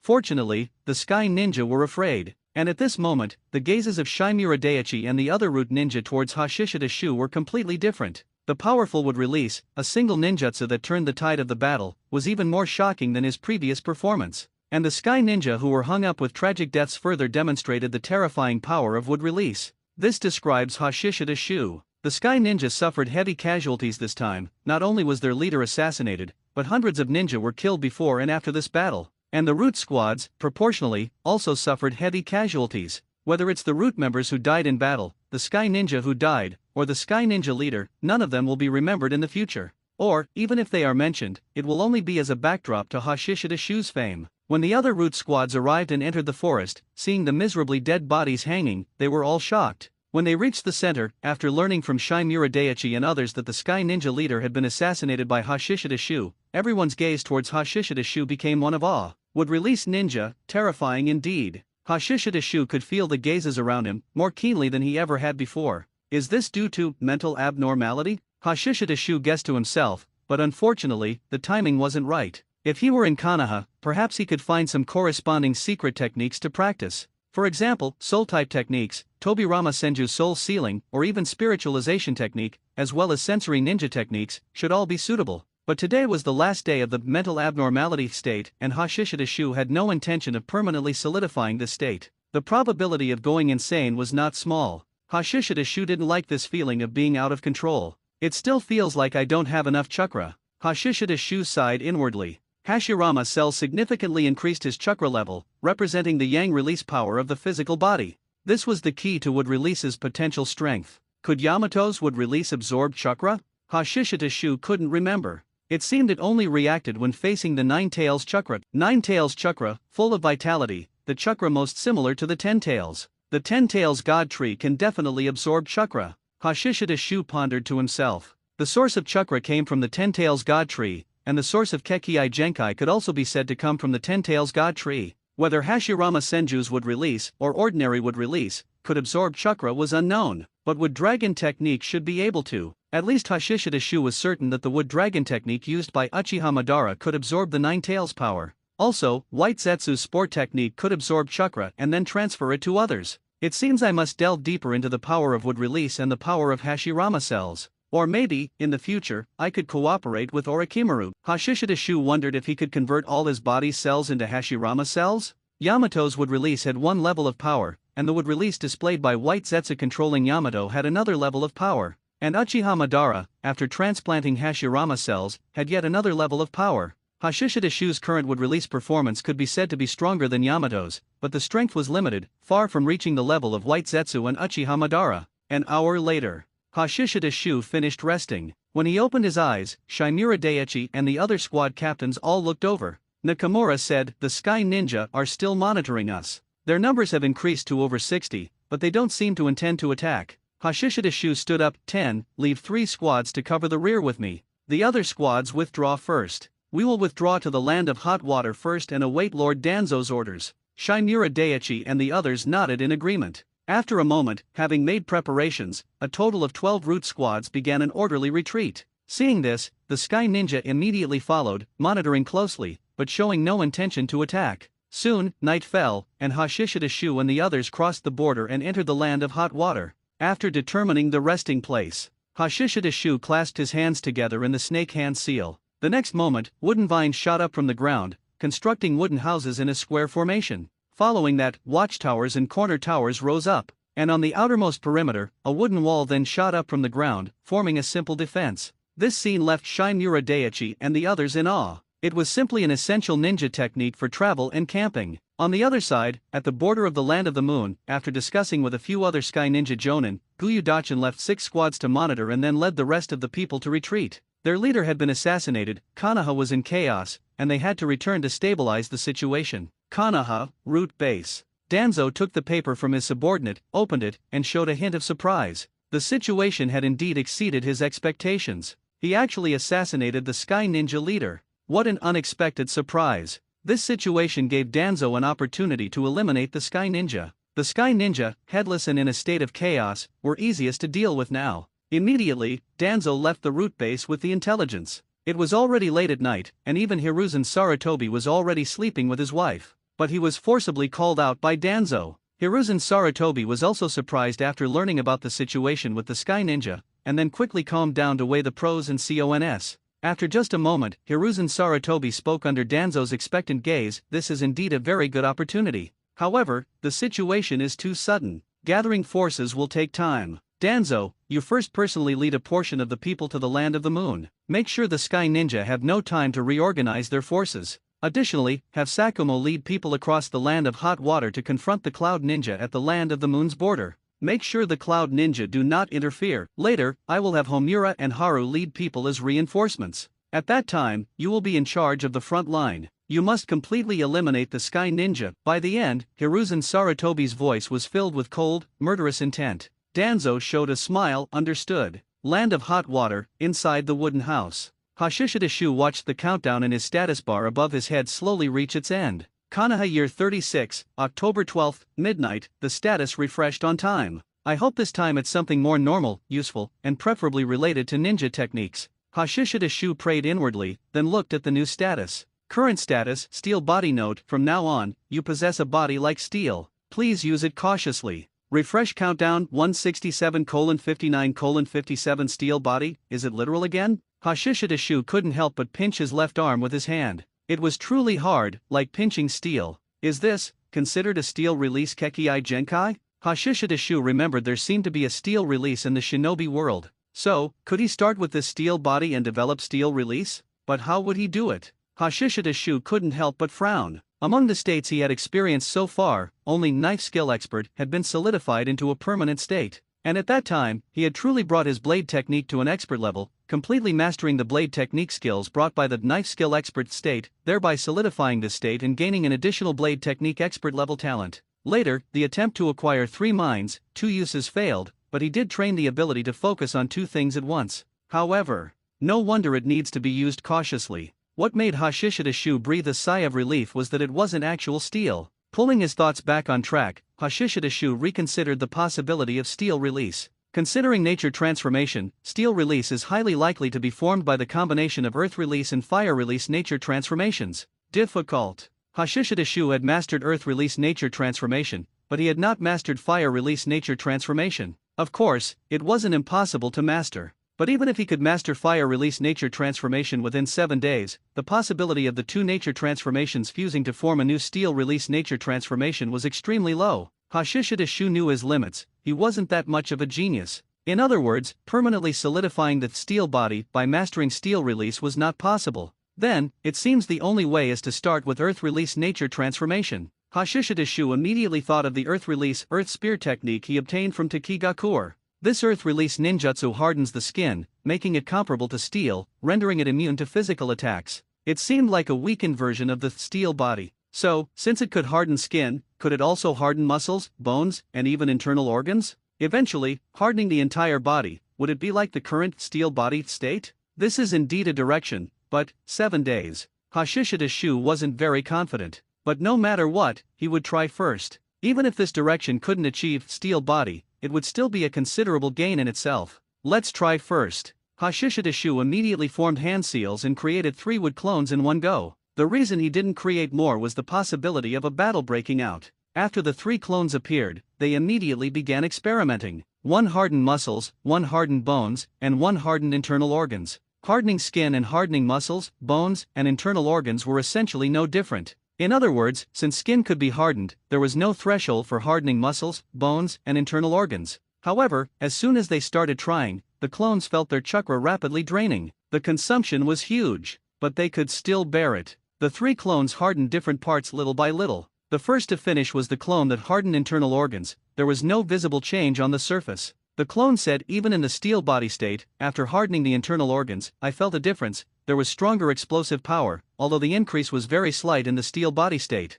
If combined with bones, muscles, and skin, meaning the entire body is hardened together, explosive power and strength will be greatly enhanced. However, the chakra consumption is very high, no less than wind release, raise and shuriken, and it's a continuous consumption. Hashishida Shu nodded. The clone that hardened internal organs dispersed, leaving behind a wooden dummy. After absorbing the experience, Hashishida Shu looked at the other two clones. The clone that hardened bones had just finished and said, "He's right, both explosive power and strength will be enhanced. It's very obvious after hardening the bones. However, to harden the entire body, I think doing it at the cellular level would be faster." Hashishida Shu nodded upon hearing this. Indeed, extracting chakra from the cells, then applying earth release nature transformation, and subsequently hardening the cells. However, this requires very strong chakra control. The clone smiled and said, "If you work hard, there shouldn't be any problem." After speaking, the clone turned into wood. Soon, the third clone also completed hardening the muscles. He moved his body, and the clone said, "The body's flexibility did not decrease. Actually, it's not that strength is increased, but because defense is enhanced, it means you can withstand stronger recoil, thus allowing you to fully unleash your own strength." Hashishida Shu couldn't help but nod upon hearing this. The human body has a self-preservation instinct. Like the first few gates of the 8 gates, they are all about releasing the body's self-protection mechanism, thereby squeezing out one's potential. A person cannot perfectly unleash their own strength. Besides not being able to precisely control their body, the self-protection mechanism also plays a role. The last clone dispersed. Hashishida Shu carefully absorbed the clone's experience, then formed hand seals. He started hardening from the skin. The moment he completed the hand seals, his entire skin turned black. Following that were muscles, bones, and internal organs. The entire process took a full 10 seconds. When it was completed, he looked as if he was carved from marble. There was a clear difference compared to simply hardening the skin. It seemed his entire body had turned into diamond. Hashishida Shu clearly felt that, unlike the steel body state, with body hardening, the entire body felt like it had truly turned into diamond. In the steel body state, it still felt like flesh and blood when touched, but with body hardening, there was no such feeling anymore. Even if there's no way to permanently solidify the steel body, the practical value of this technique is very high. Hashishida Shu smiled. Of course, such a long wind-up clearly lacked practicality in combat, but the wind-up time could be continuously shortened through constant practice. If he could do as the clone just said, directly hardening cells, then he could instantly harden his entire body like Kakuzu. This technique shall be called adamantine body. Hashishida Shu named it. As for the technique's difficulty level, it would be raised 1 level from its original B rank to A rank. After the adamantine body was fully formed, Hashishida Shu temporarily put the permanent solidification of steel body out of his mind, immediately created clones to practice this technique, while his main body rested. The night passed without incident. Early the next morning, just as Hashishida Shu woke up, Inyazuka Ryo rushed in, pushing the door open. "Kino, Lord Danzo has arrived." Hashishida Shu was secretly startled upon hearing this. Lord Danzo coming personally meant that Konoha was going to launch a full-scale attack on the Sky Ninja village. Hiruzen Sarutobi decisively seized this opportunity. What a shinobi hero of this era! Letting out a silent sigh of emotion, Hashishida Shu put on his mask and quickly walked outside. Outside, many root ninja were kneeling on one knee, while only Lord Danzo was standing. Hashishida Shu immediately stepped forward. "Lord Danzo." Lord Danzo nodded slightly, his expression stern, but looking at Hashishida Shu, the satisfaction in his eyes couldn't be concealed. "Kino, you did very well. Hiruzen has made the decision to wage war against the Sky Ninja, but Konoha will need some time to mobilize its forces, so we need to keep the Sky Ninja in their current state of chaos." However, Hashishida Shu felt no guilt or regret in his heart. He had no bonds in this world, and so-called bonds were not a complimentary term. Success is built on countless bones. If your heart isn't dark, how can you live well in this world? Having lived 2 lives, Hashishida Shu understood this perfectly. If you don't sacrifice others, then you must sacrifice yourself. After walking around, to avoid being detected, Hashishida Shu went to Yakushi Nana's residence. Entering Sky Ninja Village was not difficult, but to remain hidden for a long time, a safe hiding place and a legitimate identity were necessary, like the robed ninja before. And now Yakushi Nana's residence was absolutely safe. After all, Yakushi Nano had lost her brother for Sky Ninja Village. Her heart was pierced, blood flowed everywhere, it couldn't have been more real. No one doubted Yakushi Nana's identity, nor did they treat her as an outsider, despite her having been in Sky Ninja Village for less than half a month. Yet, Yakushi Nano had already treated a large number of Sky Ninja. This was the advantage of her profession, it naturally made it easy to gain the trust of others. During the day, Hashishida Shu did not act rashly. Instead, his main body remained hidden at Yakushi Nana's residence, while he sent out Shadow Clone, constantly changing identities to wander around Sky Ninja Village. He wanted to find the hidden secrets of Sky Ninja Village. For example, whether that Sky Fortress already existed, or if it was built after Sky Ninja Village was destroyed during the Second Shinobi World War. Also, Zero Tails, judging from the sealing jutsu and secret techniques collected by Sky Ninja Village, it seemed to have already appeared.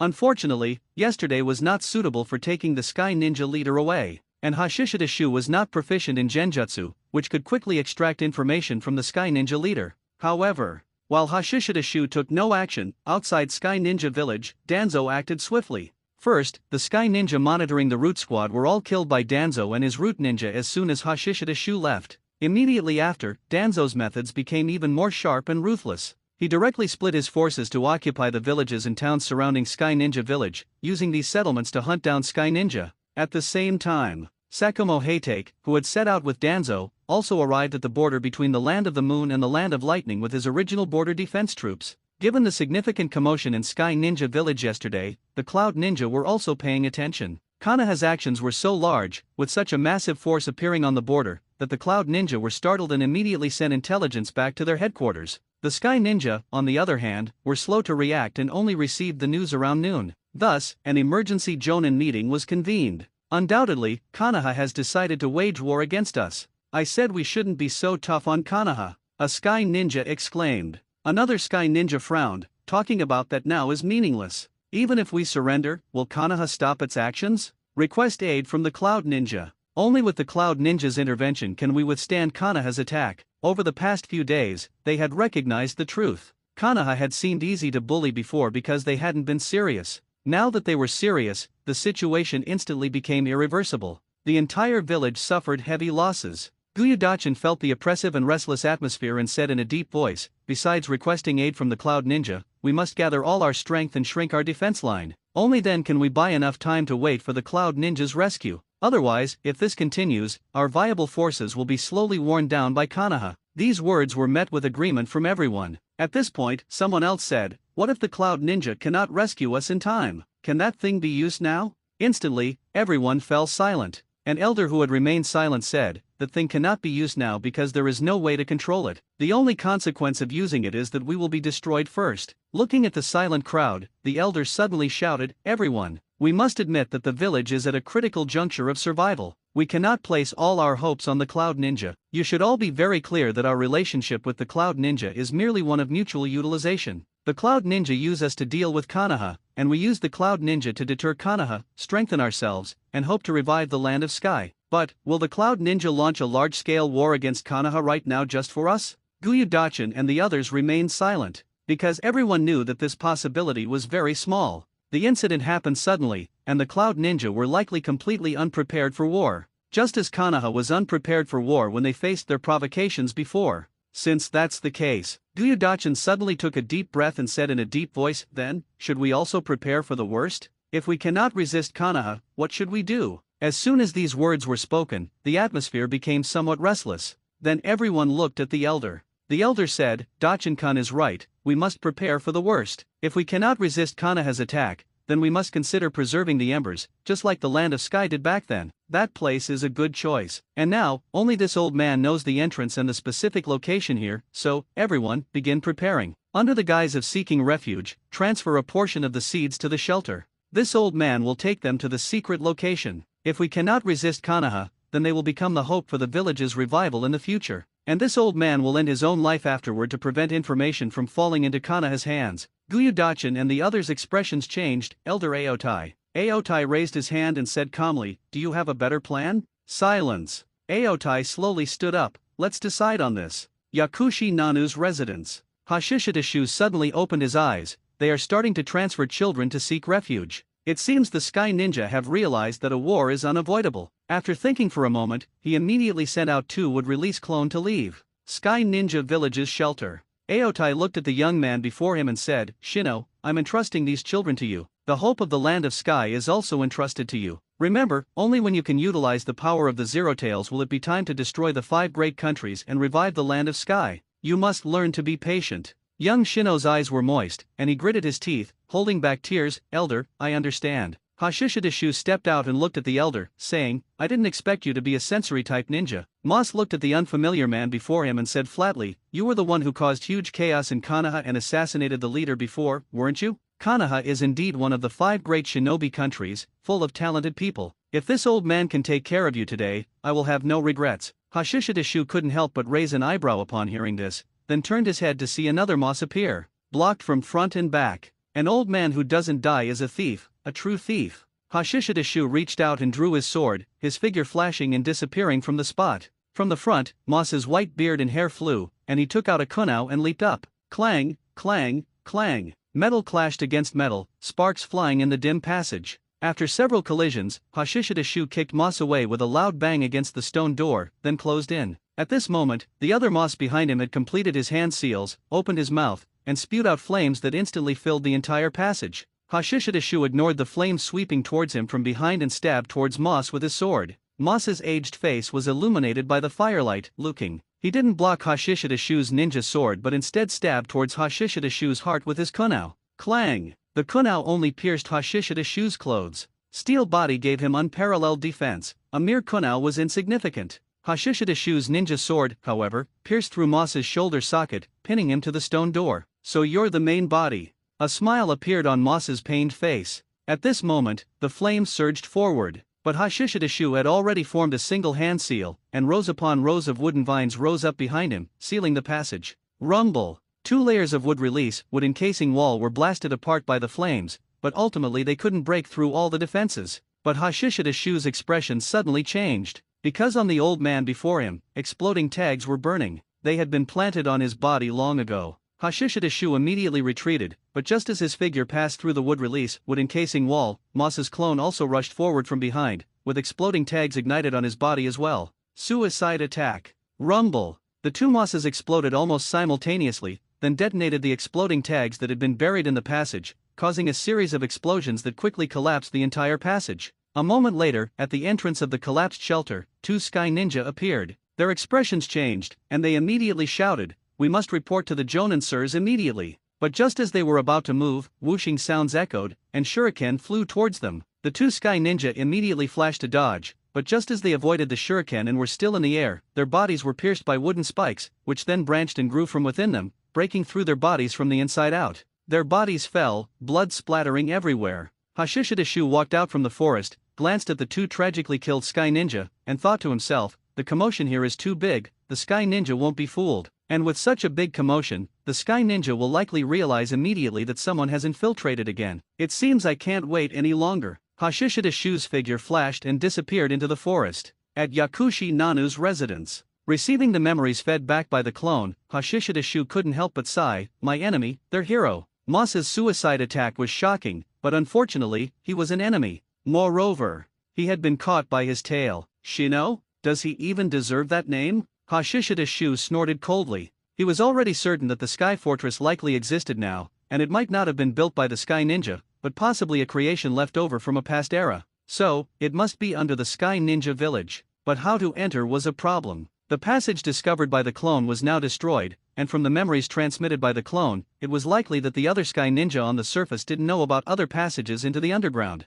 Should he dig through the ground? Hashishidashu thought it wasn't impossible. But there was another problem. He hadn't decided what to do with the Zero Tails yet. As for sealing jutsu, Hashishidashu felt he was only just getting started. Myojin Gate requires Sage Mode to activate. If he didn't seal it and completely blew it up, it seemed a bit wasteful. After all, it could be considered a small power bank. But if he wanted to use the Zero Tails as a power bank, he needed sealing jutsu. One regrets the lack of jutsu when it's needed. Hashishidashu sighed inwardly, thought for a moment, and temporarily put aside the matter of the Zero Tails. First, deal with the Sky Ninja, and later, when his strength is sufficient, the Zero Tails can be taken at any time. As for that guy Shino, he seemed to be a talent as well, perhaps he could be used. Silently sorting out his thoughts, Hashishidashu immediately formed hand seals. 6 wood clones immediately emerged from his back, then whooshed and disappeared from the room. Since he was exposed, he would start the terror attack early. Hashishidashu's expression turned cold. Although Hashishidashu's clone had dealt with the Sky Ninja who went to investigate the collapsed shelter, the commotion was too great, and the Sky Ninja quickly realized that Moss was giving a warning.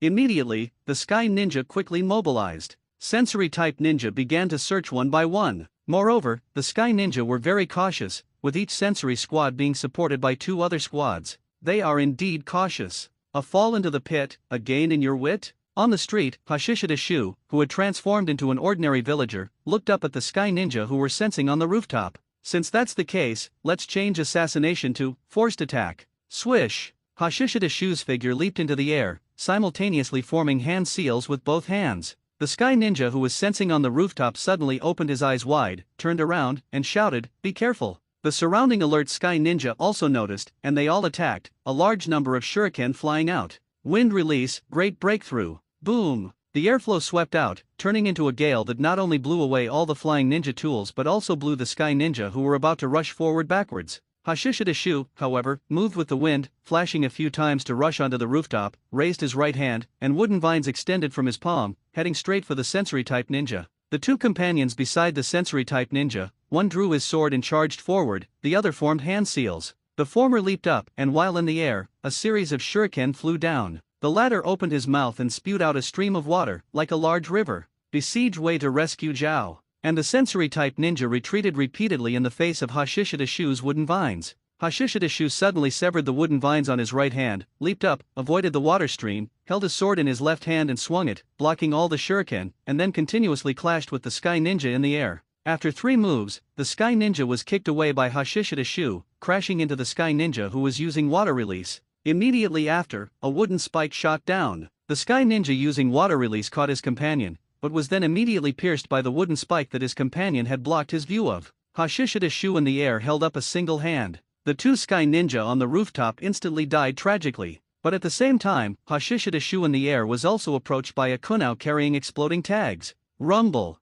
Flames rose up, engulfing Hashishida Shu. Just as the Sky Ninja breathed a sigh of relief, the smoke tore apart, and a large number of wind blades descended from the sky. The sensory-type ninja's repeated dodging was useless. He was hit by a wind blade, and blood splattered. How is this possible? The Sky Ninja who had attacked Hashishida Shu before were in disbelief. At such close range, engulfed by several exploding tags, he was completely unharmed. Landing on the ground, Hashishida Shu flicked his left hand repeatedly, and 3 wooden spikes shot out. The injured sensory-type ninja could no longer avoid them and was pierced through the chest by one of them. And behind Hashishida Shu, fire release, wind release, earth release, and other ninjutsu attacks swept towards him. Forming a single hand seal with his left hand, the sensory-type ninja immediately died tragically under the impaling technique. At the same time, Hashishida Shu swung his sword, and a series of wind blades flew out, cutting open the rooftop, and he plummeted down with a crash, precisely avoiding the numerous ninjutsu of the Sky Ninja. Chase! The 6 Sky Ninja were both shocked and angry, and they all used body flicker technique to chase after him through the gap in the rooftop. Whoosh, whoosh, whoosh. Sharp wooden vines suddenly drilled out, and 3 Sky Ninja were instantly pierced through their bodies. Bastard! Catch him! Die! The other 3 Sky Ninja roared in anger. One of them took the opportunity to throw an iron chain, binding Hashishida Shu. The other 2 held their swords and attacked from the left and right. Clang! Hashishida Shu used his left hand to block the Sky Ninja's ninja sword with his own sword, while letting the Sky Ninja on his right side chop down on his shoulder. Looking at Hashishida Shu, who wasn't even bleeding, the 2 Sky Ninja widened their eyes.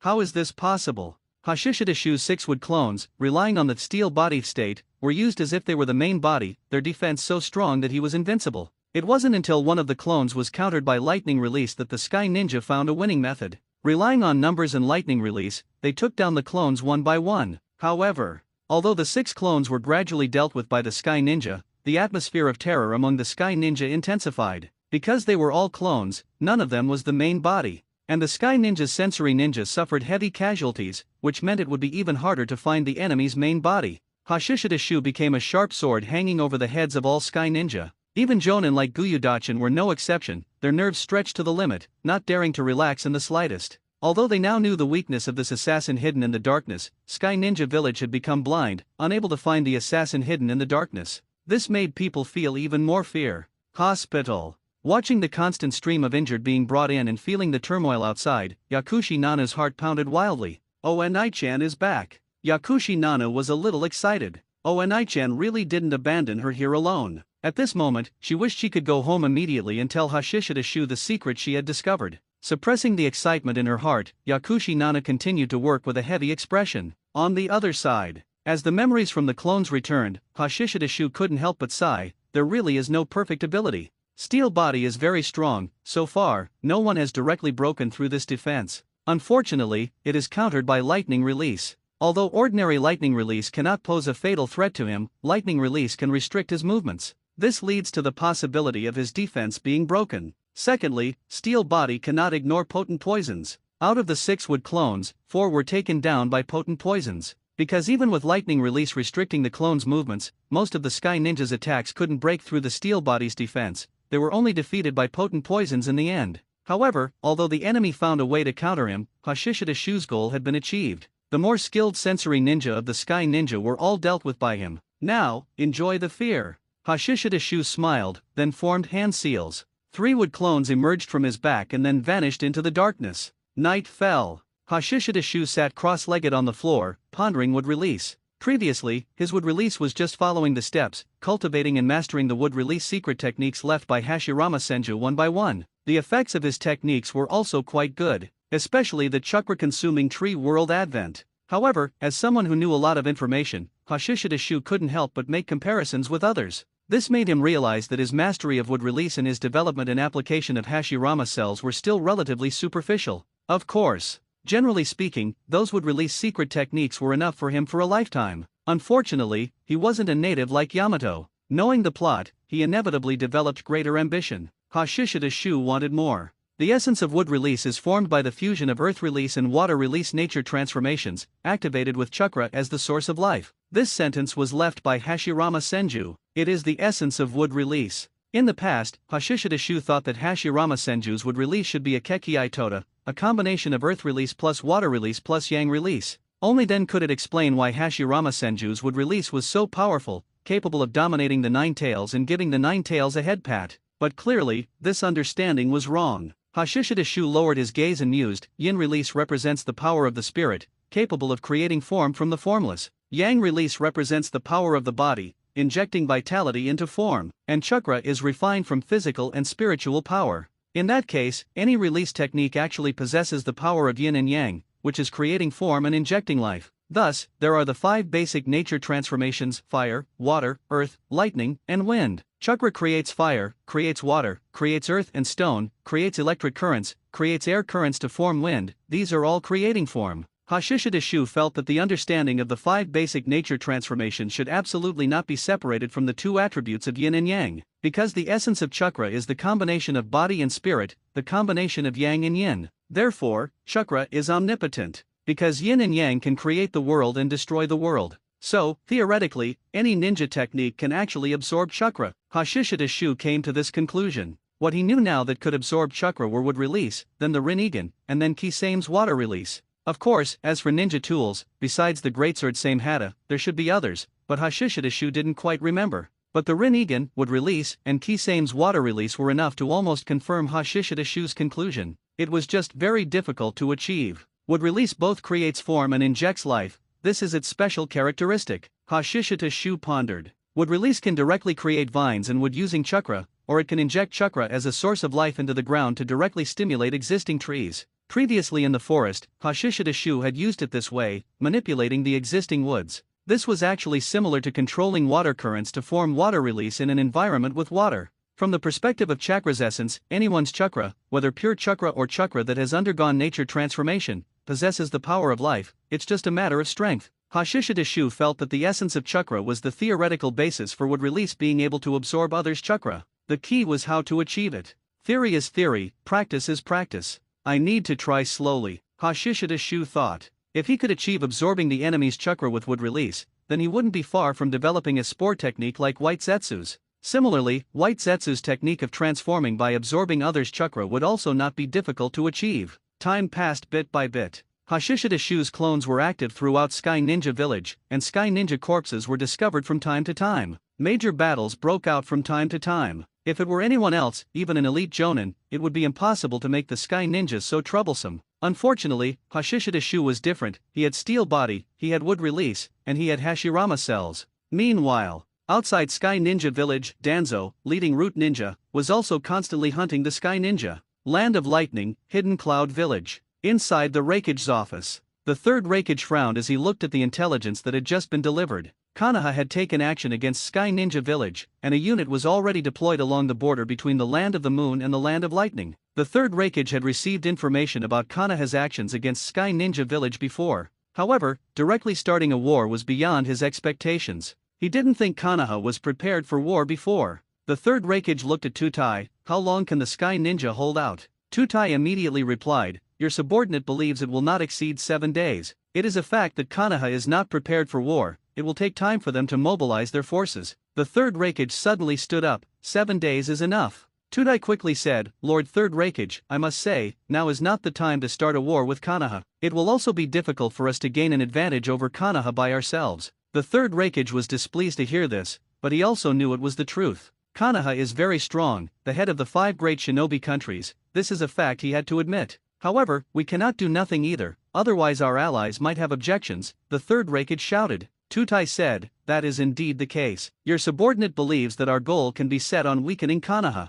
We can tie down a portion of Konoha's forces and let the Sky Ninja deplete some of Konoha's strength. In recent years, all the major hidden villages have been expanding their armies, and Hanzo of the Hidden Rain village is even more restless. Your subordinate believes that Konoha will be the first to act. Konoha will not allow Hanzo to achieve his ambition. This is the second opportunity to weaken Konoha. The weaker Konoha's strength, the more advantageous it is for us. We can choose the appropriate time to intervene in the war and thus better obtain our due benefits. The exhausted Yakushi Nana returned to her residence and saw Hashishida Shu sitting cross-legged. Her eyes immediately lit up, and she instinctively rushed forward. Oenai-chan, just as she was about to hug Hashishida Shu, Yakushi Nana realized, slammed on the brakes, her face flushed red. She awkwardly looked at the masked Hashishida Shu and sheepishly said, "CA, Captain." Hashishida Shu's outstretched hand also paused. It seems she's no longer in a state of mental abnormality. No, the after-effects are still there. Hashishida Shu's hand immediately fell, resting on Yakushi Nanu's head, gently ruffling her hair.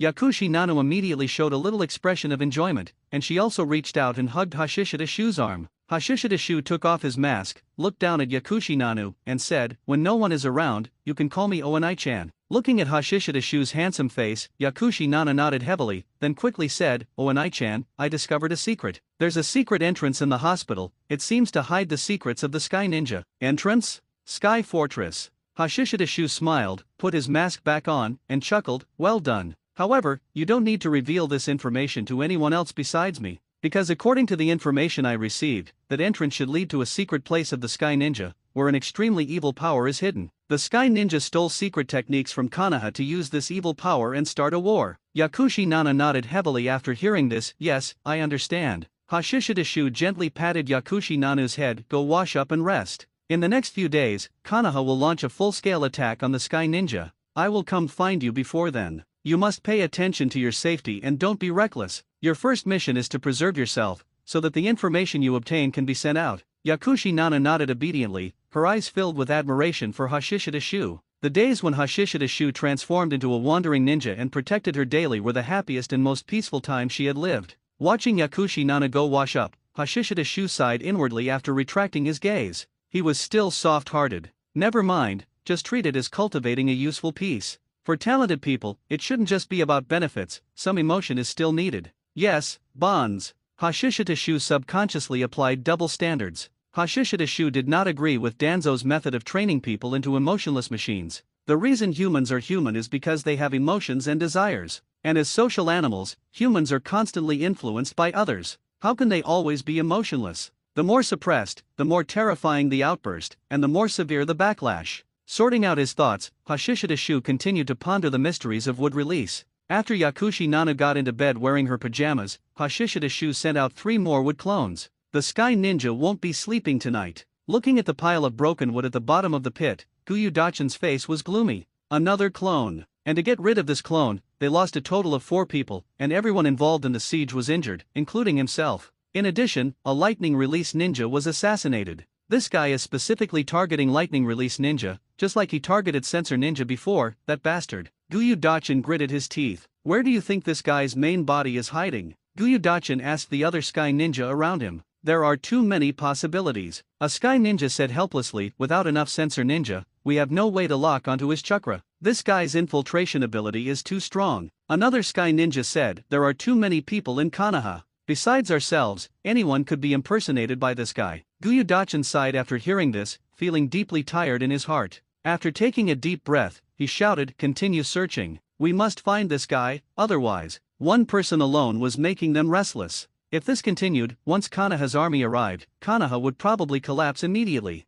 Gyudachin continued searching for Hashishida Shu's main body. And this night, they were destined to be sleepless. Hashishidashu's assassinations became increasingly effective, and below the Jonin level, there was almost no power to resist his assassinations. Even if he was cornered by Sky Ninja Jonin with their people, at the end of the battle, it was only a clone that was blown up. This was what the Sky Ninja found most unbearable. A sleepless night. The next day, outside the Sky Ninja village, in a small town, Inyazuka Ryo hurriedly entered this courtyard to see Lord Danzo. Lord Danzo, the information the captain sent back. Danzo got up and took it. It was clearly a booklet. When he opened it, it contained intelligence on individual Sky Ninja. The portraits were hand-drawn, and the text was handwritten. Danzo nodded with satisfaction, and immediately ordered, "Copy it immediately and distribute it." Inyazuka Ryo immediately took the order and left with the information. As soon as he went out, he ran into three people. Acquaintances. Inyazuka Ryo stepped aside to make way. Tsunade, Jiraiya, and Orochimaru hurried inside to see Danzo.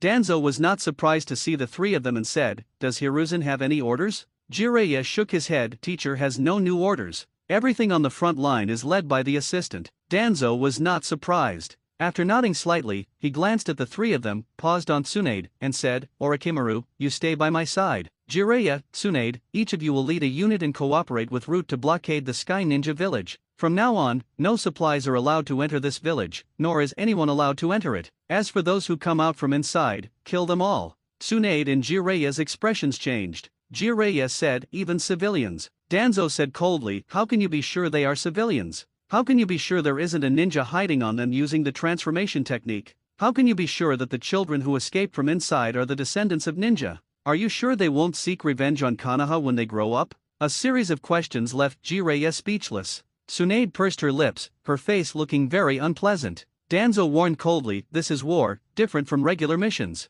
Our goal is to destroy the Sky Ninja village. Because they covet Konoha's sealing jutsu and tailed beasts, they are cooperating with the Cloud Ninja and targeting Konoha everywhere. They are unforgivable. So, put away your little bit of sympathy." Tsunade was unhappy and opened her mouth to speak, but was pulled back by Jiraiya, while Orochimaru showed no reaction. For Orochimaru, what Danzo said was completely correct. In war, besides your own people, everyone else could be an enemy. Being merciful to the enemy is being cruel to yourself and your comrades. Looking at Tsunade, Danzo frowned, and then changed his order. "Tsunade, you stay and be responsible for the medical team. Jiraiya, Orochimaru, each of you will lead a unit to carry out the mission." Orochimaru nodded, understood. Jiraiya also nodded. Although Tsunade was unhappy, she reluctantly accepted the order. After leaving the courtyard, Tsunade immediately said to Orochimaru, "Orochimaru, do you think he's right?" Orochimaru did not answer directly, but said, "Tsunade, if a Sky Ninja is hiding among ordinary people, suddenly attacks, and causes the death of comrades, what would you do?" Tsunade opened her mouth, and finally said helplessly, "I understand." At Yakushi Nanu's residence, Hashishidashu suddenly sneezed and couldn't help but rub his nose, saying, "Who's talking about me?"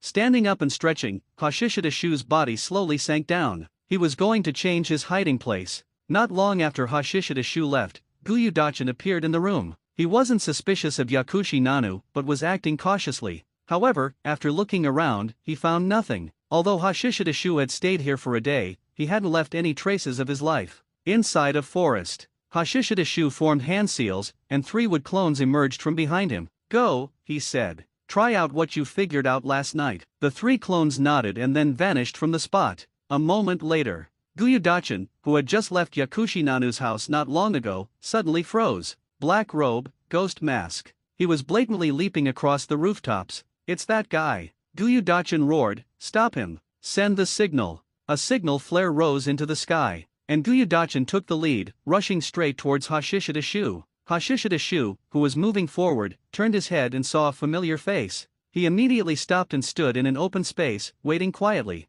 Swish, swish, swish, figures landed one after another, surrounding and enclosing Hashishidashu in an instant. Hashishidashu was alone, but there were over 10 Sky Ninja, 2 Jonin, 2 Special Jonin, and the rest were Chinin. However, at this moment, every Sky Ninja, including Gyudachen, had a solemn expression. This guy in front of them had caused them heavy losses. Furthermore, they couldn't be sure if the person in front of them was the main body. But whether it was the main body or not, they had to fight with all their might. After only a few seconds of confrontation, as Gyudachen threw a shuriken, the battle erupted. Fire release and wind release were activated first. These hand seals were prepared in advance, and the jutsu were activated almost instantly. The Sky Ninja cooperated tacitly, and their attacks were very rhythmic. Even though they knew that most ninjutsu wouldn't work on Hashishida Shu, they needed to interfere and create opportunities for subsequent actions. The Sky Ninja had already figured out a way to deal with Hashishida Shu. They needed to use lightning release for control, and then use potent poison or sealing jutsu to complete the final step.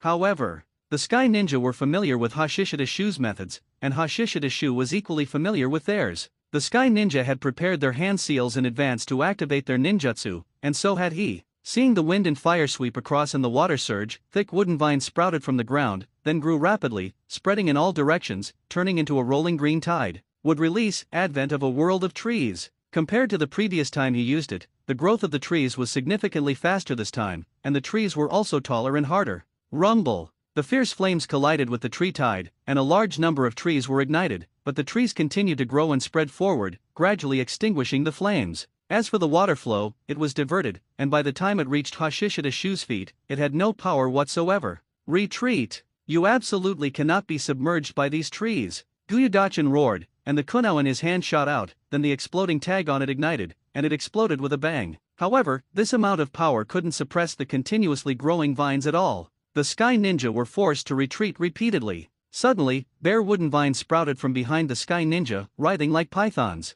Adamantine attacking chains. Hashishida Shu was multitasking, standing on a tree at this moment. He couldn't help but sweat on his forehead. But the effect was excellent. Even though his control over the adamantine attacking chains wasn't precise enough due to multitasking and high mental pressure, it still slowed down the Sky Ninja. One by one, the Sky Ninja were submerged by the green tide. Swish, swish, swish. Vines attacked like snakes from all directions. The Sky Ninja jumped up and down, having no time at all to form hand seals. 1, 2. One Sky Ninja after another was bound by vines and suspended in midair. Damn it! Gyudachin gritted his teeth, cold sweat pouring down, constantly swinging his ninja sword in one hand and a kunao in the other, cutting the vines and saving the Sky Ninja one by one. But soon, the Sky Ninja he had rescued were suspended again. Finally, the green tide stopped expanding. Gyudachin and a few other Sky Ninja couldn't help but stop, looking at the dense forest in front of them with grim expressions. It's too terrifying. They're completely on different levels. Use wind release and fire release.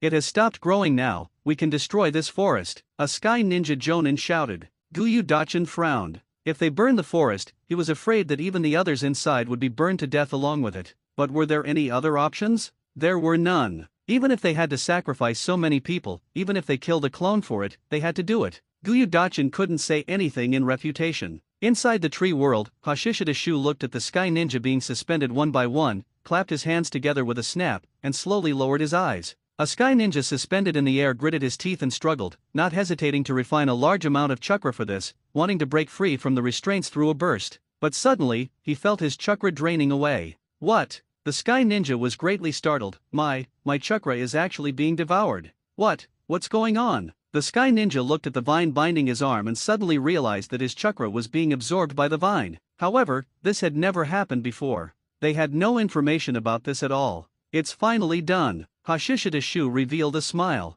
His wood release had finally achieved the ability to absorb chakra. Moreover, the ingenious part was that the chakra absorbed by the wood release would transform into life force. This could then be absorbed by him. Now mom no longer has to worry about me not having enough chakra. I can absorb it wherever there isn't enough. Of course. The speed was a bit slow. Hashishida Shu felt it silently. The conversion efficiency was also a bit low. Concentrating intently, Hashishida Shu strengthened his control, attempting to speed it up. Meanwhile, outside, Gyudachin and the others began to launch a combined assault. Combining wind release and fire release, they set the forest ablaze. However, Hashishida Shu didn't care. After the fierce flames engulfed the Sky Ninja whose chakra had been mostly absorbed, the vines beneath Hashishida Shu's feet grew rapidly, carrying him high into the sky. Then the vine swung, and with a whoosh, it flung him out, away from the sea of fire. Gyudachin and the other Sky Ninja outside watched Hashishida Shu sweep across the sky, all of them stunned and speechless. Suddenly, Hashishida Shu, who was in the air, drew his sword.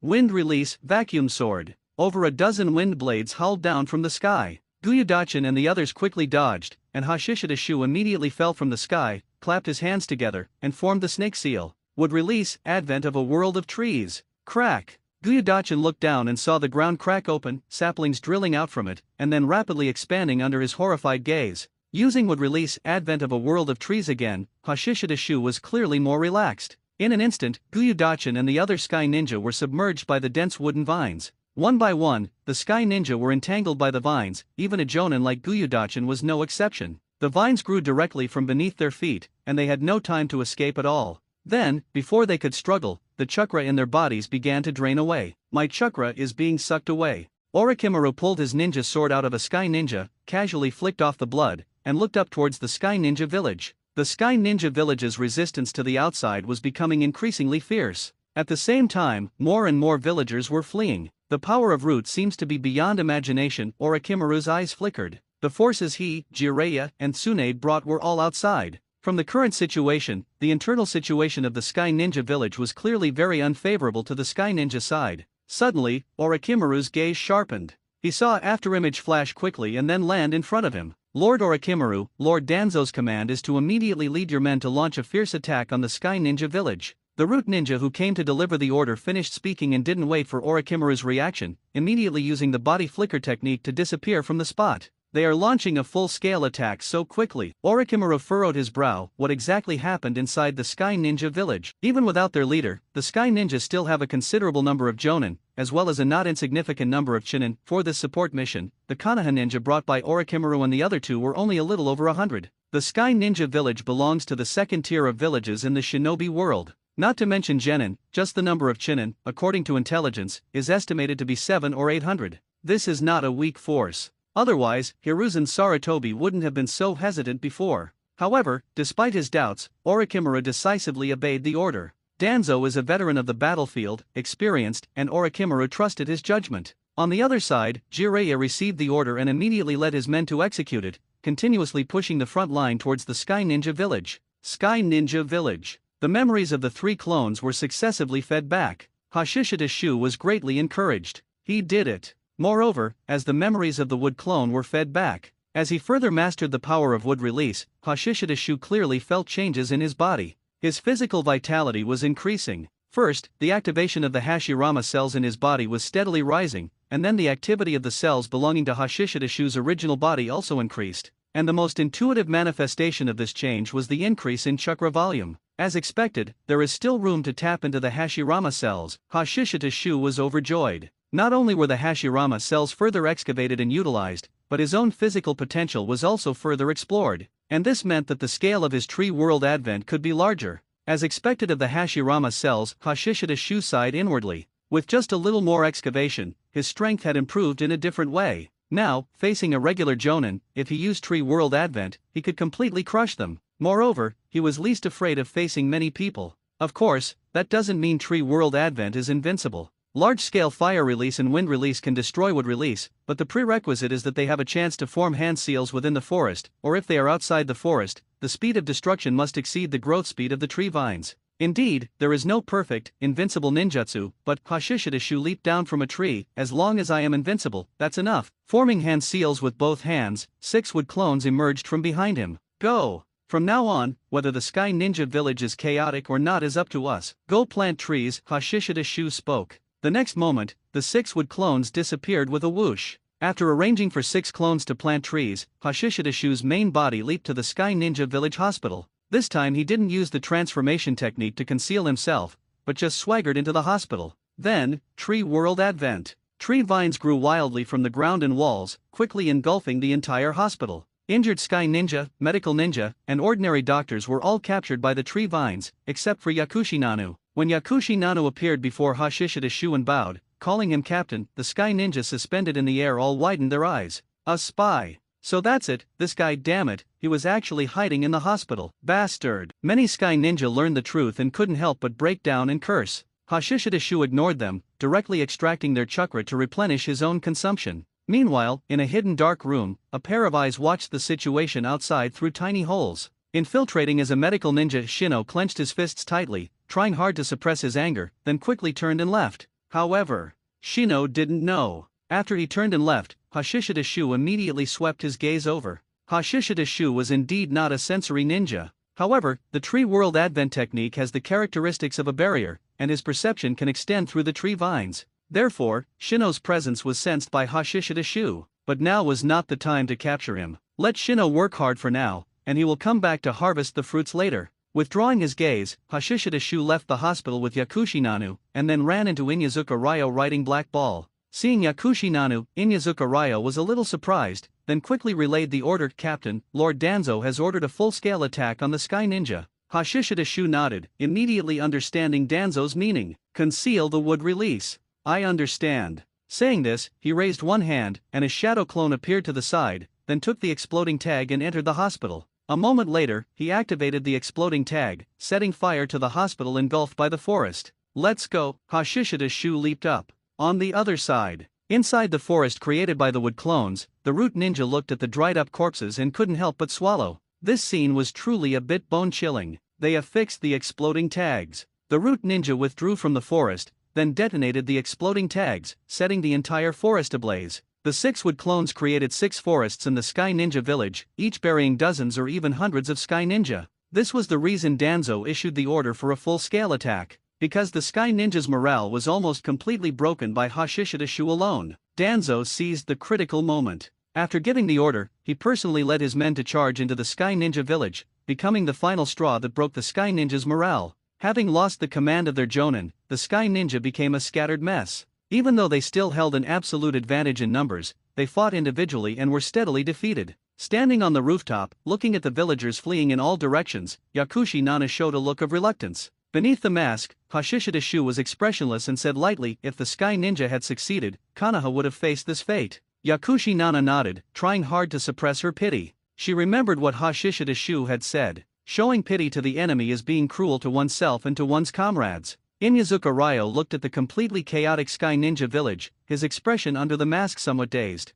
It was too fast. The Sky Ninja seemed completely vulnerable. But clearly, they had paid a heavy price fighting the Sky Ninja before, and Abarame Shino had died in that battle. Going further back, Hiruzen can also be said to have died because of the Sky Ninja. Let's go, there were other root ninja as well. Yes, these people all felt that Wood Release was powerful. Wood Release overshadowed Hashishida Shu as a person. After all, before Wood Release, Hashishida Shu was unremarkable among the many root ninja. It was because of Wood Release that Hashishida Shu became famous in one battle, surpassing all other root ninja, including Jonin. Even Hashishida Shu himself had to admit that Wood Release significantly boosted his strength. But he was different now, after all. He had past life memories, and his thinking was completely different. Furthermore, after actively delving deeper into the power of Wood Release and Hashirama cells, it was no longer just Wood Release, not just Hashirama cells, but also Hashishida Shu himself who was powerful. Leaping forward, his ninja blade swung, wind blades tore through the air, killing Sky Ninja one by one. Behind Hashishida Shu, Inyazuka Ryo and Yakushi Nana followed closely, responsible for providing support and finishing blows.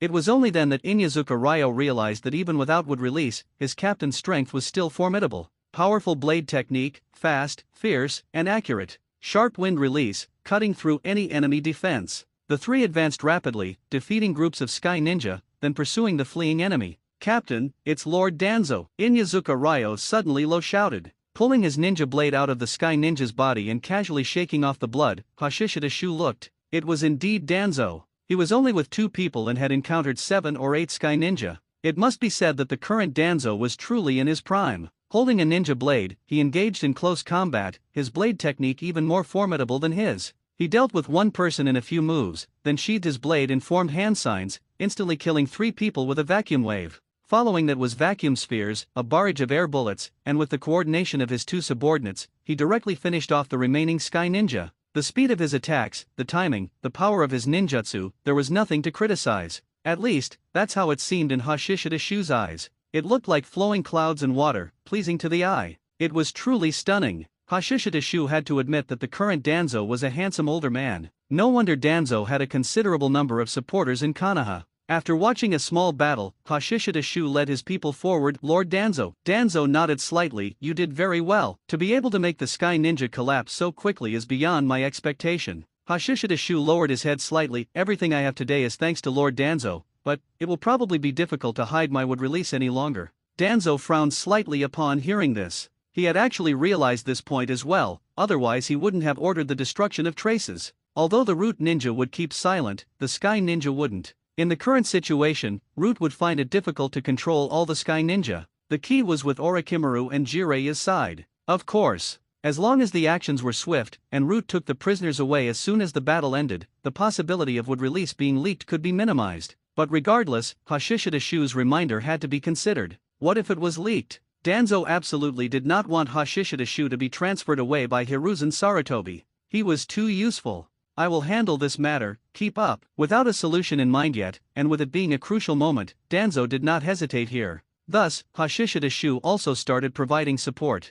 Following Danzo, he continuously broke up the converging Sky Ninja, giving them no possibility of organizing a counterattack. And when Orochimaru and Jiraiya led their people into the Sky Ninja village, the Sky Ninja lost their last bit of fighting spirit. Everyone began to flee outwards. The true pursuit of the fleeing enemy began. Hashishidashu led his people and separated from Danzo, continuously hunting down Sky Ninja, leaving behind corpses. Rumble. Just having dealt with a Sky Ninja, a huge roar reached Hashishidashu's ears. He turned to look, and a cloud of dust rose from the left, indicating that the battle was intense. Keep up, Hashishidashu shouted, changing direction and heading towards the battlefield on the left. Now the Sky Ninja were scattered, breaking through and fleeing, becoming more and more spread out. The pursuit, of course, targeted those with more people and stronger individuals. Soon, after passing through the forest, the view instantly opened up. And before Hashishidashu could see the people clearly, a clear, delicate shout also reached his ears. Died. Boom! The ground shook, and dust billowed.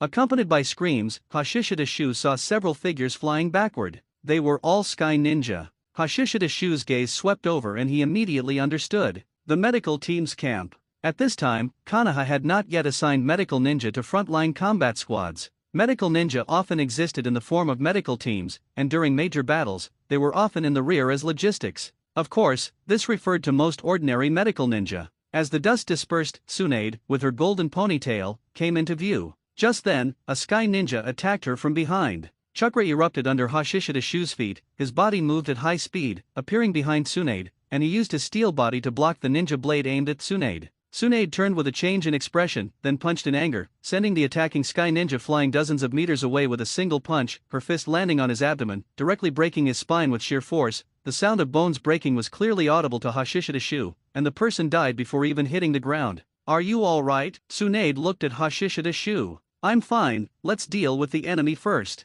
After Hashishidashu finished speaking, he had already disappeared from his original spot, and then Tsunade heard screams. A group of fleeing Sky Ninja had broken into the medical team's camp, causing this battle. Sky Ninja fell one by one. Soon, Hashishidashu and Tsunade met inside a tent. A medical ninja had been taken hostage by the last Sky Ninja. Get lost, otherwise I'll kill her. The Sky Ninja glared and roared angrily, spitting saliva everywhere. Because he was too emotional, the kunai had already cut the medical ninja's skin and blood flowed down. Tsunade's expression was grim. If you let her go, I can let you leave and guarantee not to pursue you. The Sky Ninja smiled madly. Bastard, do you think I'm an idiot? Tsunade snorted coldly. I am Tsunade Heim, a disciple of the third Hokage of Konoha. I call the shots here. The Sky Ninja was startled for a moment. Of course, he had heard of the name Tsunade Heim, and he hesitated for a moment. Surely, the words of such a great person could be guaranteed? In the depths of his heart, being in such a desperate situation, he was already yearning to grasp any possibility of survival.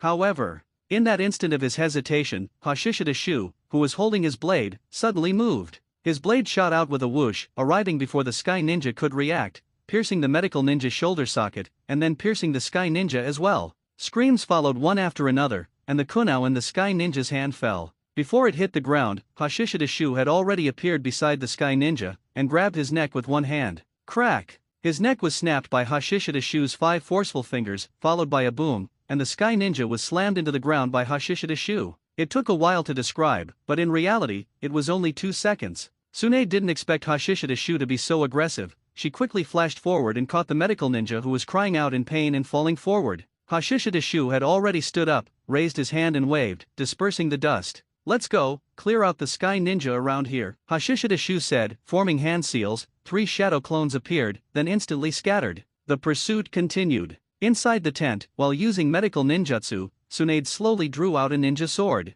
After waiting for the wound to heal, Tsunade looked at the ninja sword beside her, thought for a moment, then reached out and picked it up. Although that guy's methods were ruthless and crude, it was also for saving people. On the other side, when Hashishidashu reappeared in front of Danzo with his men, it was already dark. In the darkness away from the bonfire, Danzo spoke. Tell me your thoughts. Yes, Hashishidashu respectfully said. Root can only maintain internal secrecy, not external secrecy. Many Sky Ninja escaped this time, and some will definitely go to the hidden cloud village. I previously used would release on a large scale. This information cannot be hidden for long. Danzo nodded. Hashishida Shu continued, currently, it is not suitable for Lord Danzo to have a rift with the third Hokage. Since the information will be exposed sooner or later, why not have Lord Danzo proactively recommend me to the third Hokage? Danzo's gaze was like a knife. Hashishida Shu continued, I can become your spy by the third Hokage's side. Furthermore, I might be able to try to win over Tsunade and make her a supporter of you becoming the fourth Hokage. Danzo raised an eyebrow upon hearing this. Oh, win over Tsunade. How do you plan to do that? Hashishida Shu said, if Tsunade and I were to unite, the prestige inherited by Tsunade from the Senju clan, left behind by the first Hokage and second Hokage, would all be yours, Lord Danzo. Unite? Danzo looked at Hashishida Shu, a hint of astonishment showing. This was truly a method he had never considered. But this. Danzo thought about Tsunade's personality and said, are you confident? Hashishida Shu said, possessing Hashirama cells, I naturally have something that attracts Tsunade. Danzo pondered, considering the feasibility of this plan. Whether he could win over Tsunade was hard to say, but arranging Hashishida Shu to be a spy for Hiruzen was indeed feasible. The only problem was Hashishida Shu's loyalty. Danzo knew his old friend very well and had to admit in his heart the personal charm he possessed. At this moment, Hashishida Shu said again, Lord Danzo, if you want to move from the darkness of root to the light of the Hokage, you will definitely need a bridge, and I can build this bridge for you.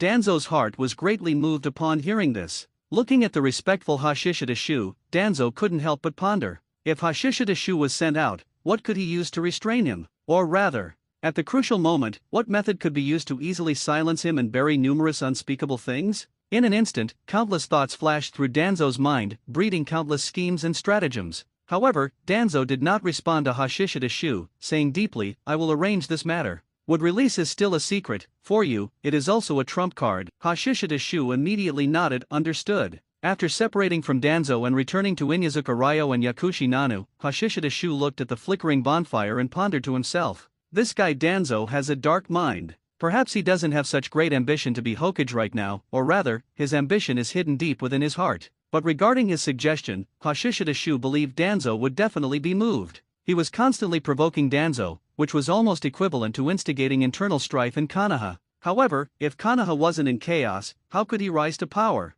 If once doesn't work, try twice, if twice doesn't work, try thrice. Sooner or later, I will stir up the ambition hidden deep in your heart and make it burn. Hashishida Shu lowered his eyes, concealing the evil within them. He reined in his messy thoughts and shifted his focus to training. Wood release and Hashirama cells must continue to be deeply explored and developed. Although it's impossible to reach the level of Hashirama Senju, an elite Jonin or Kage level should be achievable. Especially the few skills White Zetsu possessed, it would be best to develop them. Then there is wind release. The prototype of Blade Storm has emerged. Next is continuous refinement, increasing the number of wind blades, improving control, and working on form transformation. Then there is the application of Vacuum Blade on a ninja sword, combining form transformation and nature transformation. There is also the complete version of Wind Release Raisin Shuriken. Finally, Wind Release Instantaneous Body Technique. Hashishida Shu secretly sorted things out. Wood Release and Wind Release are currently his most important methods. After this, what Hashishida Shu further considered was the issue of chakra volume. Although his chakra can now be described as chakratons, compared to Hashirama Senju, Uchiha Madara, and Naruto, it is definitely far inferior. Whether it's the Zero Tails, other-tailed beasts, or the potentially existing Dragon Vein, to utilize them, one must have Sealing Jutsu. Myojin Gate requires Sage Mode. Besides these, the Great Sword Samehada is also a good choice. Although Hashishida Shu can currently steal chakra using Wood Release, this does not increase his chakra limit. This characteristic of Wood Release is only useful for prolonged battles during combat. Moreover, without considering the status bar, if I want to be invincible, it seems the only path is to become the Ten Tails Jinchuriki. As for the status bar, its uncertainty is too great, it's not reliable. Hashishida Shu sighed inwardly. Thinking of the status bar, his thoughts turned to Steel Body. If this state could be solidified, his life-saving ability would be greatly enhanced. Even if lightning release is a counter, breaking through the defense isn't possible with just any lightning release. Earth release hardening into adamantine body still doesn't seem quite enough. Steel release. What a pity. Shaking his head inwardly, Hashishida Shu drew his ninja sword, injected chakra, formed a layer of wind release chakra on the blade, and then began to perform form transformation. Serrated, circulating flow. The night passed without incident. Early the next morning, Hashishida Shu and others headed north under Danzo's lead. The scattered sky ninja who fled were no longer a concern, Jiraiya and the others left behind were enough to clear them out. On the contrary, to the north, Sakumo Hatake had already sent intelligence last night that Cloud Ninja troops were moving south. Although the scale was not large, they could not be underestimated, so Danzo personally led the team. Following behind Danzo, Hashishidashu couldn't help but feel impressed. The current Danzo is truly different. When there's something important, he really goes himself. 2 hours later. Accompanied by the sound of cutting through the air, Root Ninja wearing masks appeared on the front lines where Konoha and the Cloud Ninja were in a standoff. It just so happened that Konoha and the Cloud Ninja were engaged in a small-scale skirmish at this time. Just as he landed, Hashishidashu's gaze was drawn to one of the figures. The white light was dazzling even in broad daylight. So fast. Hashishidashu couldn't help but be secretly startled. This speed was much faster than his. It was Sakumo Heitake. Seeing Danzo appear with his men, Tutai ordered a retreat without the slightest hesitation. Sakumo Heitake sheathed his blade and stood, not pursuing. Danzo gave no orders, and the Root Ninja made no moves. Hashishidashu watched Sakumo Heitake's tall back, greatly shaken. Although it was just a fleeting glimpse, Sakumo Heitake's speed and the momentum that pierced through everything were deeply imprinted in his mind. Very strong. Hashishidashu believed that even if he used Tree World Advent, he would have no way to trap Sakumo Heitake. With such speed and penetrating power, he could completely slice through the Tree World in one go. Sakumo Heitake's lightning release combined with blade technique was much stronger than his wind release combined with blade technique. Speed alone was completely insufficient. Facing such a strong opponent, I can only ensure my safety by maintaining distance. Hashishidashu subconsciously regarded Sakumo Heitake as a hypothetical enemy. And if the situation were reversed, if the enemy were a wood release user like him, and he could only use wind release, Hashishidashu's conclusion was that it would not be enough to slice through the Tree World. My speed is still far off, and my blade isn't sharp enough. After the Cloud Ninja retreated, Danzo stepped forward to talk with Sakumo Heitake. Hashishidashu waited for a moment, then Danzo turned back and said, "Retreat." Whoosh whoosh whoosh. One by one, the Root Ninja disappeared. Heading south. The Root Ninja accompanying Danzo were constantly decreasing. By the time they entered the land of hot water to rest at noon, only Hashishidashu and the two squads led by Shimura Daiichi remained by Danzo's side. Inside the wooden house created by wood release, Hashishidashu and Shimura Daiichi sat cross-legged opposite Danzo. Danzo asked expressionlessly, "Kino, you've also seen Sakumo Heitake's strength. What do you think?" At this time, Hashishidashu was not wearing his mask. Hearing this, his expression was solemn, very strong. "Although my wood release has improved again, even using the strongest Tree World Advent, there's no way to restrain him.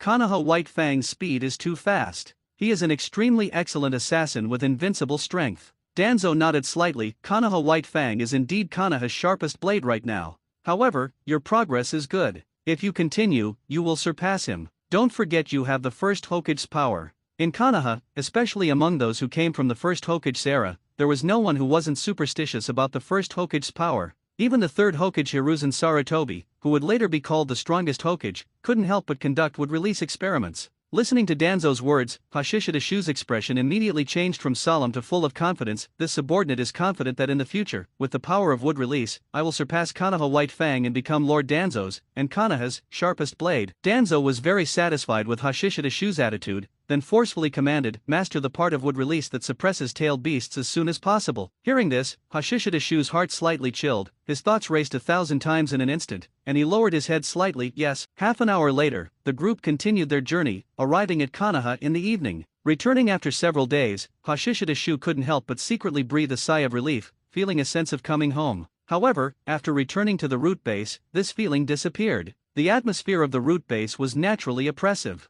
Even though Hashishidashu had long been accustomed to it, this place couldn't give him a sense of home and couldn't allow his mind to relax. Therefore, after only sleeping for 3 hours, he woke up, washed, and then went to the place where he often trained before. Sitting casually on the grass, Hashishidashu secretly pondered Danzo's order from the daytime. Uzumaki Mito is close to death. The nine-tailed Jinchuriki is about to be replaced. Furthermore, Danzo is very likely to confess his existence to Hiruzen Sarutobi. However, Danzo seems confident he can persuade Hiruzen Sarutobi to keep me en route. Hashishidashu frowned inwardly. The current situation in Konoha is indeed different from the future Konoha he knows. The conflict in the relationship between Danzo and Hiruzen Sarutobi is also far less significant than it will be later. But considering the importance of a Jinchuriki, no matter how good his relationship with Danzo is, and no matter how important Danzo is now, Hiruzen Sarutobi cannot possibly place a wood-release ninja who can suppress a Jinchuriki en route. Suppression means control. Hashishidashu suddenly realized that old fox Danzo has quite an appetite. He wants Tsunade,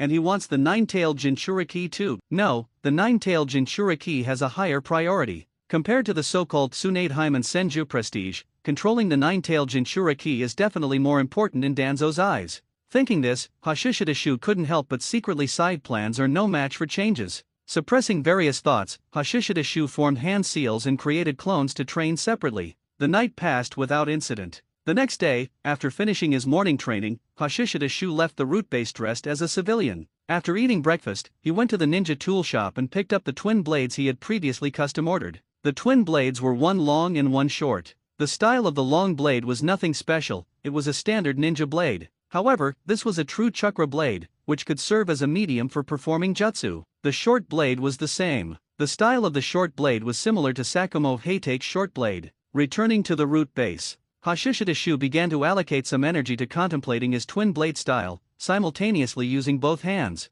Because of his ability to multitask, his left and right hands could perform different actions simultaneously without affecting each other, meaning the twin blade attacks could do more than just complement and cooperate with each other. Instead, they could possess more uncertainty and unpredictability. Of course, using twin blades well in actual combat was definitely much harder than drawing circles and squares with left and right hands separately. Hashishidashu also needed time to gradually train, slowly form, slowly become proficient, and slowly form his own twin blade combat system. The outside world saw the destruction of Sky Ninja Village, and Konoha's pursuit of the remaining Sky Ninja caused quite a stir. The most direct impact was that the major ninja villages all accelerated the pace of expanding their military strength. For a time, the undercurrents surging in the shinobi world became increasingly turbulent. However, none of this concerned Hashishidashu. He trained steadily every day, forming a stark contrast with the busy root ninja. In the blink of an eye, 3 days passed. On this day, Hashishidashu was training when Inyazuka Ryo brought someone to see him. "Captain, this is a new member of our squad." Inyazuka Ryo introduced. He is from the Abarame clan, named Abarame Ryoma,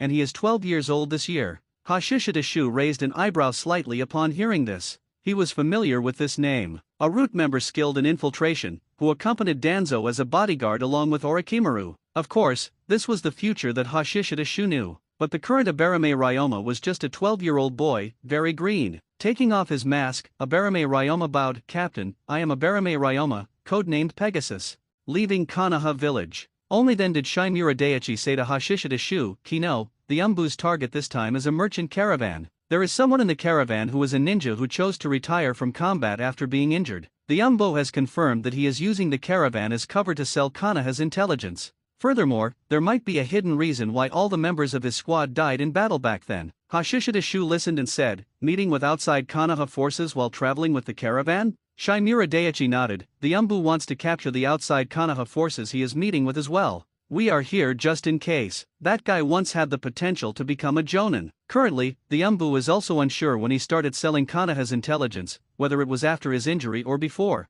Hashishidashu listened and said indifferently, "We'll know once we catch him." Shimura Daiichi nodded, then said, "Lord Danzo's order is that you, Kino, can use the wood-release secret technique to your heart's content." Under his mask, Hashishidashu slightly raised his eyebrows, instantly understanding that Danzo had confessed to Hiruzen Sarutobi and reached an agreement to let him temporarily stay en route. It seems his previous analysis was correct. Hashishidashu nodded to Shimura Daiichi. "I understand." The group left Konoha, following behind an Umbu squad. The Umbu squad, on the other hand, was following behind a merchant caravan that had left Konoha. This merchant caravan also hired Leaf Ninja for protection and looked very normal. In 2 days, the caravan traveled from Konoha to the border of the Land of Fire. During this time, they stopped in 2 large cities in the Land of Fire, with goods constantly circulating. The Umbu, coupled with the double surveillance from Hashishidashu's group, did not find any problems. That night, the border between the Land of Fire and the Rain Country. Inside the wooden house, as midnight on October 19th arrived, the status bar refreshed on time.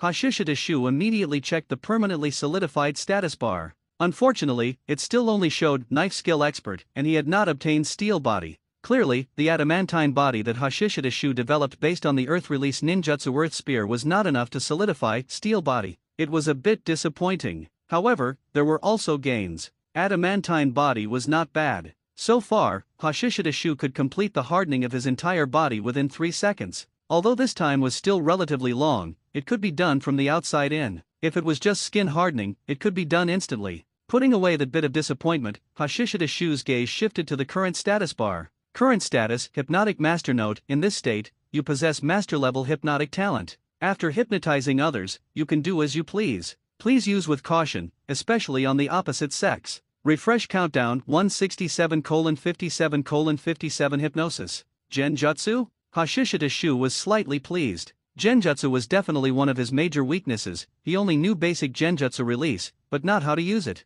But what the hell was that note? Why emphasize the opposite sex? Damn it! Was I, Hashishita Shu, that kind of perverted person? Hashishita Shu was a little angry, but he quickly cleared his mind and began to think about whether this state could bring him extra benefits. After all, no matter how awesome the state was, it would refresh after 7 days. During this period, it would be best if he could solidify the state. If not, being able to develop abilities or ninjutsu like dual-minded or adamantine body from it would also be a gain, especially since, under the current hypnotic master state, he also had the boost of hypnotic talent. However, hypnotic talent, it seems hypnosis is not equivalent to genjutsu. Hashishita Shu mused to himself, genjutsu should encompass hypnosis, but regardless of the inclusion or being included relationship, it will improve my genjutsu talent. 7 days. I hope the mission can be completed within 7 days. In the squad, neither Inyazuka Ryo nor Abarame Ryoma, like him, mastered genjutsu. They only knew how to release genjutsu. As for Shimura Daiichi, Hashishita Shu thought for a moment, stood up, went out, and knocked on the door of the room where Shimura Daiichi was resting. Please come in.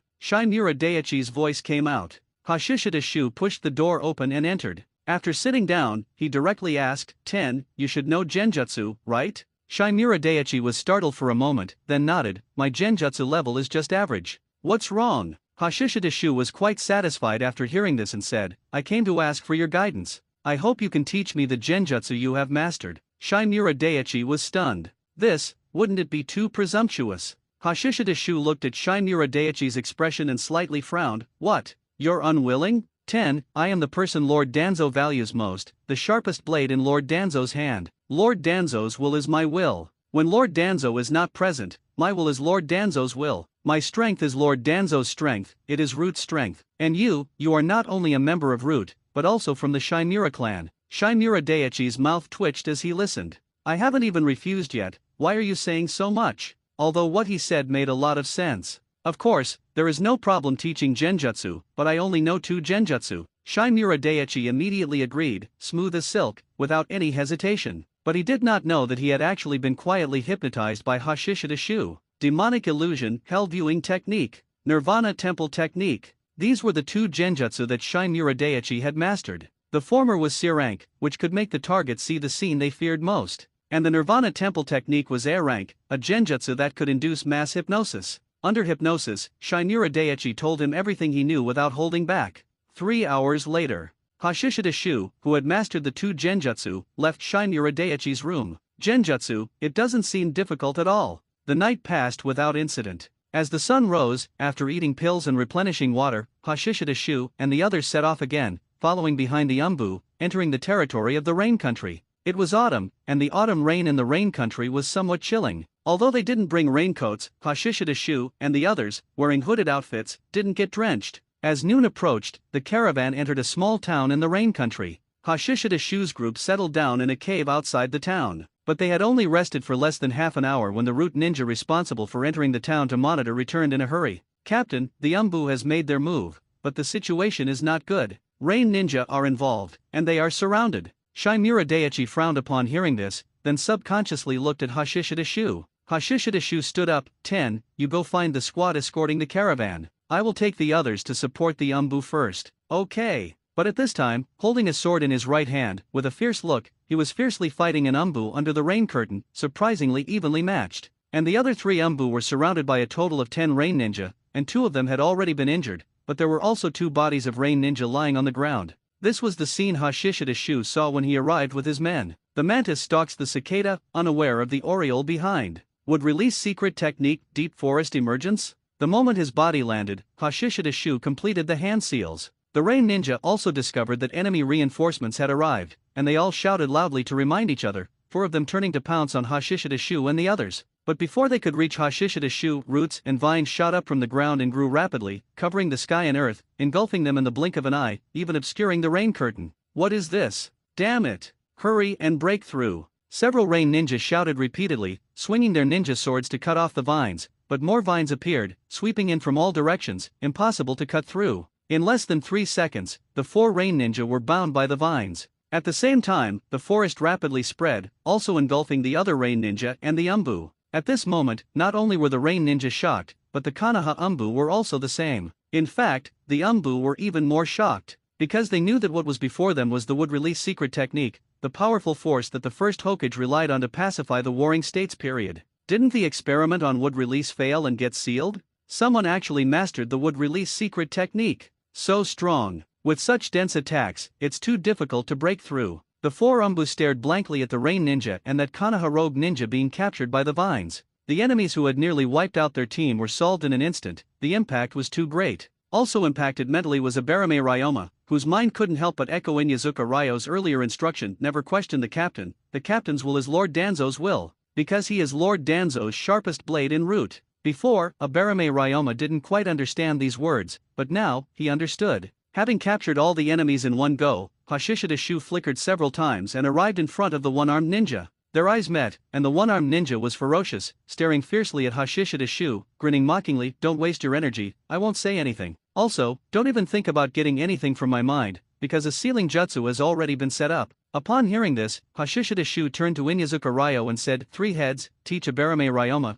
go interrogate the rain ninja, start with their leader." "Yes, Captain." Inyazuka Ryo nodded, but before he could move, the captain of the Umbu squad said, "Let us do it. We can obtain information through genjutsu, combined with mind invasion." Hashishida Shu glanced at the Umbu squad. Obtaining information through mind invasion, it seems there is someone from the Yamanaka clan. However, Hashishida Shu refused. The Yamanaka clan's secret technique is good, but it takes too much time. This is the rain country, we need to get what we want as quickly as possible. Three heads, go. Inyazuka Ryo immediately took Abarame Ryoma to the rain ninja leader, and then had Abarame Ryoma proceed step by step, using insects to begin devouring the rain ninja leader's chakra and body. Ears, neck, face. Screams of agony echoed through the forest, and even the Umbu and Root ninja, who could be said to be accustomed to killing, couldn't help but feel a chill down their spines at this sight. The other rain ninja looked even more terrified. Hashishida Shu, however, turned back, his eyes under the mask staring intently at the one-armed ninja's eyes, smiling playfully. "Don't worry, you'll obediently confess soon." At this moment, both Hashishida Shu's eyes and voice were full of magic. The one-armed ninja's eyes lost focus, his mind became drowsy, and he was unknowingly hypnotized by Hashishida Shu with the ability of a hypnotic master. "Name: Kami Shiro Take. When did you start selling Konoha's information?" "Konoha year 30. Who did you sell it to?" "Earth Ninja, Rain Ninja." The back-and-forth dialogue left the Umbu and Root ninja dumbfounded. This is too simple, right? Besides would release, is this person's genjutsu so superb? Why did you betray Konoha? "I was captured by the Earth Ninja, in order to survive, in order not to let my descendants become orphans." When Shimura Daiichi arrived with his men, Hashishida Shu's interrogation of Kami Shiro Take was also coming to an end. Kami Shiro Take's betrayal was not complicated. He was captured during a mission and chose to betray Konoha in order to survive. And after the betrayal, his bottom line was completely gone. Since he had already sold information to the Earth Ninja, there was no psychological burden in giving it to the Rain Ninja, Cloud Ninja, and Sand Ninja as well. Among the 5 great shinobi countries, he had sold information to all except Kiri. At the same time, the deaths of several of his companions back then were indeed caused by him using the Earth Ninja's power to kill them. The reason was that he sensed that his betrayal had been discovered by his companions, so he decisively struck the killing blow. And the Rain Ninja also confessed. They were not Rain Ninja, but Earth Ninja impersonating Rain Ninja. This was a premeditated action. The Umbu squad, the Konoha ninja squad responsible for the safety of the merchant caravan, were all sacrifices to be used to frame the Rain Ninja, in order to ignite conflict between Konoha and the Rain Ninja village. Less than 5 minutes. With the ability of a hypnotic master and brutal physical torture methods, Hashishida Shu obtained all the information he wanted. Shimura Daiichi's expression was solemn. "Kino, this matter must be reported to Lord Danzo. You are fast, you will return to Konoha to report." Hashishida Shu asked, "Are there no flying ninja beasts to transmit information?" Shimura Daiichi shook his head. Hashishida Shu pondered, then made a decision. Memura Kakemaki. Memura Kakemaki, the captain of the ninja squad responsible for the safety of the merchant caravan, subconsciously nodded. "Yes." Hashishida Shu said, "You will continue to escort the merchant caravan forward. Umbu, you are responsible for bringing Kami Shiro Take back to Konoha and reporting to the 3rd Hokage. Hyde, we will take these Earth Ninja and go see Hanzo of the Rain Ninja village." Everyone looked at Hashishida Shu upon hearing this, and Shimura Daiichi quickly asked, "Kino, what are you going to do?" Hashishidashu said calmly, of course, I'm going to tell Hanzo that the Earth Ninja impersonated Rain Ninja to attack the Leaf Ninja, attempting to frame the Rain Ninja and instigate a war between Konoha and the Rain Ninja village. Such despicable behavior should be punished. We are willing to punish the Earth Ninja together with the Rain Ninja village. The Rain country is surrounded by major countries. There should still be quite a few Earth Ninjas hidden agents here. Find them, eliminate them, give the Earth Ninja a lesson, a warning. These words once again left Shimura Daiichi and the others dumbfounded. Memura Kakemaki swallowed, and couldn't help but say, shouldn't this kind of thing be reported to the third Hokage first, and let the third Hokage make the decision? If they dared to ambush us disguised as Rain Ninja, they dared to target Rain Ninja village again disguised as us.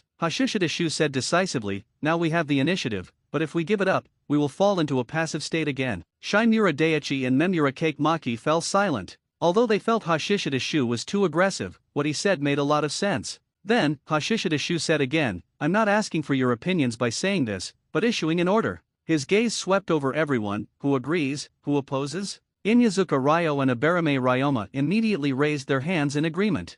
Following closely, the Umbu squad also raised their hands one after another. The members of the other two squads looked at their respective captains. Memura Kakemaki smiled bitterly to herself, then raised her hand. Shimura Daiichi raised his hand, Kino, what you said is indeed very reasonable. Hashishidashu nodded in satisfaction, very good, then let's act. Whoosh whoosh whoosh. Memura Kakemaki and the other three were the first to use the body flicker technique, disappearing from within the forest. Following them was the Umbu squad, carrying Kamishiro take away. Hashishidashu and the others sealed the Earth Ninja's corpses into scrolls, then took the living Earth Ninja and headed straight for Rain Ninja village. And less than 15 minutes after Hashishidashu and the others left, Ninja dressed as Rain Ninja suddenly appeared on the battlefield and surveyed the surroundings. After a moment, one person said, Captain, it seems the operation has indeed failed. What should we do next? Chang'e, acting as the captain, asked, how many enemies were there? At least 12 people. Because of this forest, some traces remain, and it can be seen that they split into 3 groups. The squad responsible for the safety of the caravan went all the way east and should have returned to Konoha.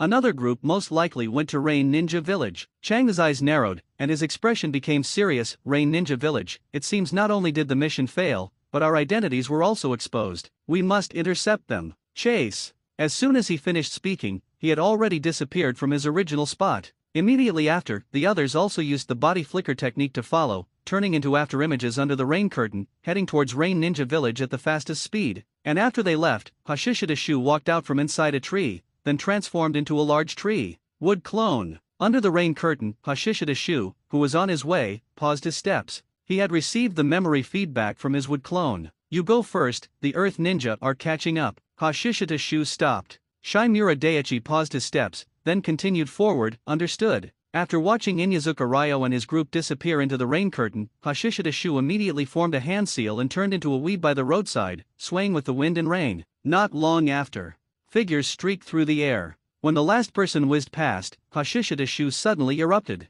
Who? The attacked Earth Ninja was startled but reacted quickly, twisting around to counterattack. However, Hashishidashu twisted his arms and then kicked him in the chest, sending him flying back while spitting blood. Following closely, a wooden spike shot out. Enemy attack. Be careful. The Earth Ninja running ahead reacted one after another. One of them turned back and opened his hand to catch the person kicked away by Hashishidashu, but then they were both pierced by the wooden spike. The next moment, the bifurcated wooden spike burst out from inside them, blood splattering, and piercing screams tore through the rain curtain. Crack. Rumble. Lightning flashed and thunder rumbled, and the rain intensified. Hashishidashu stepped over the 2 corpses, and his blade flashed. An Earth Ninja dressed as a Rain Ninja widened his eyes, holding a kunao in his right hand and covering his neck with his left, falling into the mud. The gushing blood quickly stained the mud, which was then washed away by the rain. Such a fast blade, but he only blocked one. What Hashishidashu faced after killing the third person were rock bullets that suddenly expanded in the air, as well as sharp rock spikes that rose from the ground and rapidly spread out.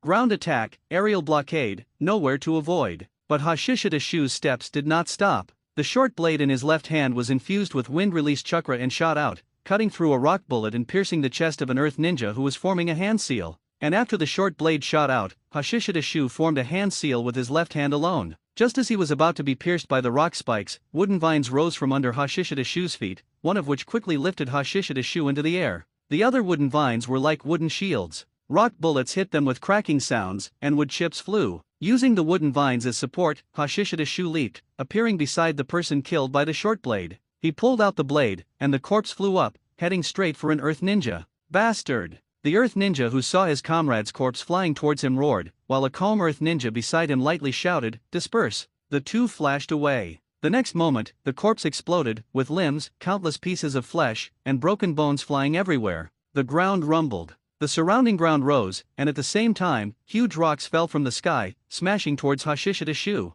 Hashishida Shu swung his blade, and wind blades shot into the sky, cutting through the falling giant rocks, turning them into countless falling. However, just as he was about to leap out of the sunken area, thick, sharp stone pillars grew out from the stone walls of the rising ground around him. Rumble! Hashishida Shu leaped, wielding his twin blades. Sharp wind blades cut through the stone pillars, and his body continuously rushed upward. But Earth Ninja appeared, launching attacks from above. Rock bullets, stone rods, stone spikes, water streams, shuriken, exploding tags, a dense barrage of attacks whizzed towards him. Clang clang clang. Rumble! Hashishida Shu's upward momentum was interrupted, and the dense attacks also caused his body to continuously fall. His hooded robe was torn, revealing the vest armor underneath, as well as the exposed, hardened black skin. Suddenly, the light above him dimmed. Hashishida Shu saw a large amount of rolling down. The Earth Ninja wanted to bury him. Indeed, relying solely on wind release and blade technique is completely no match for these Earth Ninja. Hashishida Shu sighed inwardly. If it were Sakumo Heitake, he would have probably already charged up, right? Putting away his blades, Hashishida Shu clasped his hands together and formed the snake hand seal. Would release, advent of a world of trees. Tree vines rose from the ground, growing and spreading rapidly upwards from all directions. All attacks were blocked, and Hashishida Shu's body continuously moved upwards with the growing tree vines. And the Earth Ninja on the shore were all greatly shocked as they looked at the swarming green. At this moment, Chang'e finally understood what the seemingly abrupt forest battlefield earlier was all about. It was a wood release secret technique. Konoha's wood release experiment was successful. Disperse! Chang'e roared. However, just as an Earth Ninja's body rose, his legs were entangled by tree vines, and then with a bang, he was smashed onto the ground. Immediately after, the ground cracked, and the Earth Ninja who was smashed onto the ground was immediately engulfed by the tree vines. The stone walls that had just risen were torn apart by the growing tree vines. The cracked earth was covered and submerged by the forest. Within the tree world, Hashishida Shu held a hand seal with his left hand and a ninja sword in his right, his figure leaping and flickering,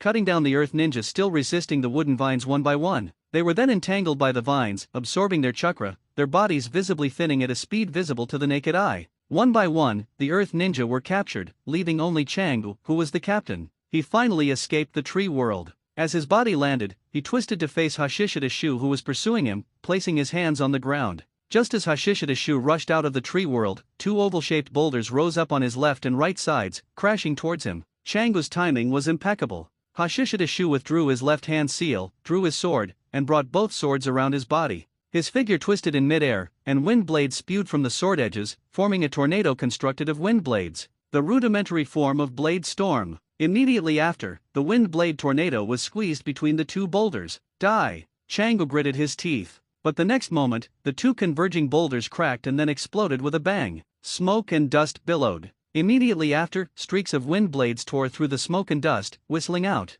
Chang'e immediately flashed back. The wind blades cut into the ground, leaving deep marks that were then filled with rainwater. After continuously retreating and dodging, Chang'e also completed his hand seals, landing and placing his hands on the ground. Several earth walls rose from the ground one after another, blocking the subsequent wind blades. Not good. Chang'e's peripheral vision caught Hashishida Shu flashing in from the left side. He only had time to use the hardening technique, hardening his body. This was an earth release ninjutsu of the same type as Kakuzu's earth spear. Hashishida Shu slashed at Chang'e's neck with a single stroke, but it only barely cut into the hardened skin and could not go any further. Chang'e seized the opportunity to twist his body, holding down Hashishida Shu's blade with one hand and petrifying the other, using an rock fist to smash towards Hashishida Shu's head. Bang! Hashishida Shu's head exploded, scattering into shattered wood. Clone! Chang'e's expression changed. The remaining half of the clone's body rapidly turned to wood, wrapping around Chang'e who was about to retreat. Chang'e felt his chakra continuously leaking out, while the vines wrapped around him grew rapidly, turning into towering trees in the blink of an eye, binding him even more securely, making it impossible to break free. This thing can absorb chakra and grow. Chang'e despaired. Is this the legendary would release secret technique? Hashishida Shu walked over, reached out, and placed his hand on the tree trunk, and surging life force poured into his body. After draining Changu, the Jonin, he raised one hand, and the tree vines rapidly covered and engulfed Changu, tree binding eternal burial. After dealing with the Earth Ninja pursuers, Hashishida Shu immediately set off to pursue Inyazuka Ryo and the others. Half an hour later, Hashishida Shu caught up to Inyazuka Ryo and the others, and by then, Rain Ninja Village was already in sight. A moment later, Hashishida Shu waited as he stopped at the bridgehead, where 4 Rain Ninja in front adopted an extremely tense defensive posture. Because the captive Shimura Daiichi and the others brought were dressed as Rain Ninja, it was clear at a glance that they meant trouble. Bang! At Hashishida Shu's signal, Inyazuka Ryo threw a captive onto the ground. "They are not your comrades," Hashishida Shu explained calmly. "We are from Konoha. We were attacked by these people within the Rain Country. After capturing them, we discovered that these guys were impersonating Rain Ninja." The 4 Rain Ninja exchanged glances upon hearing this.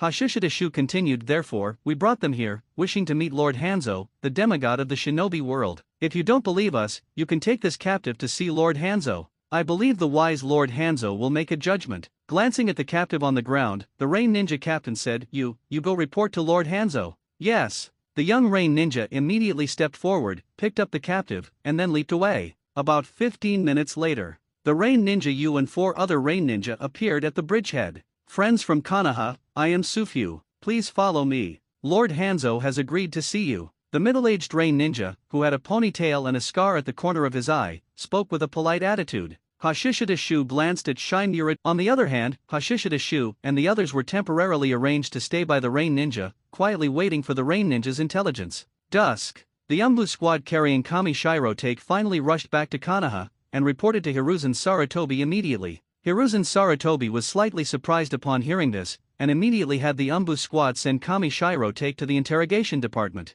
The intelligence Hashishida Shu had previously elicited was relatively brief. Now, Kami Shirotake must be thoroughly interrogated to see how much intelligence about Konoha this guy has leaked to other ninja villages. Then Hiruzen Sarutobi sent someone to call Danzo over. After explaining the situation in the Rain Country, he said, "Hashishida Shu did very well, but to cooperate with Hanzo, someone of sufficient standing must step forward." His magnanimity was sufficient, and he didn't mind Hashishida Shu's overstepping. Looking at Danzo, Hiruzen Sarutobi said solemnly, "Danzo, you should go personally, just the right opportunity to see how ambitious Hanzo is." Danzo nodded, then stood up. "I will set off immediately." Rain Ninja Village, inside the room. Looking at Hashishida Shu sitting cross-legged with his eyes closed, Shimura Daiichi was not so calm. After hesitating for a moment, he couldn't help but ask, "Kino, are we just going to wait for the Rain Ninja's intelligence like this?" At his words, Inyazuka Ryo and the other Root Ninja also looked towards Hashishida Shu. Hashishida Shu slowly opened his eyes, but looked towards Abarame Ryoma. Abarame Ryoma immediately understood, and said, "No one is eavesdropping nearby." Only then did Hashishida Shu look at Shimura Daiichi and say, "Our strength is limited. Unless we contact Konoha's intelligence system, but this is not conducive to cooperating with the Rain Ninja. Furthermore, we are not authorized to use Konoha's intelligence system." He relied on his strength to subdue Shimura Daiichi and the others, but he couldn't simply order Konoha's personnel stationed in the Rain Country with a few words. Moreover, just as Hashishida Shu said, this is not suitable and will arouse the hostility of the Rain Ninja. It's one thing for them to know Konoha has arrangements in the Rain Country, it's another thing to flaunt it right in front of them. Furthermore, Hashishida Shu continued, "Don't worry, Lord Danzo should arrive soon. At that time, Lord Danzo will naturally step forward to make the decision." Shimura Daiichi understood upon hearing this, then let out a long breath, feeling the pressure on his shoulders instantly relieved by more than half. Time flew by. A night passed in the blink of an eye. Just as Hashishida Shu said, Danzo arrived very quickly. Traveling through the night, he entered the Rain Ninja Village at 7 in the morning to meet with Hanzo. Half an hour later, Hashishida Shu and the others also met with Danzo. "Kino, you did very well this time." In front of all the Root Ninja, Danzo did not hesitate to praise Hashishida Shu. Although his magnanimity was not as great as Hiruzen Sarutobi's, he also liked capable subordinates. Of course, he also had the ability to destroy a talent who might threaten Konoha village. Facing Danzo's praise, Hashishida Shu lowered his head, his tone sounding very excited. "It's all thanks to your guidance, sir. Hanzo is willing to cooperate also because this subordinate is your man, sir." Danzo was very satisfied with this answer. He waved his hand for the others to withdraw, leaving only Hashishida Shu and Shimura Daichi behind, then asked in a deep voice, "What do you think of Hanzo cooperating with us this time?" Shimura Daichi glanced at Hashishida Shu, thought for a moment, and said, "Lord Danzo, the reason Hanzo chose to cooperate with us is probably to create an illusion for the Earth Ninja and deter them." Danzo was non-committal. "Kino, what do you think?" Hashishida Shu lowered his head slightly and said, "Lord Danzo, this subordinate believes that Hanzo's ambition is very great." Danzo raised an eyebrow slightly. "Oh, what makes you say that?" Hashishida Shu said, "Although Hanzo has the title of demigod, the Rain Ninja village is much weaker compared to the 5 great shinobi countries. But Hanzo's tough stance against the Earth Ninja shows that he is not afraid of Iwagakure. It seems this subordinate persuaded Hanzo to cooperate with us, but just a few words from this subordinate are clearly not enough." Hanzo agreed so easily, which shows that he himself had such an idea. Danzo nodded slightly upon hearing this, then motioned for Hashishida Shu to continue. Hashishida Shu said, "Hanzo's choice to cooperate with us is indeed to use Konoha to deter the Earth Ninja, creating the illusion for the Earth Ninja that he is teaming up with Konoha. But this subordinate believes Hanzo has another intention, which is to show goodwill towards us and mislead our judgment." Danzo's eyes lit up upon hearing this. Shimura Daichi was somewhat confused. "Kino, showing goodwill is understandable. To mislead us, what does he want to mislead us about?" Hashishida Shu analyzed. "Hanzo, the leader of the Rain Ninja village, who holds the title of demigod, if I were him, I would absolutely not be content with the Rain Ninja village's current status. Why can't he be the Rain Cage? After all, he is a demigod, possessing a title second only to First Hokage, the god of shinobi. And the Rain country is bordered by the land of earth and the grass country to the north, the land of birds to the west, the land of wind to the southwest, and the land of rivers to the southeast. If the Rain Ninja village wants to become the 6th great ninja village in the shinobi world, on equal footing with our Konoha, he can only take on the mission volume of the grass country, the land of birds, and the land of rivers. Then, he will need to face us, Iwagakure, and Tsunagakure, the 3 great ninja villages. Because neither we, nor Iwagakure, nor Tsunagakure will allow the Rain Ninja village to become powerful. Shimura, if you were Hanzo, which country would you take first?" Shimura Daichi pondered for a moment and said, "The land of rivers. Among the 3 countries, neither the land of birds nor the land of rivers has a ninja village, but the land of rivers is wealthier. Taking the land of rivers can strengthen one's power more quickly." Hashishida Shu nodded. "That's right, I also think it's the land of rivers. The land of birds is not wealthy enough. The grass country has the grass ninja village, and for the Rain Ninja village, the terrain is easy to defend but difficult to attack. Attacking the grass ninja village first would only alert the 3 great ninja villages and waste precious time. As for the land of rivers, it originally belonged to the same country as the Rain country in the past. There are numerous waterways connecting them. Traveling downstream, one can quickly occupy important strategic locations. But if the Rain Ninja village were to take the land of rivers, neither we nor Tsunagakure would allow it. However, Tsunagakure is located in the land of wind, so its reaction won't be as fast as ours. Hanzo cooperating with us can mislead us and lower our guard against him." Danzo listened and asked, "Kino, if that's the case, what do you think should be done?" Hashishida Shu said, "Lord Danzo, our cooperation with Hanzo can also lower his guard. As for Hanzo and the Rain Ninja village, Konoha will not allow a stronger ninja village to exist nearby, nor will it allow anyone to become the next god of shinobi, surpassing the Hokage. To put it simply, Konoha will not allow such an extraordinary person to exist nearby. How can one allow others to sleep soundly beside their bed? Since Hanzo has ambition, we might as well fuel his ambition."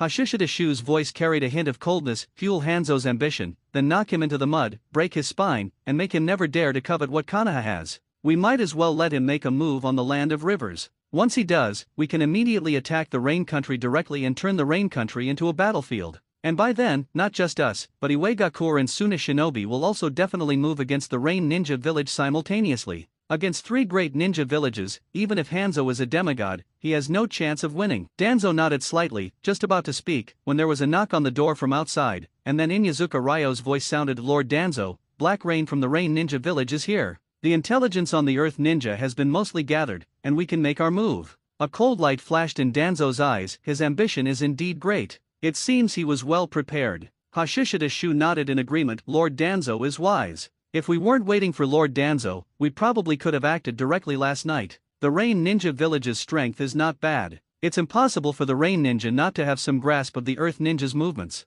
Coupled with those Earth Ninja prisoners from yesterday, it wasn't difficult to follow the clues. And starting the operation today, perhaps the Earth Ninja have already reacted. Of course. For Hanzo, the importance of this operation is not in how many Earth Ninja are killed, but in the action itself. Let's go." Danzo turned and went out. Hashishida Shu and Shimura Daiichi followed on his left and right. Outside, after meeting up with Black Rain, the Rain Ninja Jonin, at Black Rain's command, the Rain Ninja disappeared from their spots one after another and rushed to various locations. Hashishida Shu could tell that these people were all going to relay orders. In other words, the Rain Ninja have grasped some of the Earth Ninja's movements and have already made arrangements, just waiting for the command to act. After these Rain Ninja left, Black Rain then said to Danzo, "Those were just small fry. The next one is the main target, and we'll need everyone from Konoha to help." Danzo said in a deep voice, "Of course, we will go all out." Black Rain nodded, then leaped up. Danzo immediately followed, with Hashishida Shu and the other Root Ninja behind him. Leaving the Rain Ninja village, the group headed north, crossing rivers, traversing plains, and entering the mountains.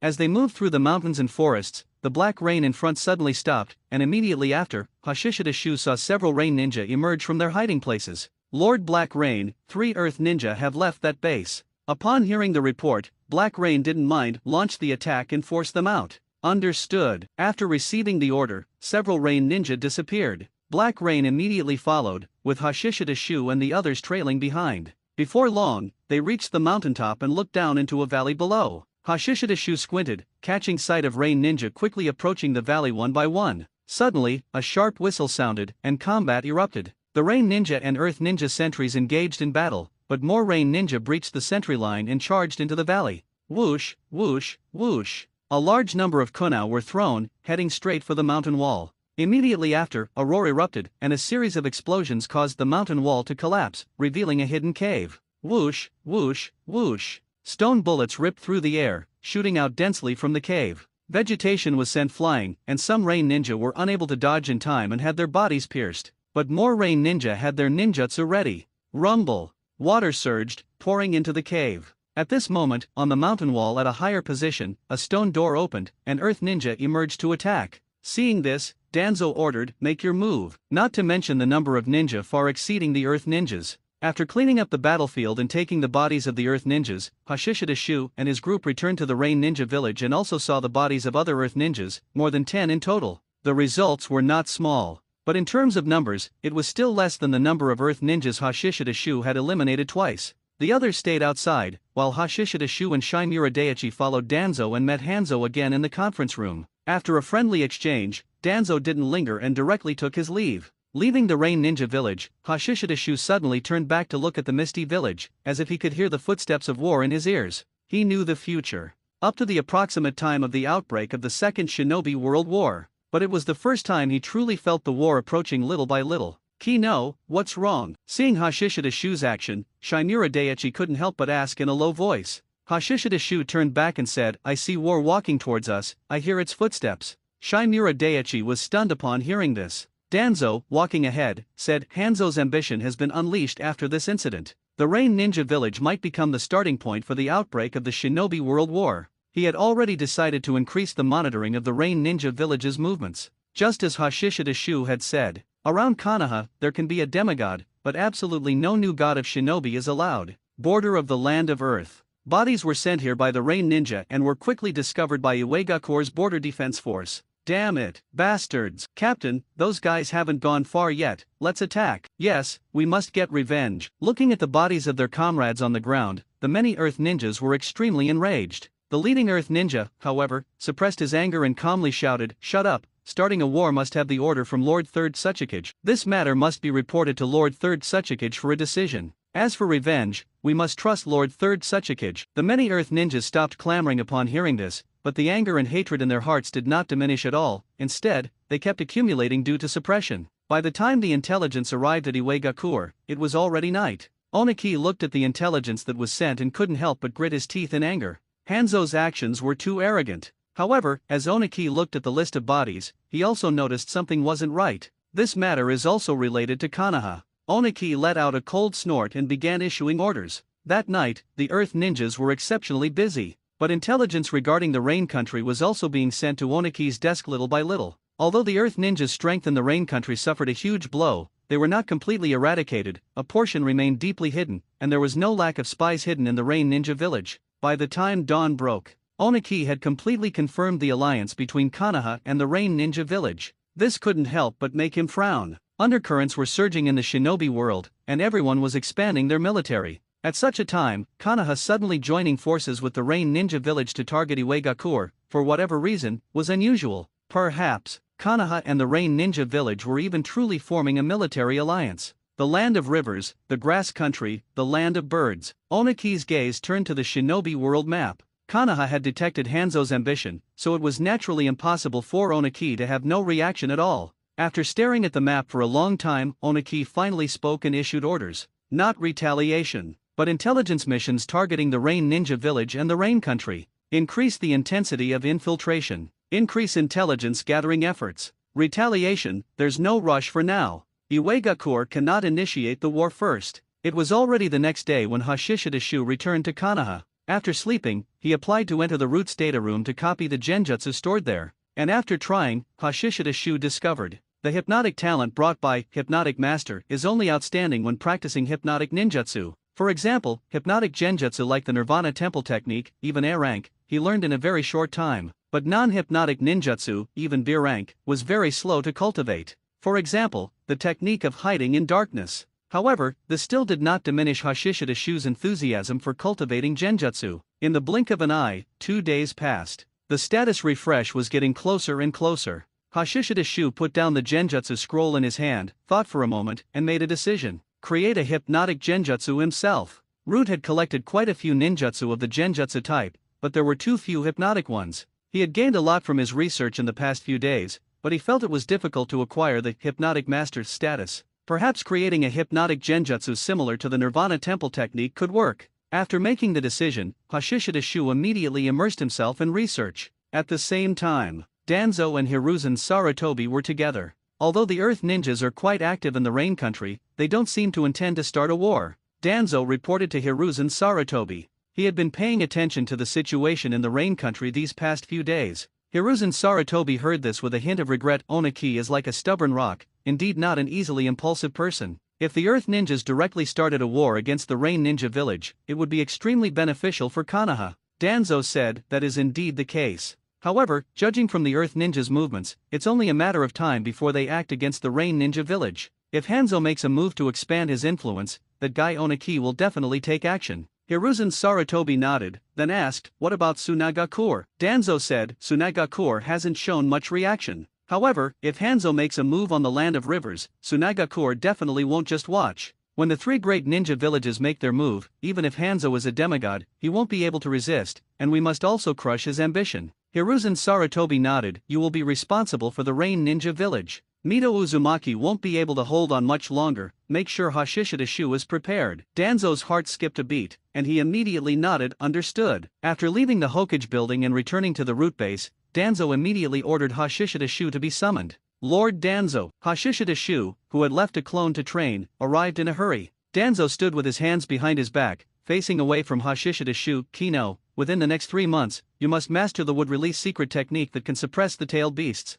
Hashishida Shu's heart tightened, and he said, Mito Uzumaki, she. Danzo nodded slightly, the 9 tails has reached the point where it must be transferred. Although Konoha has mature sealing jutsu formulas, the 9 tails power is the strongest among the 9-tailed beasts. To be on the safe side, having the wood-release secret technique is best. Furthermore, the new Jinchuriki ki is still too young and it is difficult to perfectly suppress the 9 tails power. This also requires the suppression of the wood-release secret technique. Hashishida Shu immediately lowered his voice and said, understood, your subordinate will not disappoint you. Danzo nodded, then turned around, his gaze fixed on Hashishida Shu, and said, a Jinchuriki ki is Konoha's important weapon, but it is also a weapon that is easily uncontrollable. But with the wood-release secret technique, it becomes a controllable and powerful weapon. I need you to control this weapon. Hashishida Shu looked up slightly, your subordinate understands. Your subordinate will definitely control this weapon for you. Danzo nodded, go. Hashishida Shu bowed, then disappeared. What a great power bank. Although his chakra reserves were quite large now due to the Hashirama cells. But who would dislike having too much chakra? What's more, Hashishida Shu felt that his chakra reserves were only massive compared to ordinary ninjas. Compared to those who cheat, it was just so-so. At least, his chakra could not be compared to the 9 tails. Not even half of the 9 tails would do. It could probably only be compared to the 1 tail. And judging from the current situation, Hashishida Shu estimated that he might play a role similar to Yamato. Kushina Uzumaki. Countless thoughts flashed through Hashishida Shu's mind in an instant, including some evil ones. For example, should he take advantage of being close to get Kushina Uzumaki? However, Kushina Uzumaki was still a 10-year-old girl now. Thinking about her now was a bit perverted. Hashishida Shu admitted that he would do anything to become strong, but he still preferred someone like Tsunade. Or rather, Tsunade was more suitable and more helpful for him to climb up. If you want the 9 tails, you don't necessarily have to take down Kushina Uzumaki. Hashishida Shu then thought of Minato Namikaze. This guy, should he have graduated early? Has he already been taken as a disciple by Jiraiya? Thinking this, Hashishida Shu returned to his residence without realizing it. Gathering his thoughts, he took out the would-release secret technique scroll, and then his gaze locked onto one of the would-release ninjutsu, Kuoan entering hands. This was a ninjutsu specifically used to suppress tailed beasts. As far as Hashishida Shu knew, only 2 people had used it. The founder, Hashirama Senju. The civil engineer, Yamato. Different people used it with completely different effects. Hashirama Senju, while using Senpo, True Several Thousand Hands, single-handedly suppressed the fully transformed 9 tails controlled by Uchiha Madara. As for Yamato, he suppressed the rampaging 9-tailed Jinchuriki Naruto, but it was limited. He could only maintain absolute suppression up to around 4 tails. Using wood release to suppress tailed beasts, the core principle is actually for the wood release to absorb the tailed beast chakra as life force to strengthen the technique itself. That is, using the power of the tailed beast to suppress the tailed beast. Hashishida Shu carefully pondered the core points of this technique. It could be said to be using a tailed beast to control a tailed beast, but there were also limitations, which were closely related to the strength of the user himself. Chakra control ability, would release control ability. Hashishida Shu was thoughtful. Everyone's endurance was different, absorbing tailed beast chakra was not unlimited, and absorbing too much would lead to losing control, which is bursting. Hashirama Senju's chakra level was 9 tails level, so of course he could suppress it single-handedly. As for Yamato, his would release power was only 20% of Hashirama Senju's, and his endurance was limited. If it were me, after mastering this technique proficiently, I could probably endure 7 tails might be the limit, and that's still in Jinchuriki state. Unless I master Sage Art and use Myojin Gate, it might be possible to suppress a fully tailed beast transformed 9-tailed Jinchuriki. Of course, everything was Hashishida Shu's speculation based on his current knowledge. How it truly was, he would probably only know after witnessing the power of the 9 tails firsthand. The 9 tails. Hashishida Shu couldn't help but lick his lips. The 9 tails was the tailed beast closest to the 10 tails, and its chakra nature was also close to the 10 tails. Studying the 9 tails chakra would be of great benefit to him in further developing and mastering wood release. Hashishida Shu could now absorb other people's chakra through wood release, using it to strengthen the wood release itself, and even using the enemy's chakra as life force to restore his own stamina. But he still couldn't transfer the absorbed power to others like White Zetsu. But the power of the 9 tails could be adjusted to be suitable for any ninja. This was similar in effect to White Zetsu replenishing others' chakra. Hashishida Shu speculated that this was all related to the 10 tails. Although White Zetsu was also cultivated from Hashirama cells, he was special, utilizing the Rinnegan and the Outer Path demonic statue. And the Outer Path demonic statue was the 10 tails shell. The 9 tails, on the other hand, was a part of the 10 tails chakra. Putting away the scroll, Hashishida Shu created a wood clone to practice the Kuoan entering hands technique. For Hashishida Shu, who had already mastered using wood release to absorb chakra, mastering this technique was not difficult. Therefore, it was fine for the clone to practice. As for the main body, Hashishida Shu continued to research and develop hypnotic genjutsu. He wanted to fix the state of hypnotic master. This ability, in terms of hypnosis, was probably comparable to the Mangekyo Sharinan. Eye contact, sound, gestures, he could hypnotize enemies without them realizing it. Its use was not just as simple as obtaining information. In life and death battles, even a moment of mental confusion could decide life or death. However, developing a hypnotic genjutsu that was also different from the Nirvana Temple technique that Hashishida Shu had already mastered was quite difficult. Time passed unknowingly until evening. Hashishida Shu pinched the bridge of his nose. Developing a high-level ninjutsu is really not simple. After thinking for a moment, he got up, changed into casual clothes, left the route base, walked through the bustling streets of Konoha, and arrived at the Leaf Hospital. He hadn't seen Yakushi Nana for several days. As the captain, he should show some concern for his subordinate. Suddenly, Hashishida Shu paused his steps, hearing a familiar voice. He then came to the door of a hospital room and looked inside, seeing Tsunade frowning while looking at a document. There are quite a few cases of somnambulism, but in the ninja community, this is the first time I've seen it, let alone killing people while sleepwalking. Are you sure they weren't controlled by genjutsu? The male doctor opposite Tsunade said, Tsunade-sama, this has been verified through multiple means, and there are no signs of being controlled by genjutsu. Because if we try to control the patient during a somnambulism episode, they will wake up, so we have no way to obtain the patient's physical data during a somnambulism episode, and from the test data at other times, there is nothing unusual. Therefore, we cannot determine whether this is a physiological or a mental issue. Tsunade mused, this is indeed a difficult problem. But since there is no way to conduct real-time physiological monitoring, let's first collect samples such as blood during his episodes for testing. Additionally, I will go and ask the Yamanaka clan for help, and when the next episode occurs. Outside the door, Hashishida Shu listened to the conversation inside the room and suddenly froze. Sleepwalking murder. CAOs, I like killing in my dreams. Hashishida Shu narrowed his eyes, and a flash of inspiration appeared in his mind. Swoosh! His figure disappeared from the spot, leaving only a swirling airflow. Tsunade in the room noticed something and looked up at the doorway. Hashishida Shu returned to the root base, immediately took out blank scrolls, and wrote quickly with a brush, making rapid progress. The night passed without a word. The next day at 5 in the morning, Hashishida Shu, who had only slept for 3 hours, went out for morning training full of energy. And even during morning training, his brain was working at full capacity, thinking about the new technique. After breakfast, Hashishida Shu summoned Inyazuka Ryo and Abarame Ryoma to the training ground. 3 heads, you should not be unfamiliar with the Nirvana Temple technique, right? Hashishida Shu asked. Inyazuka Ryo nodded. An A-rank genjutsu, quite difficult, it can achieve mass hypnosis, but if one is vigilant, it's not difficult to resist. Hashishida Shu nodded. But then again, as ninjas, especially in an assassination organization like Root, surprise attacks and ambushes are the best options. Even in a head-on battle, one should make their ninjutsu sudden and unpredictable. In a real ninja battle, they wouldn't shout out the name of the ninjutsu. Today, we will train your genjutsu resistance. Hashishida Shu looked at the two. This is with a prior warning, so the difficulty is reduced quite a bit. Inyazuka Ryo and Abarame Ryoma felt a chill in their hearts upon hearing this, their expressions immediately becoming serious, and their minds tensed up.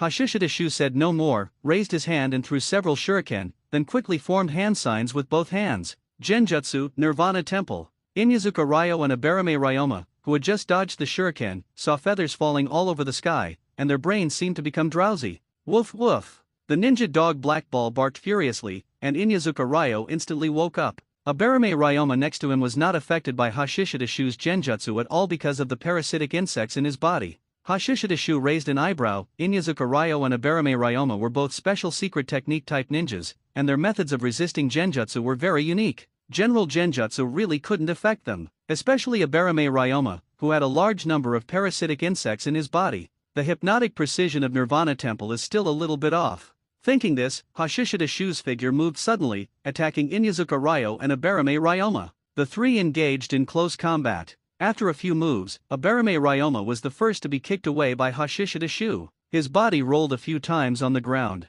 Just as he leaped up, he couldn't help but stumble, his eyelids heavy, and physical fatigue invaded his brain, telling his brain it was time to rest. However, soon, due to the parasitic insects, Abarame Ryoma jolted and woke up. But deep down, he was shocked. When did the captain use genjutsu again? I didn't notice any hand signs at all. This suddenly reminded him of Hashishida Shu's interrogation of the Earth Ninja previously, that was clearly also a form of hypnosis. There were no hand signs, but just now, was I hypnotized the moment I made eye contact with the captain? Abarame Ryoma speculated, and then saw Inyazuka Ryo and the ninja dog Black Ball being sent flying one after another. Then Abarame Ryoma saw that Inyazuka Ryo and Black Ball had just gotten back up, but their bodies stiffened, their eyes closed, as if they had fallen into a deep sleep. They were hypnotized. Did I just have a dream? Wait, weren't we doing a genjutsu practical test? Memory gradually returned. Inyazuka Ryo remembered that he and Black Ball were kicked away by the captain, and then, his memory was blank. Captain, Pegasus, what's going on? Inyazuka Ryo scratched his head.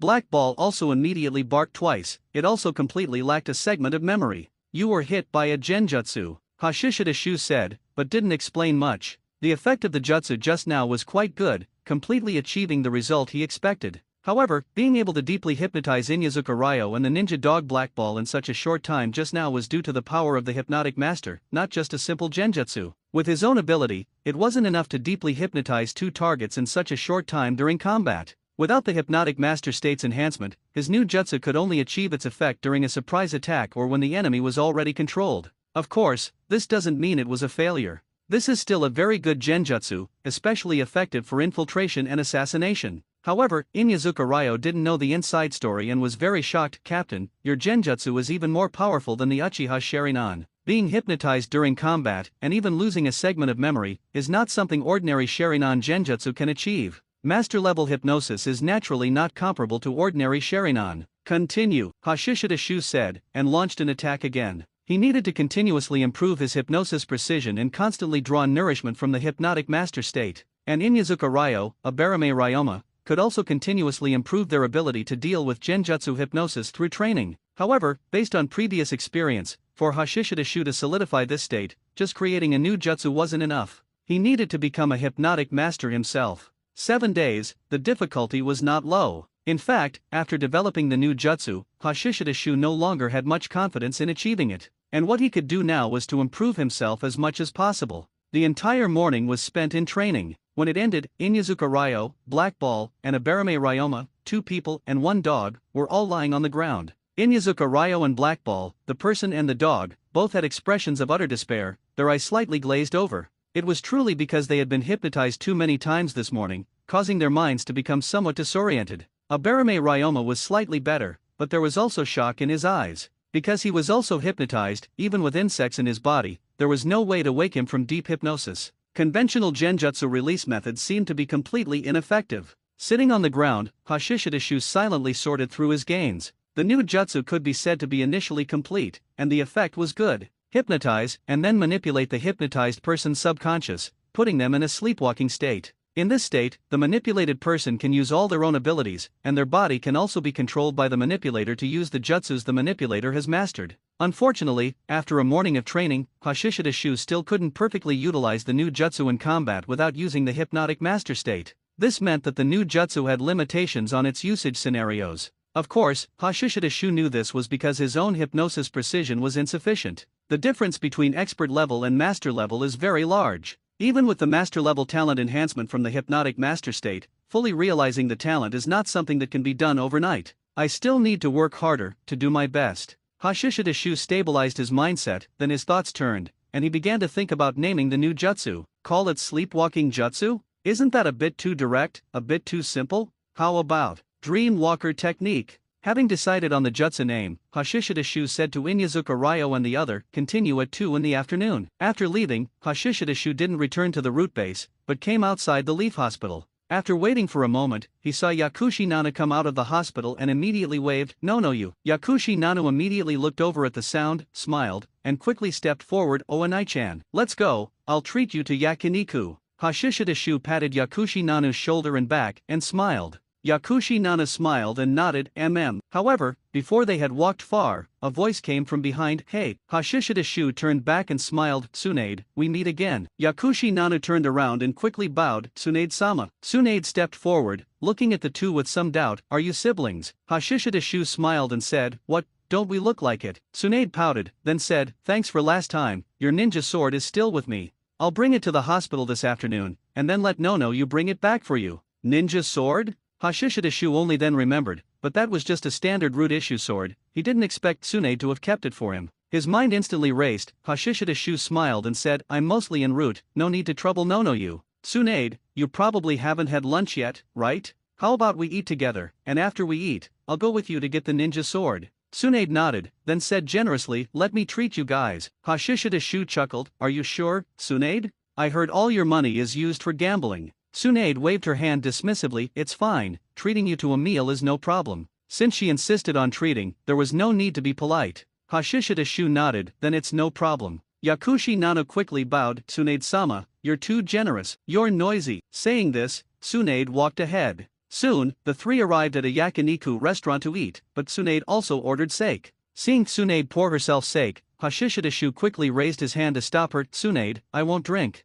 Tsunade looked at Hashishida Shu, somewhat puzzled, as he had drunk without being invited last time. Hashishida Shu also remembered what his out-of-control clone did last time, and quickly explained, "I have training this afternoon, so I can't drink." "All right." Tsunade was a little disappointed, then started drinking by herself. Hashishida Shu motioned for Yakushi Nana to eat yakiniku, while chatting with Tsunade. "Tsunade, have you been at the Leaf Hospital recently?" "Yes, that guy Jiraiya went to mentor newcomers, a very talented fellow." "Oh? To be praised by you, Tsunade, it seems he will be a formidable character in the future." "That's not necessarily true, that idiot Jiraiya might even hinder that child. Speaking of which, Root Ninja must be very busy, right?" "It's all right. With one speaking and the other responding, Yakushi Nano couldn't interject from the side. The meal lasted for an hour.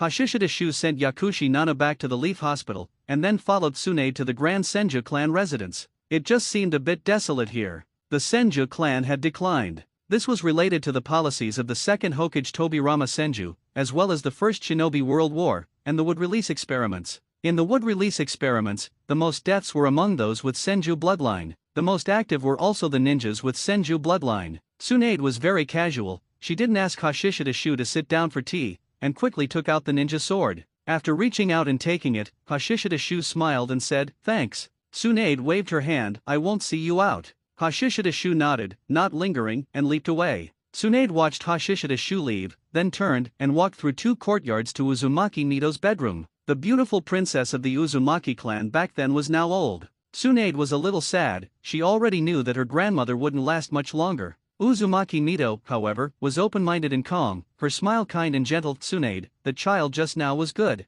Tsunade pouted upon hearing this, and just as she was about to speak, she heard Uzumaki Mito say, "He possesses the power of your grandfather." Tsunade was stunned for a moment, then exclaimed in surprise, "What? Grandfather's power, could it be? Wasn't that experiment a failure?" Uzumaki Mito smiled and said, "Danzo concealed some things." Upon hearing this, Tsunade immediately gritted her teeth. "That guy Danzo, what does he want by hiding the wood release ninjas? Does teacher know?" Uzumaki Mito nodded, "He should know by now." Tsunade's expression relaxed, and she lightly snorted, "Next time, I'll have to see how much of grandfather's power that guy inherited." Uzumaki Mito said, "Then, while you're at it, bring over the scroll about sage art that your grandfather left behind." Sage art. Tsunade's expression changed. "That's very dangerous." Uzumaki Mito smiled and said, "Do as I say. Someone who can withstand your grandfather's cells won't die that easily." Tsunade nodded with a worried expression upon hearing this. Training ground. Hashishida Shu couldn't help but sneeze. "Who's thinking of me again? But, did Uzumaki Mito notice me just now? I remember she also mastered malice sensing."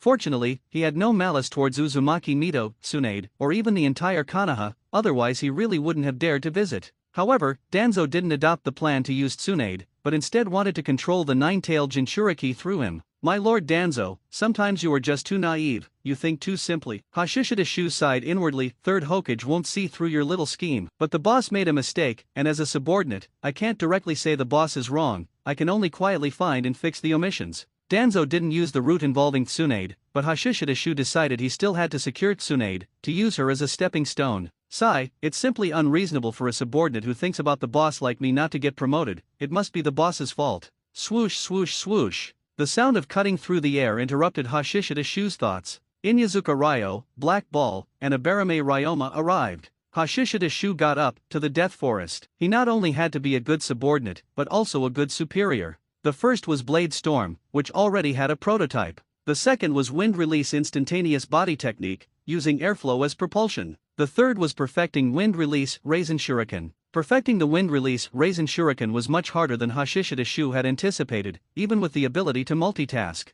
On the contrary, the development of Wind Release Instantaneous Body Technique was quite effective. It just makes a bit too much noise. Hashishida Shu thought for a moment, then relaxed. "I'm developing this technique for speed and explosive power. During combat, a little noise doesn't matter. As long as it's fast enough, the enemy won't be able to react." After sorting the clone's memories, his thoughts returned to the Dream Walker technique and A-rank Genjutsu. A-rank only represented the difficulty of cultivation, not necessarily its power. "My status is about to refresh. If I can't solidify Hypnotic Master, I'll need to find another way to improve the precision and depth of hypnosis." Hashishida Shu mused inwardly. He knew that it was highly likely it couldn't be solidified. 7 days was still a bit tight to fully realize a master-level talent ability. It would have been better if he had gotten Hypnosis Expert first. However, Hashishida Shu already had some ideas on how to continue improving after losing the Hypnotic Master status.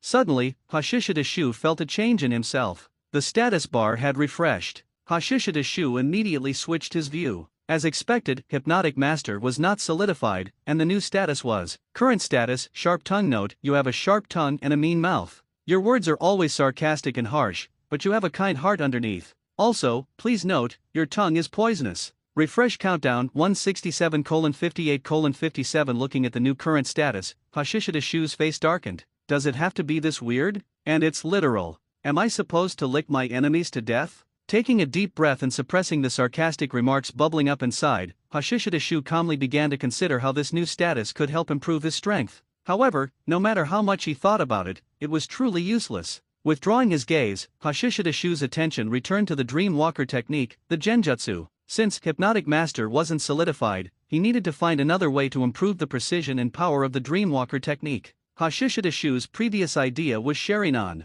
By obtaining and transplanting a pair of Sharingan, he could use them to perform the Dream Walker technique, improving its precision and casting speed, turning it into a no-handsign Genjutsu. As for the drawback of needing eye contact, in Hashishidashu's opinion, it wasn't a big deal. After all, how many people in the shinobi world can fight enemies without using their eyes? The second idea was the Yamanaka clan's secret techniques. The Yamanaka clan's mind-body switch technique series, which invades the enemy's mind to control their body, seemed to have a similar effect as the spiritualization technique. Hashishidashu felt he could further improve his Dreamwalker technique. This was because the Dreamwalker technique deeply hypnotized the enemy, then manipulated their subconscious, turning them into a puppet. But without the Hypnotic Master's status, it would be very difficult to instantly deeply hypnotize someone on the battlefield. The mind-body switch technique's mental invasion could suppress the opponent's mental consciousness, which was worth learning from. So, which one should he choose? I want both. Hashishidashu felt he should pursue both options vigorously. So, the next question was,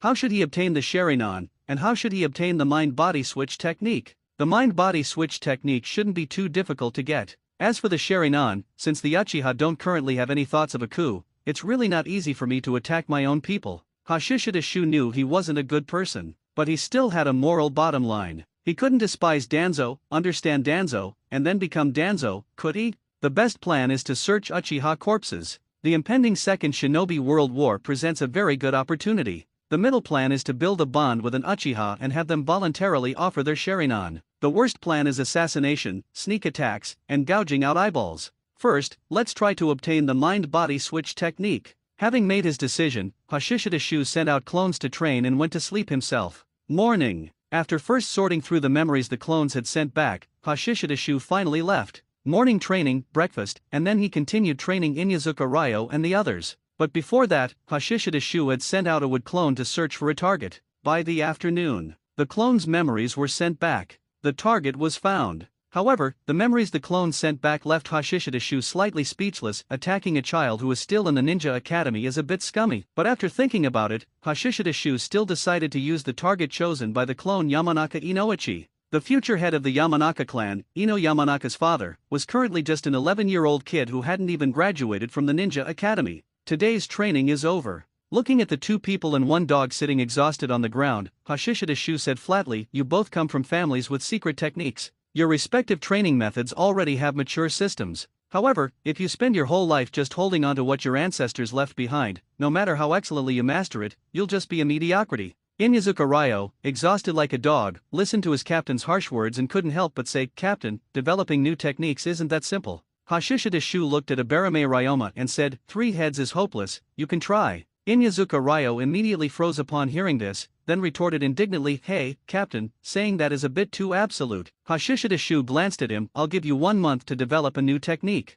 If you succeed, I can teach you a body activation technique." Inyazuka Ryo was confused. Body activation technique? Is it a taijutsu? Hashishidashu's sharp tongue came out, "3 heads, you should study more, so you don't keep asking such stupid questions." Inyazuka Ryo's mouth twitched. This guy, he's been so sharp-tongued lately, it's infuriating. If only he couldn't beat him, he would beat him up no matter what. Gritting his teeth, Inyazuka Ryo said, "Then it's settled." Hashishidashu said, "The body activation technique is a ninjutsu that greatly activates cells. For you, it can improve all aspects of your physical quality, making your techniques more powerful." After explaining, Hashishidashu said to Abarame Ryoma, "The power of the Abarame clan lies in insects, so cultivating insects is key. I don't know how to cultivate insects, but choice is more important than effort, and ideas trump everything." With that said, Hashishidashu's figure disappeared from the spot. Inyazuka Ryo couldn't help but shout, "Shouldn't you reveal some ideas?" Abarame Ryoma said, "You should have said that in front of the captain. You think they're slacking off, but in reality, they're working hard where you don't know." On a tree, Hashishidashu's face emerged, watching Yamanaka Inoichi practicing diligently in the distance.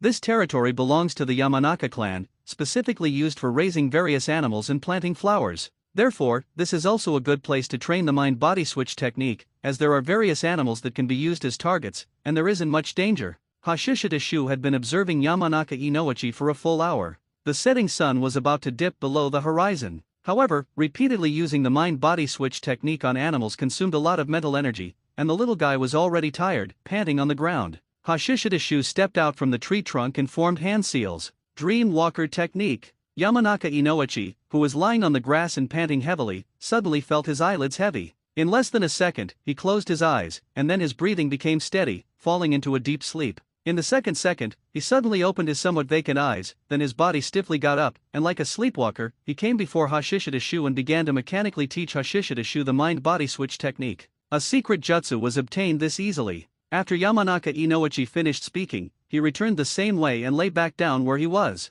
Hashishita Shu, however, cautiously cleaned up the traces of his and Yamanaka Inoichi's activity before releasing the Dream Walker technique and hiding inside the tree. After a moment, Yamanaka Inoichi woke up slowly, but had no memory of what had just happened. He stretched, then dragged his tired body away. After Yamanaka Inoichi left, Hashishita Shu reappeared, looking in the direction Yamanaka Inoichi had left with a slight smile. I do feel a bit guilty for acting against a child. When your daughter is born, I'll make it up to her. Sigh, who told me I'm a good person? As a faint sigh dissipated with the wind, Hashishita Shu's body immediately turned into wood and grew into a large tree, perfectly blending into the forest. Inside a restaurant in Kanaha, Hashishita Shu, who was eating heartily, paused slightly. The memory of the wood clone had returned, and the mission was perfectly completed. A smile appeared at the corner of his mouth, and Hashishita Shu continued eating, and he ate with even more relish. After eating his fill, paying the bill, and leaving the restaurant, he was about to go back and research the mind-body switch technique when two figures walked out of another shop opposite.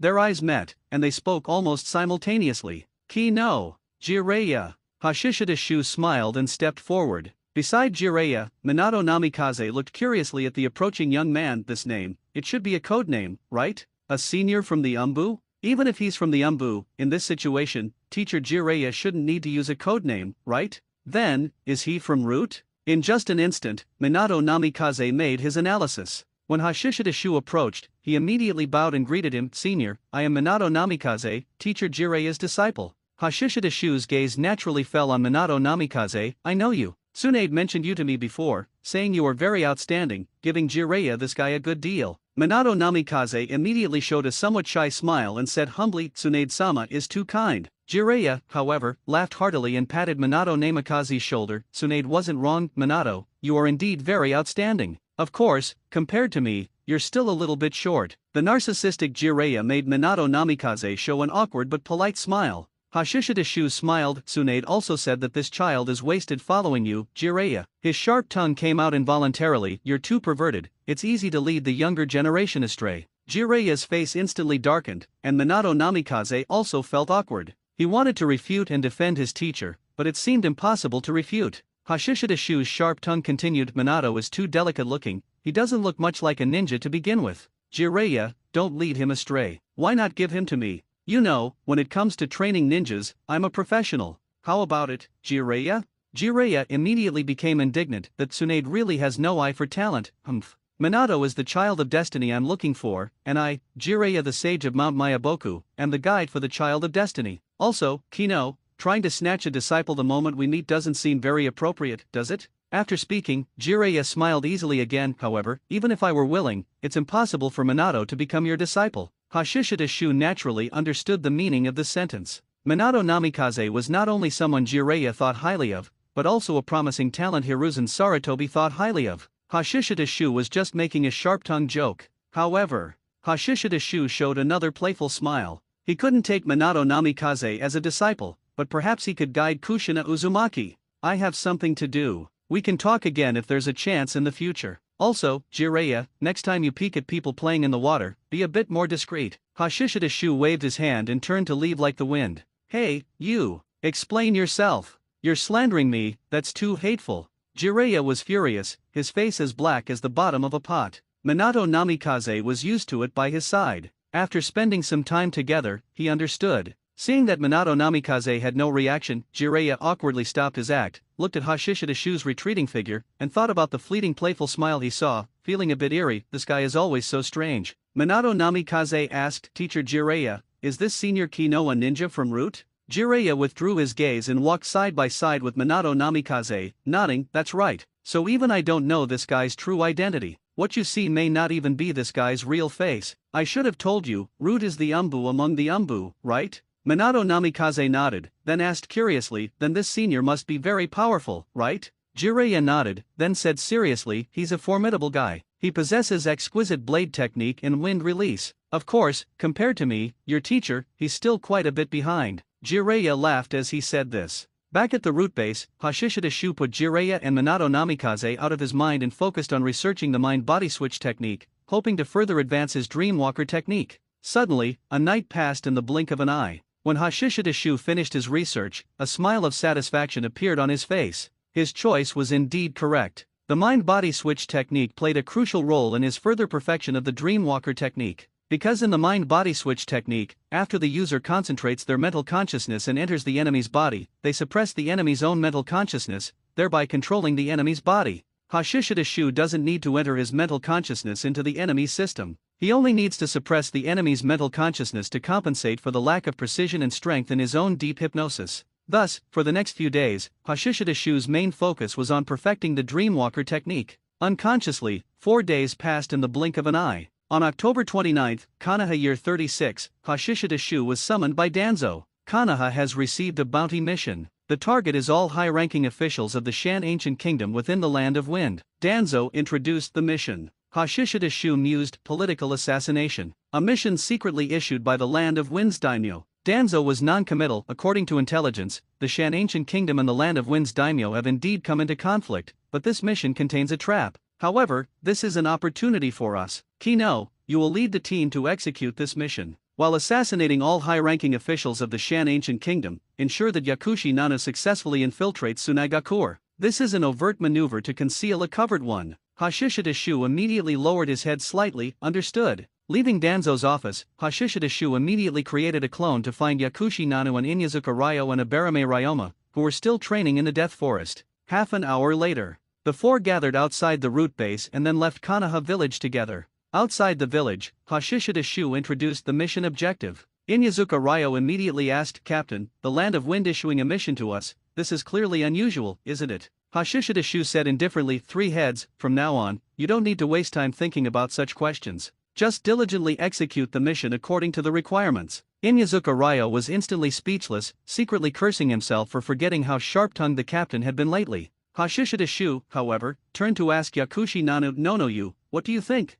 Yakushi Nano analyzed, Captain, this kind of mission isn't necessarily a political assassination within the Land of Wind. It could also be a mission issued by another country, deliberately instigating political turmoil within the Land of Wind. Furthermore, even if the Land of Wind's daimyo issued the mission, it's not particularly unusual to ask other ninja villages for help. Having other ninja villages act while Tsunagakur is responsible for protection, it could be a show for the other lords within the Land of Wind. There are many possibilities. Abarame Ryoma then said, and for us, any mission has potential risks. The trap in this mission is just a potential risk. Ninjas who survive by taking on hired missions cannot abandon a generously rewarded mission just because of a potential risk. Unless the potential risk has become an obvious danger, and the reward is not worth the effort. And now, accepting this mission to gain rewards is secondary. The key is to take this opportunity to get Yakushi Nano into Tsunagakur. Beneath his mask, Inyazuka Ryo, like a wrong person, asked plaintively, Captain, are we still going to use the same method as when we infiltrated the Sky Ninja Village? Hashishida Shu said indifferently, 3 heads, you should learn from Black Ball. Inyazuka Ryo turned to look at the silent black ball on his shoulder, wanting to cry but having no tears. Abarame Ryoma said, Captain, Tsunagakur should be quite familiar with the Shan Ancient Kingdom, especially with the few ninjas of the Shan Ancient Kingdom. For Nonoyu to enter the Suna Shinobi site, she cannot do so as a ninja. An orphan who lost her relatives in the war, and is extremely resilient and eager to help others, only then can she attract the Suna Shinobi's attention, but even that doesn't guarantee she'll be taken back to Tsunagakur. Yakushi Nana said, I can display a little medical technique that isn't the method of a medical ninja. The journey was silent. In the evening, the group arrived at the border of the Land of Wind. Inside the wooden house, Hashishida Shu looked at Yakushi Nano opposite him as a spy who has been lurking in hostile forces for a long time. The primary goal is not to steal information, but to protect yourself from exposure. Unless there is information worth risking exposure for, but I don't think you'll be able to access such information. 10-year-old Yakushi Nano nodded obediently, I understand, Oanai-chan. Hashishida Shu continued, I will visit you periodically, perhaps my main body, perhaps a clone. If it's not me, unless we have our agreed-upon secret code, you must never fully trust them. Yakushi Nana nodded like a pecking chick, asking, Oanai-chan, what's the secret code? Hashishida Shu said flatly, I am a good person. Yakushi Nana was stunned, then looked confused. Isn't this kind of secret code a bit too casual? Hashishida Shu continued, this is my secret code. Your secret code is, I'm afraid of death. Yakushi Nana's little face couldn't help but twitch. Hashishida Shu flicked the little girl's forehead, go rest. Yakushi Nana returned to her room in a daze. Hashishida Shu, however, couldn't help but sigh inwardly, what a truly annoying world. He suddenly had an urge to destroy this world. But the impulse only lasted for a few seconds before Hashishida Shu chuckled to himself, what does it have to do with me? I just want to become strong and use everything I can. Bonds and such, don't take them too seriously. Take them seriously and you lose. After a silent night, early in the morning on the 30th, after a simple breakfast, Hashishida Shu led Yakushi Nana and the others into the land of wind, walking through the vast desert according to the map's markings. That evening, the group camped overnight in a small, uninhabited oasis. Fortunately, with wood release, they could rest peacefully at night without eating sand anymore. Leaving a clone to stand guard, Hashishida Shu gathered everyone, we'll reach the Shan Ancient Kingdom tomorrow. Have you thought of a way to solve the previous problem? Inyazuka Ryo and Abarame Ryoma exchanged glances, hesitant to speak. Then Abarame Ryoma said, Captain, I think we just need to eliminate everyone who might be familiar with Nonoyu. Designate an area in the Shan Ancient Kingdom, and then destroy that area. Yakushi Nana's expression changed when she heard this, do we really have to do this? Isn't it too exaggerated? Inyazuka Ryo said, this should be the fastest and most direct effective method. Hashishida Shu said flatly, tomorrow, we enter the Shan Ancient Kingdom. 3 heads, Pegasus, your task is to collect information on the few shinobi in the Shan Ancient Kingdom. Nonoyu, find a noble family samurai to collect information and use it as your family background. After we make our move, I will use ninjutsu for a large-scale attack to make you an orphan. Although this method isn't perfect, it's sufficient. Yakushi Nanu and the other two immediately nodded, understood. Hashishida Shu continued, also, the official action will be in 3 days. You need to master the language habits and accent of the Shan Ancient Kingdom within this time. Yakushi Nana nodded quickly, yes, Captain. After resting for a night, Hashishida Shu and the other two continued their journey and arrived outside the Shan Ancient Kingdom around noon. Rather than a country, it was more like a city built on an oasis. Standing on a sand dune and looking at the Shan Ancient Kingdom from afar, Hashishida Shu couldn't help but think of the Lulin Ancient Kingdom. He had previously checked information, and there was indeed such a country within the Land of Wind. As for whether the Dragon Vein existed, the information didn't say, so it couldn't be confirmed. If the Dragon Vein existed, it wouldn't be bad as a power bank. But sealing the Dragon Vein would probably be no less difficult than sealing the tailed beasts. Withdrawing his gaze, Hashishida Shu gave the order, action. After speaking, he leaped towards the Shan Ancient Kingdom, and Yakushi Nanu and the other two immediately followed. A moment later, Hashishida Shu and the other two crossed the high wall and entered the Shan Ancient Kingdom. After entering, the four split into 2 groups. Hashishida Shu and Yakushi Nana were one group, and Inyazuka Ryo and Abarame Ryoma were the other, beginning to act separately. Using the transformation technique, after coming out of an inconspicuous alley, Hashishida Shu and Yakushi Nana transformed into a normal brother and sister, silently blending into the flow of people on the street. Walking through streets, the two arrived at the area where the nobles resided. This was also the core area of the Shan Ancient Kingdom. In an unnoticed corner, Hashishida Shu said to Yakushi Nanu, go. From now on, you have 3 days. Yakushi Nana nodded heavily, I understand, Oanai-chan. Saying that, she used the body flicker technique and disappeared. Hashishida Shu also left immediately, arriving at the palace where the lord of the Shan Ancient Kingdom resided, and easily controlled a guard using the Dreamwalker technique. Then, using the guard as cover, he infiltrated the palace and hid in a warehouse. From then on, Hashishida Shu's main body remained hidden in the warehouse, while clones were dispatched to act and collect information. Time passed little by little, and October passed during Hashishida Shu's. November 1st, Kanaha year 36, late night. In the dark warehouse, Hashishida Shu suddenly opened his eyes. 7 days had finally passed, and the new status bar had refreshed. Current status, immune to all poisons. Note, in this state, you are immune to any potent poison. Refresh countdown 167:59:55. Looking at the new status, Hashishida Shu showed a hint of joy. A good status. But, how could he permanently solidify this status? Hashishida Shu pondered inwardly, feeling a bit troubled. Solidifying this status would probably be even more difficult than achieving immortality. For immortality, Hashishida Shu still knew a little direction, but for this immunity to all poisons, he currently had no ideas at all. There were quite a few masters of poison in the entire shinobi world, but someone immune to all poisons, Hashishida Shu had absolutely no impression of. Even Hanzo could be poisoned by his own potent poison. Poison masters like Cho likewise couldn't be immune to potent poisons. Difficult. After thinking for a long time with no ideas, Hashishida Shu sighed helplessly and could only temporarily put it aside. Time flew by. The night before the agreed time. Through the information obtained from the guard, Hashishida Shu quietly avoided the patrolling soldiers in the palace and arrived at the lord's bedchamber. At this time, the portly lord was snoring soundly on the bed, with a woman on each side. With such a large commotion, Inyazuka Ryo and Abarame Ryoma, who were hiding in the shadows, immediately reacted. Their own captain had made his move, luring the enemy into a trap to capture them all. The two immediately followed behind the three ninjas of the Shan Ancient Kingdom, sneaking into the lord's palace and lying in wait outside the assembly hall. Inside the hall, noble ministers arrived one after another. When all the high-ranking officials entered the hall, the gate was closed with a creak by the guards at the door. The guards were not being manipulated by Hashishida Shu, they were carrying out the lord's orders. After the hall gate was closed, the lord finally appeared and sat upon the throne. The noble ministers did not notice anything amiss and paid their respects one after another. But the three ninjas sensed the lord's abnormality, because his eyes and demeanor were clearly different, as if he were sleepwalking. Something is wrong. The three ninjas exchanged glances, and just as they were about to move, tree vines grew rapidly beneath their feet, wrapping around their legs. When did this happen? The three were greatly startled, and just as they were about to cut the tree vines, a large number of tree vines shot up from the surrounding floor and walls, rapidly spreading amidst cries of surprise and screams. In an instant, the entire spacious hall was filled with trees, and everyone, including the three ninjas, was bound by tree vines and hoisted up. Immediately after, everyone's life force rapidly drained away, swallowed up by the tree vines that wrapped around them, their bodies gradually thinning. Soldiers guarding outside the hall heard the commotion and were about to open the gate and rush in when shadows flashed and soldiers fell to the ground powerlessly one by one. Three heads, Pegasus, you two handle the remaining ninjas. Hashishida Shu's voice reached Inyazuka Ryo and Abarame Ryoma. After dealing with the soldiers, the two exchanged glances and immediately leaped away. As expected of the captain, he effortlessly captured all the high-ranking officials of the Shan Ancient Kingdom in one go.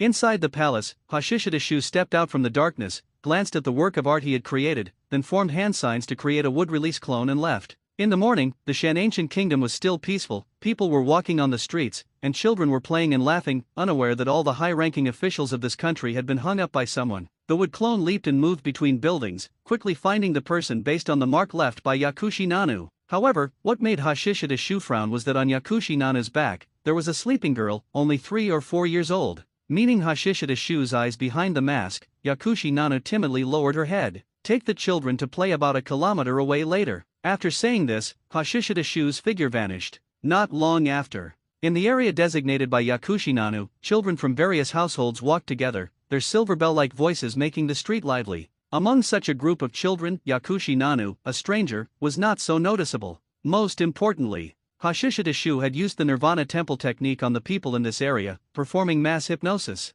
Standing on the rooftop, Hashishida Shu watched Yakushi Nanu lead a group of children away. There is still a trace of humanity after all. No wonder everyone in the shinobi world is mentally unstable. Hashishida Shu sighed, a surge of killing intent welling up in his chest. With a sharp weapon in hand, the desire to kill arises naturally. How I wish to destroy this ugly world. But for some reason, Hashishida Shu suddenly thought of the Sage of Six Paths. That guy didn't dissipate after death, he's probably spectating right now, isn't he? In an instant, the killing intent in Hashishida Shu's heart vanished without a trace. What am I, a small fry, compared to that? He scoffed at himself, and Hashishida Shu estimated the time was about right. A Raisnon appeared in his hand, and then the sphere expanded. Accompanied by a piercing, sharp sound, a wind-release Raisin Shuriken took shape. Holding the wind-release Raisin Shuriken, he pressed it to the ground, and a fierce light erupted outwards, forming a constantly expanding giant light sphere. The light sphere continuously expanded outwards, its dense chakra needles piercing through everything, disintegrating everything. And when the light sphere expanded to a diameter exceeding 1 ri, approximately 4 kilometers, it suddenly contracted. Rumble! The friction of the air created a terrifying roar. Centered on the point of the ninjutsu's explosion, a storm swept outwards, causing houses to collapse and disintegrate in its path, becoming part of the storm. A kilometer away, the moment she saw the light sphere, Yakushi Nana took the children and hid beneath a wall. In just a moment, the fierce wind swept over, carrying rolling dust and sand, obscuring the sky and sun, making the area within several kilometers resemble a scene of doomsday. Countless people screamed, panicking. Some were blown into the air, some were rolled on the ground by the fierce wind, some were hit by collapsing buildings. At this moment, the peace and tranquility of the Shan ancient kingdom were completely shattered. South of the Shan ancient kingdom, beneath an inconspicuous sand dune, there was surprisingly a camp. The sand ninja, observing the movements in the Shan ancient kingdom, saw the blinding light sphere and immediately realized someone has made their move. He bit his finger and formed hand signs. Summoning technique. Bang bang bang. Smoke rose and 3 sand foxes appeared. Notify them, act immediately. After saying this, the sand ninja dispelled the summoning. The 3 sand foxes were with the sand ninja squads located in the east, west, and south directions of the Shan ancient kingdom. These sand ninja squads were hidden in nearby small oases. Even with such a large commotion, it's likely that the small oases further away could also feel it. But as an observer, he had to resolutely carry out his mission. Shan ancient kingdom. After the storm, Yakushi Nano glanced at the children who had been released from the genjutsu and looked bewildered. Then she ran off and came to the devastated area, starting to rescue the injured. Inside the king's palace, Hashishita Shu left a wood clone and then leaped away. A moment later, he rendezvoused with Inyazuka Ryo and Abarame Ryoma. Retreat! Hashishita Shu ordered, and immediately took the lead in retreating north. However, before they had even left the Shan ancient kingdom, Abarame Ryoma suddenly said, "Captain, the Suna shinobi have arrived." Inyazuka Ryo immediately said upon hearing this, "It seems they were already hiding outside, observing the situation here the whole time. Captain, do you think there might be an ambush to the north as well?" Hashishita Shu kept moving his feet and said calmly, "We'll know soon enough." At the same time, the sand ninja squads that entered the Shan ancient kingdom from the east and west went straight to the location of the king's palace. By the time they arrived, all the soldiers had fallen to the ground, but they were only unconscious. The people from the 2 squads only briefly checked before quickly proceeding deeper, until they reached the outside of the assembly hall. But just as they were about to rush into the hall, a strong light burst forth from inside the palace. "Be careful! Scatter!" The 2 jonin with the fastest reaction shouted loudly and used the body flicker technique to retreat rapidly. And the strong light quickly engulfed the entire palace, then expanded outwards. Just as it was about to swallow the sand ninjas, the light sphere contracted sharply, and then, accompanied by a violent roar, a storm swept outwards. Several sand ninjas didn't have time to react and were blown away by the storm. When the storm ended, the sand ninjas reappeared in a disheveled state, but where the king and other high-ranking officials of the Shan ancient kingdom had died, only a giant pit remained. Hashishita Shu's crime scene had been completely destroyed. The 2 sand ninja jonin exchanged glances, then simultaneously ordered, "Pursue!" Swish swish swish. Streaks of afterimages leaped, heading straight north. And at the same time, at the site where another wind release Raisin Shuriken exploded, Yakushi Nanu, who was busy, had her face smeared with sweat and dust, and her clothes were tattered from rescuing people so as not to expose her identity as a ninja. Just as she was struggling to provide the simplest first aid to the injured, figures suddenly appeared one after another. A sand ninja squad had arrived. What astonishing destructive power! Damn it, that guy has absolutely no regard for anything. Several sand ninjas spoke with displeasure. Cho frowned, then lightly ordered, "Hurry and save people." Understood. The 3 sand ninjas immediately scattered to save people. Cho's figure flashed, appearing before Yakushi Nanu. Yakushi Nanu was so startled that she repeatedly backed away. When she saw the Sunagakure forward protector on Cho, she timidly spoke, Are you a lord from Sunagakure?" Cho nodded slightly. "Do you know who caused this?" Yakushi Nana shook her head blankly. I don't know either." Cho glanced at the injured who had been simply bandaged and treated, then squatted down and asked, "Who taught you your medical ninja skills?" Yakushi Nana lowered her head slightly. "My father was a samurai, I learned from my father and mother." Looking at Yakushi Nanu, who had scrapes all over her body, Cho sighed inwardly, but didn't offer any comfort. Instead, she stood up and said, "Then come help me, I am a medical ninja, I can save them." After saying this, Cho began to triage and treat the injured that Yakushi Nano had already attended to. Yakushi Nano hesitated for a moment, then quickly ran forward to help. On the sand dune, Abarame Ryoma reached out to catch a flying insect, and after communicating carefully, he said to Hashishita Shu, "Captain, 2 sand ninja squads are catching up." Hashishita Shu nodded slightly, then formed the snake hand sign to leave a wood clone, and then changed direction with Inyazuka Ryo and Abarame Ryoma, heading east. When traveling in the desert, one must follow routes with oases and water sources, otherwise, it is easy to get lost in the vast sea of sand. Therefore, even if there was a high probability of sand ninjas waiting on the route ahead, Hashishita Shu had to take this path. The 3 left, and the wood clone waited for less than a quarter of an hour before several figures appeared in sight. 2 sand ninja squads had arrived. At the same time, the sand ninjas also saw Hashishita Shu. "Only one person?" A sand ninja raised an eyebrow, then held up one hand, his sensing ability spreading out, and he quickly said, "Indeed, only one person. It's highly likely it's just a clone, used to buy time." A sand ninja snorted upon hearing this. "A single clone wants to buy time? That's underestimating us too much, isn't it?" The Jonin captain, Sarah, lightly ordered, "Don't be careless. This guy should be an elite from Konoha. Yuta, you go first, we'll catch up after dealing with this guy." The other Jonin captain, Yuta, immediately nodded, then slightly changed direction, preparing to bypass the sand dune where Hashishida-shu was located. On the sand dune, seeing this, Hashishida-shu immediately clasped his hands together and formed the snake hand sign. Would release, advent of a world of trees.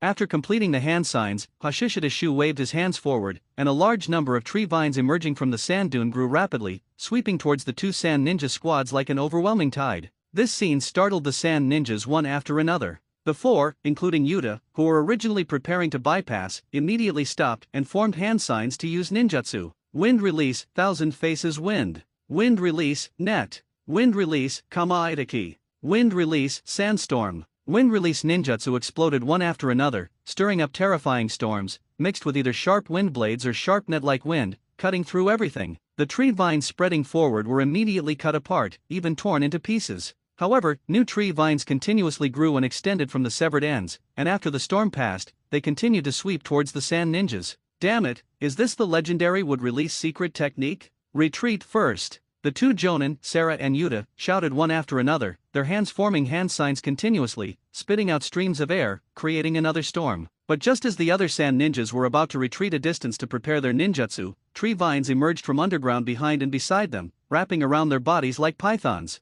My chakra! Damn it, these tree vines absorbed chakra. The sand ninjas screamed in terror. And after the tree vines absorbed the sand ninjas' chakra, they grew and spread at an even faster rate, enveloping everyone. The faces of the two Jonin, Sarah and Yuta, changed drastically. They quickly drew their swords and slashed, cutting off the sweeping tree vines one by one. Their figures flickered, wanting to rescue their companions, but they found they couldn't do it at all. "Rush out, otherwise we'll also be entangled by these things," Sarah shouted. Yuta looked at his companions, gritted his teeth, gave up the idea of rescuing them, and rushed outwards. However, just as Yuta rushed out of the woods, a figure suddenly appeared. Yuta was startled and blocked with his sword. Hashishida-shu kicked the sword blade, and the terrifying force sent both the person and the sword flying, crashing into the tree world. Just as Yuta scrambled to his feet, two vines had already bound his hands, followed by his feet and torso. Damn it! Yuta cursed inwardly, released his grip on his ninja sword with his right hand, and simultaneously pointed with both hands, condensing wind release chakra at his fingertips, forming extremely sharp wind blades.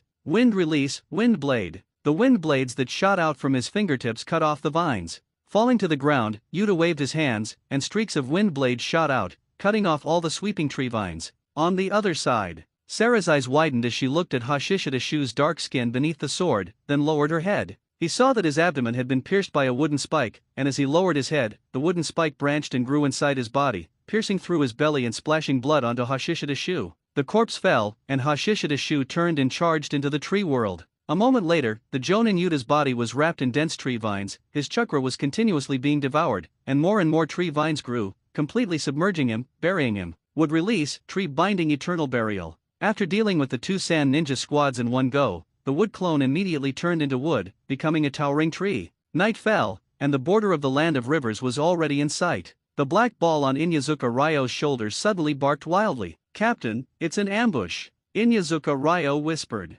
Front, back, left, and right, Hashishida-shu and the other two were completely surrounded. Over 20 sand ninja appeared. Inyazuka Ryo's gaze sharpened, his palms involuntarily sweated, his body slightly lowered, and his muscles and spirit instantly tensed. On his shoulder, Black Ball leaped to the ground, its size immediately expanding, claws extended, letting out a low roar. Beside him, Abarame Ryoma's body was covered in densely packed insects crawling out. Hashishida-shu looked at the sudden appearance of a large number of sand ninja and couldn't help but say, "To deal with just a few of us, you actually dispatched so many people. It's truly an honor. After all, you are a user of the wood release secret technique. This many people should be nothing." A middle-aged sand ninja took a step forward. "We have more people on the way. This is out of respect for the god of shinobi. You wouldn't mind, would you?" These words made Inyazuka Ryo and Abarame Ryoma's hearts sink. Inyazuka Ryo almost instinctively whispered, "Captain, our intelligence has been leaked." Abarame Ryoma also had this thought but immediately mused, "Impossible.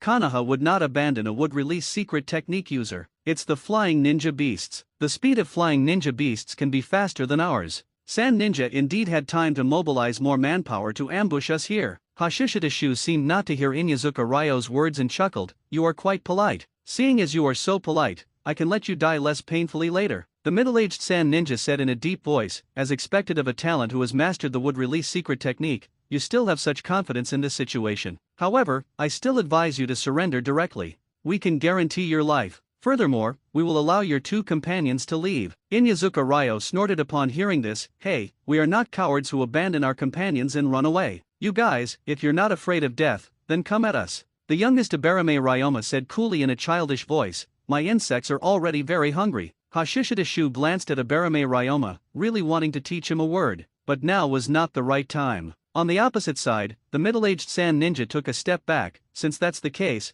we'll just have to take your corpse back." Whoosh whoosh whoosh. A large number of kunai flew out, many of which carried exploding tags. "Wood release, wood encasing wall." Hashishidashu clasped his hands together to form the snake seal. Curved wooden vines rose from the ground around them, covering the 3 of them like an inverted cage, layer upon layer.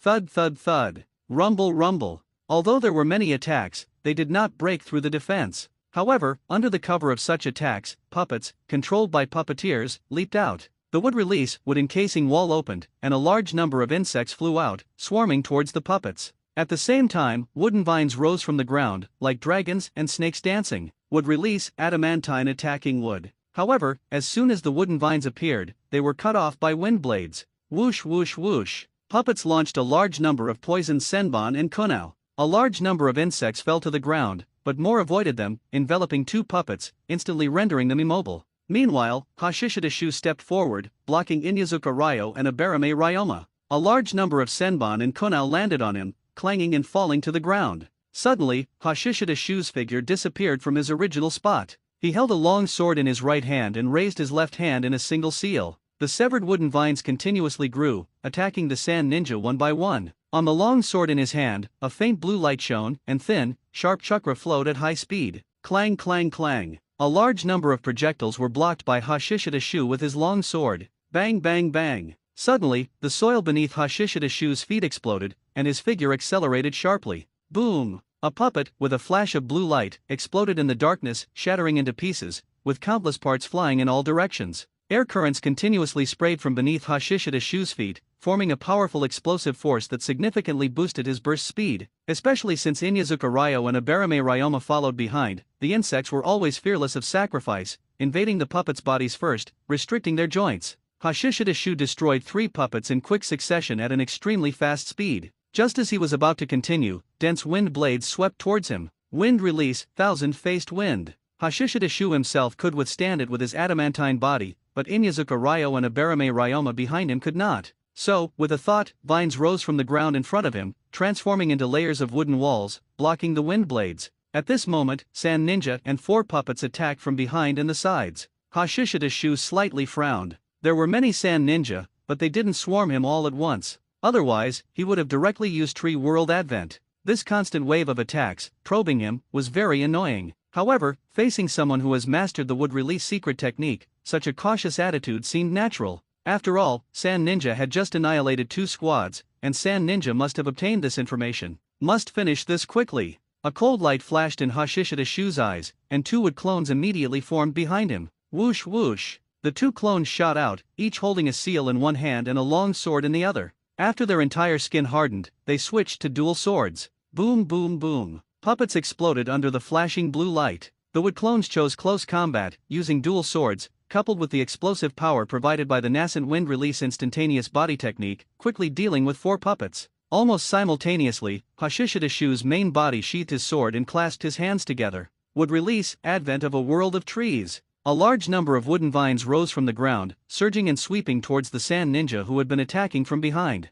Rumble. The air friction roared, and a storm swept through, carrying countless wind blades that cut through the thick wooden vines. However, as the vines were cut, they immediately grew back rapidly. Hashishidashu was willing to expend chakra, which allowed the tree world to envelop those few Sand Ninja. The wood clones who had dealt with the puppets immediately engaged, and in an instant, screams could be heard from within the forest. Got them! Retreat into the forest! Hashishidashu lightly shouted. Inyazuka Ryo and Abarame Ryoma immediately retreated into the forest. Hashishida Shu leaped onto a tree branch, still holding a seal in one hand and a long sword in the other. Whoosh whoosh whoosh. Sand ninja from all sides simultaneously threw kunao, with exploding tags attached. Actually, using wind release would have been more effective. But the screams of their companions were still echoing, making them hesitate to use large-scale wind release to flatten this forest. Therefore, using exploding tags to clear and advance bit by bit seemed to be the best option. Rumble rumble. A large number of exploding tags exploded, flames soaring into the sky, and large areas of trees were blown to pieces.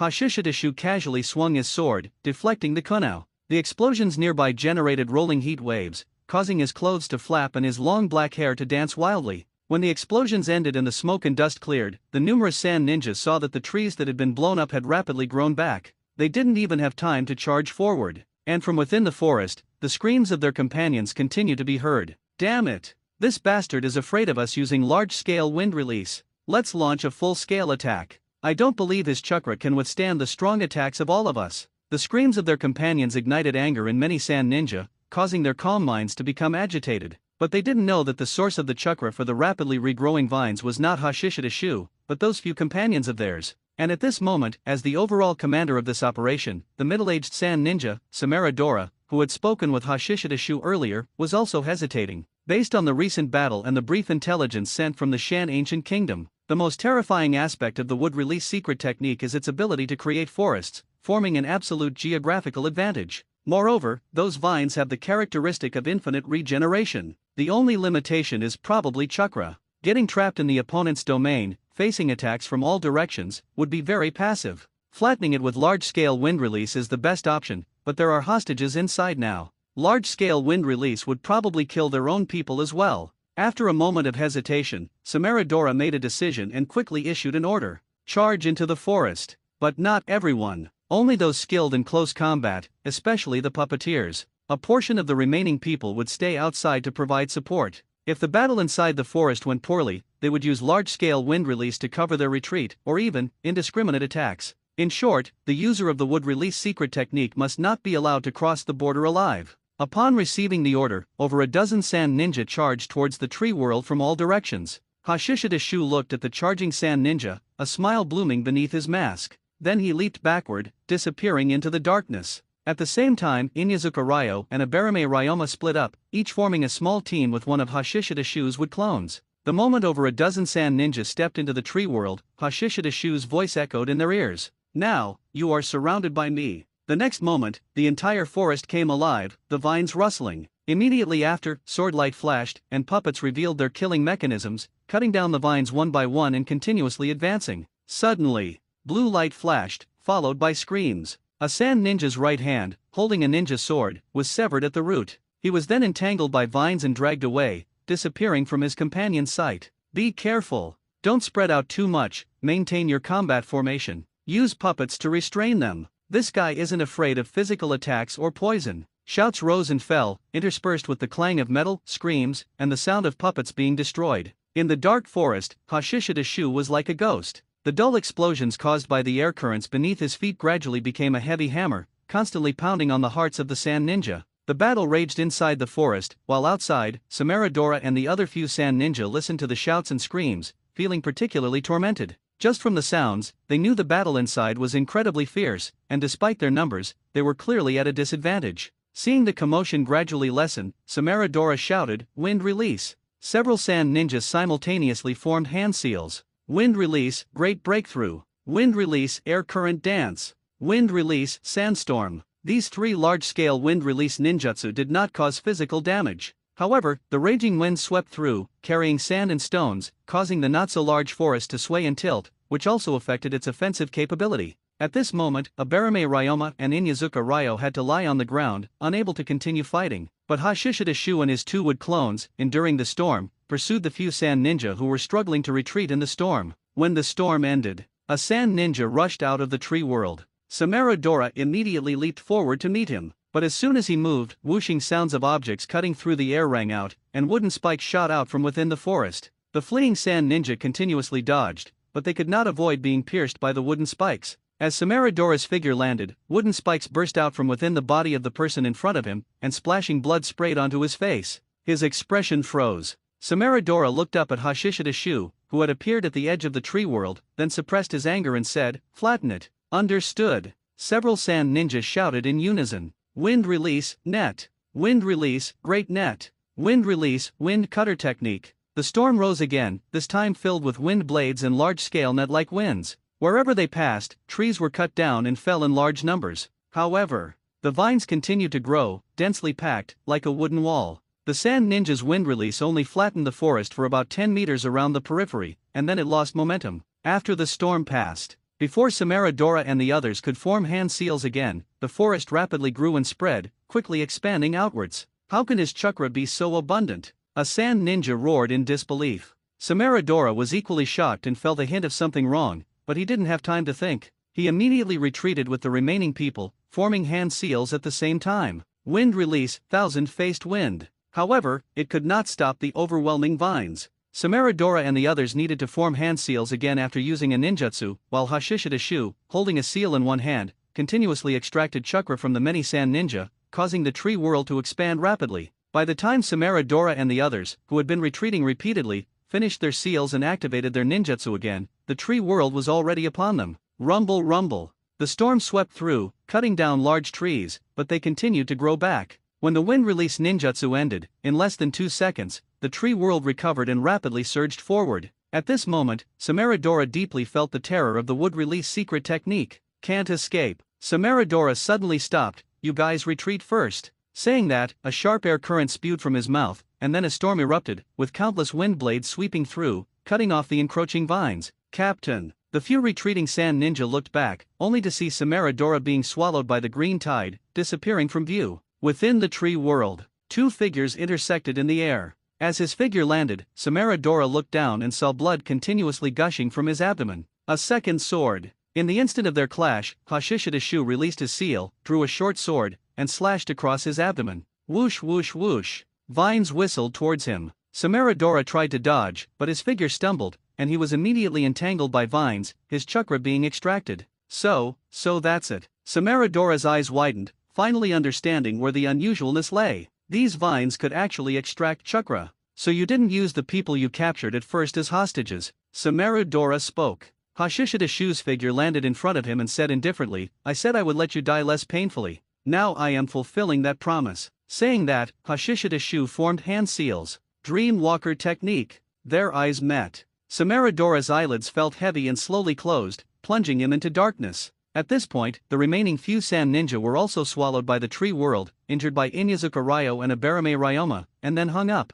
The battle ended, and the sand ninja were completely annihilated. There are 2 in the forest ahead. No, they should be clones. Both are probably clones. We're too late. The sand ninja quickly analyzed. Could it be that they already? Impossible. According to the previous intelligence, there were at least 20 people gathered. How could Urajonin and the others be dealt with in such a short time? That is, after all, the would-release secret technique that is said to have pacified the turbulent era. Many sand ninja couldn't help but speak. Ebizo frowned, then issued an order. Several sand ninja immediately dashed away, starting to investigate the forest in front of them. A moment later, several sand ninja returned. No signs of combat were found. However, from other traces, it can be seen that everyone entered the forest in front of us. But, in the past, there was no such forest here. Ebizo nodded. The moment they arrived, they knew that the forest in front of them must have been created by wood release, which was not difficult to judge. And now it seems the battlefield is within it. The atmosphere suddenly became heavy. Even if they didn't want to admit it, just as the previous analysis suggested, their comrades were very likely already.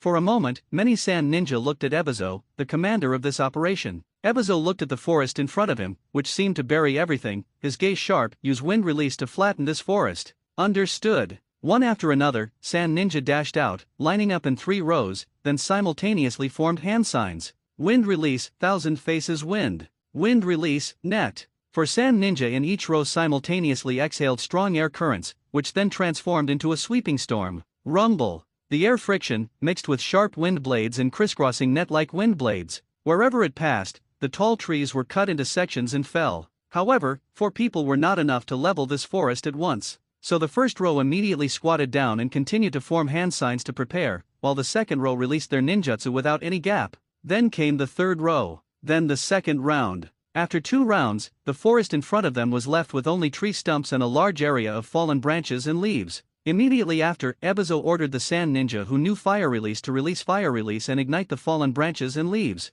The raging flames illuminated the night sky and also the vision of all the sand ninja. Not even a single corpse was seen. Ebizo was about to order them to move forward when 2 figures emerged from the ground. Hashishida Shoes would clone. The bodies that had been sucked dry and turned into mummies had long been dealt with by them, buried underground within countless root systems using wood release. The reason for this was to conceal their information as much as possible. Of course, this was not enough. Looking at the 2 figures that suddenly appeared, Ebizo's eyes narrowed, and he immediately decisively ordered an attack. For a time, more than 30 sand ninja rushed out to kill. Clap! Wood clone number 1 clapped his hands together, forming the snake hand sign. Wood clone number 2, on the other hand, drew his swords with both hands, one long and one short, and stepped forward, charging towards the many sand ninja, pressing forward fearlessly. Swish swish swish! Suddenly, a large number of shuriken were thrown by the sand ninja. Wood clone number 2 danced his twin swords, clanging and clattering, blocking many shuriken. At the same time, vines shot up from the ground, flexibly flicking the shuriken with exploding tags towards the sand ninja.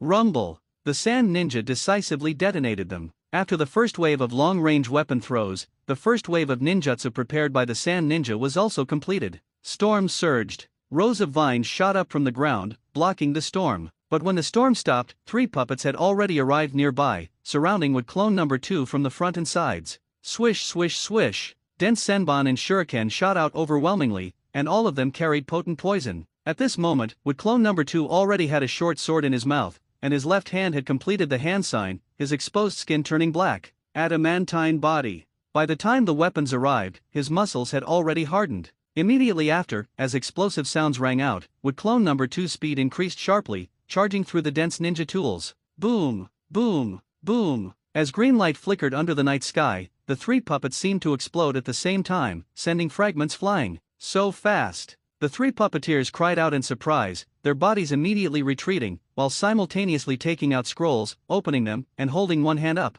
As smoke rose, new puppets appeared. At the same time, other sand ninja arrived, intercepting Wood clone number 2. Clang clang clang! Ninja swords collided, sparks flying. Vines danced, wild winds swirled. The 2 Wood clones cooperated, seemingly fighting back and forth with the 30-odd sand ninja, evenly matched. From time to time, sand ninja let out shrill screams, and Ebizo and the others were increasingly shocked. Immune to physical attacks, immune to poison attacks, and fierce wind release. There was also exquisite blade technique, so much so that it could be said that none of the sand ninja present could compare to his blade technique. Strong, too strong. Even without the wood release secret technique, Ebizo felt that this guy in front of him could be considered an elite jonin. But, with such strength, he felt it was impossible for Samaru Ora and the others to be completely wiped out in such a short time, without even leaving a single corpse. This guy still has trump cards. Ebizo's alarm bells rang loudly, constantly adjusting tactics, pressing forward step by step while also preserving a portion of his strength.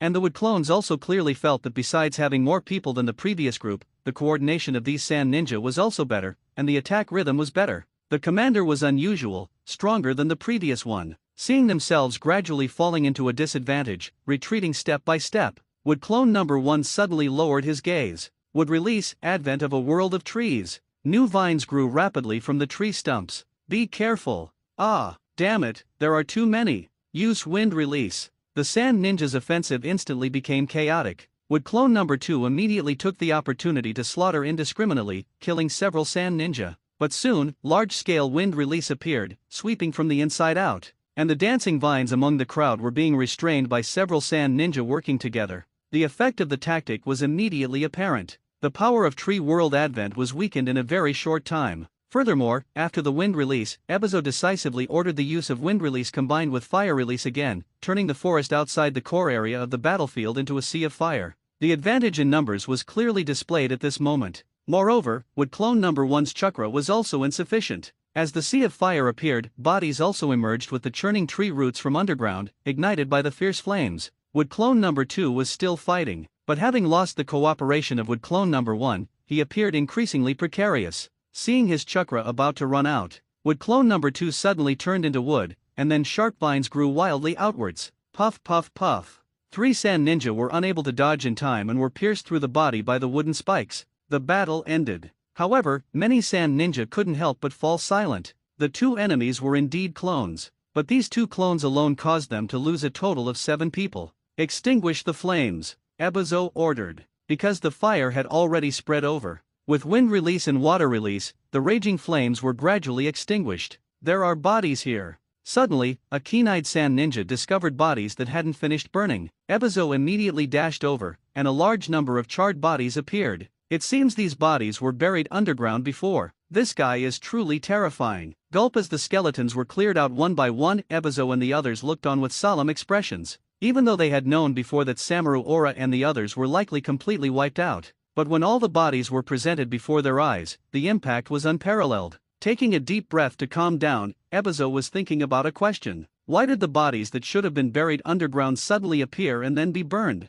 An accident? Or intentional? If intentional, why? What was the other party hiding? Land of Rivers, Hashishidashu paused his steps, and then continued forward. Inyazuka Ryo couldn't help but ask, Captain, have the sand ninja pursuers arrived? Hashishidashu nodded slightly. They probably won't catch up anymore. But just in case, we'll rest after entering the land of fire. Inyazuka Ryo and Abarame Ryoma nodded in unison. Although they were very tired, they could still hold on. When the sky was slightly bright, Hashishidashu and his group finally crossed the border and appeared within the land of fire. Only at this moment did Inyazuka Ryo and Abarame Ryoma let out a long breath, their tense spirits relaxing. By a river. After eating a fish feast, Hashishidashu said to Inyazuka Ryo and Abarame Ryoma, you two rest first. The two nodded, didn't delay, and immediately lay down by the river to sleep. Hashishidashu sat in front of the bonfire where they had roasted fish, silently reviewing and summarizing the battles from this mission. Meanwhile, Tsunagakur, the third Kaze Cage, who hadn't slept all night, also received the intelligence brought back by Ebizo using a ninja beast. However, the first glance at the intelligence made his pupils shrink slightly, and his expression sank. Samaru Ora and the others were completely wiped out. As expected of the wood release secret technique, the third Kazekige's face was grim. Such a big loss was too heartbreaking. This was far beyond expectations. The only comfort was that the upper echelons of the Shan ancient kingdom were all dead, and the few ninjas in the country were also wiped out. The daimyo took over the Shan ancient kingdom, and Tsunagakur also consequently gained a source of missions. After reading the intelligence, the third Kaze Cage fell into deep thought. A moment later, he issued an order. Disseminate the limited information about the wood release user to every ninja in Konoha. Issue a bounty for the wood release user, the amount being 36 million ryo. Finally, if they encounter the wood release user during a mission, they can choose to abandon the mission if there are fewer than 6 jonin. And wood release user was a code name given by the third Kaze Cage to this user of the wood release secret technique whose true face no one had seen yet. Hidden Cloud Village, Raikage's office. Third Raikage-sama, according to the intelligence from Konoha, Konoha doesn't appear to have any ninja who openly possess wood release. Tudai said, considering that the wood release experiments were originally a secret in Konoha, we speculate that the wood release user who appeared in the Sky Ninja Village should be hidden in Konoha Zumbu. The third Raikage immediately said in a deep voice, gather all the information you can about this guy. The bounty was most likely from the Sand Ninja who suffered heavy losses yesterday. I have to say, the Sand Ninja are very efficient. And would release user, the Sand Ninja Village's nickname giving skills need improvement. Hashishidashu secretly complained. Danzo, however, said in a deep voice, 3 days from now, a group of Chunin will be promoted to Jonin. Route will be the final stage of the assessment, and you will be in charge. Responsible for the Jonin promotion assessment? Hashishidashu was startled. He himself was still holding the title of Chunin. Thinking this, Hashishidashu asked, Lord Danzo, what is the final stage of the assessment? Danzo said lightly, loyalty. The will of fire. Make good use of your genjutsu ability. Hashishidashu's eyelid twitched almost imperceptibly, and he immediately lowered his head slightly. Yes, I understand. Coming out of Danzo's office, Hashishidashu couldn't help but ponder, it seems Danzo knows about my hypnotic ability. Was it Inyazuka Ryo, or Abarame Ryoma? Forget it, it doesn't matter who it was. In Konoha, my trump card has never been a certain ninjutsu. However, this guy Danzo really doesn't have much capacity, he's indeed not a good boss. If he feels threatened, he should also eliminate me without hesitation. Hashishidashu couldn't help but think of Yakushi Nanu and Yakushi Kabuto. However, Lord Danzo, I am your most loyal and capable subordinate. You shouldn't be thinking of getting rid of me, right? Returning to his residence, Hashishidashu revealed a wicked smile, while beneath his skin, hidden was a rebellious spirit. Hokage office. Danzo was reporting to Hiruzen Sarutobi about Hashishidashu's mission in the Land of Wind. Naturally, Hiruzen Sarutobi couldn't be unaware of the news about the bounty on the wood release user. Such a public bounty, let alone Hiruzen Sarutobi, would quickly spread even among the ordinary Leaf Ninja community, especially at the Jonin level. After learning about Hashishida Shu's achievements, Hiruzen Sarutobi's evaluation of Hashishida Shu went up another level in his heart. After pondering for a moment, he said, after this Jonin assessment is over, let him go to Mito Uzumaki. Although he had been preparing for this and intended to make Hashishida Shu a spy, seeing Hiruzen Sarutobi openly poaching his subordinate still made Danzo feel a little uncomfortable. Hokage. As Danzo nodded, his ambition in his heart expanded a bit more. As long as he became Hokage, no one could take away the talents he cultivated. As long as he became Hokage, no one could betray him. Inside an izakaya in Konoha, Jiraiya, along with Minato Namikaze, was drinking with Tsunade and Orochimaru. There were also other Leaf Ninja in the shop. Suddenly, someone said, "Do you know? Someone has put a bounty of 36 million Ryo on a wood release user." Wood release? The first Hokage's wood release secret technique? Didn't that experiment fail and get sealed away? Jiraiya, who was chatting idly, heard the discussion and couldn't help but say to Tsunade and Orochimaru, "Do you know about the bounty on the wood release user? Speaking of which, the old man is really good at hiding things." Tsunade pouted, but Hashishida Shu's appearance couldn't help but appear in her mind. Orochimaru saw Tsunade's expression and couldn't help but ask, "Tsunade, it seems you knew about this long ago." Jiraiya was surprised to hear this and immediately looked at Tsunade. Minato Namikaze, who had been silent, also looked over. That was the wood release secret technique. Tsunade hesitated for a moment, then shook her head and said, "Although I know, since teacher hasn't announced it, it's still confidential." Jiraiya's eyes darted around. This person wouldn't be someone we all know, would they? Tsunade glanced at Minato Namikaze. Jiraiya suddenly realized, Minato doesn't know him? Rubbing his chin, Jiraiya was slightly troubled. This is really hard to guess. In the evening, Tsunade, reeking of alcohol, had just returned home when a voice rang in her ear. older sister, someone in Konoha has mastered the wood release secret technique, is that true?" Tsunade turned her head, looking at her brother who was running excitedly, and immediately reached out to press his forehead. "Where did you hear that news?" Noeki quickly said, "It spread throughout Konoha, that bounty." "Older sister, is it true?" Tsunade nodded. Noeki's eyes immediately lit up, and then he eagerly said, "Older sister, I'm graduating soon. Can I apply to have the wood release user be my team teacher? As long as I also master the wood release secret technique, I will definitely be able to become Hokage in the future. Let that guy be Noeki's teacher?" Tsunade was stunned for a moment, feeling a little tempted. But thinking of Hashishida Shu's identity as a root ninja, she immediately rejected the idea. She already disliked the always radical Danzo, and Hashishida Shu's way of doing things was exactly the same as Danzo's. She didn't want her brother to become that kind of ninja. So Tsunade said, "The wood release user's identity is confidential, so it's impossible for him to be your team teacher." Noeki immediately looked disappointed. But then he smiled again, full of enthusiasm, and said, "Even without wood release, I can definitely become Hokage. The fourth Hokage is older sister, and the fifth Hokage will be me." Hearing this, Tsunade couldn't help but lean down,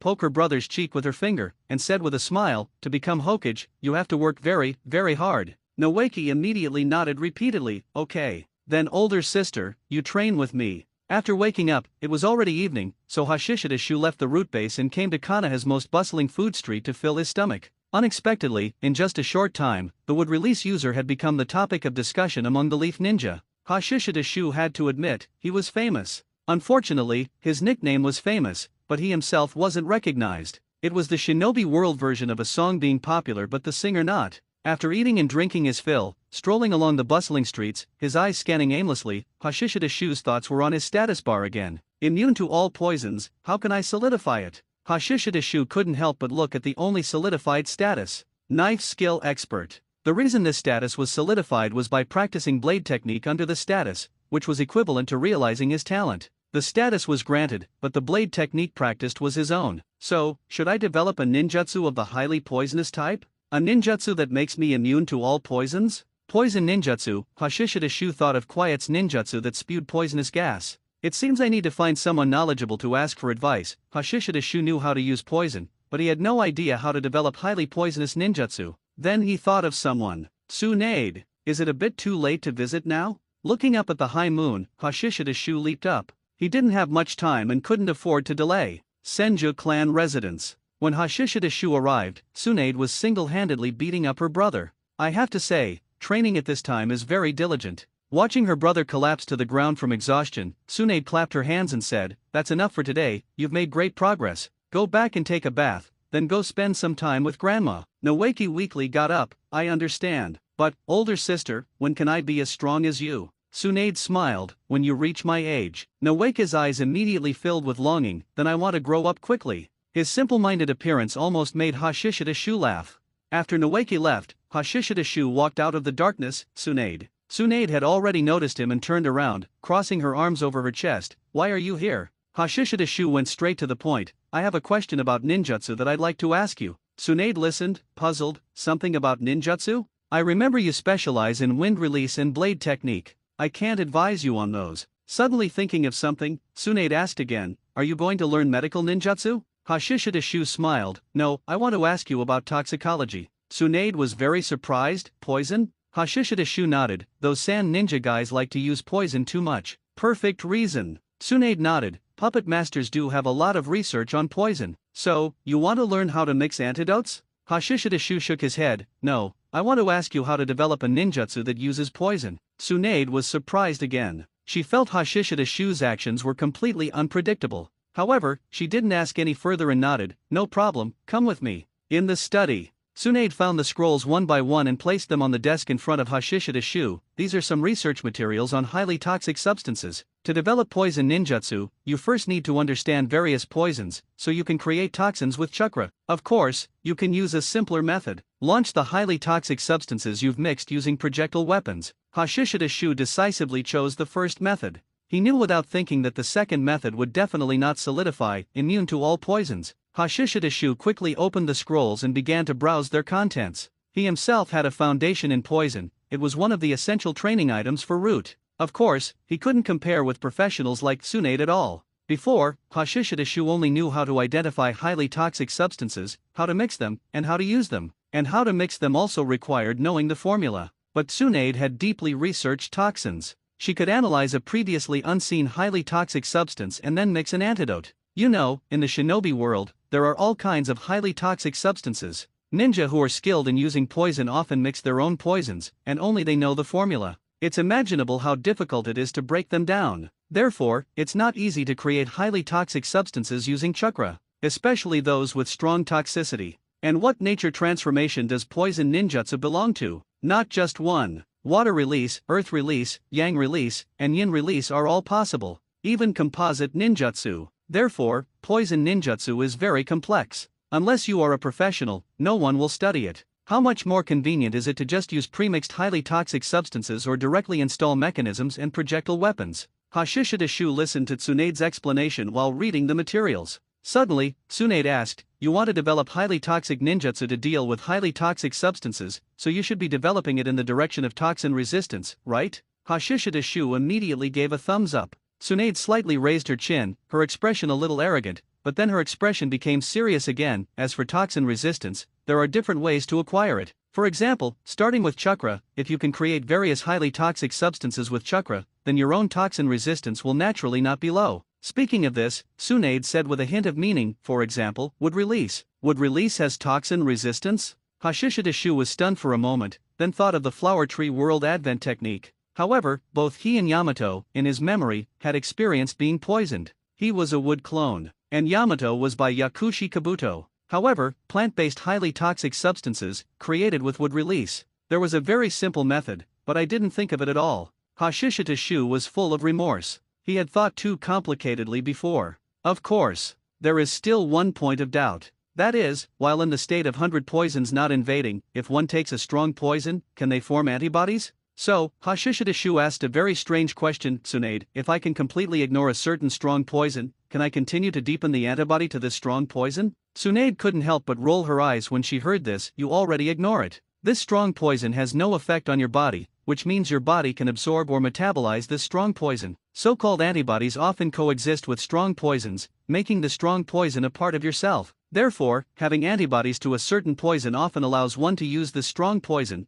especially for ninja. For example, Hanzo, it is said that his breath carries strong poison, so he always wears a respirator. Hashishidashu fell into contemplation. He was thinking about the mechanism of his status bar. Is his body truly immune to all poisons now? That is, as Tsunade said, can it perfectly absorb or metabolize various strong poisons? Hashishidashu hadn't deeply considered such questions before. At this moment, he couldn't help but examine. but he didn't pay much attention during the battle with the Suna shinobi before, and recalling it now, he still couldn't be sure. Hashishida Shu then started with other states he had experienced. For example, 3 hearts 2 minds. At that time, he didn't actually grow 3 extra hearts in his chest, nor did he truly possess a second real soul. It was illusory, a blessing from the status bar. Only after his heart was taken by Kakuza did the illusory heart become real. Also, steel body. His physical body didn't actually turn into steel, although it was hard, the touch was still flesh and skin. Tsunade looked at the dazed Hashishida Shu with some confusion, reaching out and waving her hand in front of his eyes. Hey! Hashishida Shu woke up with a start, then suddenly stood up and smiled. Thank you, Tsunade. As the words fell, the person had already disappeared. Tsunade froze in place, then couldn't help but grit her teeth. This bastard, leaving just like that. Tsunade! Hashishida Shu suddenly appeared behind Tsunade. Tsunade was startled, turning around a little flustered. What's wrong? Hashishida Shu smiled. Tsunade, I want to ask you to prepare poisons for me. I need many types, the more poisonous the better. Tsunade's attention was immediately drawn, and she frowned. What do you want to do? You're not trying to take poison to make your body produce antibodies, are you? It's not about the more the better. Preparing antidotes requires mastering the dosage. Hashishida Shu said. No need, Tsunade, just prepare the complete antidotes. However, Tsunade, how long does it take for the human body to adapt to a strong poison? Tsunade shook her head. It varies depending on the strong poison. Some take 1 or 2 days for the body to adapt to a small amount of toxin, some take more than 10 days, and some can't adapt even after several months. Hashishida Shu frowned slightly. He didn't have much time left. There were less than 4 days in total. If the time ran out without solidifying 100 poisons not invading, and his body accumulated a large amount of strong poison, it felt like he would die a horrible death. Back then, would release, if he hadn't fused Hashirama cells in the state of immortality, he would have definitely died a horrible death. There's a risk. After thinking for a moment, Hashishida Shu asked, then can you prepare as many strong poisons as possible that can be adapted to within 3 days? Preferably 100 types. Tsunade felt immediately that this bastard in front of her was crazy when she heard this. 100 types of poison. It wasn't that she couldn't prepare them. But, don't you know that some poisons, when combined, become even more potent? Tsunade shouted angrily. Hashishida Shu smiled. Don't worry, I have a sense of proportion. Besides, you know I have would release, right? Tsunade immediately quieted down, then snorted. Give me the money, 1 million ryo. Don't come looking for me if you die. Hashishida Shu laughed heartily. It's not that easy for me to die. Right, the types of poison can be more varied, not necessarily those that kill people. It can be anesthetic or nerve toxins. Tsunade listened impatiently and waved her hand. I know, get lost. I'm leaving. I'll come to pick it up tomorrow. After Hashishida Shu finished speaking, he disappeared. Tsunade couldn't help but feel her anger flare up again. Bastard, 1 night's time, and he didn't even give a deposit. After leaving Tsunade's house, Hashishida Shu immediately went to Leaf Hospital and selected several common poisons. Of course, in the hospital, they were anesthetics and hallucinogens. Returning to Root, Hashishida Shu took over 20 kinds of poisons from Root in total. These also included anesthetics, hallucinogens, and other drugs used for interrogation. Of course, there were more various lethal and non-lethal poisons. Back to his residence. Hashishida Shu first took various anesthetics and hallucinogens. No feeling, absolutely no feeling. Then he took non-lethal poisons. Still no feeling. After thinking for a moment, Hashishida Shu left the Root base and came to Leaf Hospital. He needed to use the medical equipment here to monitor and examine his body's condition. However, he didn't want to be exposed, so he could only secretly use the Dreamwalker technique to hypnotize a resting medical ninja to help him. Fortunately, there weren't many people in Leaf Hospital at night. In the laboratory, the only sound was the quiet operation of the instruments. Hashishida Shu had to draw a tube of blood for a blood test every so often, as well as urine tests, and even cell examinations, to monitor various indicators of his body. So, Hashishida Shu waited leisurely, taking a type of poison from time to time, and the hypnotized medical ninja was busy non-stop, constantly doing tests, issuing reports, and also explaining to Hashishida Shu, this half-baked medical ninja. And the result was, these poisons superficially had no effect on Hashishida Shu, but in reality, they participated in his internal circulation. In other words, the state of 100 poisons not invading did not make the poisons that entered Hashishida Shu's body disappear into thin air. Instead, it endowed his body with the characteristic of poison resistance. However, just like 3 hearts 2 minds and steel body, his physical body did not truly possess poison resistance. Therefore, the test was very strange. His body was clearly poisoned, but at the same time, it wasn't poisoned. This situation was extremely bizarre. However, Hashishida Shu quickly stopped caring about this, what made him happy was that as time passed, his body gradually developed tolerance to the poisons. In other words, poison resistance. Although the current tests only showed tolerance to anesthetics and the like, but it also meant taking poison was indeed useful. Especially in the state of 100 poisons not invading, his body possessed a terrifying tolerance to poisons. No, it should be called disregard. This made the strong poisons adapt very quickly within Hashishida Shu's body. No, it should be said that his body adapted to the strong poisons very quickly. Why are you here? Hashishida Shu, who was looking at the report, was suddenly startled by a voice. Looking up, Tsunade was standing at the door. It was a bit awkward. However, Hashishida Shu was thick-skinned, and calmly put away the report, smiling, came to monitor my body's condition. Tsunade stepped in, glanced at the busy colleague, and said, "You've started taking poison?"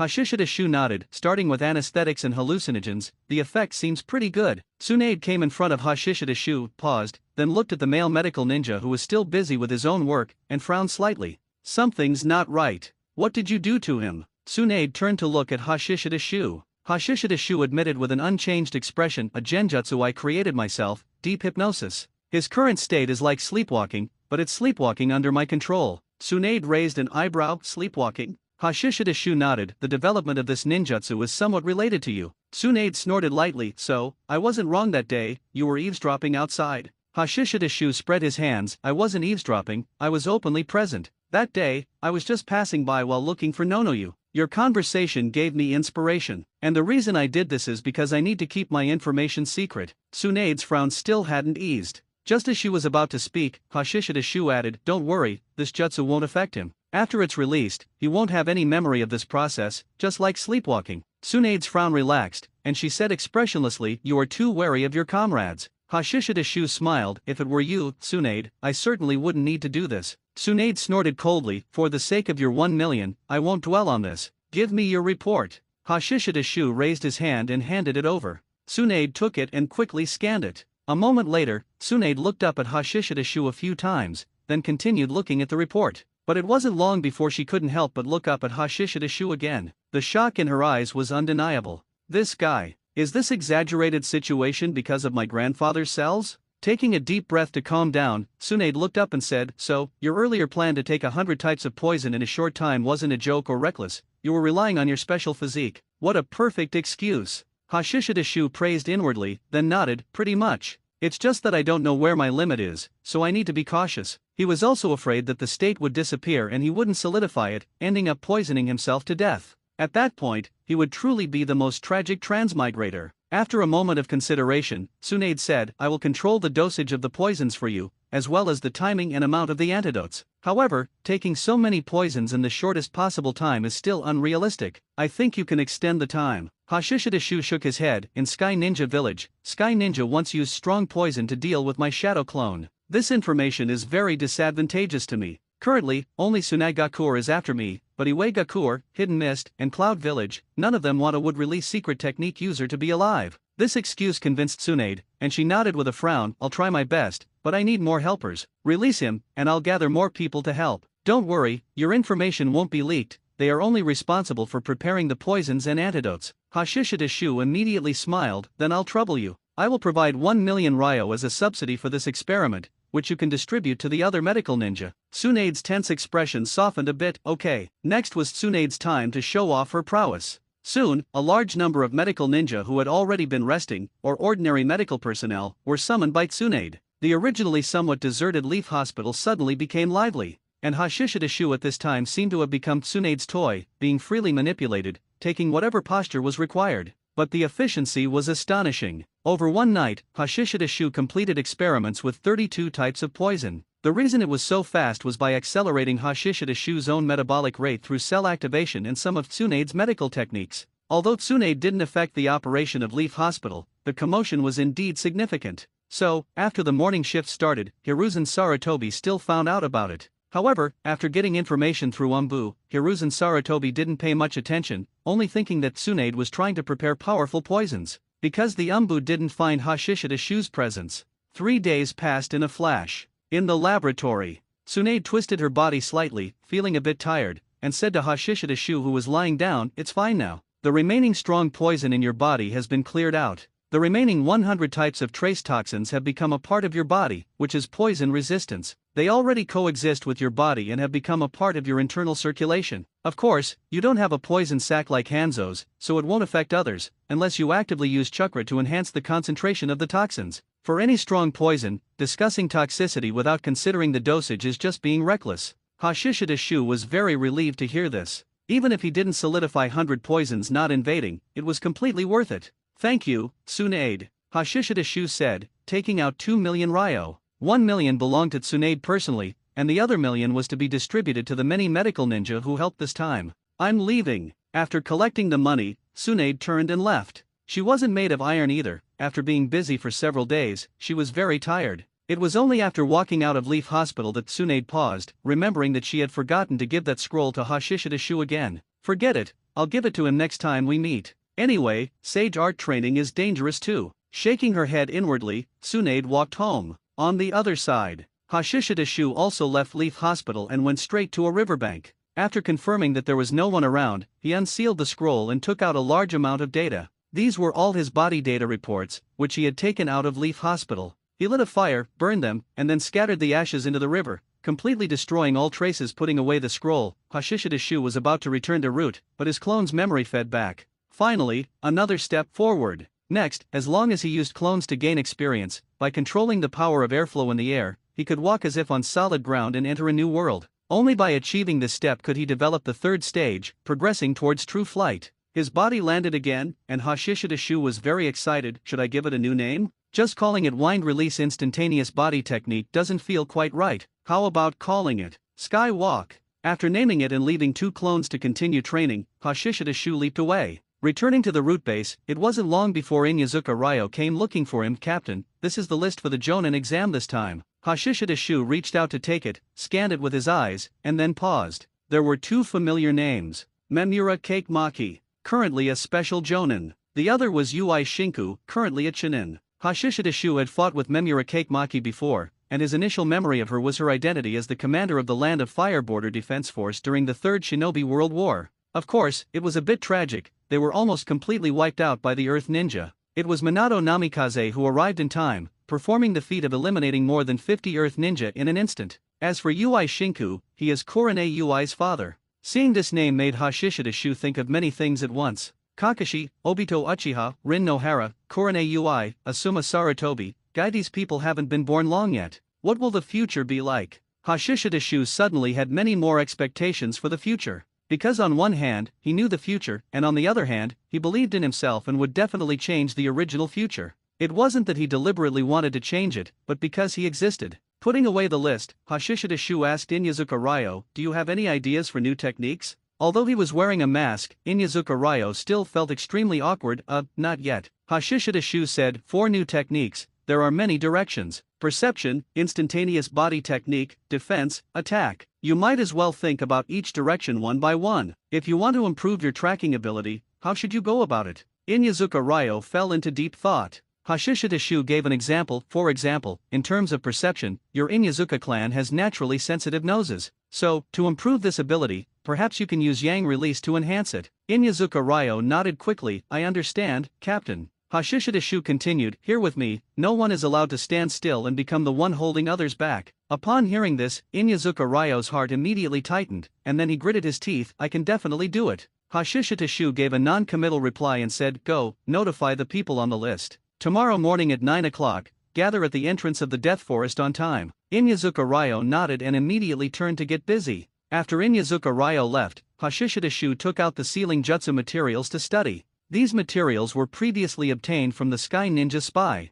In the shinobi world, sealing jutsu can be said to be omnipotent. Therefore, even though his learning was extremely slow, Hashishida Shu gritted his teeth and chipped away at it bit by bit. Perhaps I can ask Tsunade for some guidance. A thought flashed in his mind, and Hashishida Shu began to sink deeply into the world of sealing jutsu. Time flew by, and before he knew it, a new day arrived. Konoha Year 36, November 8, midnight. Hashishida Shu looked at his refreshed status bar. In the fixed section, in addition to Knife Skill Expert, immune to all poisons had appeared. Success! Hashishida Shu was filled with joy. This meant that from now on, he would be immune to all potent poisons. Filled with joy, Hashishida Shu looked at his current status. Current status, call a deer a horse. Note, in this state, you can turn a deer into a horse. Refresh countdown 167:58:55. Looking at the new status, Hashishida Shu couldn't help but stare blankly. Call a deer a horse means this? Turning a deer into a horse, what's the use? Is it another useless status, just like the previous poisonous tongue? Secretly speechless, Hashishida Shu thought for a moment, and immediately sent out a wood clone from the root base.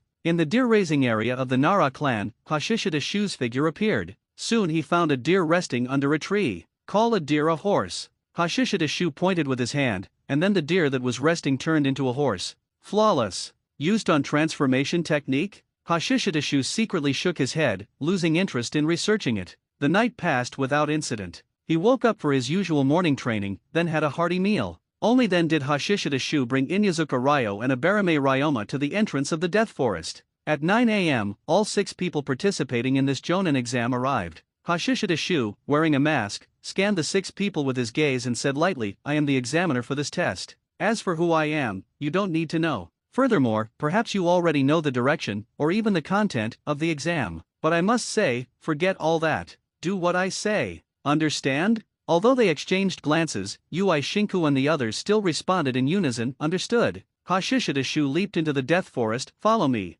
Ui Shinku and the others leaped and followed suit. After entering the Death Forest for a certain distance, Hashishida Shu stopped on a thick branch. Looking at Ui Shinku and the others who followed closely, Hashishida Shu said, "Come at me together. Attack me with the resolve to kill me." This, Ui Shinku and the others hesitated. Even Memura Maki, who knew part of Hashishida Shu's strength, felt that Hashishida Shu was being overconfident. All 6 of them now possessed Jonin-level strength. Hashishida Shu said lightly, "Don't worry, I'm just a clone. However, you'd best use your full strength, otherwise you will be eliminated." The 6 of them, including Ui Shinku, exchanged glances, and then suddenly attacked in unison. Among them, Memura Maki, who recognized Hashishida Shu, immediately called out softly, "Be careful, he's a wood-release user." This reminder made even Ui Shinku, who was originally forming hand signs, pause his movements. At this moment, Inyazuka Ryo and Abarame Ryoma immediately retreated, becoming bystanders. Swish, swish, swish. Shuriken flew out.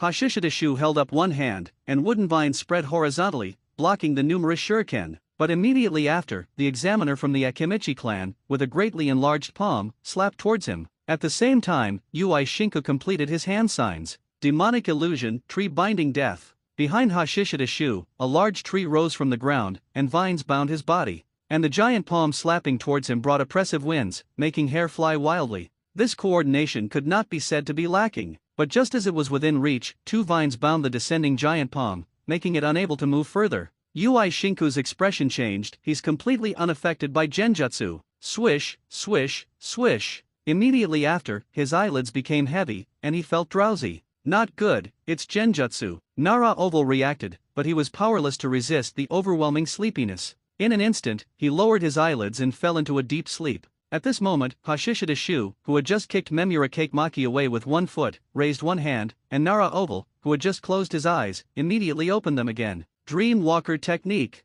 Ui Shinku, who specialized in genjutsu, immediately felt something was wrong, not good. Oval is controlled by genjutsu. He immediately abandoned his attack on Hashishida Shu and rushed towards Nara Oval with his blade. Besides genjutsu, his taijutsu and blade technique were not bad either. But before he could arrive, Nara Oval had already landed, formed hand signs, and his shadow gathered into one strip, moving rapidly, then quickly splitting into branches, attacking Ui Shinku and the others separately. What kind of genjutsu is this? Ui Shinku's expression changed drastically. At the same time, in the Hokage office, Hiruzen Sarutobi was also very surprised to see Nara Oval being controlled. A genjutsu that can control people and use ninjutsu so skillfully is not simple. Even the Sharingan, known for its genjutsu, cannot do this. It seems to be a self-developed genjutsu, and its difficulty has probably reached S rank. Hiruzen Sarutobi speculated, then secretly praised, "What an excellent child. Such a talent is not suitable for Root. How could he, as an old partner, not know Danzo's little schemes?"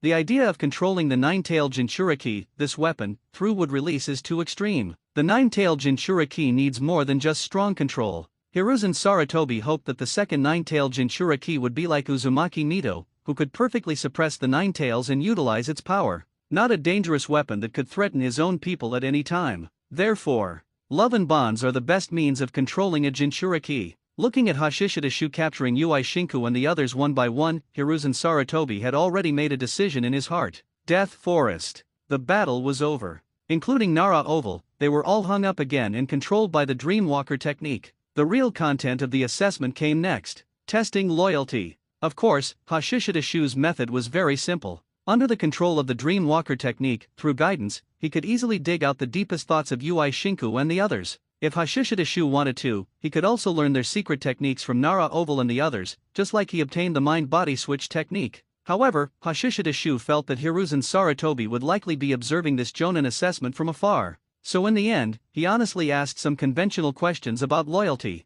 After all the questions were asked, Ui Shinku and the others had no issues. Then Hashishidashu released the Genjutsu and the would release secret technique. Ui Shinku and the others slowly woke up, first feeling a bit disoriented, then looking with complex expressions at Hashishidashu, who wore a mask and whose true face was not visible. They had no memory of being hypnotized, but they remembered what happened before the hypnosis. They had also seen the state of Nara Oval when he was first controlled by Genjutsu. Would release user, no wonder he was wanted for 36 million Ryo. Terrifying. These Jonin of theirs were nothing. Congratulations, you have passed the final assessment. Hashishidashu announced indifferently, you can now return to the Hokage building and report to the third Hokage. Ui Shinku and the others nodded, understood. After bowing, the 6 of them leaped into the air and left. At this moment, Inyazuka Ryo and Abarame Ryoma stepped forward. Captain, your Genjutsu has become even more terrifying. Inyazuka Ryo couldn't help but exclaim. Abarame Ryoma said, it should have reached S rank, right?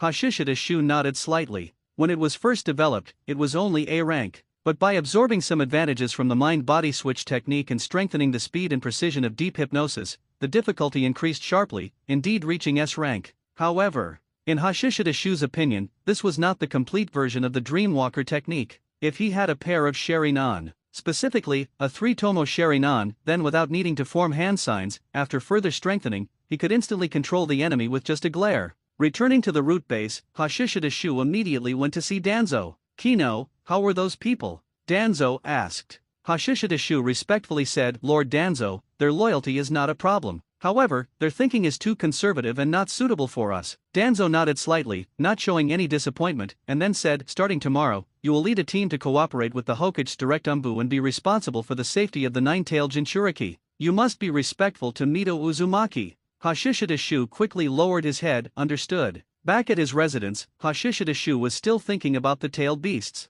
He coveted the power of the 9 tails. Unfortunately, there was no opportunity to obtain it now. Wait for the 9 tails attack? However, to utilize the power of the 9 tails, I must also have the corresponding means. Myojin Gate requires Sage Art. Where can I learn Sage Art? Hashishidashu pondered. Among the 3 great sacred places, Ryakai Cave was definitely not an option. Mount Mayaboku, he could go through Jiraiya, but considering their relationship, he decided against it. Wet-boned forest. So, I still have to get Tsunade. Hashishidashu immediately pulled out the information on sealing jutsu. However, before going to find Tsunade, he went to see Danzo again and reported his plan to approach and win over Tsunade. Danzo was very suspicious, so he had to constantly show his loyalty. Of course, asking Tsunade for guidance on sealing jutsu was not just about deepening their relationship and getting closer, but also because sealing jutsu was indeed quite difficult for Hashishidashu to cultivate. Leaf Hospital. Hashishidashu found Tsunade, who was studying medical records. Seeing Hashishidashu coming, Tsunade frowned, are you going to concoct poison again? Hashishidashu smiled, of course not, 100 common potent poisons are enough. I came here today to ask you about sealing jutsu. Tsunade was a little surprised to hear this, sealing jutsu? Could it be for the 9 tails? Tsunade instinctively came up with an answer, then nodded, I still have work to do, let a wood clone answer your questions. Hashishidashu smiled, thank you. Tsunade said with a hint of laziness, treat me to a drink tonight. Hashishidashu immediately agreed, no problem. Love grows over time, it is true. Hashishidashu not only drank with Tsunade in the evening but also had lunch together. And with Tsunade's guidance, learning sealing jutsu became much smoother. Returning to his residence in the evening, after organizing the sealing jutsu learning content, Hashishidashu reassessed his strength. Wood release is currently his strongest technique. Secondly, wind release, although the wind release Raisin Shuriken has not been fully developed yet, it's a powerful suicide attack. Blade technique, dual wielding, combined with wind release instantaneous body technique and skywalk, puts him at an intermediate level among Jonin. Earth release, earth spear, and the upgraded adamantine body,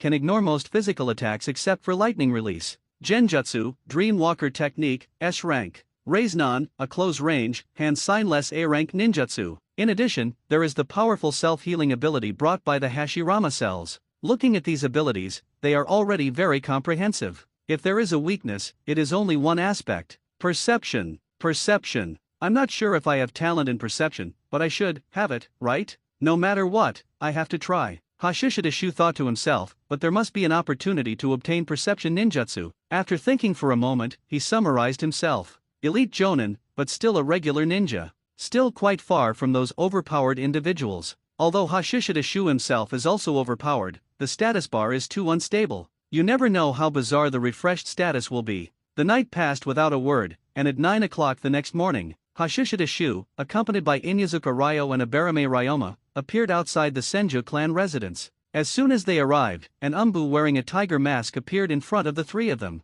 "Kino, please follow me." Saying that, the Umbu led the way. Hashishidashu and the other two immediately followed. Hashishidashu was not unfamiliar with the Senju clan residence, but he had never stepped into the deeper areas. This time, they went deep and finally arrived in front of Uzumaki Mito. Mito Uzumaki. Hashishidashu, along with Inyazuka Ryo and Abarame Ryoma, knelt on one knee to pay their respects. Beauty in decline, Uzumaki Mito was already incredibly old, but her gentle smile had a unique infectiousness. Her gaze swept over the three of them, finally stopping on Hashishidashu, her eyes seeming to penetrate the mask and fall on his face. "You are all good children, I will have to trouble you from now on." Hashishidashu immediately said, "Mito Uzumaki, this is what we should do." Uzumaki Mito nodded slightly and smiled. "Go." Hashishidashu and the others immediately withdrew. In the courtyard, the tiger-masked Umbu said, "Kino, you can call me Tiger." There are a total of 3 Umbu squads responsible for Mito Uzumaki's safety here, 1 overt and 2 covert. The rotation schedule is not fixed, it is decided on the fly. Starting today, your team is also a rotating team, but Kino, you will have to work hard and stay here for the next period of time. Hashishidashu nodded solemnly, "I have no problem." He knew that the 9-tailed Jinchuriki was about to be changed, and the change would not really wait until Uzumaki Mito was on her last legs. It would definitely be done while Uzumaki Mito still had some strength, so that the 9 tails could be safely released, suppressed, and resealed into Kushina Uzumaki's body. However, this also meant that when the 9 tails changed Jinchuriki, it would also be the end of Uzumaki Mito's life. Next, Hashishidashu followed the tiger-masked Umbu and met the other Umbu guarding the area. Of course, only by their code names. After understanding the operational mechanism, Hashishidashu and the other two hid nearby. Hashishidashu directly merged into the wooden house. Before hiding himself, Abarame Ryoma released many insects inside and outside the entire Senju clan residence. Inyazuka Ryo hid himself, while his ninja beast, Black Ball, openly became the guard dog. In the evening, Hashishidashu saw Kushina Uzumaki for the first time. With red hair, her eyes held fear and unease. She already knew her fate.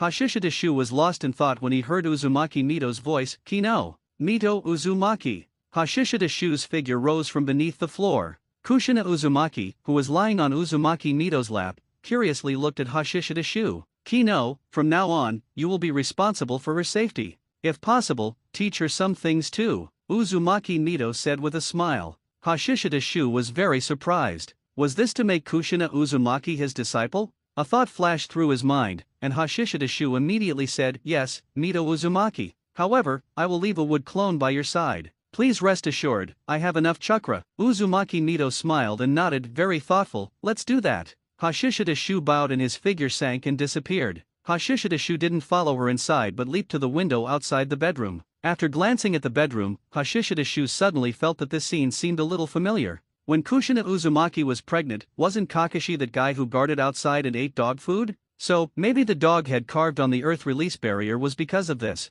Hashishidashu muttered inwardly. After a moment, Kushina Uzumaki, who had finished washing up, appeared in the bedroom, lay down on the bed, and turned her back to the window. Hashishidashu didn't disturb her.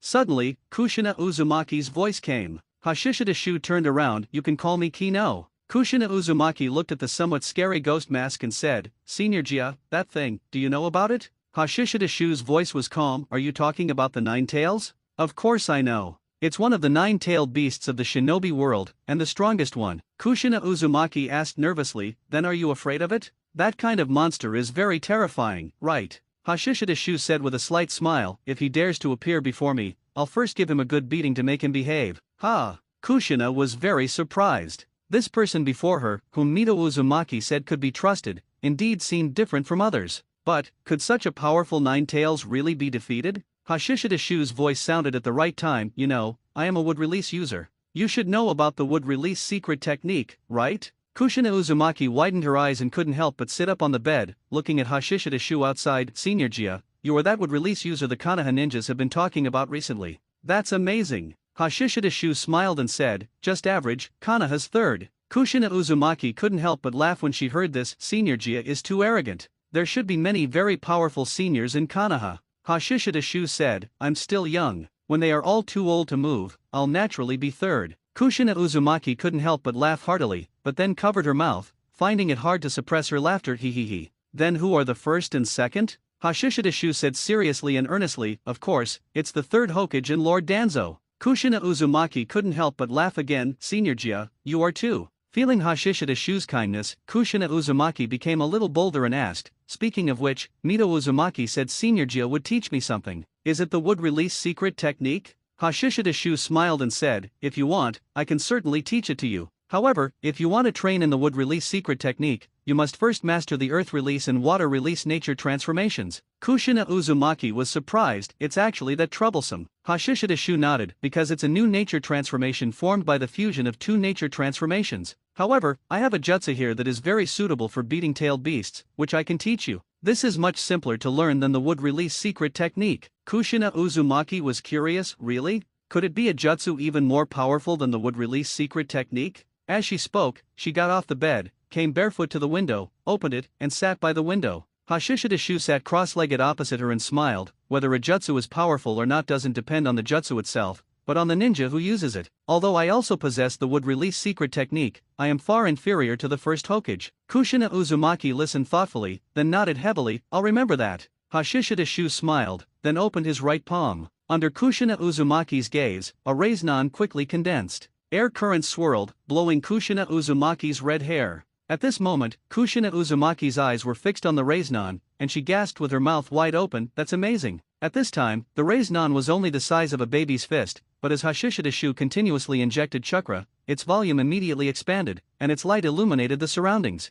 Hashishida Shu said, see? The strength of this jutsu lies in the user. The stronger your control over chakra, and the stronger your own chakra, the greater the power of this jutsu. It can be said to have no upper limit. Or rather, the upper limit of this jutsu's power lies in the upper limit of a person. Kushina Uzumaki was a little nervous and unsure of herself. Senior Jia, can I really learn this? Hashishida Shu dispersed the raisonnan and said with absolute certainty, of course, don't underestimate yourself. Moreover, the one teaching you is Konoha's third strongest. Confidence appeared in Kushina Uzumaki's eyes, and she nodded heavily. Okay, so, should we start now? Kushina Uzumaki became a little impatient. Hashishida Shu spread his hands. Not now. We still need to prepare some auxiliary things. Now you go back to sleep. When you wake up tomorrow, the training can begin. Kushina Uzumaki was a little disappointed. I have to wait until tomorrow. Okay. Soon, Kushina Uzumaki cheered herself up. I'll go to sleep now. Tomorrow, I'll start training in the jutsu that can defeat that thing. As she spoke, Kushina Uzumaki got up and walked towards the bed,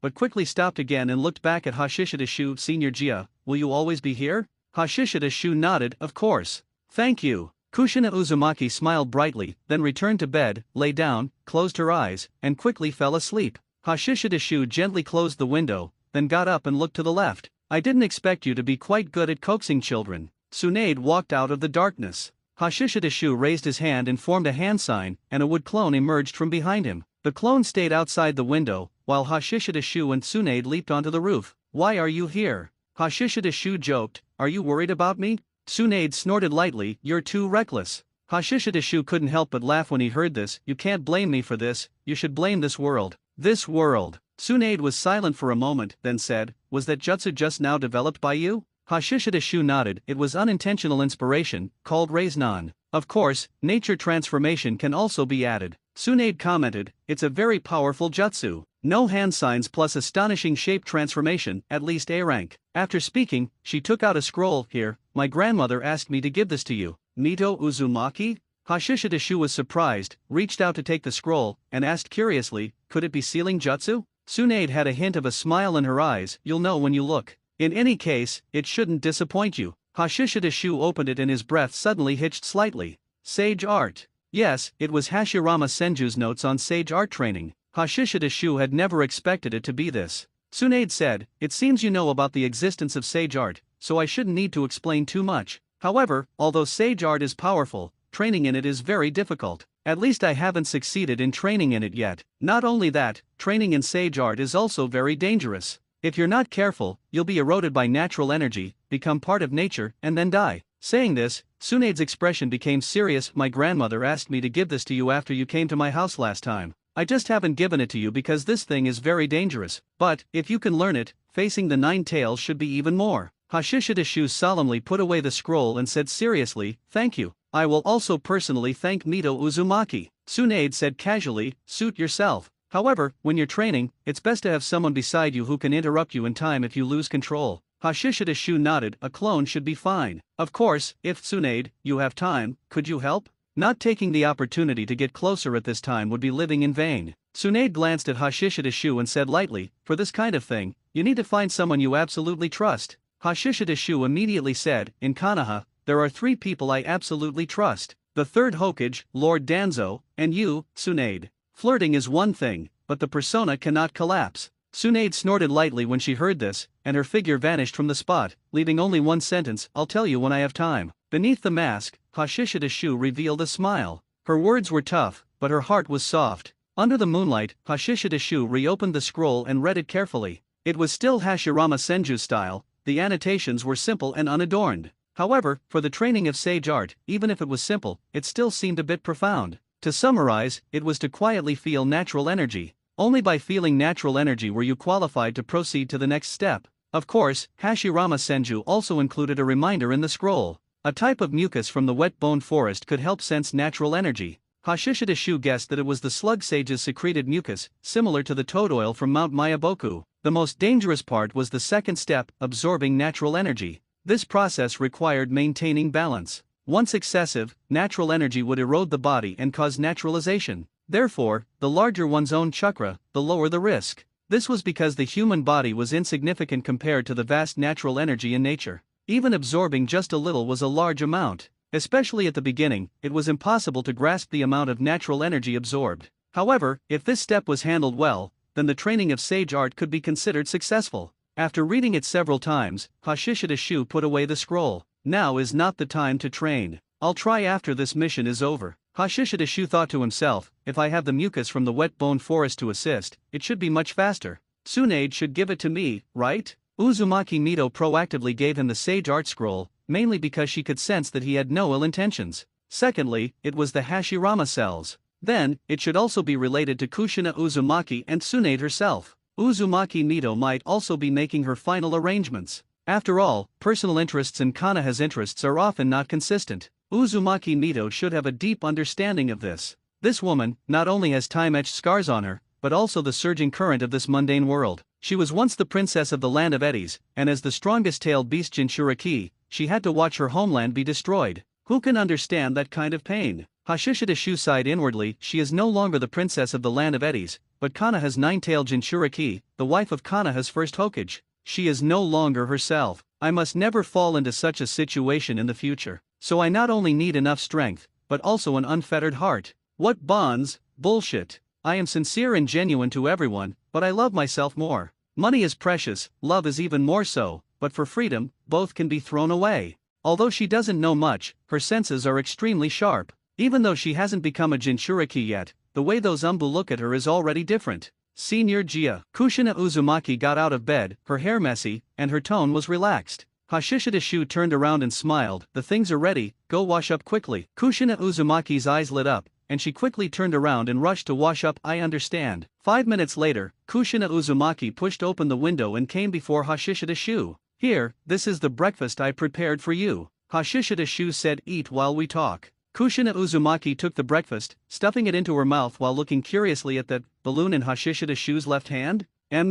Is this it? Using a balloon to train. Kushina Uzumaki was incredulous. Hashishida Shu held the water balloon and smiled. "Don't underestimate this water balloon, it's something that can help you master the Raiznan faster. Watch carefully. The first stage of Raiznan training is to inject chakra into this, and used the rotation of the chakra to burst the water balloon. Saying that, Hashishida Shu injected chakra and burst the water balloon in his hand with a pop, spilling water everywhere. Kushina Uzumaki blinked. It looks very simple. Hashishida Shu chuckled. You'll know when you try it after you finish breakfast. Okay, I'm a woman who's going to become Hokage. This definitely won't be difficult for me. Kushina Uzumaki was very motivated, quickly wolfed down her breakfast, and then eagerly picked up a water balloon to try. Kushina Uzumaki then realized that it wasn't easy to burst the water balloon. However, she wasn't someone who gave up easily. Hashishida Shu watched Kushina Uzumaki train until she was sweating profusely, thought for a moment, and said, "Let's go, I'll take you to a place that might help you." Kushina Uzumaki looked up. "Where?" "You'll know if you follow."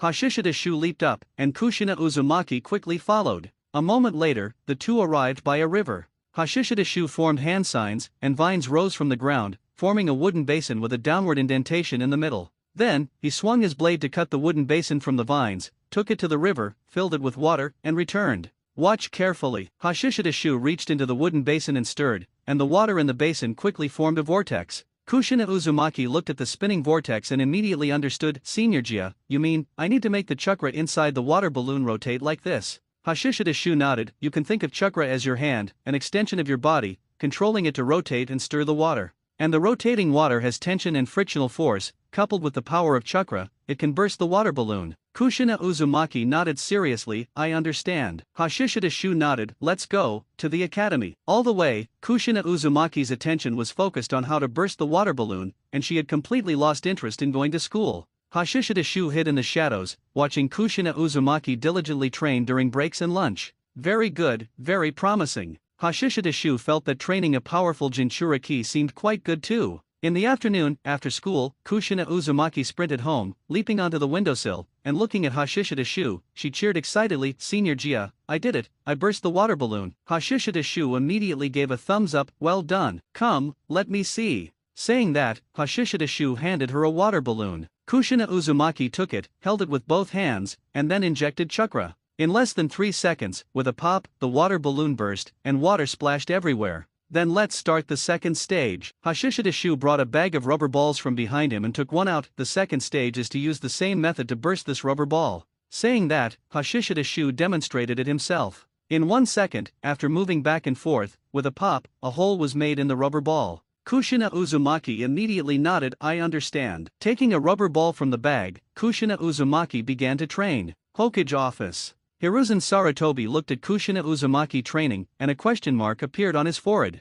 "What kind of training is this? It looks like she's training a jutsu, created by Hashishida Shu himself?" Hiruzen Sarutobi was a little curious. After all, Hashishida Shu had a history of developing powerful genjutsu. Looking at Kushina Uzumaki, who was sitting on the ground exhausted after training for an hour, Hashishida Shu took out 2 bento boxes. "Here, let's eat dinner first." "Thank you." Kushina Uzumaki took it without hesitation and began to wolf it down. Hashishida Shu took off his mask and also began to eat. "I didn't expect Senior Jia to be so young." Kushina Uzumaki's voice sounded. Hashishida Shu chuckled. "Of course, I'm a genius. By the way, Kushina, you should be learning sealing jutsu, right?" Kushina Uzumaki nodded. "Yes, Mito Uzumaki is teaching me." Hashishida Shu smiled and said, "Then if I have questions about sealing jutsu, can I ask you for advice?" Kushina Uzumaki's eyes widened when she heard this, and she was a little nervous. Can I?" Hashishida Shu nodded. "Of course. The Uzumaki clan specializes in sealing jutsu. Your sealing jutsu talent should be very high. Teaching me is no problem at all."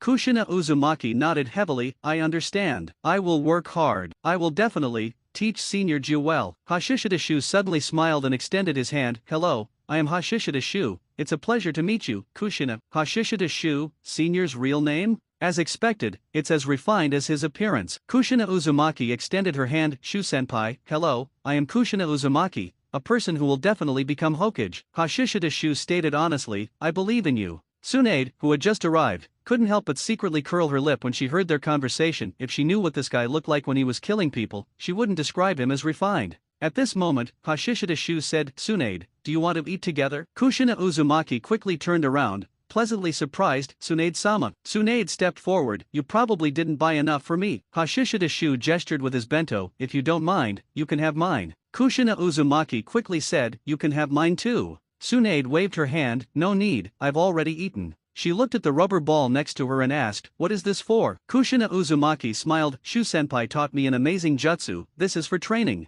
Tsunade raised an eyebrow, immediately remembering the Raiznan she saw last night, and nodded. "It is indeed a very amazing jutsu, keep it up." Kushina Uzumaki nodded heavily. After dinner, Kushina Uzumaki took the rubber ball to the living room to continue training. Hashishida Shu and Tsunade went to the roof. "If you need wet bone forests fluid to help with sage art training, you can come find me," Tsunade said. Hashishida Shu chuckled. "Then I won't be polite. By the way, I have some insights into cellular activation, I wonder if you're interested." Tsunade's eyes lit up when she heard this. "Is it from the first Hokage cells?" Hashishida Shu nodded. "Indeed, it was deeply explored based on the first Hokage cells." Tsunade immediately began asking questions enthusiastically. Time flew by. After exchanging ideas on the roof for over 2 hours, Tsunade left without any delay. Hashishida Shu watched Tsunade leave and returned to the windowsill. On the floor inside the house, Kushina Uzumaki was still rubbing the rubber ball. "Let's stop here for today," Hashishida Shu said. Kushina Uzumaki looked up, and although she was tired, her smile was full of motivation. "Shu-senpai, I still have plenty of chakra." Hashishida Shu shook his head. "Balance work and rest.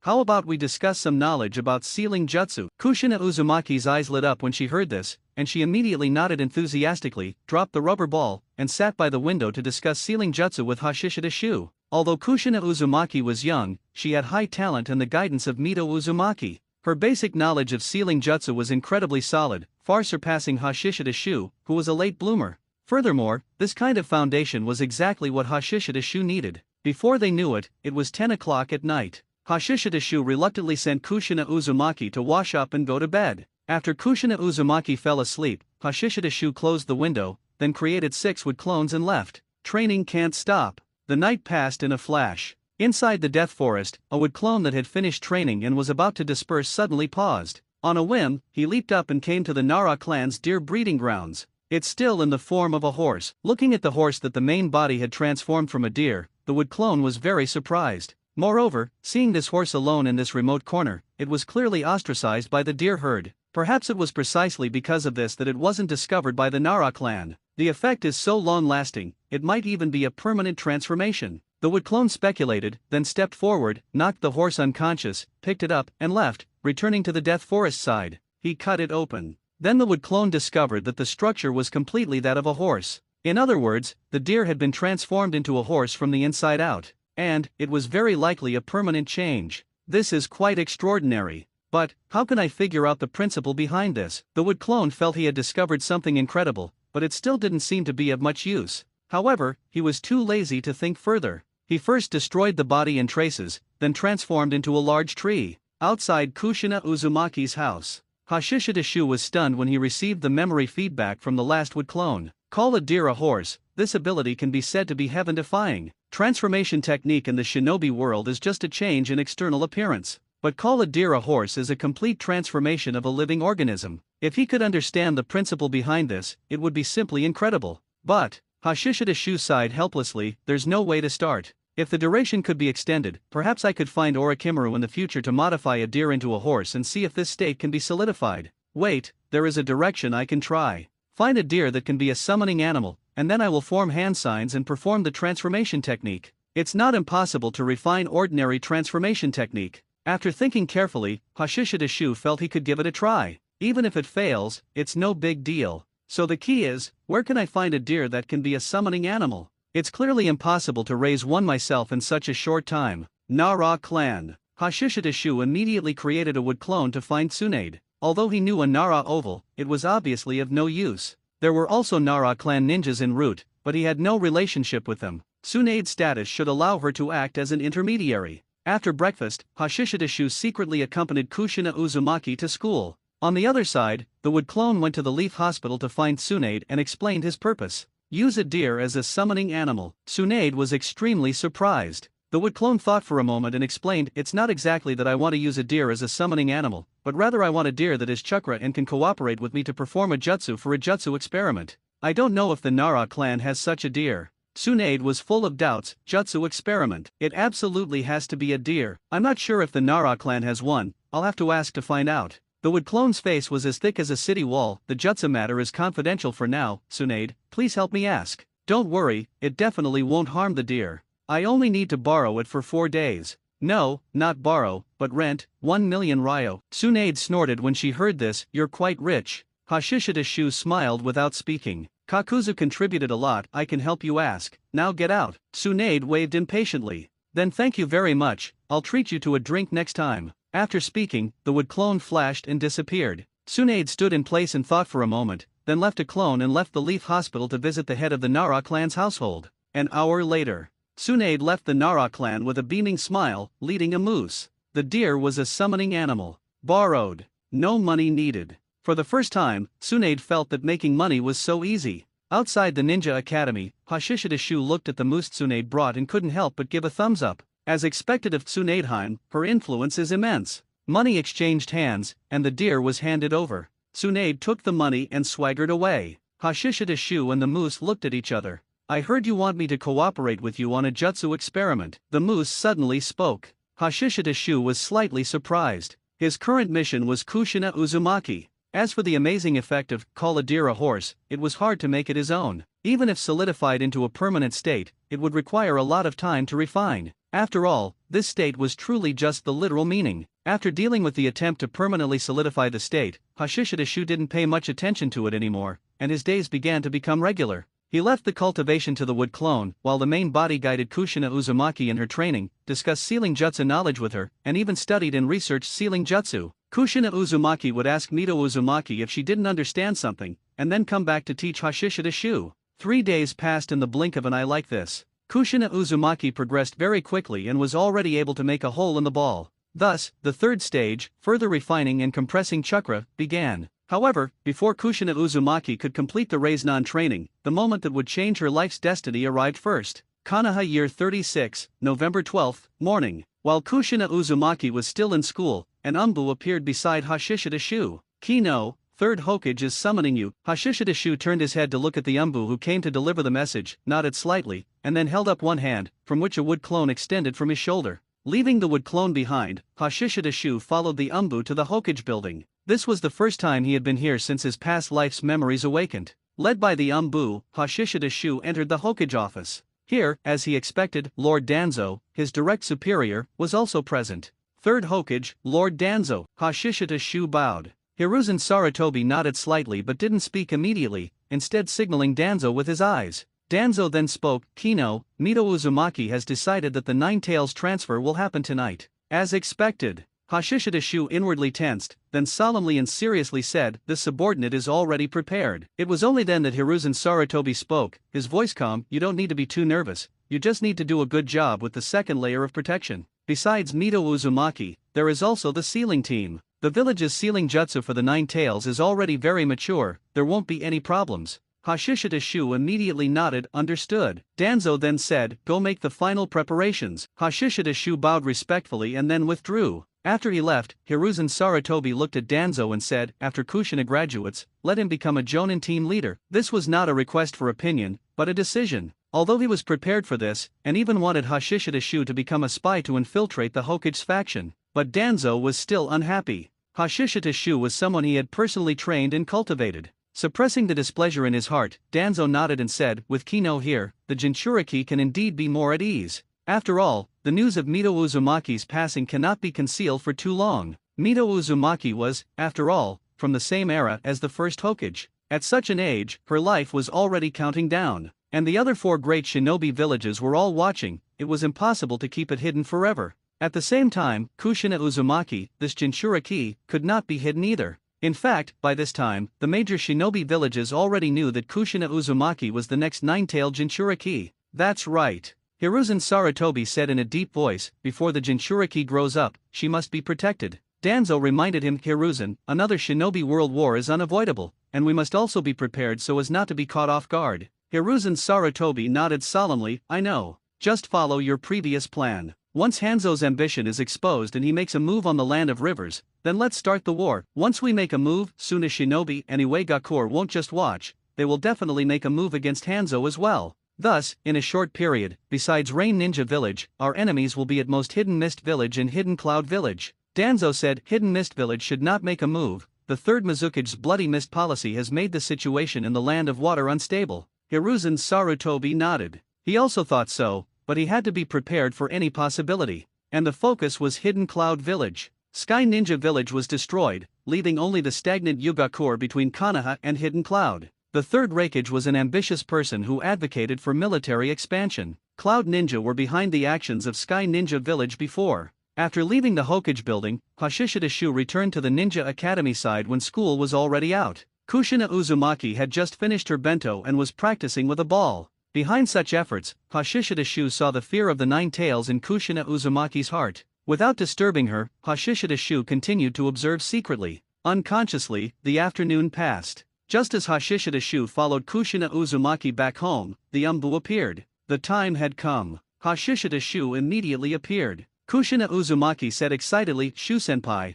I feel like I'm almost done with the Raise-non training." Hashishida Shu listened to Kushina Uzumaki finish speaking, then said, "Very good. It seems we're not far from giving the Nine Tails a good beating, but before that, we need to go meet the Nine Tails. Are you ready?" Kushina Uzumaki's smile froze, and her small body couldn't help but tremble. Is it starting?" Kushina Uzumaki swallowed, and fear surged like a tide. Hashishida Shu nodded, then took off his mask, reached out and rubbed Kushina Uzumaki's red hair, and said with a smile, "To be honest, I'm already a little impatient to meet that Nine Tails guy," and then warn him to be honest and obedient from now on. Looking at Hashishida Shu's warm and confident smile, Kushina Uzumaki felt warm all over, and the surging fear seemed to be blocked by a high wall. Kushina Uzumaki calmed down, then smiled, raised her fist and said, "If it's not obedient, I'll beat it with the Raise-non." Hashishida Shu nodded, "Very good. Then, let's go." Kushina Uzumaki nodded heavily, "Okay." The Umbu led the way, with Hashishida Shu and Kushina Uzumaki following behind. One in front and two behind, the three quickly moved away from the central area of Konoha and arrived in front of a barrier. Red, towering torii gates, and Umbu members guarding the barrier. This setup gave Hashishida Shu a strange sense of familiarity. And Kushina Uzumaki, seeing such a formation, couldn't help but get nervous again. Hashishida Shu smiled and said, "Kushina, let me give you a surprise in advance. Actually, after the Raise-non, there's an even stronger upgraded version." Kushina Uzumaki's attention was diverted, and she couldn't help but widen her eyes. "A stronger upgraded version?" Hashishida Shu nodded, "I'm almost finished with it. It's an S-rank ninjutsu." Kushina Uzumaki blinked, Can you teach it to me?" Hashishida Shu pretended to hesitate. "Well, it depends on your performance. Because the more powerful the ninjutsu, the stronger the heart is needed to control it." Kushina Uzumaki understood, looked up at the barrier ahead, and said with a serious little face, "Shu-senpai, I understand, I will definitely defeat it." After speaking, she took the lead and entered the barrier. Hashishida Shu followed closely. Soon, they arrived at an open grassland, where there was a wooden house. In front of the wooden house, Hiruzen Sarutobi and Danzo stood prominently. "Third Hokage, Lord Danzo." Hashishida Shu bowed. Kushina Uzumaki only bowed to Hiruzen Sarutobi. She was not familiar with Danzo. Hiruzen Sarutobi first nodded slightly to Hashishida Shu, then smiled kindly at Kushina Uzumaki and said, "Kushina, go in, Mito Uzumaki is waiting for you." "Yes." Kushina Uzumaki nodded, then glanced at Hashishida Shu before entering the wooden house. Hiruzen Sarutobi withdrew his gaze and asked, "Hide, what do you think of this child, Kushina?" Hashishida Shu respectfully said, "Kushina is a smart child, and her talent in sealing jutsu is very high. Moreover, she has a brave heart." This subordinate believes that as long as she is given support and correct guidance, she can definitely control the power of the tailed beast. Hiruzen Sarutobi was a little surprised, not expecting Hashishida Shu to be so confident. Danzo said in a deep voice, "Kino, what is the correct guidance you mentioned?" Hashishida Shu said, "A strong heart." This is also something Lord Danzo once said: to become a strong person, one must possess a strong heart and must discard all unnecessary emotions. Saying different things to different people, Hashishida Shu had long mastered this. However, Hiruzen Sarutobi subtly frowned. Hashishida Shu continued, "To master the power of the tailed beast, one must have a strong heart. Only with a strong heart, when facing the power of the tailed beast, will one not waver or be affected by it. Although this subordinate has not yet seen the Nine Tails, I have felt its terrifying power and evilness from Mito Uzumaki before. To suppress the Nine Tails, the village's sealing jutsu is sufficient. But to not be affected by the Nine Tails, and even to use its evil power, requires a strong heart to resist the evil." Hiruzen Sarutobi was deep in thought. This statement indeed made sense. If it were someone else, neither Hiruzen Sarutobi nor Danzo would think much of it. But Hashishida Shu was different. He inherited Hashirama Senju's wood release. And Hashirama Senju, in the eyes of Hiruzen Sarutobi and Danzo, was a godlike existence. The current sealing formula for the Nine Tails included the work of the first Hokage, Hashirama Senju. Therefore, both Hiruzen Sarutobi and Danzo attached importance to Hashishida Shu's words. Especially Danzo, what Hashishidashu said completely aligned with his philosophy. He could only say, worthy of being someone he trained and cultivated. However, other means were needed to restrain and control him. A thought flashed through Danzo's mind. He already felt that Hiruzen Sarutobi wanted to completely take Hashishidashu away from his control. Not just the person, but also his heart and philosophy. This was something he would never allow. But at the same time, deep down, he didn't have absolute confidence in winning, so some extra means were needed. Third Hokage, it's ready. Inside the wooden house, members of the sealing team came out to report. Hiruzen Sarutobi nodded and said to Hashishidashu, go. Yes, Hashishidashu nodded and immediately stepped into the wooden house. Outside, Hiruzen Sarutobi summoned Inma and had the latter transform into the adamantine staff.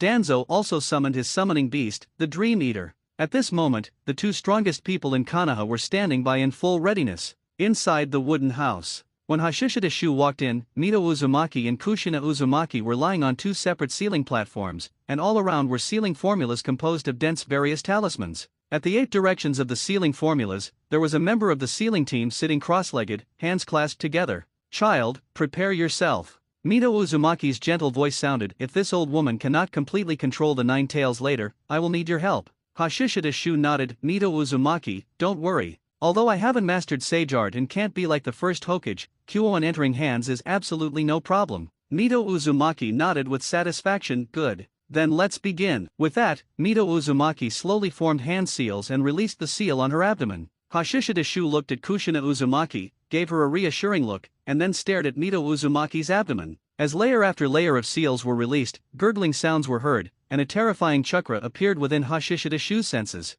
No. It was visible to the naked eye. Crimson chakra emerged from Mito Uzumaki's abdomen. It's coming out, get ready, the leader of the sealing team shouted nervously. Boom! Suddenly, an even more massive chakra erupted, rubbing against the air and creating a roaring sound. Immediately after, accompanied by a beastly roar, the roof of the wooden house was blown away by the terrifying chakra. Air currents surged, and wild winds swirled. Hashishidashu's long hair flew, and his black robe flapped loudly. He looked up and saw the crimson chakra condensing into the form of a fox, half its body outside, and half its body seemingly still inside Mito Uzumaki. Roar! With a roar from the 9 tails, the remaining half of its body was also pulled out from inside Mito Uzumaki. Instantly, the massive 9 tails engulfed Hashishidashu and the others. This is terrifying chakra. Fear involuntarily sprouted in Hashishidashu's heart, but at the same time, he also became excited. With such a massive amount of chakra, if he obtained it, performing the wood human technique would be absolutely no problem. No, even the great Buddha would be no problem. Clang, clang, chains whistled. Thick adamantine chains shot out from inside Mito Uzumaki, wrapping around the 9 tails, which was roaring with its head tilted back. Snap, snap. The chains tightened, and the 9 tails lowered its head, its eyes staring at Mito Uzumaki, who was supporting herself with her hands. Damn, woman. This great one will crush all of you. However, this guy has that person's aura on him. Roar! The 9 tails couldn't help but roar at Hashishidashu, whipping up a strong wind that blew away his mask. Thankfully, there was no drool. Hashishidashu looked at the 9 tails, then at the wooden vines restraining the 9 tails. He saw the wooden vines were now growing branches and leaves, on the verge of losing control. What powerful vitality! Hashishidashu praised inwardly. This wasn't him actively absorbing the 9 tails as chakra, but the 9 tails as chakra's influence on the wood release. Gathering his thoughts, Hashishidashu exerted his control. The 9 tails as power surged towards him, but instead of absorbing it into his body, he directly used it to perform the wood release secret technique. Instantly, large wooden stakes rose from the ground around the 9 tails. This was a wood release jutsu formula used to suppress the 9 tails. However, against a full-powered 9 tails, this was clearly not enough. Seeing that this row of wooden stakes was also starting to grow branches and leaves, Hashishidashu lowered his gaze, and then more rows of wooden stakes rose from the ground, spreading outwards continuously. Seeing this, Hiruzen Sarutobi and Danzo immediately retreated. When the wooden stakes stopped growing, Hiruzen Sarutobi and Danzo saw that layers upon layers of stakes had enveloped the massive 9 tails, with only its head still exposed. They clearly felt that the 9 tails' rampaging chakra had been suppressed. However, Hashishidashu, whose body was currently supported by a wooden vine, had sweat pouring down his forehead, feeling immense pressure. Although he was using the 9 tails' strength against itself, the 9 tails' power was too vast, and the power Hashishidashu could control was limited. His own strength was too far below the 9 tails', so the power he could borrow was also limited. He took a few deep breaths. Hashishidashu manipulated the wooden vine to bring himself before the 9 tails' eyes. Roar! The Nine Tails roared, "Damn brat!" Its fur stood straight back, and its face rippled with fury. The Nine Tails opened its massive maw to bite Hashishita's shoe, but the adamantine chains extended and bound its mouth as well. Mito Uzumaki was still desperately trying to control the Nine Tails. Below, the leader of the sealing squad shouted, "Lady Mito, aren't you going to seal it yet?" Mito Uzumaki was already extremely weak, but she said, "Wait a little longer." At this moment, Hashishita's shoe released his palms, and the character seat clearly appeared on his right palm. Then, Hashishita's shoe placed his right palm on the Nine Tails' forehead. Although the extremely asymmetrical proportions looked a bit comical, as the wooden vine moved backward, pulling Hashishita's shoe with it, a stream of blue chakra was pulled out of the Nine Tails' body, connected to Hashishita's shoe's hand. This chakra was completely different from the previous scarlet chakra. It was pure chakra without the tailed beast's malice. And it appeared blue because Hashishita's shoe's chakra glow was blue. The Nine Tails' chakra directly adapted to Hashishita's shoe's own. As the vast chakra surged into his body, Hashishita's shoe felt incredibly comfortable. If he knew sealing jutsu like the yin seal, he would definitely store it. But at this moment, he had to use this chakra. Holding up his left hand with a single finger, Hashishita's shoe activated the Dream Walker technique. "Sleep, little baby." A deep drowsiness swept over the Nine Tails. The Nine Tails' eyelids began to droop. "Damn brat, how dare you use genjutsu on this great one?" The Nine Tails struggled to keep its eyes open, filled with rage, because this reminded it of Uchiha Madara, who controlled it and treated it like a mount. Seeing the Nine Tails still not falling asleep, Hashishita's shoe furrowed his brow and began to chant a spell. The chanting voice was rhythmic and lingered in the Nine Tails' ears. The drowsiness became irresistible, and its eyes slowly closed. Hiruzen Sarutobi and Danzo, who had been tense, secretly breathed a sigh of relief seeing that the Nine Tails had actually fallen for a genjutsu. However, seeing Hashishita's shoe demonstrate such control over the Nine Tails, Danzo's thoughts became even more resolute. Furthermore, the power of wood release also made his heart stir. The research on wood release must be restarted. Danzo made a decision inwardly. At the same time, Mito Uzumaki also showed a smile. This child truly hadn't disappointed her. Meanwhile, Kushina Uzumaki, who was watching all of this, widened her eyes. "Shu-senpai is amazing. You can seal it now," Mito Uzumaki ordered. The sealing squad immediately began working. The talismans on the floor instantly came alive, then transformed into chains that bound the Nine Tails. The next moment, the Nine Tails' body shrunk, turning into surging chakra, which flowed into Kushina Uzumaki's abdomen as the sealing jutsu activated. "Ah!" Kushina Uzumaki let out a piercing scream. The Nine Tails' powerful chakra not only burned her abdomen but also assaulted her young body. At this moment, Kushina Uzumaki felt as if her entire body was being torn apart. However, the Nine Tails was quickly sealed completely inside her body. The talismans also rapidly crawled all over her body, finally converging on her abdomen, forming the sealing jutsu, which then disappeared. But in this short time, Kushina Uzumaki was already exhausted and fell directly into a deep sleep.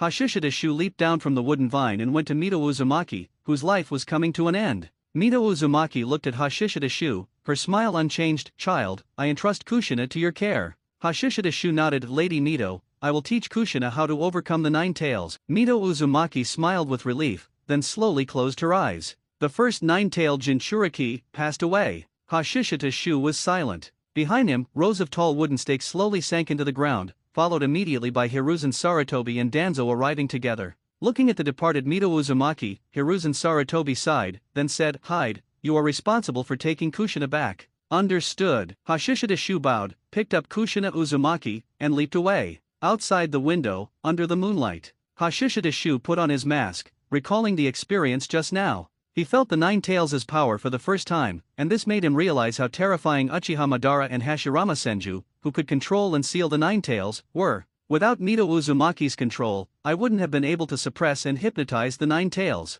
If I master Sage Art and the Myojin Gate, then I should be able to suppress the Nine Tails. However, the most crucial thing is how to obtain the Nine Tails' power. Hashishita's shoe didn't turn to look at Kushina Uzumaki. Bearing a sharp weapon, the killing intent arises spontaneously. Harboring greed, malicious intent is bound to be born. Putting aside other things, he doesn't have the strength or ability to snatch the Nine Tails right now. There's no point in snatching the Nine Tails alone and wandering around either. Should he go work for the Akatsuki later? Suppressing various, Hashishita's shoe thought of the Nine Tails attack. The future will definitely change a lot. Will the Nine Tails attack still happen? Perhaps it will be different. But a Jinchuriki giving birth is the best time to seize the Nine Tails. Will Uchiha Madara let that chance go? If he doesn't let it go, the Nine Tails attack seems unavoidable. I need to prepare in advance. The Nine Tails attack should be the best time to obtain the Nine Tails. Hashishita Shu mused. Based on what he currently knows, there are only two methods to split the tailed beasts. First, the dead demon consuming seal.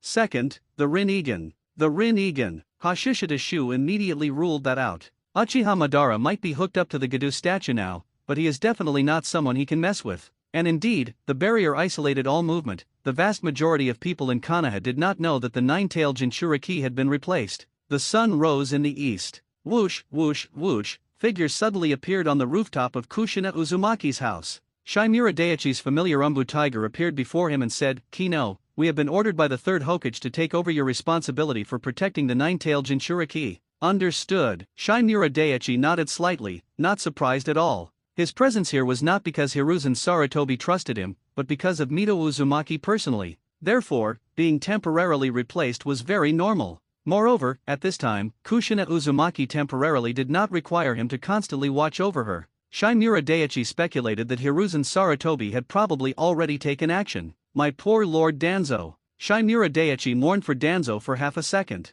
However, he had previously proposed the spy plan, so Danzo had likely already made preparations. But having one's things taken by others is always less than pleasant. Please wait a moment. After saying that, Shimura Daiichi opened the window and entered the bedroom, then took out a scroll and gently placed it beside Kushina Uzumaki's pillow. This was what he had prepared last night. One part was about the training insights for the Reborn, and the other part was about the training insights for wind release nature transformation. The latter was also the subsequent assignment Shimura Daiichi had given to Kushina Uzumaki. After completing the training for Reborn, the next step would be wind release nature transformation. After placing the scroll, Shimura Daiichi's figure vanished, leaving behind only a swirling current of air. Leaving Kushina Uzumaki's house, Shimura Daiichi removed his root disguise and returned to being an ordinary person. After having breakfast and buying 2 bottles of sake, Shimura Daiichi arrived at the Senju clan residence. The exterior of the Senju clan residence was still the same, but inside, there was a lot more white. This large residence, in addition to its desolation and loneliness, now carried a hint more sorrow.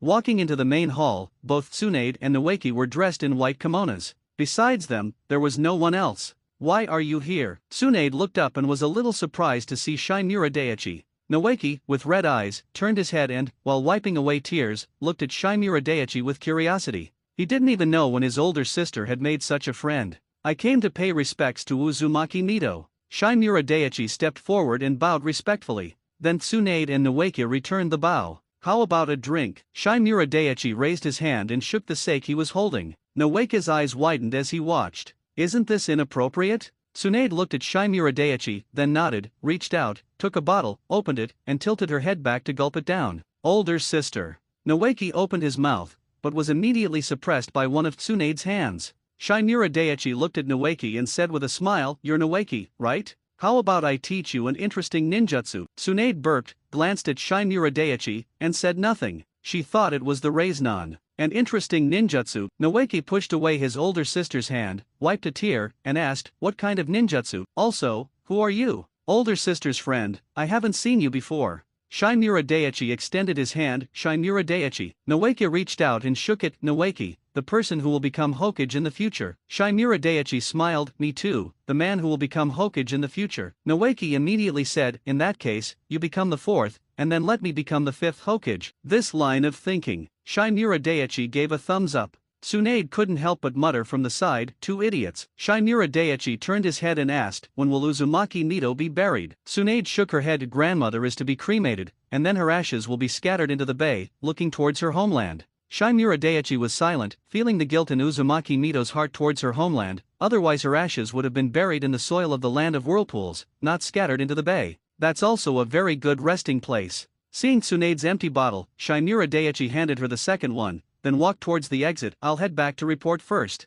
Noeki quickly said, Shu-senpai, what about that ninjutsu of yours? Shimura Daiichi smiled, Don't worry, I keep my promises. Next time we meet, I will teach it to you. Also, from now on, you are a true man, you must take on the responsibilities that belong to a man. Noeki froze upon hearing that. He understood what Shimura Daiichi meant, and then nodded heavily. I know, I will protect older sister well. Tsunade rubbed Noeki's head irritably. Idiot, graduate from the Ninja Academy first. Outside, Shimura Daiichi's figure had already disappeared. At the root base, Shimura Daiichi had just returned when Abarame Ryoma notified him to see Danzo. Arriving at the office, Shinmura Daichi bowed. Lord Danzo. Danzo, who had been facing away, turned around. Kino, you should have realized that Hiruzen intends to transfer you out of route. Shinmura Daichi nodded. Lord Danzo, this fits perfectly with your plan. I have established preliminary trust with the nine-tailed Jinchuriki, and in the future, I can completely control her through our bond, allowing her to become a trump card for Lord Danzo at critical moments. Furthermore, I have also gained Tsunade's trust. In addition, Uzumaki Nito, through Tsunade, gave me the Sage Art Scroll left by the first Hokage. Danzo raised his eyebrows slightly. Sage Art. Can you master it? Shinmura Daichi shook his head. It's very difficult. But with Tsunade's help, the possibility is great. And once I master Sage Art, your subordinate is confident in suppressing the Nine Tails alone, allowing Lord Danzo to completely control this power. Danzo's eyes flashed upon hearing this, then he nodded. Very good. At this point, Shinmura Daichi added, Lord Danzo, if we add one more thing, I believe the control over the Nine Tails will be even stronger. Danzo was expressionless. What thing? Shinmura Daichi said. Sharinan. Danzo's eyes narrowed slightly. Sharinan. Shinmura Daichi nodded. The Dream Walker technique developed by your subordinate, if enhanced by the Sharinan, the hypnotic effect will be stronger. Danzo immediately recalled the scene of Shinmura Daichi hypnotizing the Nine Tails last night. Of course, the most important thing is that the point Shinmura Daichi raised happened to align with his plan. He had originally planned to have Shinmura Daichi target the Uchiha clan and then use it as leverage, just in case this double agent completely betrayed him. And now that Shinmura Daichi brought it up himself, it was even more perfect. This old man understands. Go find Shinmura Daichi. Danzo spoke vaguely. But Shinmura Daichi understood that he had just fallen right into Danzo's trap. As expected, this old fox didn't trust him. After leaving Danzo's office, Shinmura Daichi immediately found Shinmura Daichi and obtained a piece of information about the Uchiha clan. Weapon business. Shinmura Daichi looked at the information, deep in thought. Ninja gain wealth through hired missions, but this is only the way for civilian ninja. In Konoha, not to mention the smaller ninja clans, the major ninja clans basically have their own foundations. For example, the Nara clan raises deer, and the antlers are a source of wealth. The Inyazuka clan excels at raising ninja dogs. The Akimichi clan has deep research into cuisine, and the Uchiha clan has unique strength in ninja tools. This clan controls a ninja cat clan, and the ninja cats are skilled at creating various ninja tools. Shinmura Daichi recalled that after defecting from Konoha, Suzuki Uchiha seemed to have created many ninja tools through the ninja cat clan. And the ninja tools created by the ninja cat clan, in addition to being used internally by the Uchiha clan, are also sold externally. For example, some scattered ninja clans in the shinobi world, entities like the Fuma clan. But now Root has found that the Uchiha clan is actually trading with Rain Ninja Village. This wasn't originally a big deal. After all, Konoha and Rain Ninja Village are not hostile towards each other at the moment, and have even just collaborated. But if one wanted to accuse the Uchiha clan of colluding with the enemy, it could arguably be done. And Danzo using this to control him was just right. Uchiha Yadu, Uchiha Mashao, both have two Tomo. The data showed that these two Uchiha Chunin were responsible for the dealings with Rain Ninja Village, in addition to a few Uchiha Genin who hadn't awakened their Sharingan. Two Tomo, a bit lacking. Shinmura Daichi was slightly dissatisfied. However, Uchiha with 3 Tomo are not that easy to deal with either. Trying with 2 Tomo first isn't bad. After memorizing all the information, Shinmura Daichi destroyed it in front of Shinmura Daichi. After parting ways with Shinmura Daichi went to the root database again. He had previously applied to Danzo and was now here to retrieve the Earth Release and Water Release ninjutsu. However, Shinmura Daichi temporarily had no intention of delving too deeply into Earth Release and Water Release, only intending to master a few commonly used ninjutsu to diversify his techniques and reduce his weaknesses. After obtaining the 2 ninjutsu, Shinmura Daichi immediately created wood clones. This time, he created 9 in one go, using the chakra absorbed from the 9 tails last night which hadn't been used yet. Since he couldn't store it indefinitely anyway, he used it all at once now. After the clones left, Shinmura Daichi leaped to the death forest and sat cross-legged on the crown of a large tree. Let's first try cultivating sage art. Shinmura Daichi lowered his gaze and meditated, attempting to enter a state of tranquil mind, merging with the natural environment to sense natural energy. However, this step cannot be achieved simply through concentration and high focus. Instead, one should empty their mind and enter a state of meditation. After trying for a long time, Shinmura Daichi couldn't achieve it, so he thought about it and hypnotized himself directly, forcibly suppressing his main consciousness, allowing his subconscious to control his body. But the subconscious is only responsible for the basic functioning of the body and cannot actively perceive the outside world. Failure. Merging with nature. Would release. Shinmura Daichi thought for a moment, came down from the tree crown, and merged his body into the trunk. This is the ability of wood release, allowing one to merge with a tree and become undetectable. This time, Shimura Daiichi finally sensed the vast natural energy in the natural world. No wonder Sage Art's sensory abilities are so powerful. Natural energy fills the entire natural world. Although there are differences in energy density, there should be very few places completely devoid of natural energy. This means that by using natural energy, one's senses can extend to every corner of the shinobi world. Shimura Daiichi sighed inwardly. However, he also knew that sensing natural energy was just the most basic step.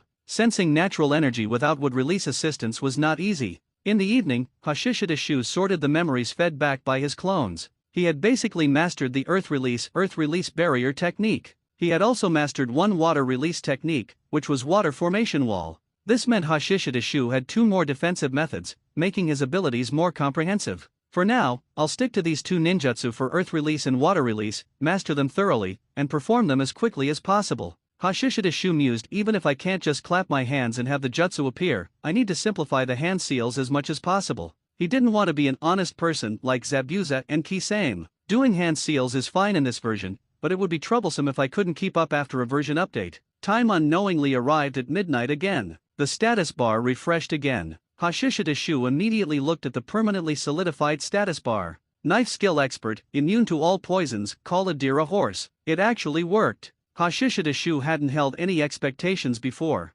That elk was returned to the Nara clan yesterday. After a few days of research, Hashishida Shu clearly couldn't make his transformation technique reach the astonishing level of the call a deer a horse state, but he did make significant progress. At least his transformations were more realistic and difficult to discern. And now, honestly, Hashishida Shu felt that the permanently solidified call a deer a horse state was still somewhat useless. Because he couldn't see through the principle, it was too difficult to research, and he didn't even know where to start. It's like a rule-based ability, literally. Hashishida Shu complained inwardly. If it were the word consciousness he understood, that would be terrifying. It would mean he could turn anyone into any object, and the change would be permanent. Simply heaven-defying. Whoever comes, dies. What a pity, what a pity. Shaking his head inwardly, Hashishida Shu looked at the refreshed status bar, and a thought suddenly flashed in his mind. Wait, rule-based ability. Call a deer a horse, literally, turning a deer into a horse. Hashishida Shu's mouth curved into a smile. Does this deer have to be an elk or a giraffe? Can Shikaku work? Can Shikamaru work? Can people with deer in their name work? Hashishida Shu felt it was necessary to give it a try.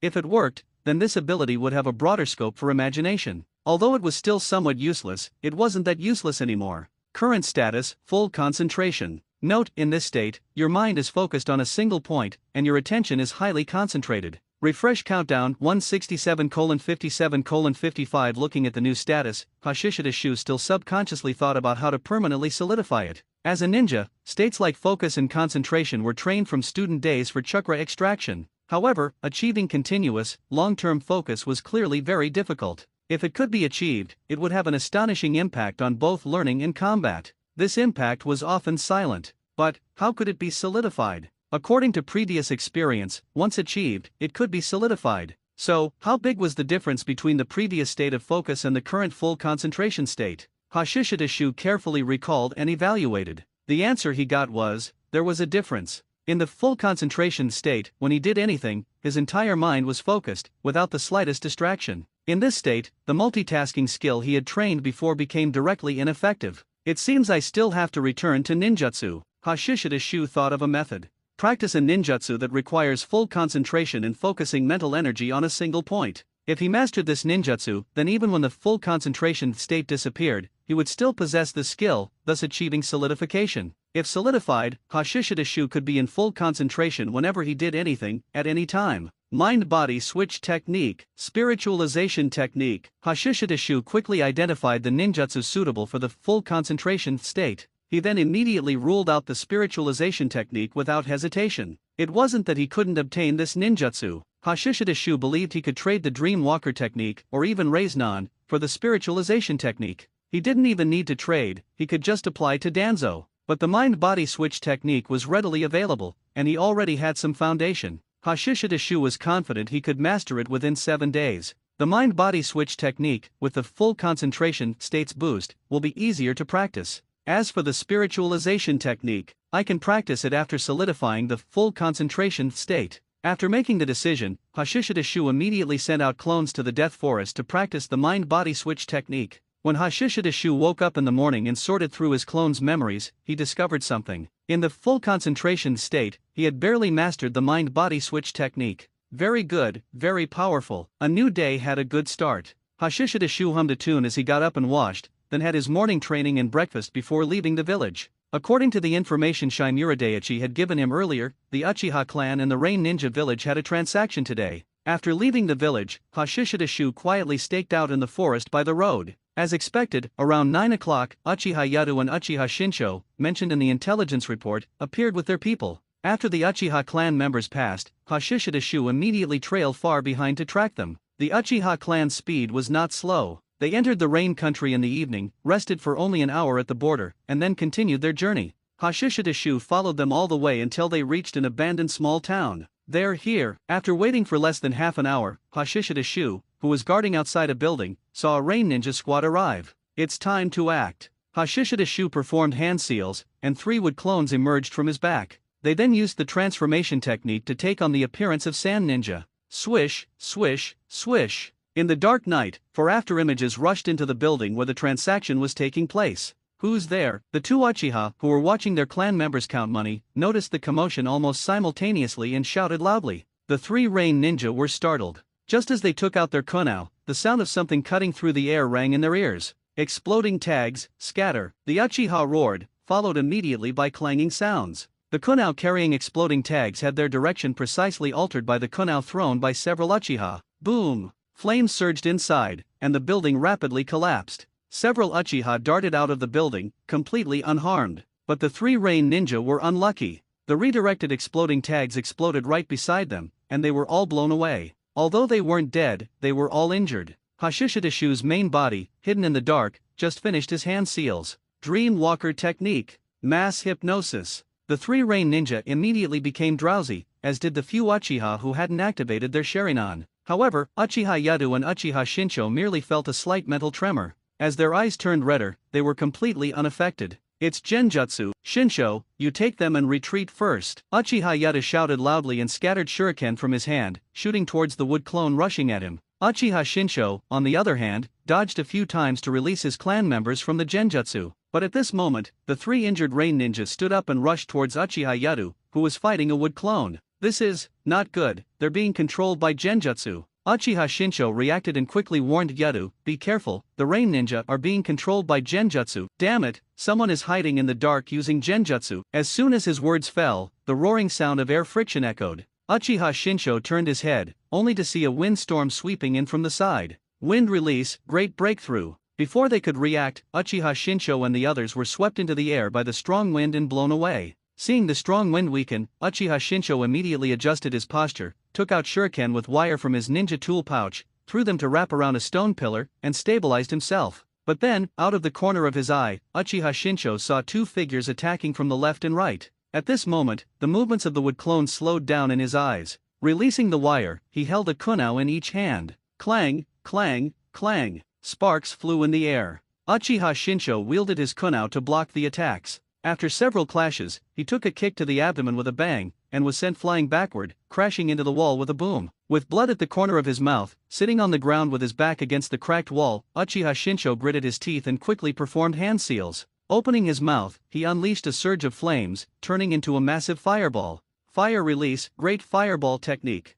The next moment, the great fireball split into 2, cleaved apart by a wood clone's blade. At the same time, another wood clone appeared from the side and punched Uchiha Shinsho in the face. His face contorted, and saliva splattered. Uchiha Shinsho's body flew sideways, and his head was spinning. Before he even landed, the wood clone followed closely and slammed a fist down. With a boom, Uchiha Shinsho's body sank into the ground. The surrounding earth cracked with a crack and then subsided. Uchiha Shinsho opened his mouth and spat out blood with a wah. Immediately after, intense pain surged from his eyes into his brain. Your eyes, I'll be taking them. After gouging out the eyeballs, the wood clone casually made a cut, slitting Uchiha Shinsho's throat. Almost simultaneously. On the other side, Uchiha Yadu also let out a miserable scream. Facing the attacks of 1 wood clone and 3 Rain Ninja, he dispelled the Genjutsu on the 3 Rain Ninja, but was ambushed by Hashishida Shu's main body, who gouged out his eyeballs in one move. Losing his eyes, Uchiha Yadu also immediately perished. 1 minute later. The battle ended, and both parties involved in the transaction were wiped out. The ninja tools and money all belonged to Hashishida Shu, along with 2 extra pairs of 2-tomo Sharingan. Leaving behind the corpses, Hashishida Shu leaped away. After leaving the rain country and returning to the land of fire, Hashishida Shu finally stopped and built a wooden cabin in the forest to spend the night. Inside the cabin, Hashishida Shu opened the sealing scroll and took out 3 glass jars. These were containers he had prepared long ago specifically for storing eyeballs. They contained a prepared medicinal liquid that could preserve them for a long time. Enduring the intense pain, Hashishida Shu carefully gouged out his own eyeballs and placed them in an empty glass jar for safekeeping. Only then did he take a pair of Sharingan and implant them. With Hashirama cells, there was no need for medical ninjutsu, they were plug and play. After waiting for a moment, Hashishida Shu slowly opened his eyes, and a crimson light shone in the darkness. This is truly wonderful. Hashishida Shu looked at the insects flying rapidly in the dark. He could actually see their high-speed vibrating wings clearly. Lowering his head again, Hashishida Shu looked at his arm. He saw bluish chakra flowing within it. With these eyes, my taijutsu and blade technique will at least improve by a level. Hashishida Shu was very satisfied. In his first encounter with the Uchiha clan just now, the Uchiha were indeed astonishing in close combat and ninja tool throwing. Furthermore, his Dreamwalker technique did not instantly hypnotize and control the 2 of them. Although the effect might have decreased due to mass hypnosis, it was true that the Sharingan had innate genjutsu resistance. After getting used to the Sharingan, Hashishida Shu couldn't help but sigh. No wonder activating 3-tomo almost guarantees Jonin level. As expected of a world of legends, this cheat is really useful. Putting himself and the remaining pair of Sharingan into a sealing scroll, Hashishida Shu then lowered his gaze and tried to deactivate the Sharingan. Intense pain came from his eyes. Hashishida Shu gritted his teeth and tried to control this pair of Sharingan that didn't originally belong to him. But, as expected, he failed. Fortunately, I was prepared. Hashishida Shu took out a pair of colored contact lenses and put them on, and the color of his eyes immediately returned to normal. And this did not affect the use of the Sharingan. He immediately came to see Danzo and reported the details of this mission to him. For example, disguising themselves as sand ninja to carry out the attack, deliberately letting the trading rain ninja escape. Danzo was very satisfied with this. However, Hashishida Shu did not end his report but changed his tone. Lord Danzo, your subordinate has another astonishing discovery. Oh? Danzo looked at Hashishida Shu with a very calm expression. Hashishida Shu said, your subordinate seized a Uchiha Sharingan, and then discovered that the power of the Sharingan can actually suppress the power of Hashirama cells. Danzo's expression changed. Hashishida Shu continued, or rather than simply suppressing it, the power of Hashirama cells can support the activation of the Sharingan's power. The 2 seem to have some kind of wonderful reaction. What your subordinate obtained this time was a 2-tomo Sharingan. This feeling is not very obvious, so it cannot be fully confirmed yet. If it were a 3-tomo Sharingan, I think the feeling would be even more apparent. What Hashishida Shu said was not very clear. However, it stirred up a storm in the depths of Danzo's heart. He had originally wanted to obtain wood release and had decided to continue researching Hashirama cells. It was just that Hashirama cells were too dangerous. Even with Hashishida Shu as a successful example, the hope was not great. But if the Sharingan could truly suppress the power of Hashirama cells, then... Danzo looked at Hashishida Shu with a solemn expression. Kino, are you sure you didn't misinterpret the feeling? Hashishida Shu nodded seriously. Your subordinate experienced it personally. The Sharingan and Hashirama cells can indeed complement each other. Your subordinate thinks that perhaps the Uchiha clan can be allowed to participate in the Hashirama cells experiment. Upon hearing this, Danzo immediately snorted softly. Uchiha people are not trustworthy. They absolutely cannot be allowed to obtain the first Hokage's power. Kino, this secret must not be leaked. Hashishida Shu immediately nodded. Understood. After leaving Danzo's office, a smile appeared in Hashishida Shu's eyes. The fuse has been lit. Originally, Danzo, this radical faction, was full of malice and caution towards the Uchiha. Now he will only target them more. Hashishida Shu would not find 3-tomo Sharingan too few. After all, there is ultimate genjutsu like Izanagi. One 3-tomo can at least grant multiple lives. Alas, I did not kill Bo-Ren, but Bo-Ren died because of me. Who made me unable to bear it? After dinner, Hashishida Shu came to the Death Forest again and began to frequently use the Sharingan to perform the Dreamwalker technique. Firstly, to become familiar with using the Sharingan, and secondly, to use the power of the Sharingan to further enhance the Dreamwalker technique. Of course, Hashishida Shu also did not neglect practicing ninjutsu such as Skywalk and Wind Release, Raisin Shuriken. Especially the refinement of Wind Release, Raisin Shuriken. With the boost from the full concentration state, the progress was actually faster than multitasking. The full concentration state greatly increased Hashishida Shu's chakra control, which also greatly improved the stability of wind release Raisin Shuriken, making it possible to throw it and hit enemies from a distance. November 18, Death Forest. Hashishida Shu lowered his eyes, while his consciousness was currently controlling a squirrel, exploring the Death Forest through the squirrel's vision. Suddenly, a weasel suddenly rushed out and pinned the squirrel down. The squirrel struggled violently, then suddenly paused its movements, and a look of confusion appeared in its eyes. On the other side, Hashishida Shu's consciousness returned, and he thought to himself, the danger is not small, no worse than the spiritualization technique, but the effect is much worse. This jutsu has been basically mastered. Now it just depends on whether full concentration can be solidified. Whoosh! Suddenly, the sound of something cutting through the air rang out. Immediately after, Inyazuka Ryo's figure appeared. Captain, there's an urgent mission. Hashishida Shu stood up and put on his mask. What mission? Inyazuka Ryo quickly said, there is a spy investigating the nine-tailed Jinchuriki. It is highly likely that he has already obtained some information. Umbu is already in pursuit. Lord Danzo has ordered our Umbu squad to absolutely prevent the information from leaking. Hashishida Shu frowned and immediately leaped up. Can you determine which village he is from? Inyazuka Ryo followed closely. It is highly likely to be a cloud ninja. So far, the spy has fled to the north. Hashishida Shu nodded. I understand, speed up.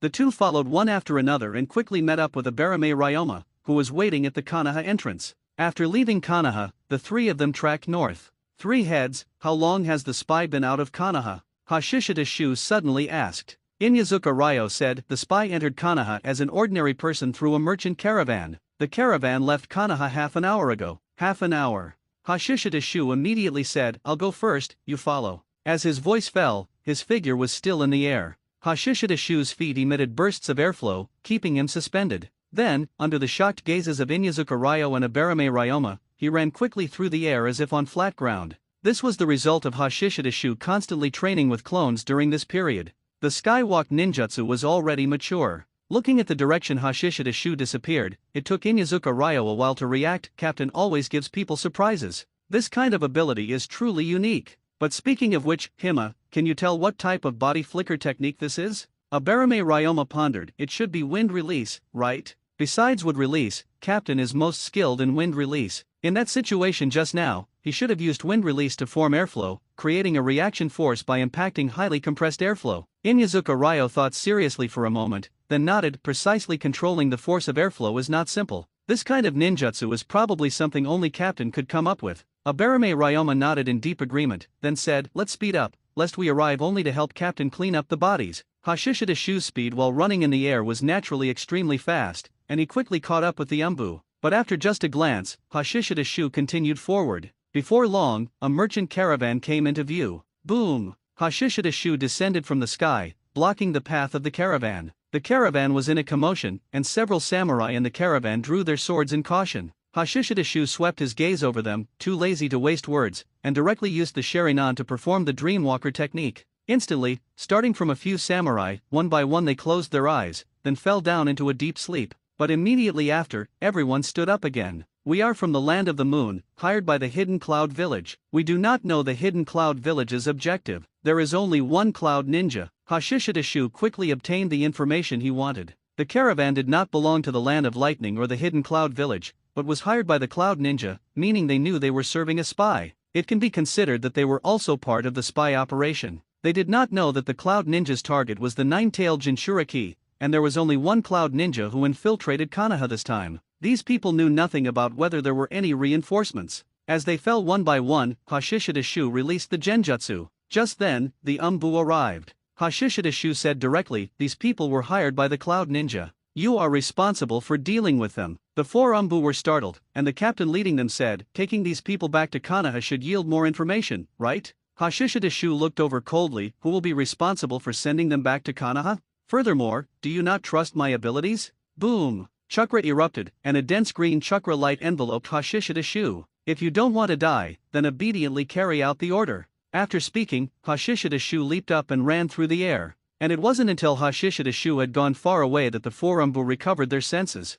Gulp, this guy is so strong. Damn it, I was completely intimidated by his aura and killing intent just now. Captain, what should we do? The Umbu captain looked at the slowly waking caravan members, who had blank expressions, and ordered coldly, "Deal with them, then continue the pursuit." Hashishidashu had already completed the hand seals when he inverted his body, and as his body rapidly descended, he opened his mouth and expelled a strong current of air, which erupted into a fierce wind, sweeping downwards with a roaring sound. The powerful wind pressure caused the trees below to shatter. The Cloud Ninja who were preparing for a second wave of attack immediately scattered, avoiding this powerful storm. Although it was a C-rank wind release ninjutsu that didn't seem to have much killing power, when used by Hashishidashu at this moment, it appeared terrifyingly powerful. The storm destroyed the trees, then collided with the ground, emitting a violent roar and kicking up clouds of dust. Hashishidashu opened his hands, and chakra surged in his palms, immediately reducing his downward speed, then he lightly drifted into the swirling dust clouds. His body landed silently, and Hashishidashu clasped his hands together, forming the snake hand seal.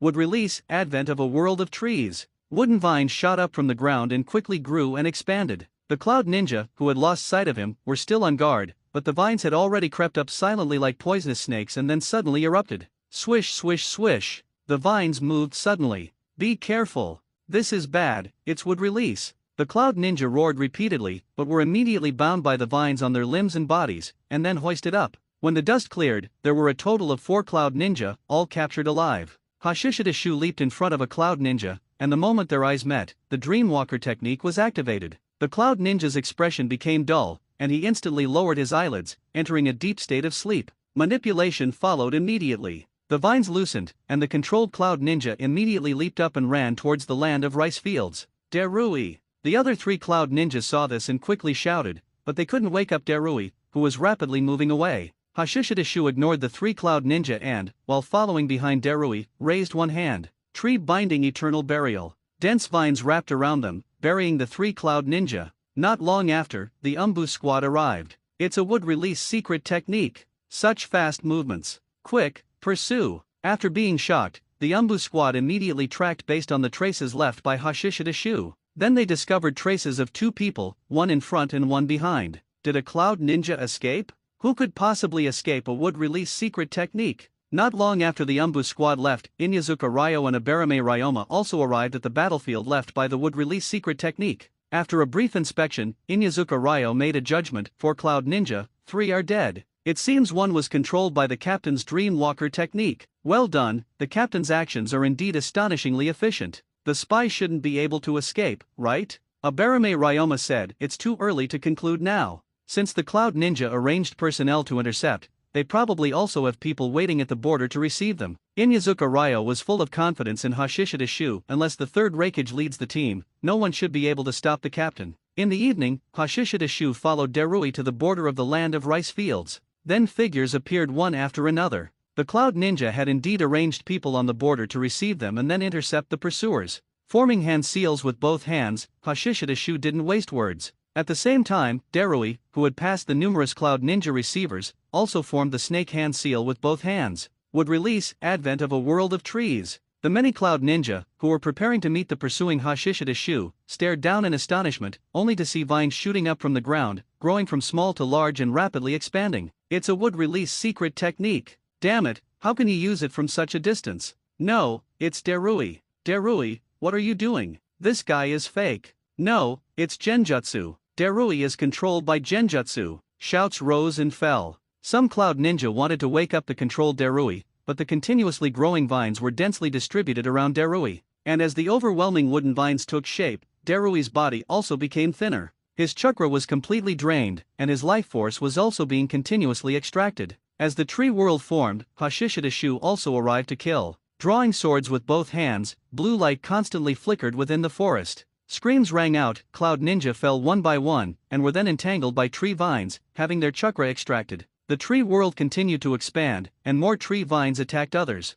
Hashishidashu's advantage grew larger and larger, while the Cloud Ninja decreased one by one. 8 Cloud Ninja, in less than a minute, only one was left alive, captured by Hashishidashu. Looking at Hashishidashu wearing a demon mask, even as a jonin, Karu couldn't help but feel a chill at this moment. He had heard before that a wood release secret technique had appeared in Sky Ninja Village, which was very astonishing. Afterwards, there was even a public bounty of 36 million. But when he truly faced him, Karu realized how pale those scattered pieces of information, rumors, and even the 36 million bounty were. However, even though he was fearful inside, Karu still gritted his teeth and said, "The information has already been sent out, you have failed. Someone will find you to avenge today's grudge, sooner or later." Hashishidashu couldn't help but smile upon hearing this. To be honest, I don't really care about information or anything. The identity of the nine-tailed Jinchuriki isn't actually that difficult to confirm. Konoha also hasn't placed too much importance on this aspect, otherwise there wouldn't be so few people chasing you today. The reason I used such speed wasn't to intercept information, but simply to kill you guys. Karu couldn't help but widen his eyes upon hearing this,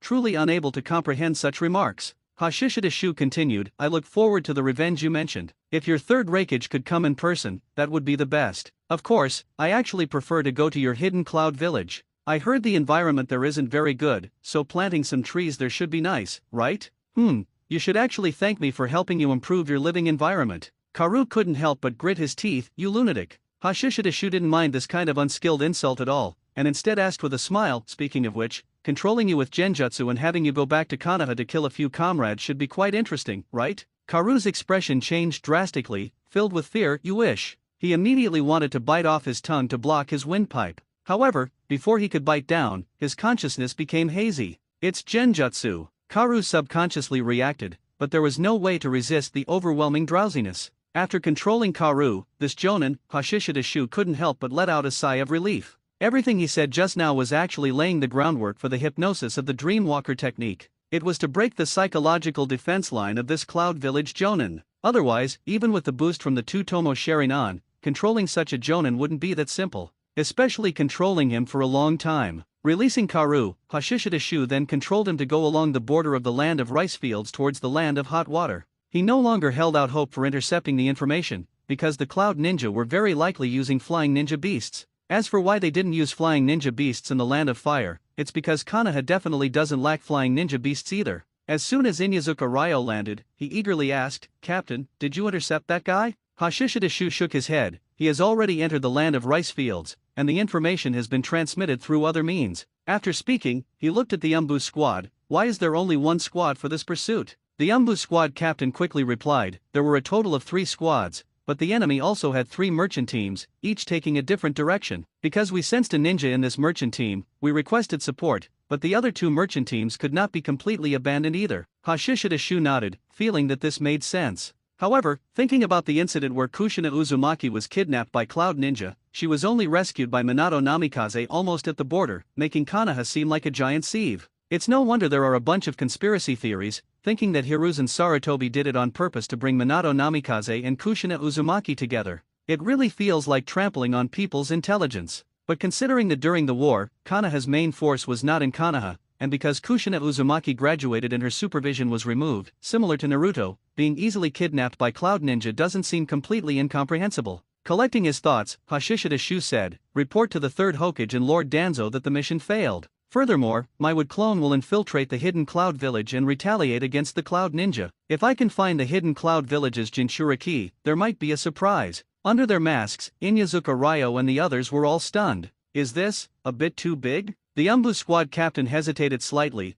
Shouldn't such a matter be reported to the 3rd Hokage for a decision first?" Hashishidashu nodded. "Indeed, it should. However, as Root Ninja, we have the right to act first and report later. Since the hidden Cloud Village dared to covet Konoha's 9-tailed Jinchuriki, they should bear our retaliation." "What, are you Umbu so timid?" And Umbu, upon hearing this, immediately felt a bit indignant. As a qualified ninja, one should obey the orders of superiors, not make decisions on their own. Hashishidashu glanced at the Umbu who spoke and said flatly, "That's why you can't be a squad captain." "The Umbu, can't you be less direct?" Looking at the Umbu squad captain, Hashishidashu said, "What the Umbu dare not do, we Root will do. You just need to report to the 3rd Hokage." The Umbu squad captain nodded helplessly. "I understand. I will report to the 3rd Hokage truthfully." Hashishidashu nodded slightly, then said to Abarame Ryoma, "Ryoma, you go back and report to Lord Danzo." Abarame Ryoma immediately nodded. After the Umbu squad and Abarame Ryoma left, Inyazuka Ryo couldn't help but ask, "Captain, are there any other tasks for us to stay behind for?" "Wait." Hashishidashu said, "If the Wood clone can return, the Cloud Ninja will likely send pursuers." Passing through the land of rice fields, the land of hot water, and the land of the moon, the journey was not short. It wasn't until the evening of the next day that Karu and the Wood clone entered the land of lightning one after the other. It was in the land of lightning that they finally caught up with the Cloud Ninja spy. Hashishidashu didn't even have the interest to interrogate him, and directly slit his throat with a single strike. Then, they traveled through the night, and by early morning, the wood clone transformed into a kunao inside Karu's ninja pouch, following him into the hidden cloud village. Hashishidashu was well aware that Karu would soon be exposed and the cloud ninja would quickly notice the difference in Karu. Therefore, if he couldn't quickly find the 8 Tails Jinchuriki key, the target would have to change. Otherwise, if he were surrounded, the effectiveness of this operation would be greatly reduced. Despite talking as if he could kill the third Raikage before, Hashishidashu did not underestimate the Cloud Ninja in the least, especially the third Raikage. With the current strength of Tree World Advent, Hashishidashu was very clear that it would be pierced by the third Raikage in minutes. One must know that the third Raikage's chakra is also tailed beast level, and his speed and offensive power are definitely at the peak level in the current shinobi world. Tree World Advent cannot trap the third Raikage. However, at this stage, the 8 Tails Jinchuriki key is not under strict supervision in the hidden cloud village, and Karu, this Jonin, is not unfamiliar with the 8 Tails Jinchuriki key, Burabi. Leaping and entering the hidden cloud village, Karu immediately headed straight for Burabi's residence. Meanwhile, the wood clone quietly transformed into a cloud ninja and trailed behind. Karu? On the street, a cloud ninja recognized Karu and called out, but Karu flew over the nearby rooftops without looking back. What is this guy doing, rushing like this, not even acknowledging people? Uei muttered, but didn't pay much attention. He went to a breakfast shop to eat and happened to meet another familiar Jonin, Bruce, and couldn't help but say, speaking of which, have you seen Karu? That guy was in such a rush early this morning, I wonder what happened. Bruce opposite was puzzled. I remember that guy was on a mission, wasn't he?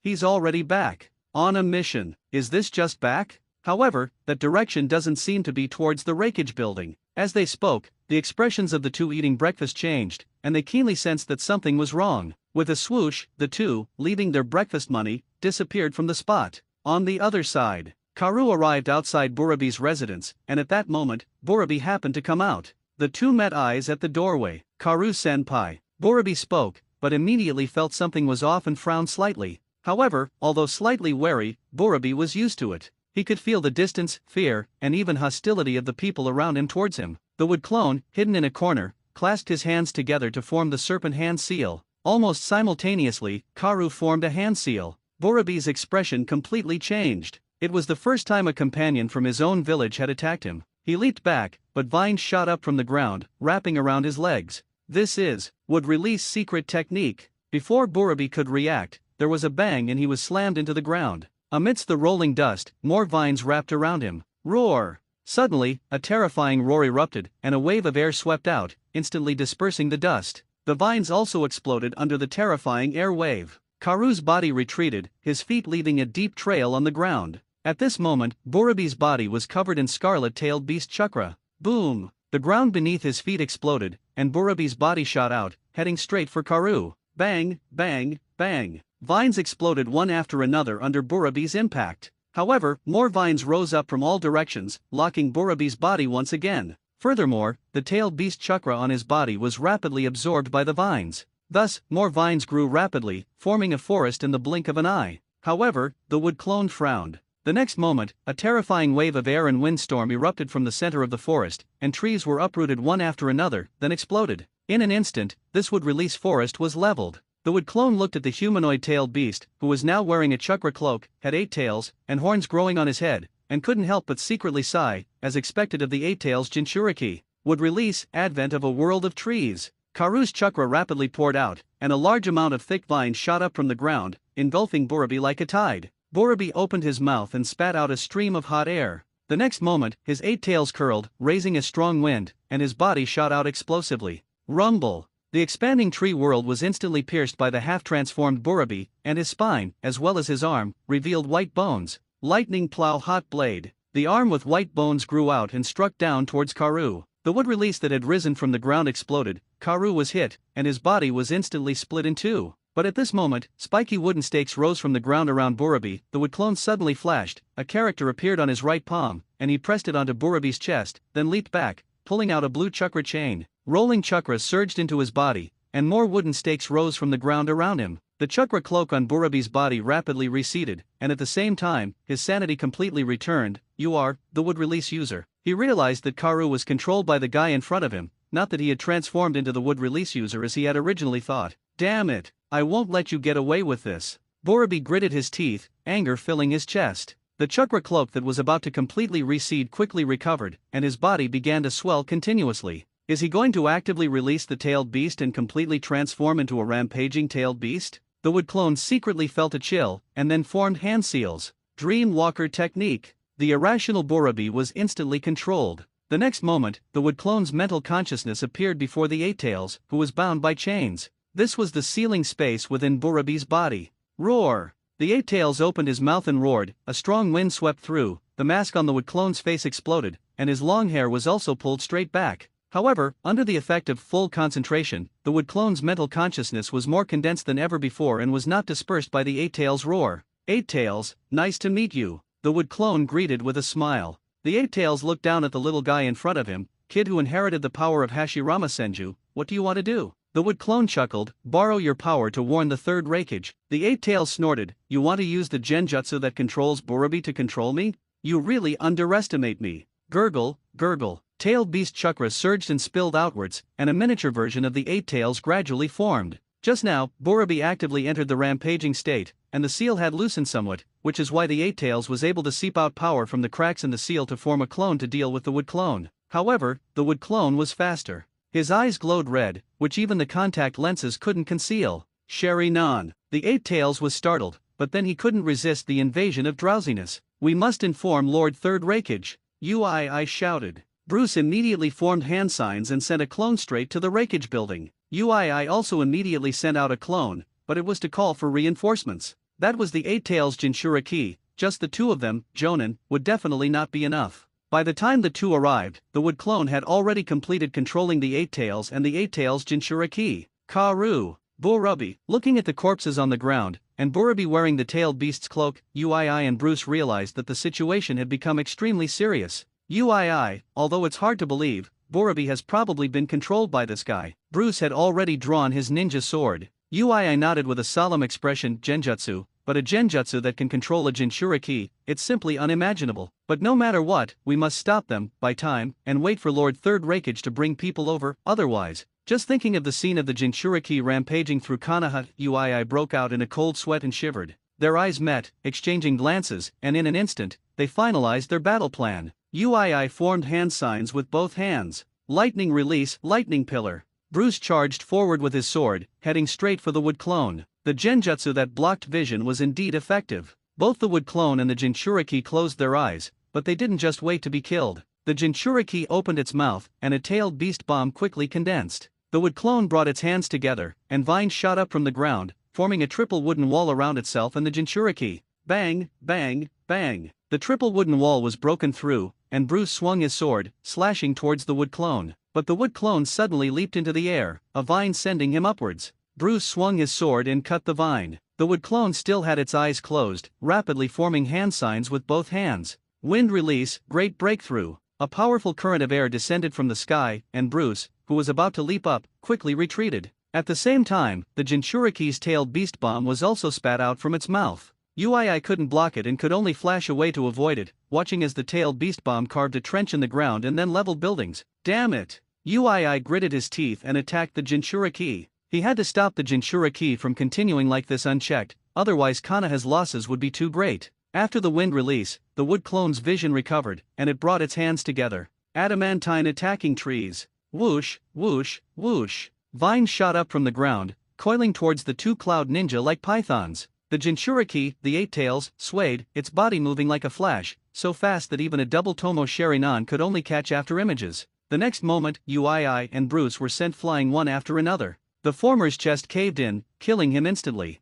The latter's sword broke, and he was severely injured, his body embedded in a broken wall, several ribs broken and piercing his internal organs, leaving him unable to move. The wood clone and the Jinchuriki teamed up, and in an instant, the two Jonin were one dead and one severely wounded. Whoosh, whoosh, whoosh. Figures landed one after another, and over a dozen cloud ninja appeared. Uii. Bruce. Damn it, Uii is dead. Borobi is controlled by genjutsu, that would release user is the key. Bruce fainted after speaking. Watch out, the Jinchuriki is coming. So fast. Cries of alarm sounded one after another, while lightning roared, streaks of electric light falling, but they were avoided by the extremely fast Jinchuriki. Walls shot up from the ground, but in the blink of an eye, they were breached by the Jinchuriki. A figure appeared beside the Jinchuriki, swinging a sword downwards. But the next moment, both the person and their sword were whipped away by a tail. Behind, the wood clone held a sword in one hand and formed hand signs with the other, vines dancing around it. One person faced 6 cloud ninjas simultaneously but did not fall into a disadvantage. However, at this moment, the wood clone and the Jinchuriki were inseparable.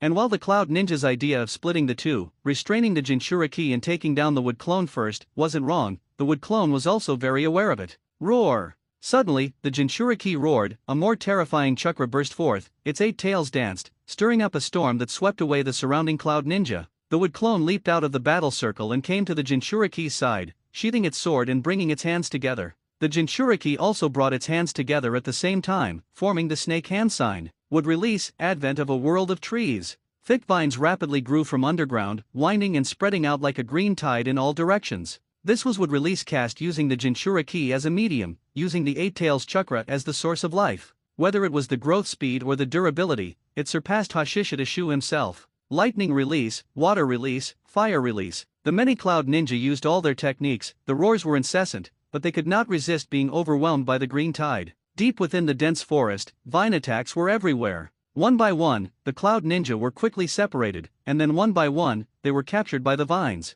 The wood clone raised its sword and harvested heads. After killing 5 people in a row, a booming sound suddenly rang out. The wood clone saw a streak of lightning cut into the tree world. Wherever it passed, the vines exploded, and the captured cloud ninja broke free one by one. Third Reikage. The wood clone's eyelids twitched, but excitement was stirring in its heart. The third Reikage was incredibly fierce, cutting his way through the tree world, rescuing people, and then killing his way out again. By this time, dozens more cloud ninja had appeared outside, surrounding this battlefield, or rather, the tree world. At the edge of the tree world, the wood clone appeared with the 8 tails Jinchuriki. Bastard, how dare you do such a thing? The third Reikage stared at the wood clone. I will personally pierce your heart. The wood clone chuckled lightly. Then I am honored, Lord Reikage. The reason I appeared here today is to tell Lord Reikage, please put away your greedy gaze, don't always stare at what's in other people's bowls. That's very impolite and ill-mannered. Some cloud ninja immediately became enraged upon hearing this bastard, how dare he talk to Lord Third Reikage like that?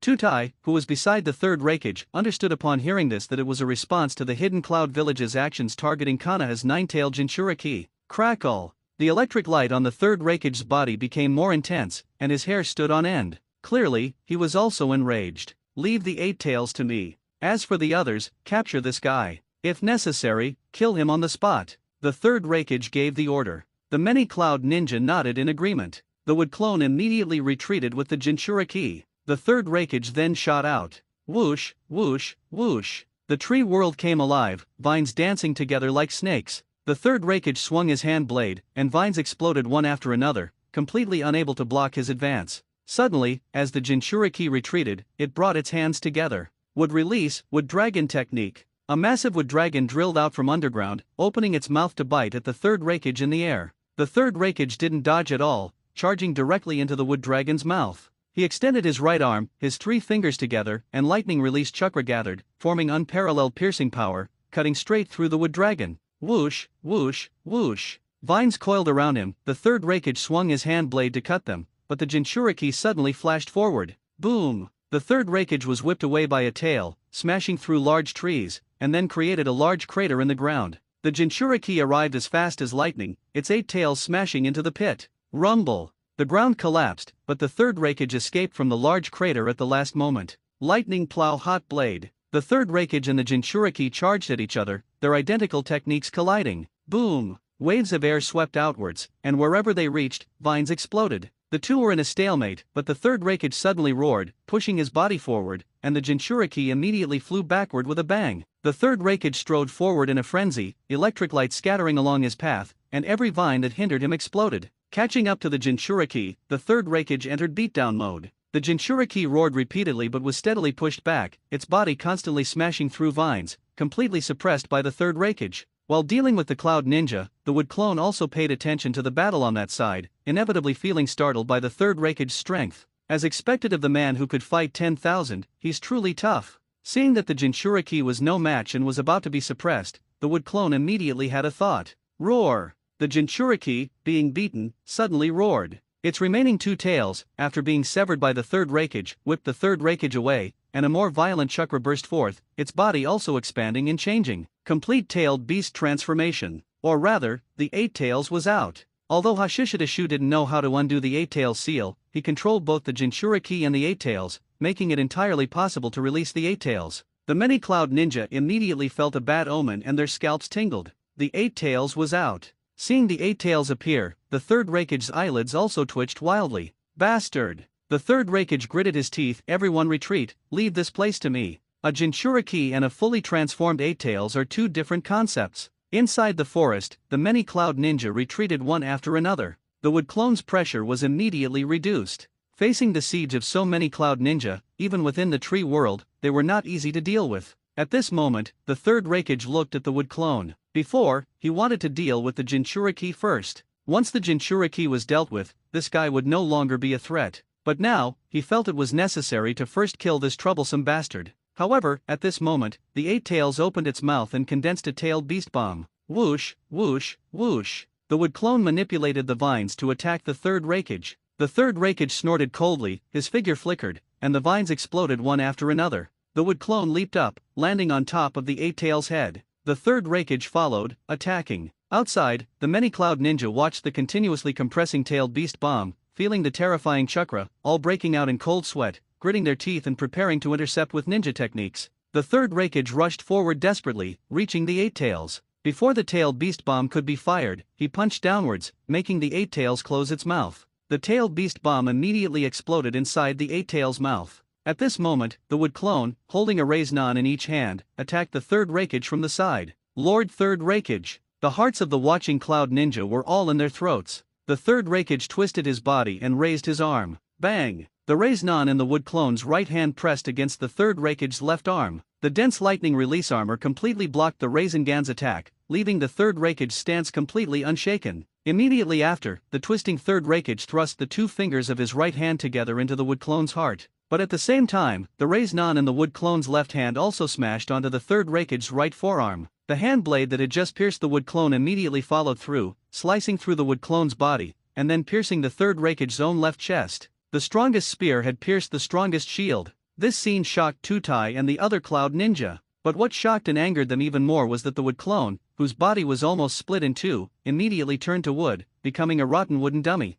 A clone! The third raikage, with an ugly expression, pulled his right hand out of his chest. The wound was horrific, but no blood flowed out. At this moment, the eight tails, stunned by its own tailed beast bomb, had recovered and immediately reached out to grab the third raikage. The third raikage flashed away to avoid it, and, injured, began to fight the eight tails. When the battle ended and the smoke and dust cleared, the many cloud ninjas saw that the eight tails had disappeared, and that forest had been leveled. The third raikage was on one knee, panting heavily, sweat pouring down like rain. Before him was the dying Jinchuriki, Burabi. Lord Third Raikage. Tutai and the other cloud ninjas stepped forward one after another. The third raikage ordered Tutai, immediately organize the sealing team and extract and seal the eight tails. Burabi was beyond saving. If the eight tails wasn't extracted, it would die along with Burabi and then be reborn in nature. At that time, the cloud ninja would have to expend effort to search for it and reseal it. It was better to extract the eight tails now, seal it first, and then select the next Jinchuriki. After giving the order, the third raikage said in a deep voice, immediately issue a wanted poster for the wood release user, designating him as S rank. Also, issue a bounty of 40 million ryo.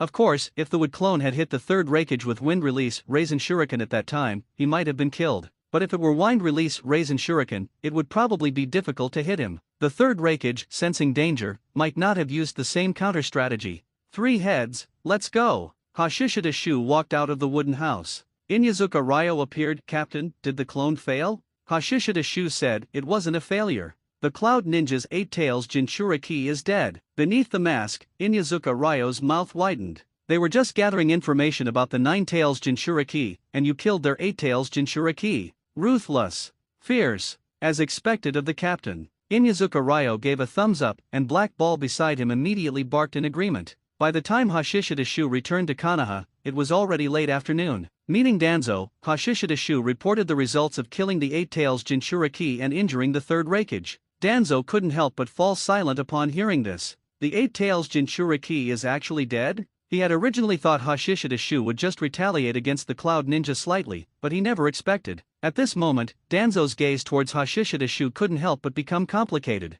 This subordinate in front of him always gave him surprises. However, isn't this a bit too capable? Things the Umbu didn't dare to do, Root did. It was a bit overbearing, but wasn't it also a bit too arrogant? Root is the nameless guardian hidden in the darkness, shouldn't he be a bit more low-key? Before Hashishida Shu returned, Danzo had been subtly warned by Hiruzen Sarutobi. However, hearing such a battle record, Danzo was also shocked for a moment, and his intention to reprimand Hashishida Shu instantly disappeared without a trace. With the death of the Eight Tails Jinchuriki, it won't be easy for Cloud Village to cultivate a new Eight Tails Jinchuriki. This means they will be missing a trump card for a long time. Danzo praised Kino, you did very well. I will explain this matter to Hiruzen. He was going to make Hiruzen Sarutobi look bad. Facing Danzo's praise, Hashishida Shu said this subordinate also acted according to Lord Danzo's instructions. If Cloud Village dares to do something detrimental to Konoha, we must retaliate with the most severe methods, only then can we deter those who harbor ill intentions towards Konoha. This sentence perfectly hit Danzo's heart. Well said. Hiruzen is still too weak. Cloud Villages prying into the Nine Tails Jinchuriki, their purpose is self-evident. Since that's the case, we must counterattack. Things that the Umbu cannot do should be left to Root. Hashishida Shu immediately supported him. Yes, this subordinate understands. Danzo nodded slightly. Go and rest. The situation in the shinobi world is tense recently, and a major war could break out at any time. Be prepared. Hashishida Shu's heart tightened, and he immediately nodded. Understood. After Hashishida Shu left, Danzo immediately went to the Hokage building to find Hiruzen Sarutobi, who was preparing to leave work. Hiruzen Sarutobi was equally shocked to hear the news of the Eight Tails Jinchuriki's death. Danzo watched, feeling secretly pleased, and said in a deep voice, Hiruzen, now Cloud Village is behind us in terms of Jinchuriki. We should be more assertive towards Cloud Village, and with a sharp blade like Hashishida Shu, we can do more. Hiruzen Sarutobi came back to his senses, then felt Danzo's strong ambition, and said in a deep voice, Danzo, don't be too impatient. We need to avoid becoming the target of other Konohas. As for Hashishida Shu, this child is indeed very outstanding, and precisely because of this, we also need to protect him so that he can go further. Danzo strongly disagreed, saying, since we have succeeded once,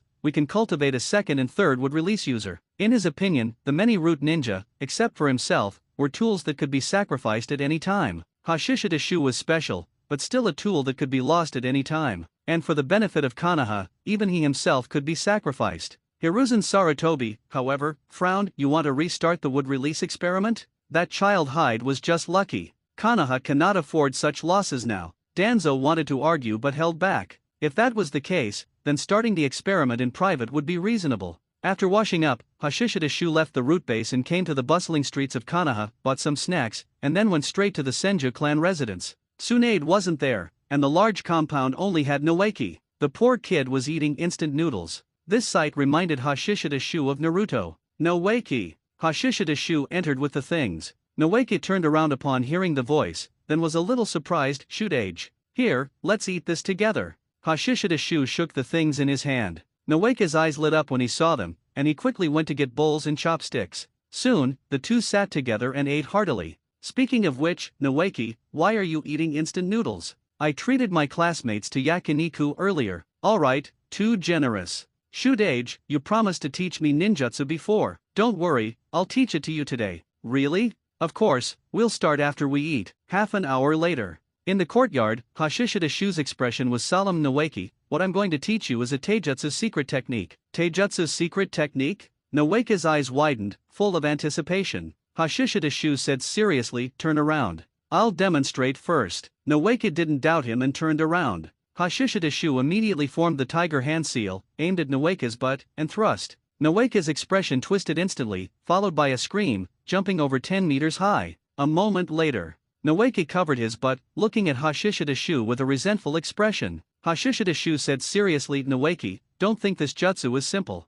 I'm only using the most basic version. Against an enemy, you can use a kunao, or attach an exploding tag. This move is a killer technique that can make an enemy lose their ability to fight. Noeki nodded, but still felt it wasn't cool enough, and also, shoot-age, isn't this move too underhanded? It was time for the status bar to refresh again. Inside the wooden house in the back mountains of Konoha, Hashishida Shu waited with a hint of anticipation. The full concentration state is extremely important, not only for combat but also for learning and training. Regarding the wind release Raisin Shuriken technique, great progress had been made in the past 7 days. If he could solidify this state, Hashishidashu was confident he could completely finish it, allowing the wind release Raisin Shuriken to be thrown in a normal state. As the time arrived, the status bar refreshed on schedule. Hashishidashu showed joy, because full concentration was still there. Looking at it, sure enough, full concentration was added to the solidified status bar. He then looked at the new state. Current status, photographic memory note. In this state, everything you have seen can become permanent memory. Refresh countdown 167:57:55. Another very useful state.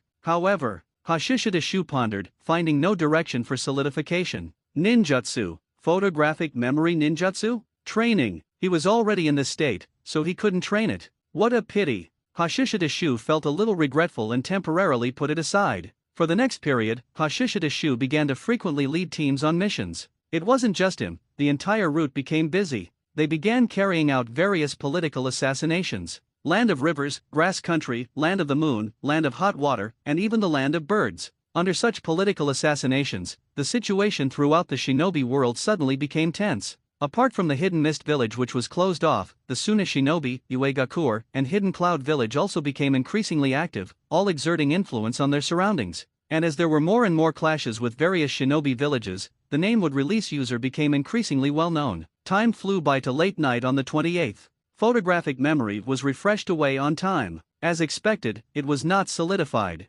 Hashishidashu immediately looked at the new state. Current status, many tongues. Note, in this state, you have 7 mouths and 8 tongues. Refresh countdown 167:57:55. Looking at the new state, Hashishidashu was speechless. Another bizarre state. What does he need so many mouths for? Could he really rely on talking to defeat enemies? And 8 tongues, what use could they be? Are they for licking? Hashishidashu secretly complained. His perspective shifted, and he saw layers of illusory mouths nested over his own. And inside his mouth, 7 illusory tongues filled his oral cavity. Looking at it, Hashishidashu even had the urge to cut off his own tongue. However, complaining aside, Hashishidashu calmed down, attempting to find the use for this state. This state was similar to the previous scattered thoughts. The extra mouths and tongues were all illusory existences. Wait. Hashishidashu recalled the situation with scattered thoughts and suddenly noticed, although they are illusory, they can be used simultaneously. He hadn't used the 3 hearts simultaneously before, but he had used the 2 intentions simultaneously. In other words, I can use 7 mouths and 8 tongues simultaneously. Hashishidashu thought to himself, putting aside the 8 tongues, 7 mouths. The mouth is used most often when performing ninjutsu. 7 mouths simultaneously gathering chakra to release ninjutsu. Hiss. Does this mean the output power is increased by 6 times? Or does it increase the continuous burst of ninjutsu? With this analysis, Hashishidashu suddenly felt this state was a bit interesting. He was about to create a clone to try it out, but as soon as he formed the hand sign, a memory appeared in his mind. It was the memory feedback from the wood clone cultivating outside. Hashishidashu's expression was overjoyed. It's finally done. Getting up and leaving the wooden house, Hashishidashu raised his right hand, holding up one finger. With the rotation of airflow, chakra condensed on his fingertip, and a mini raisin the size of his fingertip appeared. Buzz! As the piercing buzzing sound rang out, the mini raisin slightly expanded and transformed into a wind release Raisin Shuriken rotating at high speed. With a flick of his finger, the wind release Raisin Shuriken was thrown out by Hashishidashu, accurately hitting a large tree more than 10 meters away. The wind release Raisin Shuriken immediately expanded, splitting the large tree in 2. Perfect! Hashishidashu praised silently. Relying on 2 minds and the current full concentration, he finally completely developed this ninjutsu. From now on, Hashishidashu had an extra trump card. The single target attack of the wind release Raisin Shuriken can be said to be the strongest among wind release ninjutsu. Moreover, this is simply a template that can be applied to many ninjutsu. The wind release Raisin Shuriken is complete. Skywalk is gradually becoming proficient. Further development of the wind release chakra mode will likely take a considerable amount of time, so wind release can also expand its application methods. Hashishidashu decided to learn all the wind release ninjutsu he hadn't learned before to diversify his techniques. Next, let's try the power of 7 mouths. Hashishidashu was too lazy to use a clone. He formed hand signs with both hands, opened his mouth, and exhaled, sending out a jet of air. Wind release, great breakthrough. The airflow surged, turning into a strong wind. However, Hashishidashu used relatively little chakra, so the wind pressure wasn't very strong. But after one gust, another stream of air surged from his mouth, the strong wind not stopping. 7 streams of air in succession, 7 layers of strong wind swept continuously. One can imagine, if he was clashing with an enemy in battle, the enemy would think his ninjutsu was over, but then wave after wave would come, directly pinning them down and grinding them into the ground. Very good, very powerful. Hashishida Shu nodded in satisfaction. So, what use are the 8 tongues? After all, there are no useless states, only useless ninja. Hashishida Shu's attitude was very flexible. If he had Orochimaru's snake-style ninjutsu, attacking with tongues would make sense. Right now, besides licking, Hashishida Shu really couldn't think of any other use for his tongues. My thinking isn't broad enough. Hashishida Shu secretly shook his head, temporarily putting it aside, and turned to ponder. How should he permanently solidify this state? Getting body modifications could indeed give him 8 tongues. But 8 mouths? What kind of damn state is this? Hashishida Shu's attitude became flexible again. After thinking for a moment, Hashishida Shu temporarily put it aside again. Leaving a clone to cultivate, Hashishida Shu returned to the wooden house, picked up his outer clothing, sat down cross-legged, closed his eyes, and continued to sense natural energy. The difficulty of cultivating sage art was a bit high. Unknowingly, the sky brightened, and a new day officially began. But for Hashishida Shu, it made no difference, it was all about monotonous training. However, compared to going out and assassinating this person or that, Hashishida Shu still preferred monotonous training and monotonously improving himself. Killing held no pleasure for him, unless he was killing a strong opponent like the third Raikage. And training, even completing a single ninjutsu, felt great. Unconsciously, November passed, and the last month of Konoha year 36 arrived. On this day, Hashishida Shu was cultivating when Inyazuka Ryo rushed in. "Captain, Lord Danzo has summoned you." Opening his eyes, getting up, and putting on his clothes, Hashishida Shu asked, "Is there an urgent mission?" Inyazuka Ryo shook his head, his expression grim beneath his mask. "War is about to break out." Hashishida Shu's hand paused slightly, and he asked, "Did the Rain Ninja make a move?" Inyazuka Ryo nodded. "The Rain Ninja have moved south into the land of rivers." Instead, he followed the border between the Rain Country and the Grass Country, then the border between the Rain Country and the Land of Earth, and finally entered the Land of Birds from the border shared by the Land of Birds, the Land of Earth, and the Rain Country. It was already evening of the second day when he arrived at the Land of Birds. After resting for just 2 hours, Hashishida Shu began assigning tasks. It was quite simple. First, locate the Earth Ninja in the Land of Birds. These were the first people to be dealt with. Only after eliminating these individuals could Hashishida Shu proceed to the next step. He sent out all 3 squads and also split off a wood clone, which headed directly for the daimyo mansion in the Land of Birds. He needed to prepare for the second step. Time passed, and soon the sky brightened. All 3 squads that had gone out returned with intelligence. Within the Land of Birds, the Earth Ninja were mainly concentrated in 2 places: the daimyo mansion and a small town near the border of the Land of Birds and the Rain Country. The former was for protecting the daimyo of the Land of Birds, as well as due to the political assassinations recently stirred up by Root. Currently, there were 10 Earth Ninja at the daimyo mansion of the Land of Birds. If you included the ninja the daimyo of the Land of Birds had hired and trained himself, the number exceeded 20. The Earth Ninja in the border town were there to guard against the Rain Country, and according to the gathered intelligence, they had just been moved there, comprising 2 squads in total. Clearly, as soon as the Rain Country made a move, the Earth Ninja's actions were not slow either. But 2 squads could only serve as a warning. After listening to the intelligence report, Hashishida Shu immediately assigned tasks. First squad will come with me to the daimyo mansion, the second and third squads will be responsible for the Earth Ninja in the border town. Remember, from now on, you are Rain Ninja. You must eliminate all the Earth Ninja in the border town. The many Root Ninja nodded in unison. Understood. Move out. As Hashishida Shu gave the order, the many Root Ninja immediately used the body flicker technique and disappeared from their original spots. 2 squads headed for the border town, 1 squad went to the daimyo mansion, and Hashishida Shu also followed behind. The Land of Birds is not large. In just over an hour, Hashishida Shu and his group of 5 arrived at the daimyo mansion of the Land of Birds. Putting on Rain Ninja headbands, Hashishida Shu led his people directly into the daimyo mansion of the Land of Birds, without any concealment. Inside a minister's residence,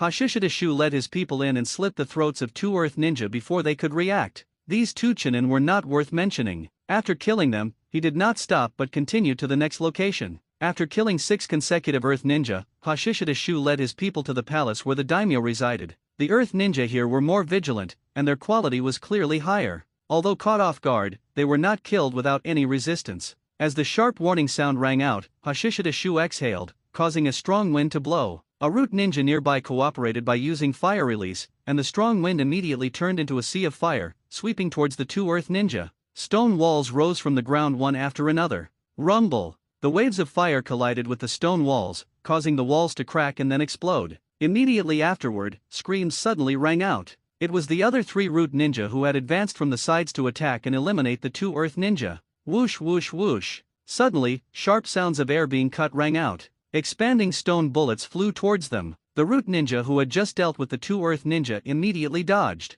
Hashishidashu didn't even need hand signs, he exhaled another stream of air, which turned into a storm, shattering the flying stone bullets. The four earth ninja who had suddenly appeared immediately dodged behind the buildings. Seeing this, Hashishidashu opened and closed his hands. Instantly, the surrounding water vapor condensed and swirled. Water release, water colliding wave. Tobirama's version. The high-speed swirling water stream rose into the sky and then surged forward. However, the water stream was still blocked by the buildings, splitting and surging around from both sides. But Hashishidashu suddenly spread his arms, then crossed and swung them. The water streams that had been surging past the sides of the buildings were instantly swept towards the center. The four earth ninja quickly flashed onto the rooftops, but just as they landed, a violent current of air swept over. Wind release, great breakthrough. The current Hashishidashu had 7 mouths. When he used wind release just now, he had prepared 3 waves, but only used one, the other 2 were not released. The timing was calculated too precisely, the earth ninja had no time to form hand signs and were immediately blown away.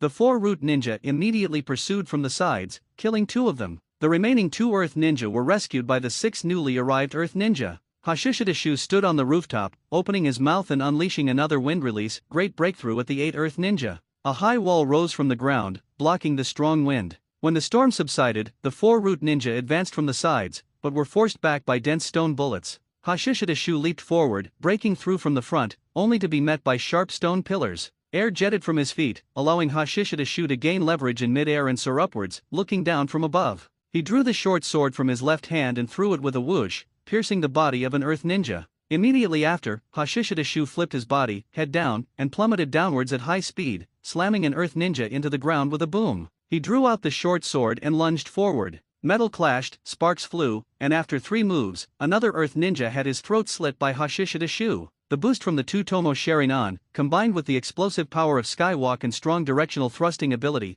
elevated Hashishidashu's close-quarters combat skill with dual swords to a new level. After killing 2 consecutive people, Hashishidashu sheathed his short sword and held up one hand. Mass hypnosis. Of the 6 earth ninja, 4 had their eyelids drooping and their movement slowed. The other 2 were jonin. Realizing something was wrong, they immediately bit their tongues to stay alert and retreated. But Hashishidashu advanced, catching up to an IWA jonin. Their eyes met, and the IWA jonin, who was still forming hand signs to break the genjutsu, suddenly froze. Hashishidashu swung the sword with his right hand, a head rolled, and a column of blood spurted. At this moment, screams rose one after another. The 4 root ninjas seized the opportunity, killing 3 earth ninja in succession. In an instant, only 1 IWA jonin and 1 chunin remained, retreating repeatedly. Hashishidashu led his 4 companions in pursuit. Suddenly, the fleeing earth ninja chunin screamed, a kunai pierced his body, and he fell from the air. It was none other than the wood clone that had been previously lurking, launching a sudden sneak attack.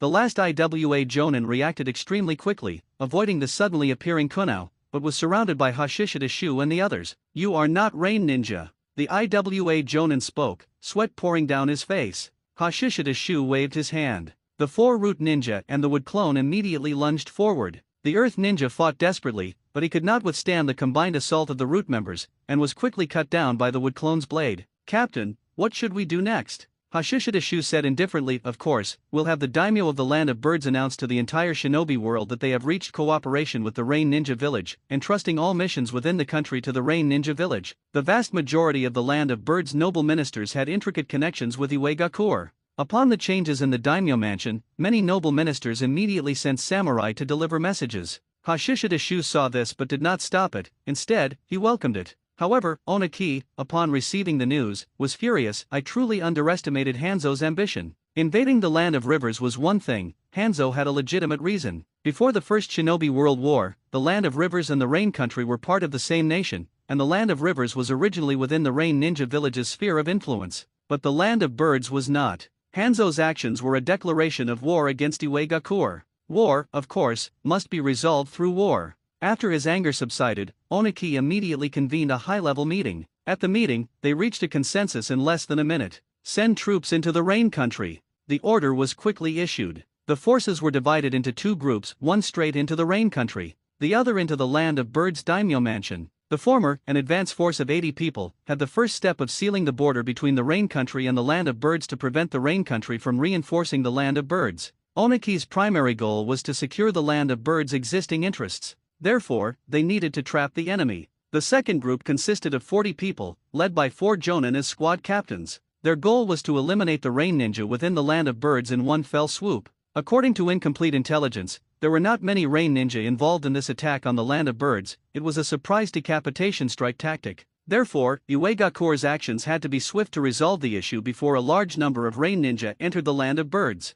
That afternoon, Uegakure's advance reconnaissance squad entered the land of birds. The root ninja responsible for surveillance immediately retreated. Retreating all the way back to the land of birds' daimyo mansion, one root ninja asked Hashishida Shu, "Captain, should we withdraw directly from the land of birds? We've detected another large unit of Earth Ninja, they've likely sealed the border." Hashishida Shu shook his head. "We must engage the Earth Ninja to buy time until the Earth Ninja invade the rain country and create a fait accompli. So, we cannot withdraw today. We must hold out until tomorrow." As he spoke, the other 2 squads that had gone to the border returned. Only 5 of the 8 who left returned, the other 3 had become corpses, preserved in sealing scrolls. Hashishida Shu was not surprised. The root is elite, but the Earth Ninja are not pushovers either. In war, casualties are unavoidable. Creating a wood clone to treat the wounded members of the returning root squad, Hashishida Shu silently planned the retreat route. The land of birds is too small. There isn't much room to maneuver. If he cannot reveal his identity, his strength will be greatly restricted. So, he can only adopt a strategy of engaging in small skirmishes and retreating as he fights, absolutely avoiding a war of attrition with the Earth Ninja.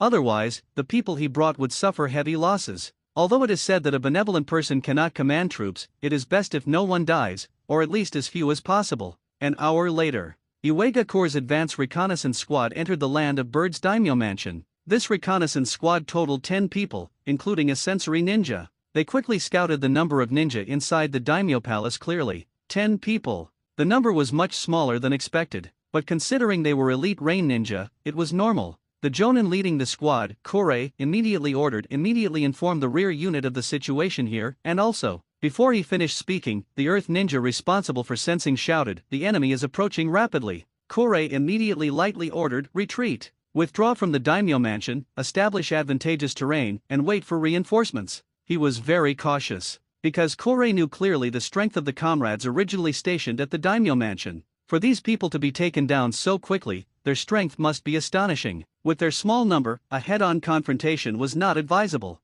As the Earth Ninja retreated, Konoha pursued. Soon they were out of the daimyo mansion and in the wilderness. After stopping their retreat, the Earth Ninja immediately began to alter the terrain. High walls, trenches, forming a maze. Each Earth Ninja hid within. Stopping his steps, Hashishida Shu couldn't help but frown slightly at this scene. If he wasn't hiding his identity, he would just flatten it with wood release. Now, it seemed only the wind release Raisin Shuriken was effective. Then use it. Hashishida Shu stepped forward, air current spurting from his feet, allowing him to walk on air as if on flat ground. "What's going on? That guy. Is that an ability similar to third Suchikage-sama's?" The Earth Ninja noticed the situation, and Kore immediately shouted, "Be careful of attacks from the air." 3 Earth Ninja formed hand signs, ready to attack at any moment. Meanwhile, Hashishida Shu, who was airborne, formed hand signs with both hands. Wind release, great breakthrough. Kore made a judgment the moment Hashishida Shu formed the hand signs, it's wind release. Be careful, it's very likely to cover an attack. As the words fell, the roar of air friction sounded, followed by a sweeping storm, kicking up sand and stones.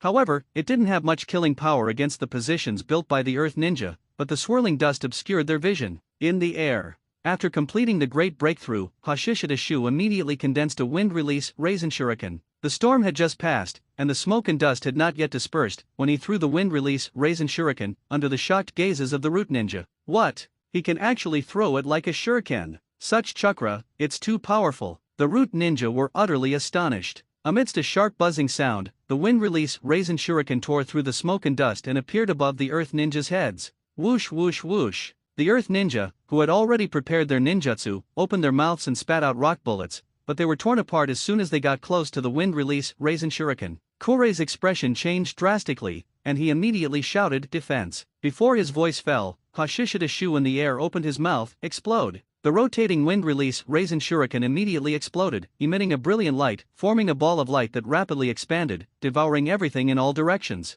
In an instant, the light swallowed the entire Earth Ninja position, and then the light ball rapidly contracted. Rumble! A terrifying storm swept outwards, carrying rolling sand and dust. So strong. Each root ninja was blown backward, their eyes completely unable to open. Hashishida Shu in the air raised his hand to cover his face. After the storm passed, he looked down. The earth ninja's original position had disappeared, replaced by a large pit. There were 4 corpses in the pit. Immediately after, earth ninja emerged from underground one by one. Being good at burrowing is different. Hashishida Shu immediately opened and closed his hands. Water release, water shockwave. Water vapor condensed around, forming a rotating current of water. The water current gathered upwards and finally poured downwards. At the same time, 9 root ninja charged out. In the pit, Kore quickly completed hand signs. Earth release, earth dragon bullet. A stone dragon emerged from underground, soaring into the sky, colliding with the pouring water current. Boom! The stone dragon collapsed, the water current splashed, and completely lost its offensive power. Boom! Hashishida Shu swooped down from the air, wielding his twin blades, shattering each incoming rock bullet. Bang! Dirt exploded. Hashishida Shu's pounce missed, and after Kore landed with a backward leap, he pressed his hands to the ground. As Hashishida Shu's figure leaped into the air, sharp stone pillars shot up from where he had stood. Whoosh whoosh! Hashishida Shu threw his ninja blades one after another. Kore dodged repeatedly. Hashishida Shu's figure arrived like a shadow, twin blades in hand, closing in on Kore. Kore had no chance to form hand signs, meeting Hashishida Shu's twin blades with a kunao in each hand. Clang! Sparks flew, and Kore's expression changed. What power! Hashishida Shu swung his twin blades, and Kore retreated repeatedly. This guy's blade technique. Forced to abandon his kunao one after another, Kore was sweating profusely. Suddenly, Kore grabbed Hashishida Shu's short blade with one hand, while allowing the long blade to cut into his shoulder. Hardening technique. Kore's hand was unharmed, and his shoulder only had his armor sliced open. Hashishida Shu narrowed his eyes, kicked Kore flying, and while sheathing his blades, he darted out, catching up to Kore who hadn't regained his balance, a Raiznan appearing in his right hand, into which he injected wind release nature transformation. It was just a wind release Raiznan, not a wind release Raisin Shuriken. The orb accurately pressed against Kore's chest. His clothing and armor shattered, revealing hardened, tough skin. Boom! While in the air, Kore's body was sent flying backward, then slammed into the wall of the large pit. Ugh! Kore coughed up blood, looking down at the reddish-purple skin on his chest, utterly shocked. His hardening technique had been forcibly broken. Just then, Hashishida Shu attacked fiercely. Kore gritted his teeth and leaped to evade, but was immediately caught by Hashishida Shu, taking 3 punches and 2 kicks, his body flying backward, and the moment their eyes met, Kore felt his consciousness grow heavy, feeling tired, and wanting to fall asleep. No! Kore bit his lip, just about to form hand signs, when Hashishida Shu had already attacked, grabbing Kore's hands, their eyes meeting at close range. Kore's mind was severely shaken, and he momentarily froze, then could no longer resist the urge to sleep, his eyelids drooping. Hashishida Shu landed with Kore's body, then raised one hand, and the closed-eyed Kore immediately opened his eyes, then lunged at an earth ninja who was fighting a root ninja. Captain, you. Ah damn it, Captain is controlled by Genjutsu. No. In less than a minute, the battle was completely over. After Kore revealed all the intelligence, he took out a kunao and stabbed it into his own heart, under the gaze of the root ninja. Terrifying. I never expected the captain to have such powerful wind release ability in addition to wood release. He truly lives up to being Lord Danzo's most valued person. It seems the previous rumors were not false. This was the unanimous thought of the remaining 7 root ninja. At this moment, Hashishida Shu's abilities had completely conquered them. Their gaze towards Hashishida Shu had completely changed. Hashishida Shu felt it, but didn't care. Whether it was gained through his own diligent training or through the Hashirama cells for wood release, they were all his abilities. Why others respected him was not important. When the main force of the Earth Ninja arrived, Hashishida Shu and his men only resisted slightly, maneuvered around the land of Bird's daimyo mansion for a while, then decisively retreated, left the daimyo mansion, and then fled eastward under the pursuit of the Earth Ninja, making a posture as if they were escaping back to the rain country.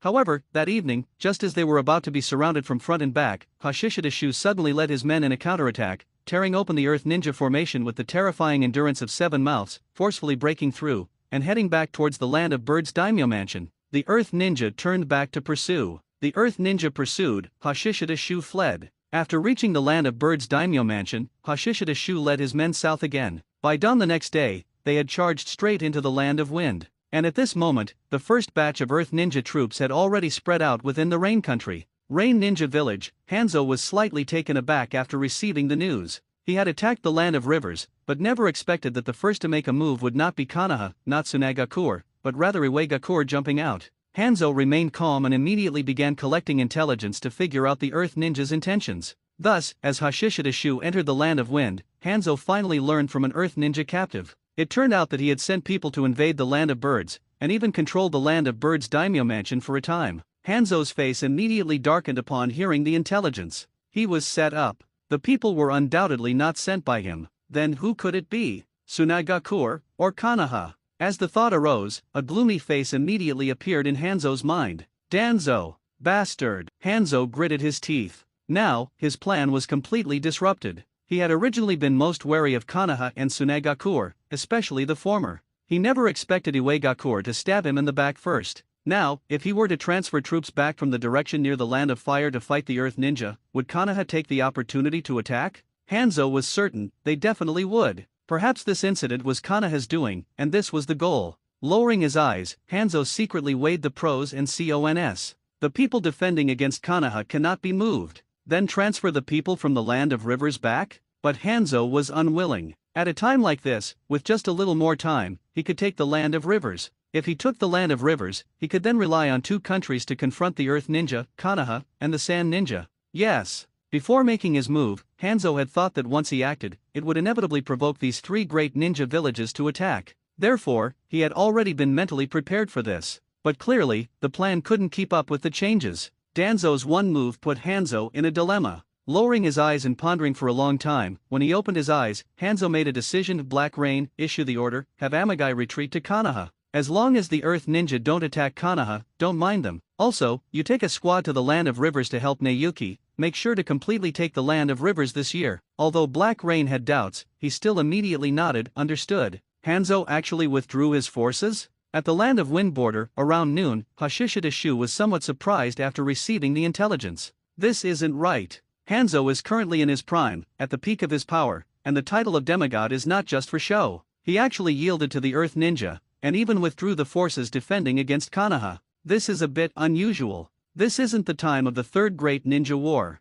Hashishidashu remembered that Hanzo not only fought against three opponents alone, but also fought against the samurai group from the land of iron, and General Mifune almost died by Hanzo's hand. Withdrawing forces at this time, what will the Earth Ninja do? Hashishidashu thought. If he were Oniki, could he resist the temptation to take the Rain Country at this opportunity? If he couldn't resist, then, not to mention Tsunagakur, they would most likely still prioritize the land of rivers first. But Konoha would absolutely not let the Earth Ninja succeed. If the Earth Ninja took the Rain Country, then the Grass Country would be in danger. By then, the land of fire would lose all its barriers. If war broke out in the future, the battlefield would directly burn within the land of fire. This is something that neither the land of fire daimyo nor Hiruzen Sarutobi would accept. Hashishidashu analyzed step by step and gradually understood Hanzo's plan. This is partly about wanting to take the land of rivers first, to establish a base. Secondly, to avoid the Earth Ninja's edge, draw Konoha into the field, and let Konoha and the Earth Ninja fight first. Hashishidashu mused, the price Hanzo must first pay is the destruction of the Rain Country, but this place, the Rain Country, its value is clearly not as high as the land of rivers. Even trading the Rain Country for the land of rivers might not be a bad deal.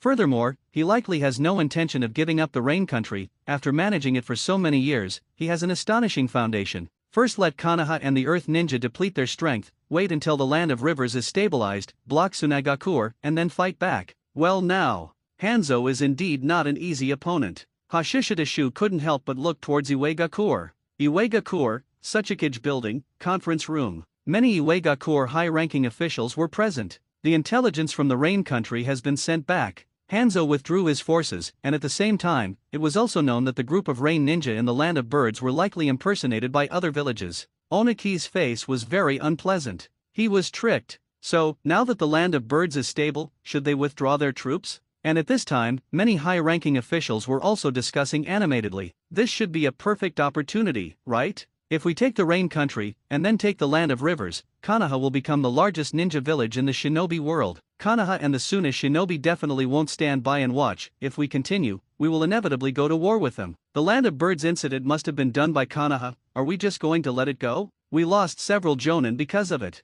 Tsunagakur probably won't confront us first. Their focus should be on the land of rivers. Exactly. Right now in the Rain Country, we have an absolute advantage. Giving up like this would be too weak. 90% of the Iwagakur high-ranking officials agreed to continue fighting. Although the land of birds incident wasn't done by the Rain Ninja, it must be the Rain Ninja who did it now.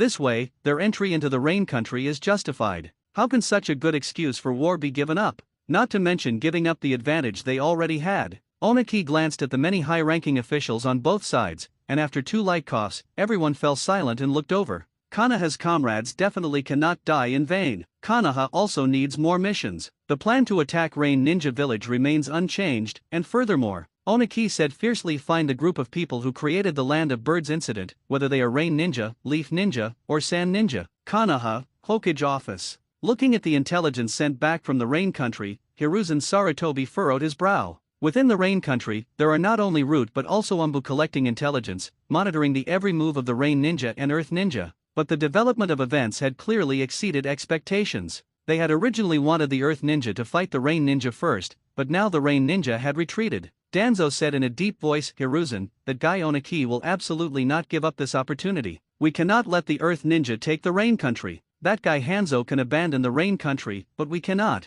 Hiruzen Sarutobi put down the intelligence and nodded, I know. Where are Hashishida Shu and his men now? Danzo immediately said, at the Land of Wind border. Hiruzen Sarutobi nodded, and then said, then let them be in the rear of the Earth Ninja, coordinating with the main battlefield. Joy appeared in Danzo's eyes, and he nodded, this way can indeed maximize their usefulness. Hiruzen Sarutobi stood up, then let's start the war. Danzo, you lead Root into the Rain Country first to gather intelligence, the vanguard will depart within 3 days. Danzo nodded, and then his figure disappeared. Hiruzen Sarutobi continued to issue orders after Danzo left. Orders were relayed by Umbu, including recalling Jiraiya who was traveling abroad. Konoha Year 36, December 5th, night. Land of Birds border. A Root ninja quickly walked into the wooden house. Captain, Lord Danzo's order. Hashishida Shu, who was sitting cross-legged, reached out to take it, opened the paper, and quickly scanned it, a smile appearing on his face. The restraints on him were finally removed. Having been pursued by the Earth Ninja for the past 2 days, he had been suppressing a belly full of anger.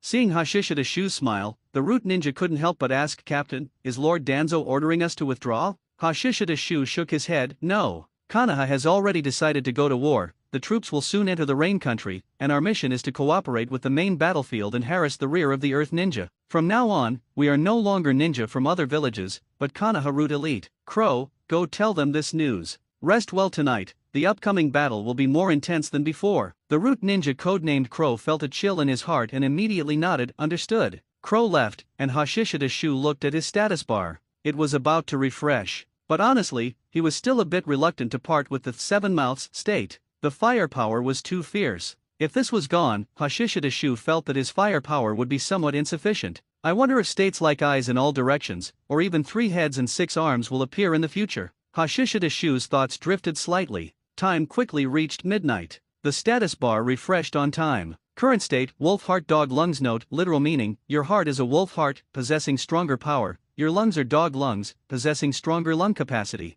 Refresh countdown 167:59:55. Looking at the new state, Hashishida Shu's face instantly darkened. It's not even cursing. Although I want to be the Root leader, that would mean letting Danzo become Hokage. Although I want to be the Hokage's man. But Danzo, the scapegoat Cage, can't keep being Cage forever. He must abdicate and yield to a worthy person, right? How can this be wolf heart dog lungs? Slander. Absolute slander. Hashishida Shu almost jumped up in anger. As for the slight boost brought by wolf heart dog lungs, he completely ignored it. Anyway, it's impossible for him to actually transplant a wolf heart and a dog lung and then solidify this state. Withdrawing his gaze, Hashishida Shu's emotions quickly returned to calm, and then he assessed himself. Would release secret technique, double Tomo Sharinan, S-rank hypnotic control genjutsu, S-rank wind release, knife skill expert, powerful self-healing ability. These combined are enough to support an elite jonin, or even a quasi-cage level. Hashishida Shu recalled previously controlling the 8 Tails Jinchura Ki to perform the wood dragon technique.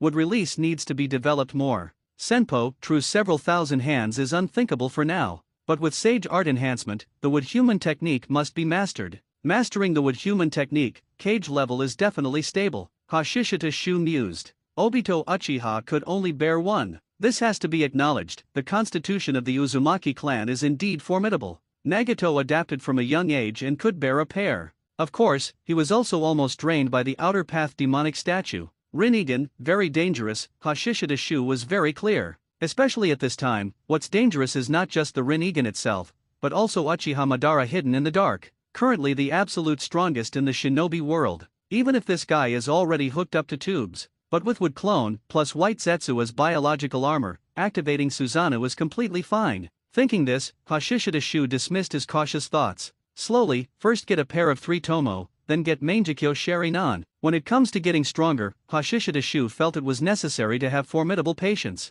Dragon Vein, Sealing Jutsu. Hashishida Shu's thoughts turned, focusing on other areas. His Sealing Jutsu progress was a bit slow. His talent in this area was indeed ordinary. If he couldn't master it himself, he must have someone he could trust enough to help. Kushina Uzumaki was one candidate, and Tsunade. However, when it comes to sealing jutsu, Tsunade will definitely be far less professional than Kushina Uzumaki in the future. I wonder if Kushina has mastered wind release nature transformation. Hashishida Shu then thought of that little guy Noeki. He should be graduating next year. Will he become Orochimaru's disciple this time? Will he step into a trap? The night passed without a word. Just as dawn broke, Crow came to report, "Captain, the Earth Ninja are catching up again." Hashishida Shu calmly put on his mask. "How many people?" Crow said, 20 people. "Then prepare for battle." Hashishida Shu stood up. A moment later, all the Root Ninja gathered. Besides Hashishida Shu, there were only 6 people left. After eating pills and replenishing water, the Earth Ninja arrived.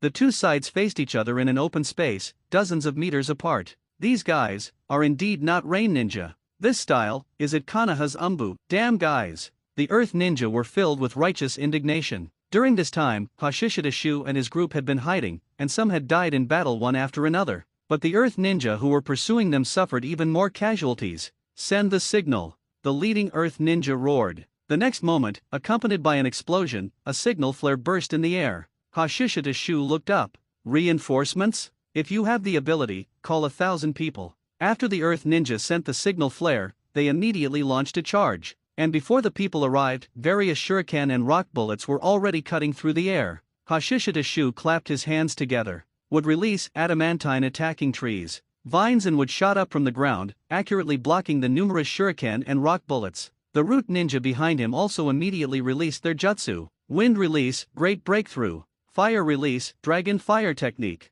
A wave of fire spread out, rolling and sweeping with the wind. But it was blocked by walls that rose from the ground one after another. Be careful, it's Konoha's would release user. Change the terrain. Behind the earth walls, the Earth Ninja's shouts rang out. Soon, the ground trembled. Hashishida Shu looked down and saw the ground under his feet cracking, beginning to move up and down. Would release, advent of a world of trees. Instantly, more vines and wood grew rapidly, covering the sky and earth. The Root Ninja behind them leaped onto the vines one after another, moving with the vines and attacking the Earth Ninja. Whoosh whoosh whoosh. Dense rock bullets burst out, scattering wood chips. This jutsu is almost a must-have for Earth Ninja. But in the dense forest, not only was the lethality greatly reduced, but Hashishida Shu's tree world was even alive. The Earth Ninja's ability to change terrain was completely useless. No matter how they changed it, as long as the tree world covered it, it would become Hashishida Shu's domain. The Earth Ninja were quickly submerged by the tree world, and Crow and the other Root Ninjas seized the opportunity to act.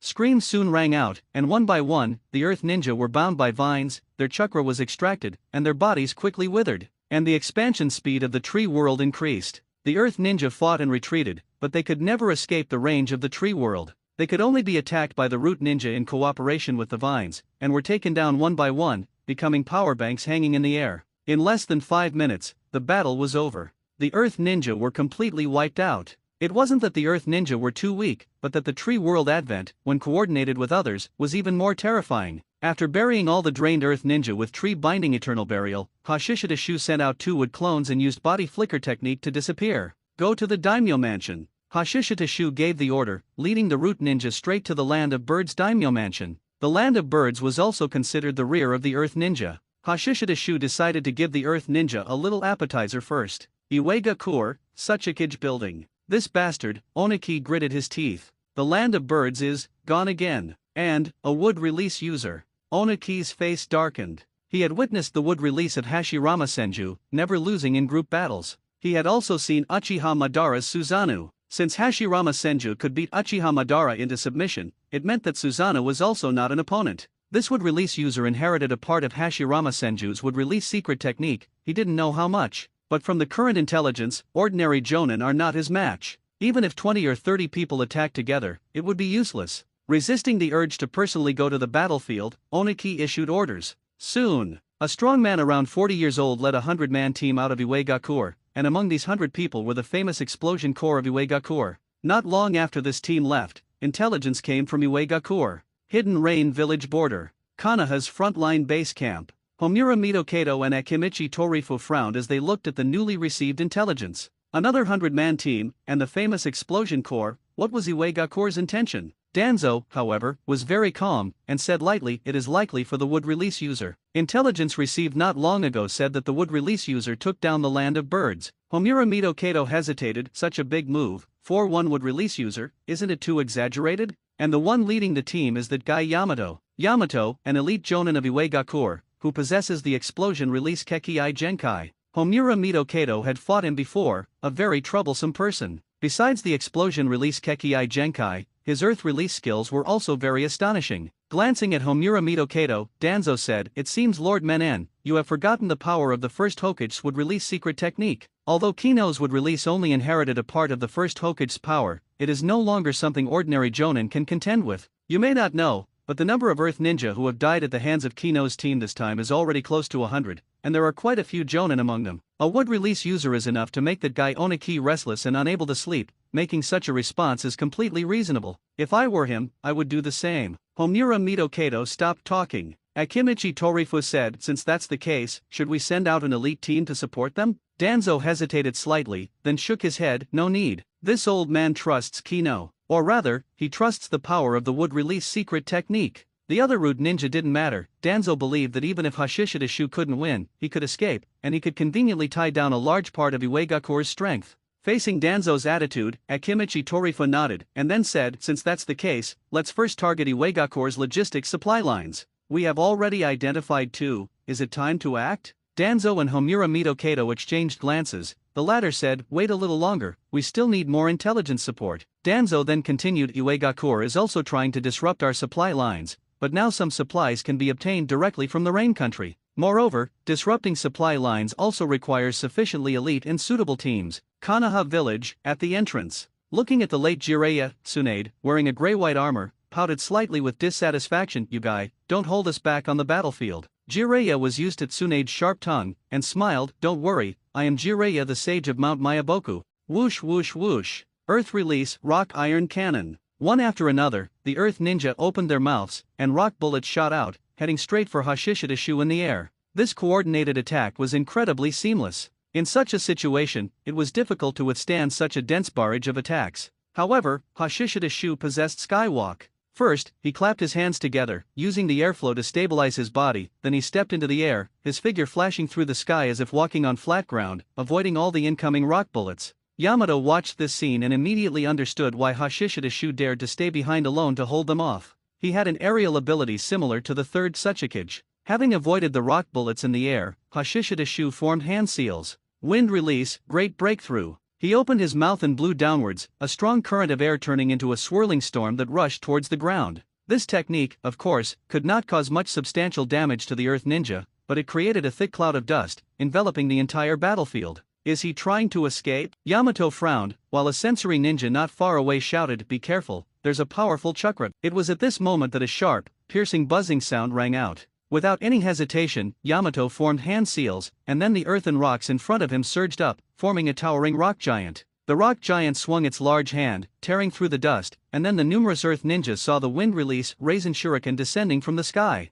This level of chakra. One after another, the earth ninja felt the terrifying power of the wind release Raisin Shuriken, and cold sweat broke out on all of them. Yamato's expression was solemn as he controlled the rock giant to open its palm and slap down on the flying wind release Raisin Shuriken. The rock palm and the wind release Raisin Shuriken collided, and after a momentary pause, the palm disintegrated, and the wind release Raisin Shuriken exploded, a dense ball of light rapidly expanding, instantly engulfing the rock giant and spreading towards the rapidly retreating earth ninja around it. But soon, after expanding to its limit, the ball of light contracted, followed by a terrifying storm sweeping outwards. The earth ninja, who had just landed, were blown away by the sweeping storm. Hiding behind a wall, Yamato's expression was grim. This guy, I didn't expect him to have such powerful wind release abilities in addition to wood release. The intelligence was wrong. After the storm passed, Yamato leaped onto the wall and looked up at the sky. His figure was gone. Had he escaped? Yamato frowned, but then heard a warning from his comrade, Lord Yamato, "Be careful." Startled, Yamato leaped up, and the vines that emerged from the ground immediately missed, but they still surged towards Yamato in the air. Yamato changed his posture in the air, swinging his fist and striking the surging vines, creating astonishing explosions. One vine after another exploded directly. Explosion release Kekii Genkai. Landing on the ground, the sound of something cutting through the air rang out, and Yamato quickly dodged, two blades almost grazing his body as they flew past. They were Hashishidashu's long and short swords. Hashishidashu, who had emerged from a pile of house ruins, formed hand seals, and the two swords stuck in the ground behind Yamato immediately unleashed sharp wind blades. Unfortunately, a wall rose behind Yamato, blocking the wind blades. It was the assistance of the other Earth Ninja. Hashishidashu immediately brought his hands together. Would release Advent of a World of Trees. A large number of vines emerged from the ground, quickly forming a forest, the vines like pythons, attacking the Earth Ninja one by one. Yamato swung his fists, blasting the vines one by one, scatter. He knew that they absolutely could not fight within the forest formed by the wood release. However, as he tried to break out, Hashishidashu targeted him. Or rather, the reason for using Tree World Advent was to prevent the other Earth Ninja from interfering with his focus on Yamato, the Earth Release expert and Explosion Release Kekii Genkai Ninja.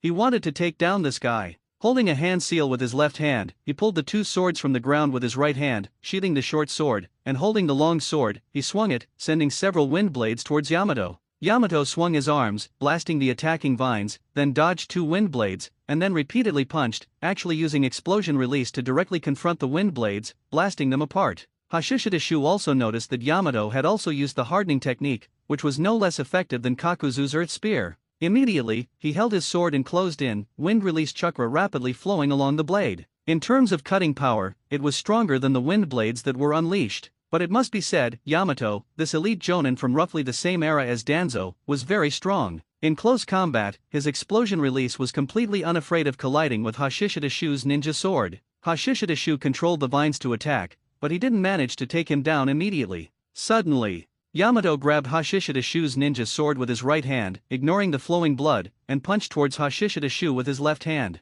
trading injury for life. In the past, it was always Hashishidashu who used this move on others. He didn't expect it to be used on him today. But he didn't withdraw his sword, he dispersed the hand seal with his left hand, and the Raiznan immediately appeared, meeting the incoming attack. Boom! Raiznan against explosion release, both their bodies shook, and a terrifying air current was stirred up at the point of impact. The clothes on both their arms instantly turned into shreds, and the surrounding vines also exploded one after another. Hashishidashu's arm was numb, and Yamato's arm was even marked with spiral bloodstains, temporarily unusable. Releasing the long sword, Yamato retreated, pressing down with his bloody right palm. Summoning technique. The sealing formula spread out, and accompanied by rising smoke, a pangolin shot out, its sharp claws like blades, heading straight for Hashishidashu. However, the next moment, the pangolin's eyes went blank, its claws went soft, and it was sliced away by Hashishidashu's sword, disappearing with a bang. But at this moment, Yamato was retreating at an extremely fast speed. Hashishidashu sheathed his sword, took out a shuriken in each hand, blew on them, enhancing them with wind-release chakra, and then threw them towards the retreating Yamato. Yamato leaped to avoid them, but the moving vines hooked the two shuriken, and then swung them, forming a second wave of attack. After narrowly avoiding one, Yamato's expression was solemn. He punched out with his right fist,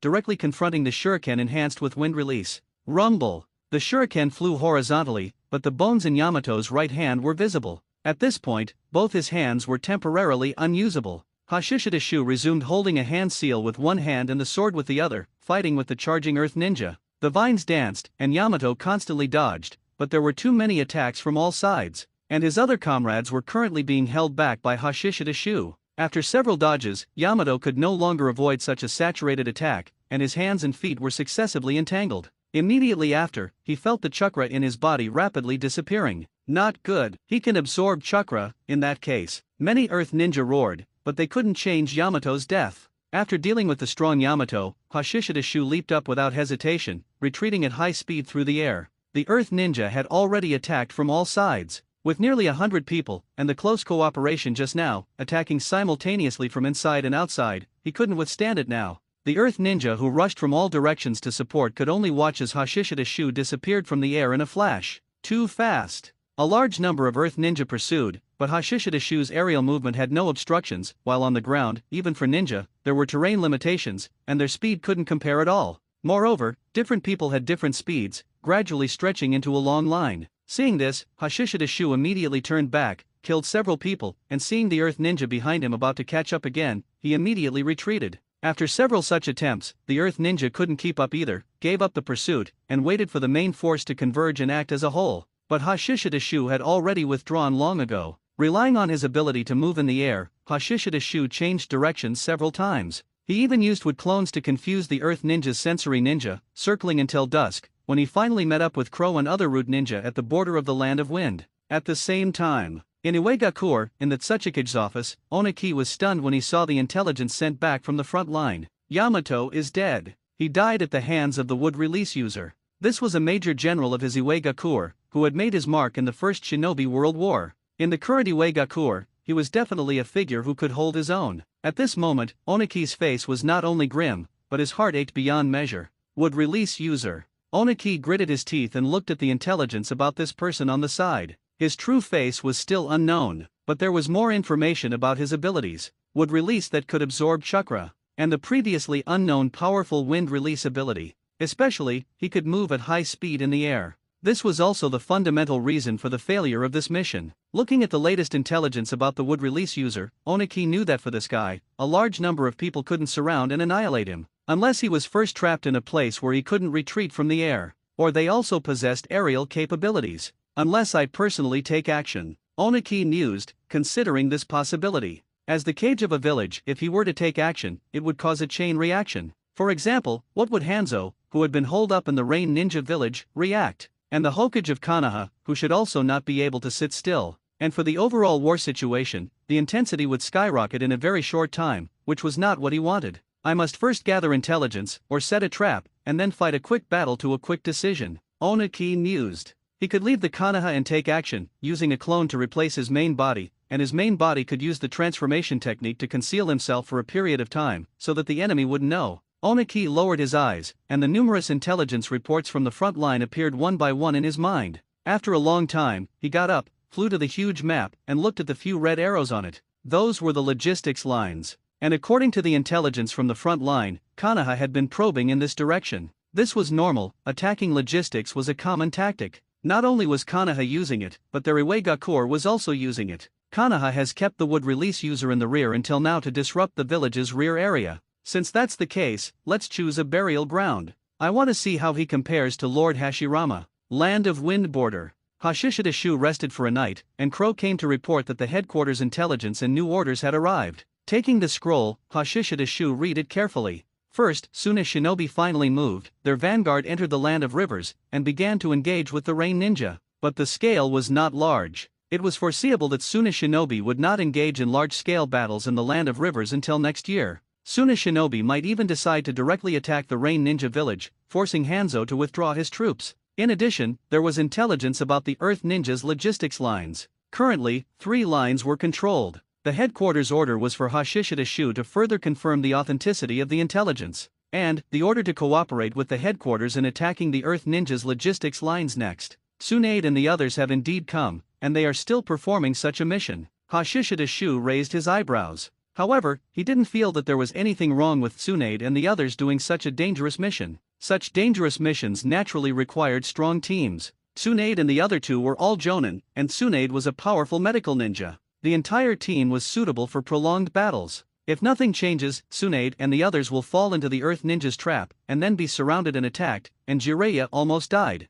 Hashishida Shu smiled to himself, now with Root added, it shouldn't be so bad, right? Withdrawing his gaze, he handed the scroll to Crow to burn with fire release, and Hashishida Shu ordered, notify everyone, we will depart in half an hour and enter the Rain Country. Understood. Crow nodded, turned around and went out to notify the others. Half an hour later, everyone gathered. At this time, only 6 Root Ninja remained. 1 person died while breaking through yesterday, but even so, these 6 people now revered Hashishida Shu as a god. Depart. Burning down the wooden house, Hashishida Shu gave the order and headed straight for the Rain Country. At the same time, Rain Country border, Konoha frontline headquarters. Tsunade, Jiraiya, and Orochimaru had just finished receiving their mission and came out of the tent. When do we depart? Tsunade asked. Jiraiya looked at Orochimaru. Orochimaru said, wait until night, we'd best detour from the northern borderline, avoiding the front battlefield. Jiraiya heard this and smiled. That's what I was thinking. The confrontation between Konoha and the Earth Ninja was not yet intense,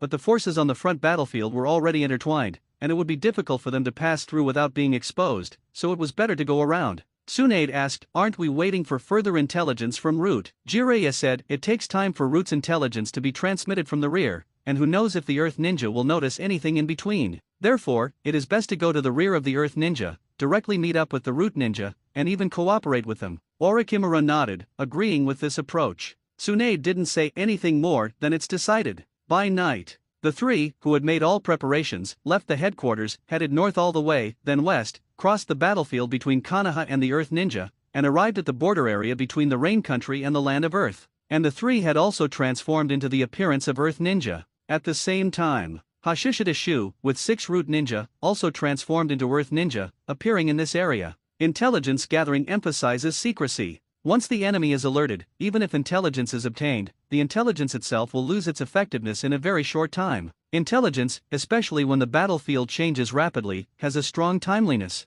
However, for Hashishida Shu, the most difficult part was how to infiltrate among the Earth Ninja without being discovered. Intelligence theft itself was the easiest, because of the Dream Walker technique. If I could master the same transformation technique as White Zetsu, which can even imitate chakra, it would be much simpler. It took 3 days, and several times he was almost discovered, before Hashishida Shu took the Root Ninja to scout the Earth Ninja's 3 logistics routes. Overall, there were no problems. Generally speaking, intelligence should be transmitted to the headquarters at this point. However, Hashishida Shu remembered the incident where Jiraiya and the others were surrounded by the Earth Ninja, so he had a vague sense of unease. How can I be sure if there's a trap? Hashishida Shu pondered to himself. If the Earth Ninja set an ambush, it was likely that ordinary Earth Ninja would not know the plan. Those who knew were most likely only Jonin. Because of the war, everyone here had already fled, leaving it completely silent. Crow, familiar with the way, arrived in front of a relatively intact wooden house. Captain, this is the place,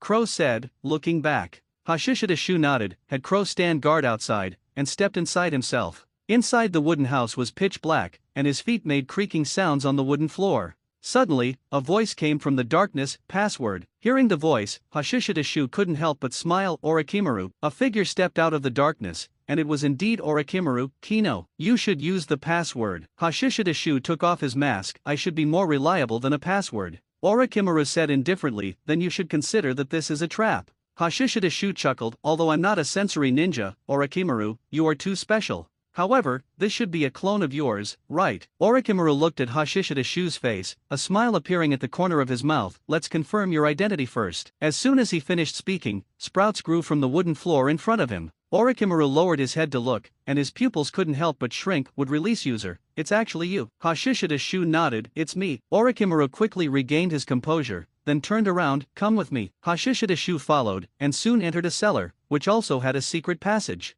Passing through the secret passage, they arrived at another cellar. This one was more spacious, with flickering lamplight. Tsunade and Jiraiya were surprisingly here, each holding a bowl of water at the moment. As for Orochimaru's main body, he was outside the cellar. It's you. Tsunade was very surprised to see Hashishida Shu and couldn't help but stand up. Hashishida Shu smiled. As a Root Ninja, it should be very normal for me to be here, right? After all, such a dangerous mission requires sufficient strength. Tsunade subconsciously said, but you are a wood. She reacted and didn't continue. Orochimaru said, Tsunade, it seems you knew he was the wood release user long ago. Jiraiya looked blank, then reacted, jumped up, and looked Hashishida Shu up and down. You are the wood release user. You guy, you're actually the one who possesses wood release. Wait, Tsunade, when did you know? No one paid attention to Jiraiya. Tsunade looked at Hashishida Shu and said, your identity. Hashishida Shu said, not long ago, I clashed with the Earth Ninja and killed their elite Jonin, Yamato. The information has basically been exposed. Of course, his appearance was not exposed. But in Konoha, there was actually no need to hide his so-called true identity anymore. He couldn't keep living in the darkness out of habit. What, you killed Yamato? Jiraiya exclaimed again. Tsunade glared at Jiraiya, what's there to be surprised about? Hide, he is the wood release user. Jiraiya looked at Hashishida Shu. Hide. Hashishida Shu smiled. Hashishida Shu, this is my real name. After reintroducing themselves, the 4 people sat down in a circle. Tsunade asked, regarding the Earth Ninja's supply lines, how was your investigation? Hashishida Shu said, the 3 routes have basically been investigated clearly. On the surface, there seemed to be no problems. Jiraiya said, on the surface, Does that mean there are problems? Hashishidashu shook his head. My meaning is, I haven't seen any problems for now, but my intuition tells me there are problems here. Tsunade and the other two looked at him in unison. Hashishidashu explained, the reason the Earth Ninja entered the Rain Country so early is because I impersonated a Rain Ninja and caused chaos at the Land of Birds Daimyo Mansion. The Earth Ninja suffered a great loss at my hands, so Yamato brought elite troops to encircle and suppress me.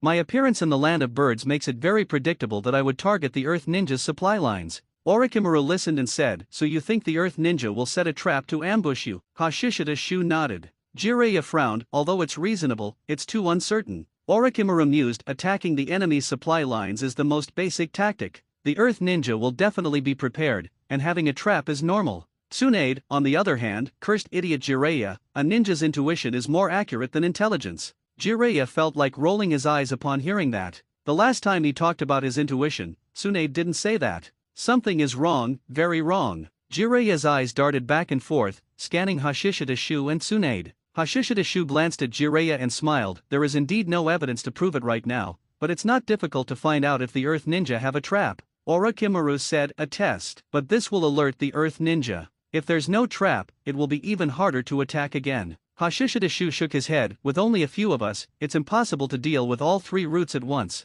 Our mission is to make the Earth Ninja's rear uneasy, not to actually cut off their supply lines. Tsunade and the other two exchanged glances, then nodded in unison. So, how do you plan to test? Tsunade asked. Hashishidashu said, test them one by one. I'll be in the open, and you'll be in the shadows. I'll use a clone to test. If there's a trap, I'll escape immediately. If there's no trap, we'll take turns harassing them, one in the open and one in the shadows. This method was undoubtedly simple and crude, but Hashishidashu knew very well that sometimes the simpler the plan, the better, and the less likely it was to go wrong. Tsunade and the other two exchanged glances, then agreed with Hashishidashu's plan. Jiraiya took out a map and spread it open. The three supply routes were already marked on it. Clearly, they weren't relying solely on route's intelligence. Which line should we start with? Jiraiya said, pointing at the map.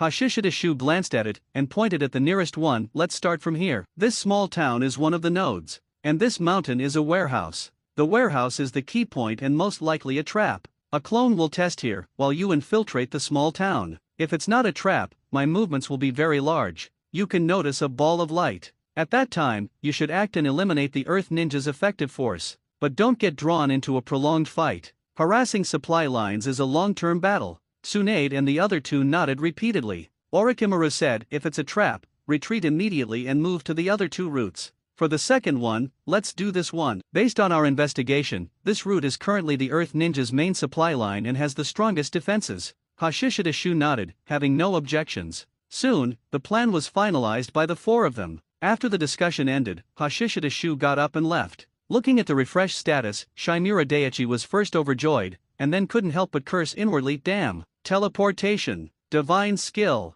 The key is, it comes with a talent status buff. But, why? Why did it appear at this time? Now that he was on the battlefield, how could he cultivate Flying Thunder God technique? Did he have to create it himself? Disgusting. Too disgusting. Shimura Daiichi felt suffocated, feeling like he had lost 100 billion. In the shinobi world, space-time ninjutsu is definitely one of the most important powers. In addition, there is sealing jutsu, which is omnipotent. Therefore, even if his talent in sealing jutsu was ordinary, Shimura Daiichi also gritted his teeth and learned it. And Flying Thunder God technique was also one of his goals. Heaven help him, now a teleportation skill had appeared. Shimura Daiichi almost beat his chest and stamped his feet. After experimenting a bit and confirming that teleportation was direct spatial instantaneous movement, he felt even more heartbroken. He wished he could immediately return to Konoha to cultivate Flying Thunder God technique. Even if it was just 7 days, as long as he could get started with Flying Thunder God technique, maybe he could solidify this status. Even if he couldn't solidify this status, it would still be good to advance the progress of Flying Thunder God technique.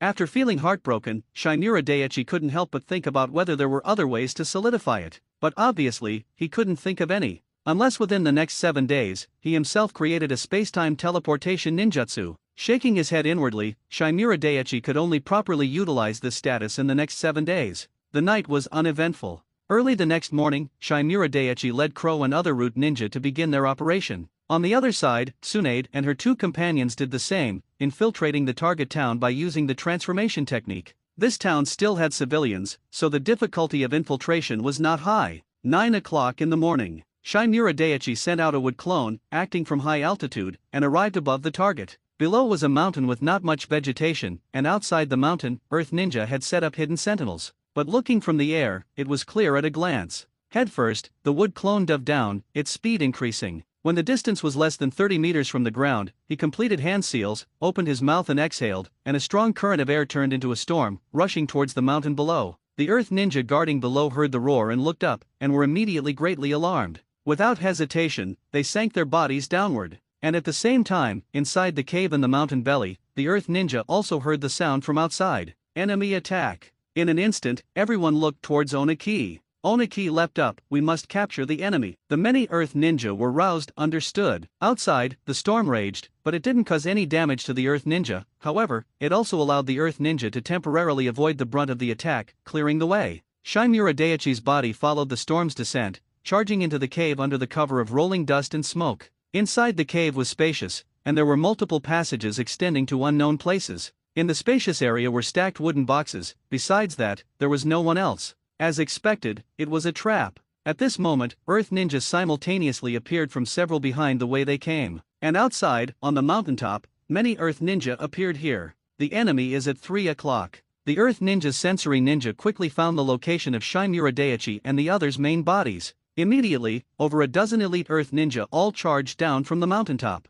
Retreat! Seeing the Earth Ninja rushing towards them, Shimura Daiichi gave the order. Crow and the other Root Ninja immediately leaped back and retreated. Soon, the Earth Ninja rushed closer. Shimura Daiichi put his hands together, forming the snake seal. Would release, advent of a world of trees. Vines and trees shot up from the ground, like giant pythons, sweeping towards the Earth Ninja. High in the air, Oniki looked down at the battlefield, seeing the would release secret technique appear, and immediately let out a light snort. Finally, I've caught you. Immediately, his body descended from high altitude. On the ground, the charging Earth Ninja stopped, and each performed ninjutsu. Earth release, Earth flow divide. The forest spreading forward was split in two, but soon vines and trees spread, and the gap that appeared in the middle was covered again. Use fire release and wind release, and Earth Ninja shouted loudly. Although Iwagakure is primarily focused on Earth release, it wasn't without ninja who understood wind release and fire release, especially since they themselves were chosen specifically to deal with wood release. Boom!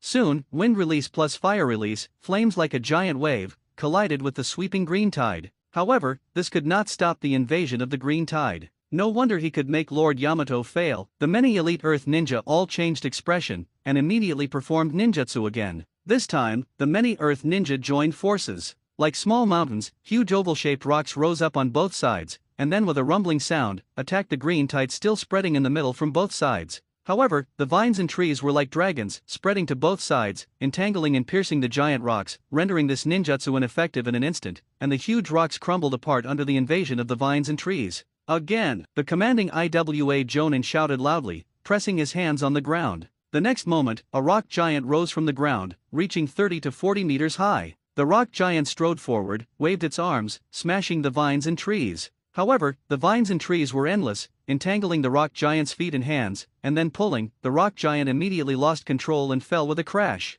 In the air, Oniki had been observing the battle. Seeing the irresistible momentum of the wood release, he couldn't help but change expression, and the figure of Hashirama Senju appeared in his mind. That man like a god. Although the wood release before him was not as terrifying as Hashirama Senju's, suppressing a team of elite ninja by himself was already very terrifying. He must be eliminated. Oniki brought his palms together and then opened them, and a conical barrier appeared between his palms. On the ground, Shimura Daiichi felt his scalp tingle, suddenly looked up, and saw Oniki in the air. Third Suchikage. Shimura Daiichi's pupils shrank drastically, and the next moment, a searing white beam of light shot down from the air, and a square barrier appeared, enveloping Shimura Daiichi. Dust release, particle-style jutsu. Accompanied by the burst of searing white light, everything within the barrier was broken down into molecules, or even atoms. However, Oniki was greatly shocked, because Shimura Daiichi had appeared in front of him. Space-time ninjutsu. Such a long distance, it definitely couldn't be ordinary body flicker technique. Oniki only had time to cross his arms before being kicked away by Shimura Daiichi. Shimura Daiichi raised his hand, wind release Raisnon condensed in his hand, and he immediately disappeared as well. This time, he appeared by Oniki's side, and the wind release Raisnon in his hand was pressed against Oniki's abdomen. His robe was torn apart, but what he faced was hardened brown skin. It was the Earth Ninja's hardening technique. Accompanied by a cracking sound, Chimera Daiichi pressed hard, and Oniki was sent flying back again. On the ground, the Earth Ninja were greatly shocked. Lord Third Tsuchikage was actually being beaten. Quickly support Lord Third Tsuchikage. The Earth Ninja immediately formed hand seals and performed ninjutsu, opening their mouths and spitting out rock bullets, shooting toward Chimera Daiichi in the air. But they all missed. Chimera Daiichi's body disappeared again. Meanwhile, Oniki on the other side, the moment his body stabilized, had actually completed a ninjutsu, creating 4 rock clones surrounding himself. Therefore, this time, Chimera Daiichi appeared above Oniki's head. But Oniki had predicted it. When Chimera Daiichi's Great Ball Wind Release Raiznan was pressed down, what greeted him was petrified arms. Boom! Rocks flew through the air. Oniki's clones were blasted into pieces by the Great Ball Wind Release Raiznan, with rolling smoke and dust, enveloping Chimera Daiichi. But Oniki's main body took the opportunity to quickly descend. This guy's movement, as expected, relies on line of sight to lock on. Therefore, he has no way to attack from behind. After only 3 uses, Oniki found the characteristics of Chimera Daiichi's teleportation. When his body landed, the smoke and dust in the air was also torn apart. Chimera Daiichi appeared again by Oniki's side, and the ninja sword in his hand, covered with wind release chakra, pierced through Oniki's body. And the location was where the wind release Raiznan had hit earlier. Oniki's hardening technique was broken. Lord Third Tsuchikage, the many Earth Ninja were terrified. But the next moment, Oniki's body suddenly petrified and crumbled. Almost simultaneously, a hand reached out from underground and grabbed Chimera Daiichi's ankle. Super added weight rock technique. Instantly, Chimera Daiichi's feet sank, and the ground cracked and collapsed. At this moment, Chimera Daiichi couldn't even move a finger. Oniki's body rose from underground, in the posture of forming the snake seal with his hands, and walls rose up around Chimera Daiichi, blocking the line of sight. However, Chimera Daiichi disappeared from his original spot before the rock walls in front of him rose up. His body appeared high in the air, and then rapidly descended. Chimera Daiichi's body was too heavy. Boom! Wind release chakra erupted from his feet and hands, changing the direction of his body, and the rapidly falling Chimera Daiichi disappeared again. On the ground, watching Chimera Daiichi repeatedly flash and disappear, Oniki let out a light snort, but inwardly, he still felt lingering fear. He almost capsized in the ditch. The ability of instantaneous movement is too dangerous. Even if you know the information, it is very difficult to defend against. Oniki's expression was unpleasant. When the numerous Earth Ninja arrived, he immediately ordered, mobilize all forces and search for the wood release user. This guy also has the ability of instant movement, but it is limited by line of sight. Currently, he can only move to places he can see. The many Earth Ninja were shocked. Such an ability, coupled with wood release and powerful wind release ability, was too difficult to deal with. Oniki continued, he is now afflicted by my super added weight rock technique, and his body cannot move for a short time. Instant movement should consume a lot of chakra. Find him, and kill him on the spot at all costs. The hearts of the numerous Earth Ninja tightened, and they immediately nodded, understood. Whoosh whoosh whoosh. One by one, the Earth Ninja disappeared from where they were, and the order was quickly relayed to the Earth Ninja in the surrounding areas by the clones of the many Earth Ninja. For a time, a large number of Earth Ninja were dispatched. Tsunade and the other 2 were intercepted by a pair of Earth Ninja before they could retreat to a safe area, and a major battle broke out, immediately attracting nearby Earth Ninja to converge. The 3 tried to break through, but were relentlessly pursued by the Earth Ninja. Tsunade and the other 2 fought and fled at the same time. They originally wanted to head east to rendezvous with the Leaf Ninja, but the Earth Ninja on the front line were actually retreating, and they ran right into them. After a fierce struggle, the 3 could not break through and had to turn around and head west. Soon, because Jiraiya was injured, the 3 had to temporarily hide in a mountain cave and temporarily sealed the entrance. While treating Jiraiya's injuries, Tsunade asked Orochimaru, "What do you think is going on?" The Earth Ninja suddenly went crazy, mobilizing all their surrounding forces. They even seemed to have recalled people from the front line. Was it just to surround and kill them? Obviously not. Then it must be related to Hashishida Shu. So, what exactly happened to make the Earth Ninja so frantic, completely against common sense? Perhaps, although that cave was a trap, it did contain a massive amount of supplies. Were the supplies destroyed by Hashishida Shu, causing the Earth Ninja to search everywhere? Tsunade could only think of this for now. Orochimaru pondered and analyzed. A mere wood release user, plus Yamato's death, is a heavy loss for Iwagakure. Perhaps it could trigger such a large-scale encirclement, but such an order would never be issued lightly. Saying that, Orochimaru glanced towards the cave entrance. There are more and more Earth Ninja, Tsunade. If we don't break through quickly, we will die here. Tsunade's heart trembled, and then she gritted her teeth. I can wait a bit longer, heal Jiraiya, and we'll break through together. If it's just the two of us, it will be difficult to break through the Earth Ninja's encirclement. Just as Orochimaru was about to speak, the entire cave began to shake, as if it would collapse. He quickly formed hand seals, and stone pillars rose from the ground, supporting the cave ceiling. Meanwhile, outside, a large number of Earth Ninjas surrounded the entire mountain. Seeing that they couldn't completely collapse the mountain using Earth Release Rock Dwelling Collapse, they all used Earth Release Rock Cannon technique, firing large rock bullets at the mountain body, blasting out numerous holes. Rocks rolled down, and the mountain body continuously peeled away. On the other side, in the mountain stream, Hashishita's shoe lay in the small creek. The effect of the technique had not yet worn off. He still couldn't move. As expected of the third Tsuchikage, he almost killed me. Indeed, even the most powerful skills have weaknesses. The third Tsuchikage is too perceptive. Also, I relied too much on teleportation before. If I hadn't used teleportation so frequently, I might have already taken down the third Tsuchikage. Hashishita Shu sighed inwardly, reflecting on himself. But it must be said, the third Tsuchikage's strength was very high, and his reaction and casting speed were first class.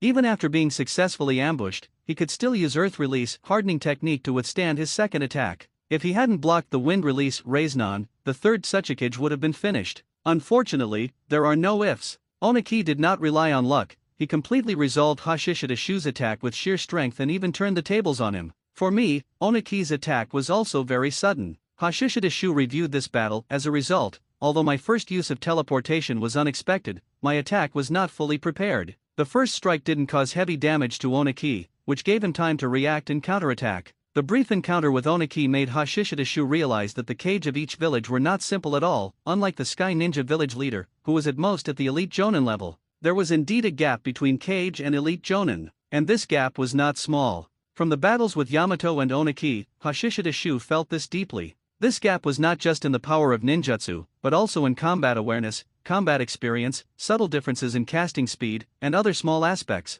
While thinking, Hashishita Shu felt his body weight shift slightly, and immediately unleashed chakra. Boom! Azure chakra light erupted outwards, splashing water everywhere. Hashishita Shu finally broke free from the effects of the super added weight rock technique. However, this burst of chakra immediately attracted the Earth Ninja, and figures leaped towards him, and a signal flare rose into the sky. Oniki, flying in the air, saw the signal flare and immediately flew towards it, and behind him were 3 Earth Ninja following. Hashishita Shu shot into the sky, his figure flickering several times before landing on a treetop, and then he saw Oniki flying towards him in the air, bullying the younger one, not following the rules of martial arts. Hashishita Shu's figure disappeared. Boom! An Earth Ninja was slammed into the ground by a Raise-Non. Accompanied by the angry shouts of the Earth Ninja, Hashishita Shu's figure disappeared, only to reappear in front of 2 Earth Ninja, crouching down and plunging his twin swords into their abdomens. A nearby Earth Ninja reacted and was about to attack, but Hashishita Shu disappeared again. This time he appeared in the air.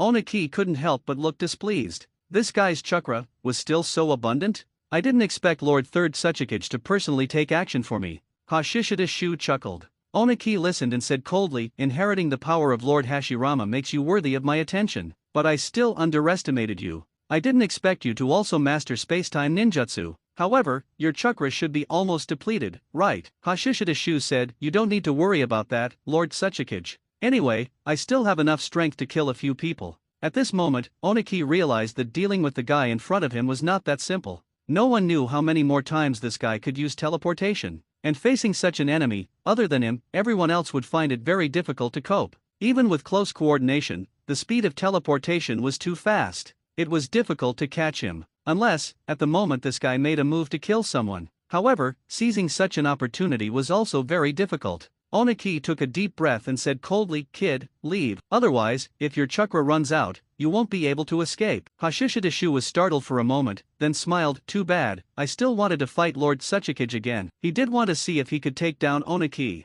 but it was difficult. Was the Oniki in front of him the real body? Not necessarily. Moreover, Hashishita Shu had indeed consumed a considerable amount of chakra. Next time, I hope to have a fair match with Lord Tsuchikage. With that, Hashishita Shu turned around and disappeared from Oniki and their sight in a few flashes. East of the Rain Country, while Oniki was mobilizing forces to track and encircle Hashishita Shu and his group, Danzo keenly sensed the changes in the Uegakure front line and personally led his men into the battlefield. But before he could figure out the situation, Danzo ran into Crow, a root ninja who had passed through the battlefield. Lord Danzo, the third Tsuchikage has appeared in the Rain Country and is pursuing Kino. Crow's words sounded like a clap of thunder in Danzo's ears. The third Tsuchikage actually came to the battlefield. Kino is in danger. And Tsunade and the others. 10. Immediately go and report to Homura and Torifu. Tell them to bring their men forward and seize the opportunity to break through Uegakure's defense line. Danzo decisively ordered. Shimura Daichi immediately used body flicker technique to relay the information.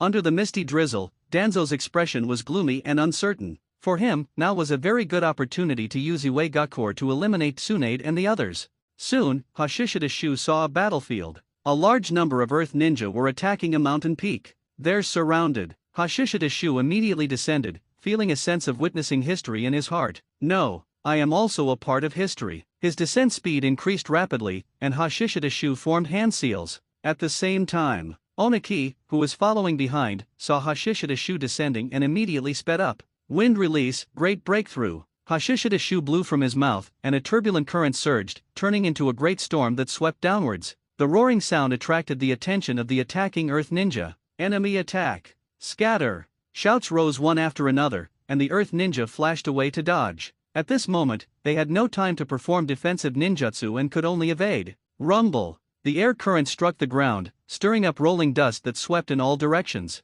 Earth Ninja who were closer were immediately swept away by the terrifying air blast. In the dust and smoke, Hashishida Shu landed lightly, clasped his hands together, and formed the serpent seal. Would release, advent of a world of trees. Thick wooden vines drilled out from underground, snaking out rapidly, coiling around and binding the Earth Ninja who hadn't reacted yet. A forest quickly formed. Oniki arrived with his men, hovering in the air, withdraw from the forest. The Earth Ninja who were about to rush into the tree world advent to rescue people immediately stopped. Inside the cave, Orochimaru had already taken out a kunao, preparing to stab Jiraiya. Rumble! The large rock blocking the cave entrance shattered, and a tall figure stood at the entrance. Looks like I'm not too late. Hashishida Shu chuckled. Orochimaru turned back in surprise, and Tsunade was both surprised and happy to see Hashishida Shu. Exchanging a glance with Tsunade, Hashishida Shu looked at Jiraiya. Jiraiya, are you alright? Jiraiya grinned, showing a bright smile, and raised his hand to give Hashishida Shu an okay gesture. Then let's retreat.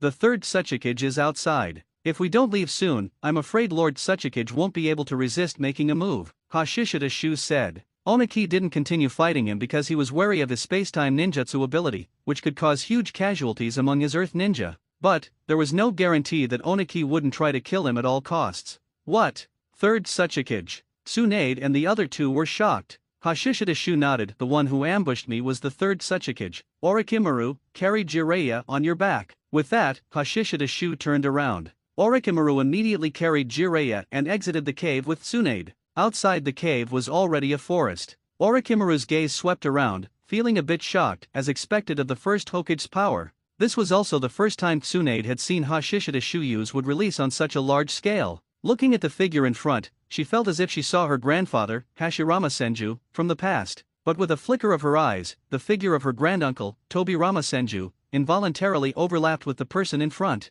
Shaking her head, Tsunade braced herself. When they reached the edge of the forest, Tsunade and the two others couldn't help but look up at the sky, locking onto the short figure.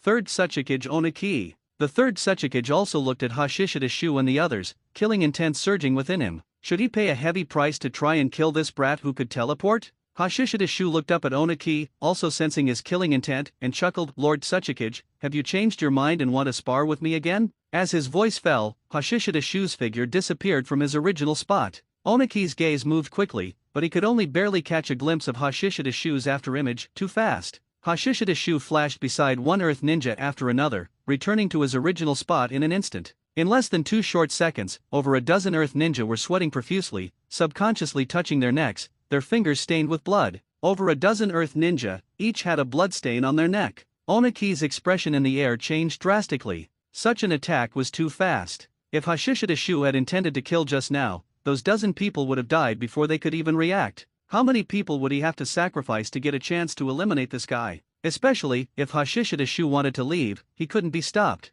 Oniki's gaze shifted to Tsunade and the other two. If he used these three to set a trap, could he succeed? Just as he was hesitating, an Earth Ninja ran from a distance. Kanaha's reinforcements are here. Oniki descended from the air with his men, and the Earth Ninja gathered behind him. Hashishida Shu looked into the distance, where dust was rolling. Leading the charge was none other than Danzo, who had brought a group of leaf ninja to attack. He had to admit, at this moment, he felt a little touched. Danzo at this time was truly fighting on the front lines. He probably knew that Oniki was on the battlefield and actually brought people to attack. Tsunade and the other two were completely relieved to see the reinforcements arrive. Although Danzo's strength wasn't as great as their teacher Hiruzen Sarutobi's, it wasn't far off, and he could handle Oniki, the third Tsuchikage. The two sides confronted each other, and Hashishida Shu retreated behind Danzo. At this time, it was crucial not to steal the leader's thunder, especially since the one confronting Danzo was the third Tsuchikage. And at this moment, Oniki's gaze finally fell on Danzo. Danzo stared at Oniki. Oniki, I didn't expect you to appear on the battlefield as well. It seems Iwagakure is determined to take the Rain Country. He had just sent someone to inform Hanzo on the way to rescue them. Oniki appeared in the Rain Country. Could Hanzo still sit still? Listening to Danzo's pointed words, Oniki snorted coldly. As the third Tsuchikage, it is perfectly reasonable for this old man to appear on the battlefield. As for the Rain Country, Oniki glanced at Hashishida Shu. The Rain Ninja Village invaded the Land of Birds first. This old man is also acting on the orders of the Land of Birds daimyo to respond severely to the Rain Ninja Village. Does Konoha intend to interfere? Danzo said indifferently. Konoha and the Rain Ninja Village are allies and will not stand by and watch the Rain Country be invaded by enemies. Oniki couldn't help but twitch at the corner of his eye upon hearing this. Such shameless words could only come from Danzo. Would Hanzo admit to being allied with Konoha? Oniki really wanted to hit Danzo in the face with dust release. Hashishida Shu, listening, wanted to laugh and secretly gave Danzo a thumbs up. Honestly, he was starting to appreciate some aspects of Danzo's personality. There were many hawks within Konoha who supported Danzo, and it wasn't without reason that Danzo could turn Root into something like a private army. The Rain Ninja Village must also be punished. Oniki did not back down at all. In that case, let's wait and see. Danzo had no intention of continuing the confrontation. This area currently belonged to the Earth Ninja. If they were surrounded when the Earth Ninja gathered, it would be very troublesome. Waving his hand, Danzo ordered a retreat. The Leaf Ninja retreated in an orderly fashion. Hashishida Shu followed beside Danzo, covering the rear with other Root Ninja. Oniki did not order a pursuit, only followed with his men. Soon, the Konoha group retreated out of the area controlled by the Earth Ninja and were met by Leaf Ninja reinforcements, including Sakumo Heitake. Thus, both sides retreated, each withdrawing some forces. Oniki summoned the Iwagakure High Command on the front line to discuss countermeasures against Hashishida Shu. Would release, coupled with space-time ninjutsu, it caused Iwagakure's High Command immense headaches.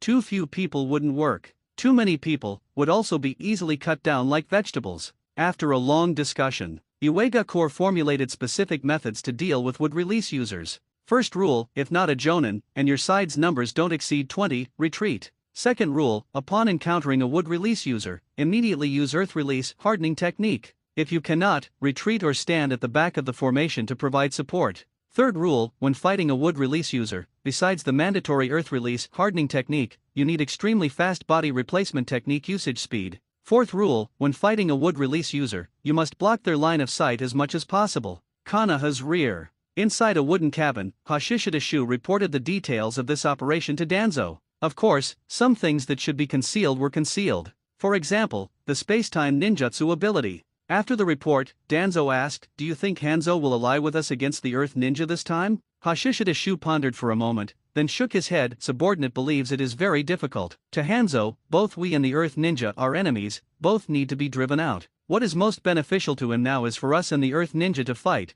consuming each other's strength. Furthermore, the Rain Ninja Village's strength is currently mainly in the Land of Rivers. However, Lord Danzo, subordinate believes we must always be wary of Hanzo. Once things go poorly in the Land of Rivers, or conversely, too smoothly, Hanzo will definitely make a move against us. Danzo nodded, then ordered, in that case, rest for 2 days, then go to Tsunagakure and investigate Tsunagakure's movements. The actions of Tsunagakure in the Land of Rivers don't seem like those of one of the 5 great shinobi countries. Hashishida Shu immediately nodded, understood. On the other side, inside the medical team's tent, by Jireya's sickbed, the blonde Minato Namikaze looked worried. "Teacher Jireya, are your injuries all right?" Jireya endured the pain and smiled. "Don't worry, I'll recover quickly." Minato Namikaze nodded, then asked, "I heard the third Tsuchikage personally came to the battlefield. Teacher Jireya, were you injured because of that?" Jireya nodded, then saw Tsunade enter, and said, "More or less. I didn't expect the third Tsuchikage to personally set a trap." Thinking back to this time, Jireya still felt some lingering fear.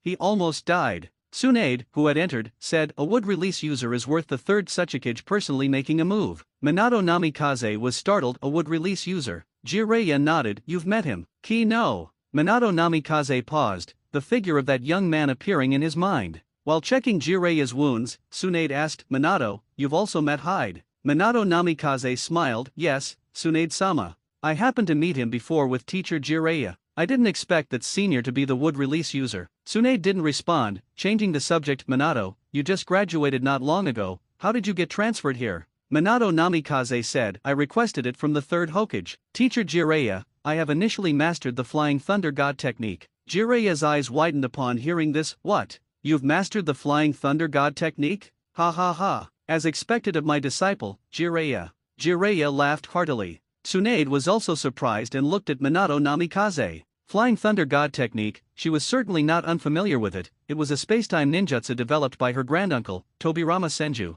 It was S-rank difficulty. She had tried to learn it before but did not succeed. Their teacher Hiruzen Sarutobi had also tried to learn it, and likewise did not succeed. I remember you only started training in this technique about half a year ago, right? Tsunade asked. Minato Namikaze nodded, yes, Tsunade-sama. Thanks to the notes left by the second Hokage, he graduated last year and was then taken in by Jiraiya as the child of prophecy. Then, because of his astonishing talent in body flicker technique, Jiraiya chose this body flicker technique of the second Hokage from the Scroll of Seals for him. And before training in the Flying Thunder God technique, he first trained in the second Hokage sensing ninjutsu. It was precisely because he easily mastered the second Hokage sensing ninjutsu that Jiraiya would give Minato Namikaze such a difficult technique to train in. One must know, Minato Namikaze was only 11 years old at the time. After Jiraiya finished laughing, he couldn't help but secretly marvel at his disciple's astonishing ninjutsu talent, completely surpassing him, his teacher. Indeed, he was worthy of being the child of prophecy. Jiraiya was full of smiles and said, in that case, Minato, you'll team up with us from now on. What do you say, Tsunade? Minato Namikaze immediately looked at Tsunade with anticipation. Tsunade continued to work with her head down. I have no objections. Minato Namikaze quickly bowed. Thank you, Tsunade-sama. Tsunade waved her hand. With Flying Thunder God technique, this kind of thing shouldn't happen again. Jiraiya was as proud as if he had mastered the Flying Thunder God technique himself. That's natural. Just then, Hashishida Shu happened to walk to the outside of the tent, heard the voices inside, and stepped in. Congratulations, Minato, you've mastered an incredible ninjutsu. Hyde. Senior Kino. Tsunade and Minato Namikaze spoke one after another. Jiraiya looked up slightly. You don't act like a root ninja. Hashishida Shu smiled and stepped forward. Without the mask, I'm just an ordinary leaf ninja. Jiraiya, are your injuries alright? Hashishida Shu asked with concern. Jiraiya raised his fist. Don't worry, with Tsunade here, I'll recover quickly. Hashishida Shu nodded. Tsunade's medical skills are naturally not a problem. I'm just afraid you'll be severely injured by Tsunade.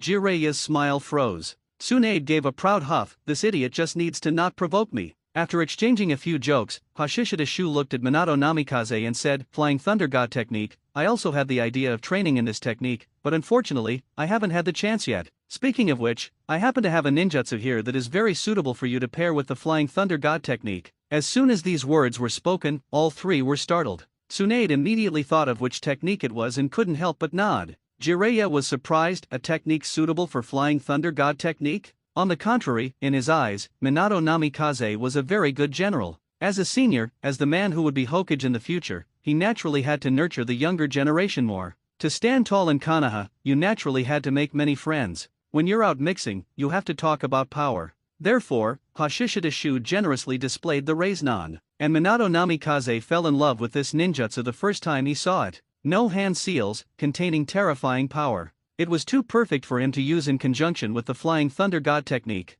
Jiraiya thought the same after seeing it. Minato Namikaze was still a bit shy and hesitant to speak, but he directly said with a thick face, Hyde, since you've shown it, you're preparing to teach it to Minato, right? Hashishida Shu dispersed the Raiznan and smiled. Minato is a good sapling, capable of surpassing his teacher in the future, possessing the potential of a Hokage, and is worth cultivating. This was the truth. Minato Namikaze quickly said humbly after hearing this, Senior, you flatter me. Hashishida Shu smiled and asked in return, could it be that Minato, you don't want to become Hokage? Minato Namikaze scratched his head awkwardly. Well, Senior, I naturally want to become Hokage. Hashishida Shu nodded. Then that's right. Keep going, I have high hopes for you. I still have 2 days to teach you. If you can't master it, you'll have to wait until we return to Konoha. After speaking, Hashishida Shu nodded at Tsunade and turned to leave the tent. Jiraiya retracted his gaze and quickly said, "Go quickly, my injuries happen to need time to recover over these 2 days." Minato Namikaze nodded, then bowed in greeting before turning to leave the tent and catch up with Hashishida Shu.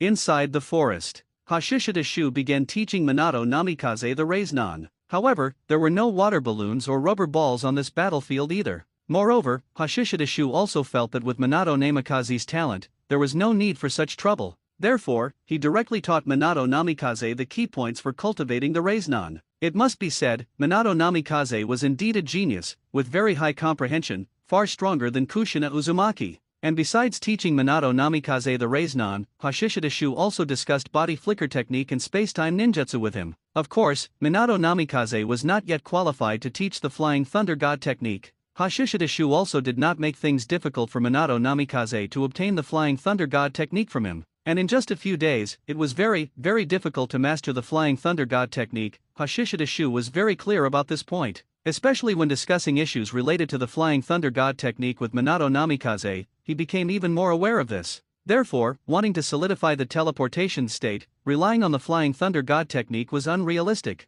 He needed to find another way. Time passed quickly, 2 days flew by in the blink of an eye. In the forest full of potholes everywhere, Hashishida Shu looked at Minato Namikaze and smiled. "Your Raiznan is basically complete, next you just need to further compress your chakra, concentrate the rotation towards the core, and its power will greatly increase. After that, it's up to you to practice repeatedly, constantly refine it, and then you can quickly complete the jutsu to cooperate with your Flying Thunder God technique." Minato Namikaze immediately nodded, then bowed. "Thank you for your guidance, Shudage." Hashishida Shu smiled. "No need to be so polite, I also benefited greatly from exchanging ideas with you these 2 days. I'm leaving, be careful on the battlefield." Having said that, Hashishida Shu turned and left. Minato Namikaze looked at Hashishida Shu's receding back and couldn't help but secretly sigh. Shudage's magnanimity is truly admirable. Moreover, his talent in spacetime is also very formidable. He will definitely be able to master the Flying Thunder God technique in the future. After parting ways with Minato Namikaze, Hashishida Shu found Jiraiya. Summoning technique and reverse summoning technique?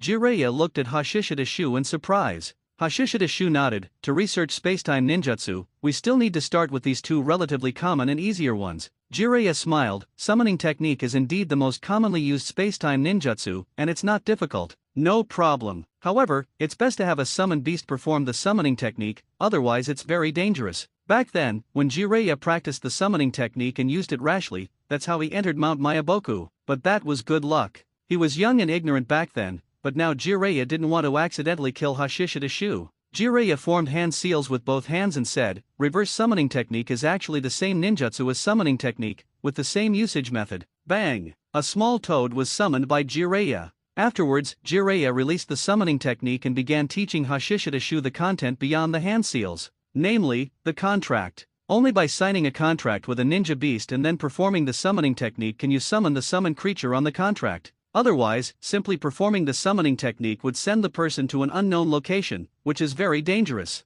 And the summoning contract, it seems, serves as a link between the ninja and the ninja beast, locating both parties. To thank Hashishida Shu for teaching the Raiznan to his disciple Minato Namikaze, Jiraiya took out his scroll, unrolled it, and let Hashishida Shu personally observe the most crucial jutsu formula part on the summoning scroll. Summoning scrolls are also sold within Konoha, the templates are pretty much the same. Hashishida Shu carefully observed each jutsu formula on the summoning scroll. It was very complex, but not difficult to understand. Fortunately, I studied sealing jutsu. Sealing jutsu is also involved here. Half an hour later, Hashishida Shu said goodbye and left. Returning to his wooden house, Hashishida Shu reorganized the basic principles of the summoning technique and then simplified it. The function of the summoning scroll is essentially a bridge, connecting the ninja and the summoned beast, shortening the distance, and simplifying perception. Therefore, the summoning scroll requires the blood of both parties, and chakra retention, at least blood. Hashishida Shu then thought of when Naruto fought against the 6 paths of pain. He once used a summoning scroll to summon his clone from Mount Mayaboku,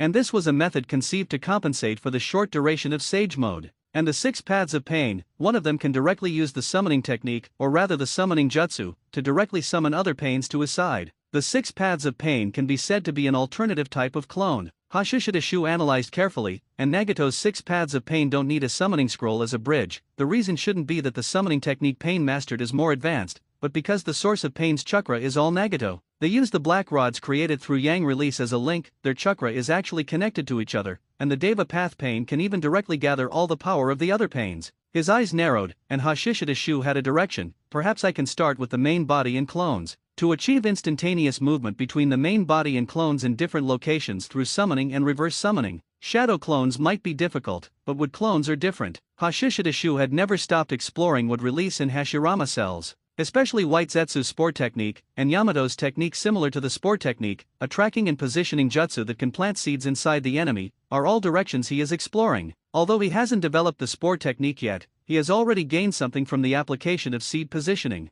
Wood clones themselves are very special. If I can create seeds for positioning like Yamato, the spore technique would naturally be developed. Seeds, absorbing the enemy's chakra to grow and become wood clones. Hashishida Shu stood up straight, that is to say, there was originally an extraordinary close connection between me and the wood clones, I just haven't explored it before. Forming hand seals with both hands, a wood clone emerged from within his body. Whoosh! The wood clone performed the body flicker technique and disappeared from inside the wooden house. Hashishida Shu lowered his gaze and sensed carefully. Just like sensing the vines he created. I've got it. His eyes suddenly opened wide, and Hashishida Shu quickly formed hand seals with both hands. Summoning technique. With the hand seals complete, the summoning formula immediately spread out beneath his feet. Bang! Smoke rose, and the wood clone that had just left appeared, but it was directly summoned back. It really works! Hashishida Shu was overjoyed. Of course, he knew that being able to reach this point so quickly wasn't because his talent was high, but because of the talent boost from the teleportation state.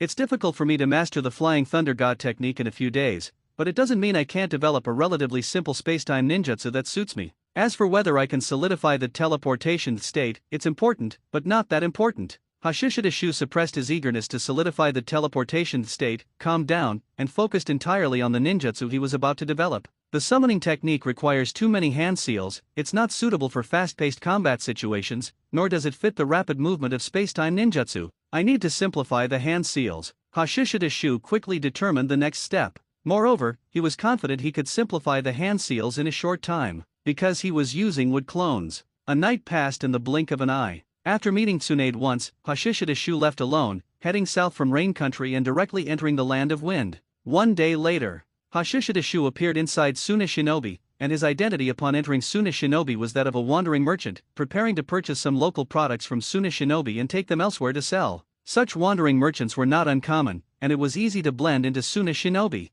Of course, there were entries and exits. At the same time, while inside Konoha, Suna Shinobi would conduct inspections periodically, also to prevent spies from appearing. Hashishida Shu didn't care about this. Collecting intelligence didn't require his main body to move out. Besides the wood clone, there was also Yakushi Nanu who had long been lurking in Suna Shinobi. However, Hashishida Shu didn't immediately go looking for Yakushi Nanu, but instead wandered around like a normal wandering merchant, selecting some samples. A true wandering merchant. But in reality, while wandering, Hashishida Shu was also observing the situation in Suna Shinobi. In the evening, Hashishida Shu had dinner and found the cheapest inn to stay in. After washing up, Hashishida Shu formed hand seals and created a wood clone, quietly leaving the inn under the cover of night, transforming into a sand ninja and entering the Suna Shinobi hospital. Soon, Hashishida Shu saw Yakushi Nanu who was busy. It seemed as if it was still the same as back in Sky Ninja Village. Seems like she hasn't grown much taller? Hashishida Shu secretly smiled, but didn't go to meet her. Instead, when no one was paying attention, he performed the transformation technique again, turning into a medical ninja wearing a mask.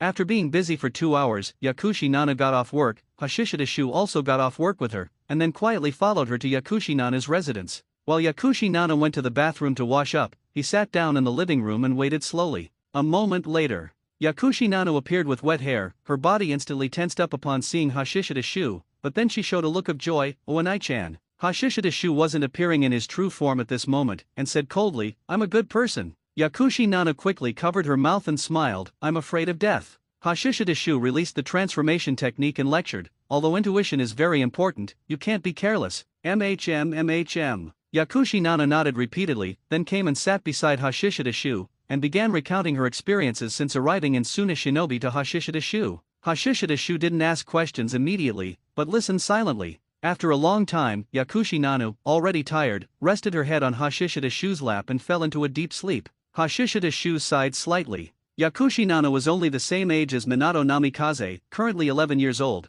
yet she was lurking alone in unfamiliar hostile territory. Suppressing the urge in his heart to change some things, Hashishidashu carried Yakushi Nana back to the bedroom to let her sleep. The night passed without a word. The next day, after Yakushi Nana woke up, she immediately ran out of the bedroom barefoot, and seeing Hashishidashu sitting in the living room, she immediately let out a sigh of relief. "Go wash up first," Hashishidashu said. "Yes." Yakushi Nana nodded and quickly went to wash up. In less than 5 minutes, Yakushi Nana sat down across from Hashishidashu and began reporting some of the intelligence she had gathered during this period to Hashishidashu in an organized manner, especially the recent ones. After listening, Hashishidashu said, "In other words, just from the perspective of medical resources, Suna Shinobi has been preparing for war." Yakushi Nana nodded. "However, Oanai-chan, this seems normal too. After all, Suna Shinobi is currently fighting Rain Ninja in the Land of Rivers. Moreover, I heard that before long, many medical ninja will also be pulled out to form medical teams and go to the battlefield." Hashishidashu nodded, but said, "It does look normal on the surface, but it depends on where the supplies prepared by Suna Shinobi are being transported." Suna Shinobi's reaction to the Rain Ninja's invasion of the Land of Rivers was a bit slow, but from a geographical perspective, it's also reasonable, yet Suna Shinobi's investment is too small now.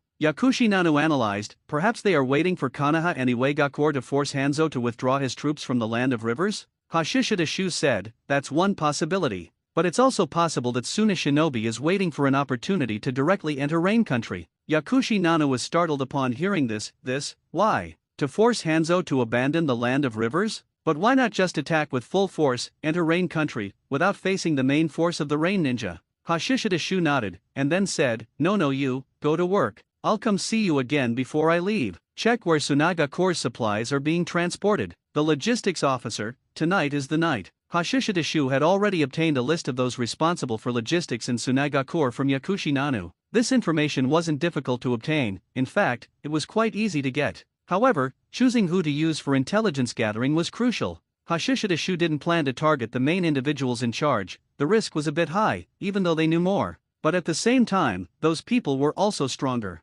Play it safe. After deciding, Hashishidashu's attention returned to ninjutsu. In the past 2 days, he had reduced the hand seals, managing to summon a wood clone to his side with just a single hand seal. The wood clone could also summon the main body to its location. Unfortunately, Hashishidashu attempted a mutual flash similar to the Flying Thunder God technique, where the main body and the wood clone would simultaneously cast summoning and then swap places, but he failed. At this point, it still hadn't broken free from the scope of the summoning technique. Perhaps I should change my approach. Temporarily set aside the Flying Thunder God technique and focus on wood release. Hashishidashu's ability to utilize the summoning technique to this extent was related to the unique nature of wood release. Furthermore, Jiraiya had said before, without a summoned beast, performing the summoning technique would be very dangerous and could transport oneself to an unknown place. In other words, the summoning technique itself has the ability to transport oneself away. Hashishidashu changed his thinking. Previously, he treated the wood clone as a summoned beast, and combined with having the same chakra and the wood clone's unique properties, he achieved rapid mutual summoning. So now, Hashishidashu wanted to abandon the concept of a summoned beast and simply transport himself.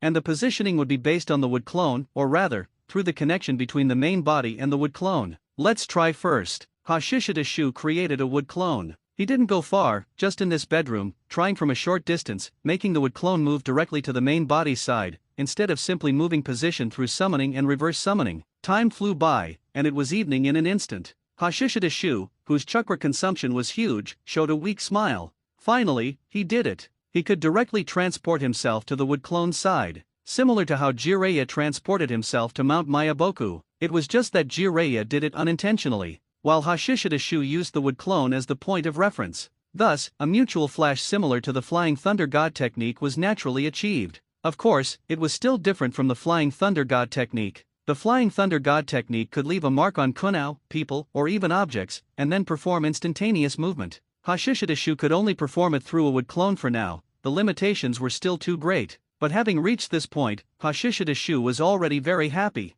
Furthermore, he already had an idea of how to proceed next. Dismissing the clone, Hashishidashu got up and went out, eating various local delicacies in the night market of Tsunagakure. After eating and drinking his fill and his chakra had mostly recovered, he returned to the inn. The operation began. He created a clone and had it sneak into the darkness. About an hour later, Hashishidashu received the memory's feedback from the clone.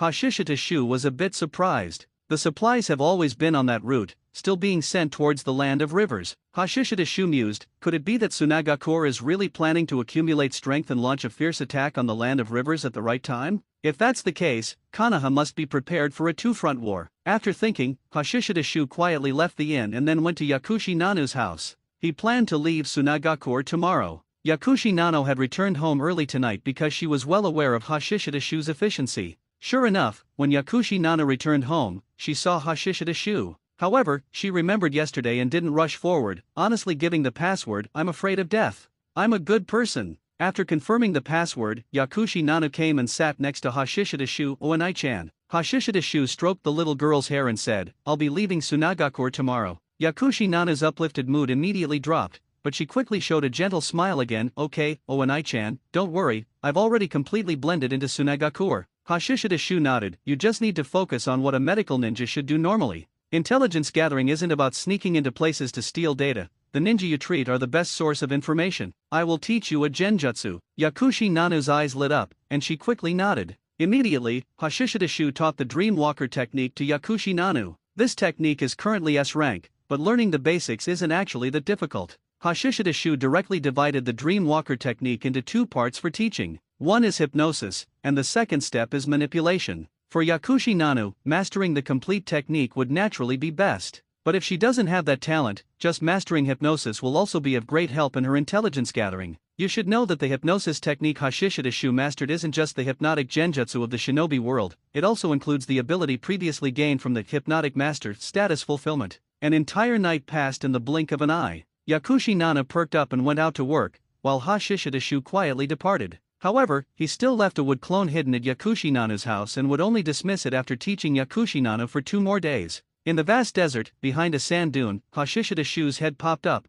watching a team move forward from a distance. That was Tsunagakure's logistics team. Although ninja have sealing scrolls that can store things, their capacity is quite limited. Of course, Tsunagakure's supplies weren't all allocated from within Konoha. A large portion was purchased from various oasis cities in the Land of Wind. And Tsunagakure's logistics routes were formed by connecting one oasis after another. Hashishida had been following this team for a day now and had gained a deeper understanding of Tsunagakure. An hour later, Tsunagakure's team arrived at an oasis town. After resting for 2 hours, Tsunagakure's team had grown larger when they left the oasis. However, just when Hashishida thought there would be no more discoveries, this team suddenly split into two. One part went east, and the other went north. Tsunagakure indeed has other plans. Hashishida didn't hesitate and created a wood clone. The main body tracked north, while the wood clone continued east. By evening, Hashishida followed Tsunagakure's logistics team to a city in the northeastern part of the Land of Wind, which was less than 50 ri away from the border between the Land of Wind and the Rain Country. After thinking, Hashishida infiltrated the city. Firstly, he needed to replenish his water supply, and secondly, to check the situation inside the city and see if Tsunagakure had stationed heavy troops here. However, after some investigation, he found that Tsunagakure was only stockpiling supplies here and hadn't hidden any heavy troops. Of course, the guard on the supplies was very strict. It seems Tsunagakure has decided to invade the Rain Country from here, but it's unclear when, or perhaps they are waiting for the right opportunity. Hashishida left the town, glanced back, and then headed straight for the Rain Country, returning to Konoha's frontline base camp in the Rain Country at the fastest speed to report to Danzo. Inside the tent, Danzo pondered for a moment before asking, "Kino, what do you think Tsunagakure's objective is?" Hashishida had already thought about it and said directly, "Your subordinate believes that Tsunagakure's main objective is still the Land of Rivers." While the Rain Ninja Village's entry into the Land of Rivers certainly gave Tsunagakure a great excuse to enter the Land of Rivers, if they were to go all-out war with the Rain Ninja Village, facing the Rain Ninja Village's main force, putting aside the outcome, soon as Shinobi would also have to worry about needing another major battle with us after expelling the Rain Ninja. However, if they can split off a portion of their forces to invade the Rain Country, and together with us and the Earth Ninja, force Hanzo to withdraw his forces from the Land of Rivers, then it will be easier for Tsunagakure to take the Land of Rivers, allowing them to preserve some strength for later contention with us over the interests in the Land of Rivers. Tsunagakure's actions are somewhat like the Shinobi World version of besieging Wei to rescue Zhao. After thinking, Hashishida added, "Lord Danzo, your subordinate believes that given the current scale of Tsunagakure's troop deployment towards the Land of Rivers, they likely intend to let the Rain Ninja Village take the Land of Rivers first." Sitting cross-legged on the floor, Hashishida mind was completely focused on the development of space-time ninjutsu. Tomorrow is when his status refreshes, he doesn't have much time left. Relying solely on clones for positioning is still too limiting. Hashishida Shu clasped his hands together, attempting to create would-release seeds. This was the direction he had previously thought of for further development of spacetime ninjutsu. Yamato used would-release seeds to track and locate enemies, so he could use them for teleportation positioning. At the same time, this was also the basis for the spore technique. A night passed. When dawn arrived, Hashishida Shu spread out his palm, and a seed had appeared in the center of his right hand. Would-release seed. Looking at the seed in his palm, Hashishida Shu smiled. It's a bit big, and the seed needs to be planted inside the enemy's body. It should be like pollen, or rather, like Deodara's miniature bombs. Thinking this, Hashishida Shu immediately connected it to the wood-release secret technique, Flower Tree World Advent. In the future, my Flower Tree World Advent can be used not only to spread poison gas but also to spread seeds. Of course, the premise is that the idea is realized. Getting up and going out, looking up at the gloomy sky, Hashishida Shu frowned slightly. Looks like it's going to snow. Braving the cold wind, Hashishida Shu went to receive supplies, quickly filled his stomach, and then stood on the rooftop, clasping his hands, and lowering his gaze to try and create a large number of seeds that could spread with the wind. He continued this practice until noon. Captain Inyazuka Ryo and Abarame Ryoma appeared. Hashishida Shu leaped down from the rooftop. Is there a mission? Inyazuka Ryo shook his head and smiled with a hint of embarrassment.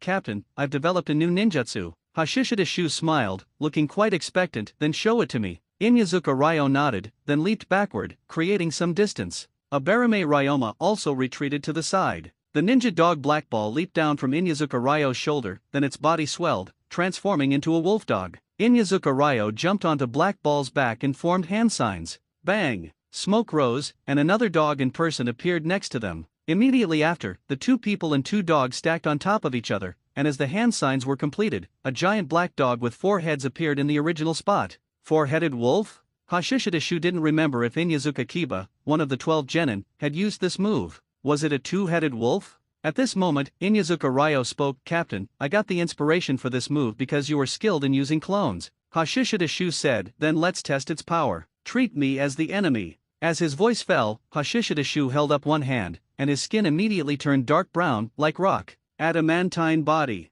His skin, muscles, bones, and internal organs rapidly hardened. And when Inyazuka Ryo saw that Hashishida Shu was ready, he immediately leaped up, and the 4-headed black giant wolf rotated at high speed in the air, forming a powerful tornado. Shi. The fierce wind howled, and deep marks appeared on the ground. So strong. Abarame Ryoma was startled, his black robe silently split open, torn by the sharp wind, and he quickly leaped backward to retreat a distance. With this attack, even if it doesn't directly hit the enemy, within a certain range, it can injure the enemy with sharp wind blades. Hashishida Shu watched, raising an eyebrow slightly, showing some appreciation. And the next moment, he was hit by the tornado descending from the sky. Rumble. The ground collapsed, a large number of cracks spread in all directions, and dust rolled. If hit by this attack, under normal circumstances, it would be impossible to defend against. Abarame Ryoma's expression changed. However, he wasn't worried about Hashishida Shu. As the dust cleared, indeed, Hashishida Shu stood there completely unharmed, only his feet were sunk into the collapsed ground. Good attack power. Hashishida Shu pulled out his feet, patted the dust off his clothes, and praised with a smile. Inyazuka Ryo, who had returned to his original form, smiled wryly. But it couldn't even break through your defense, Captain. Woof woof.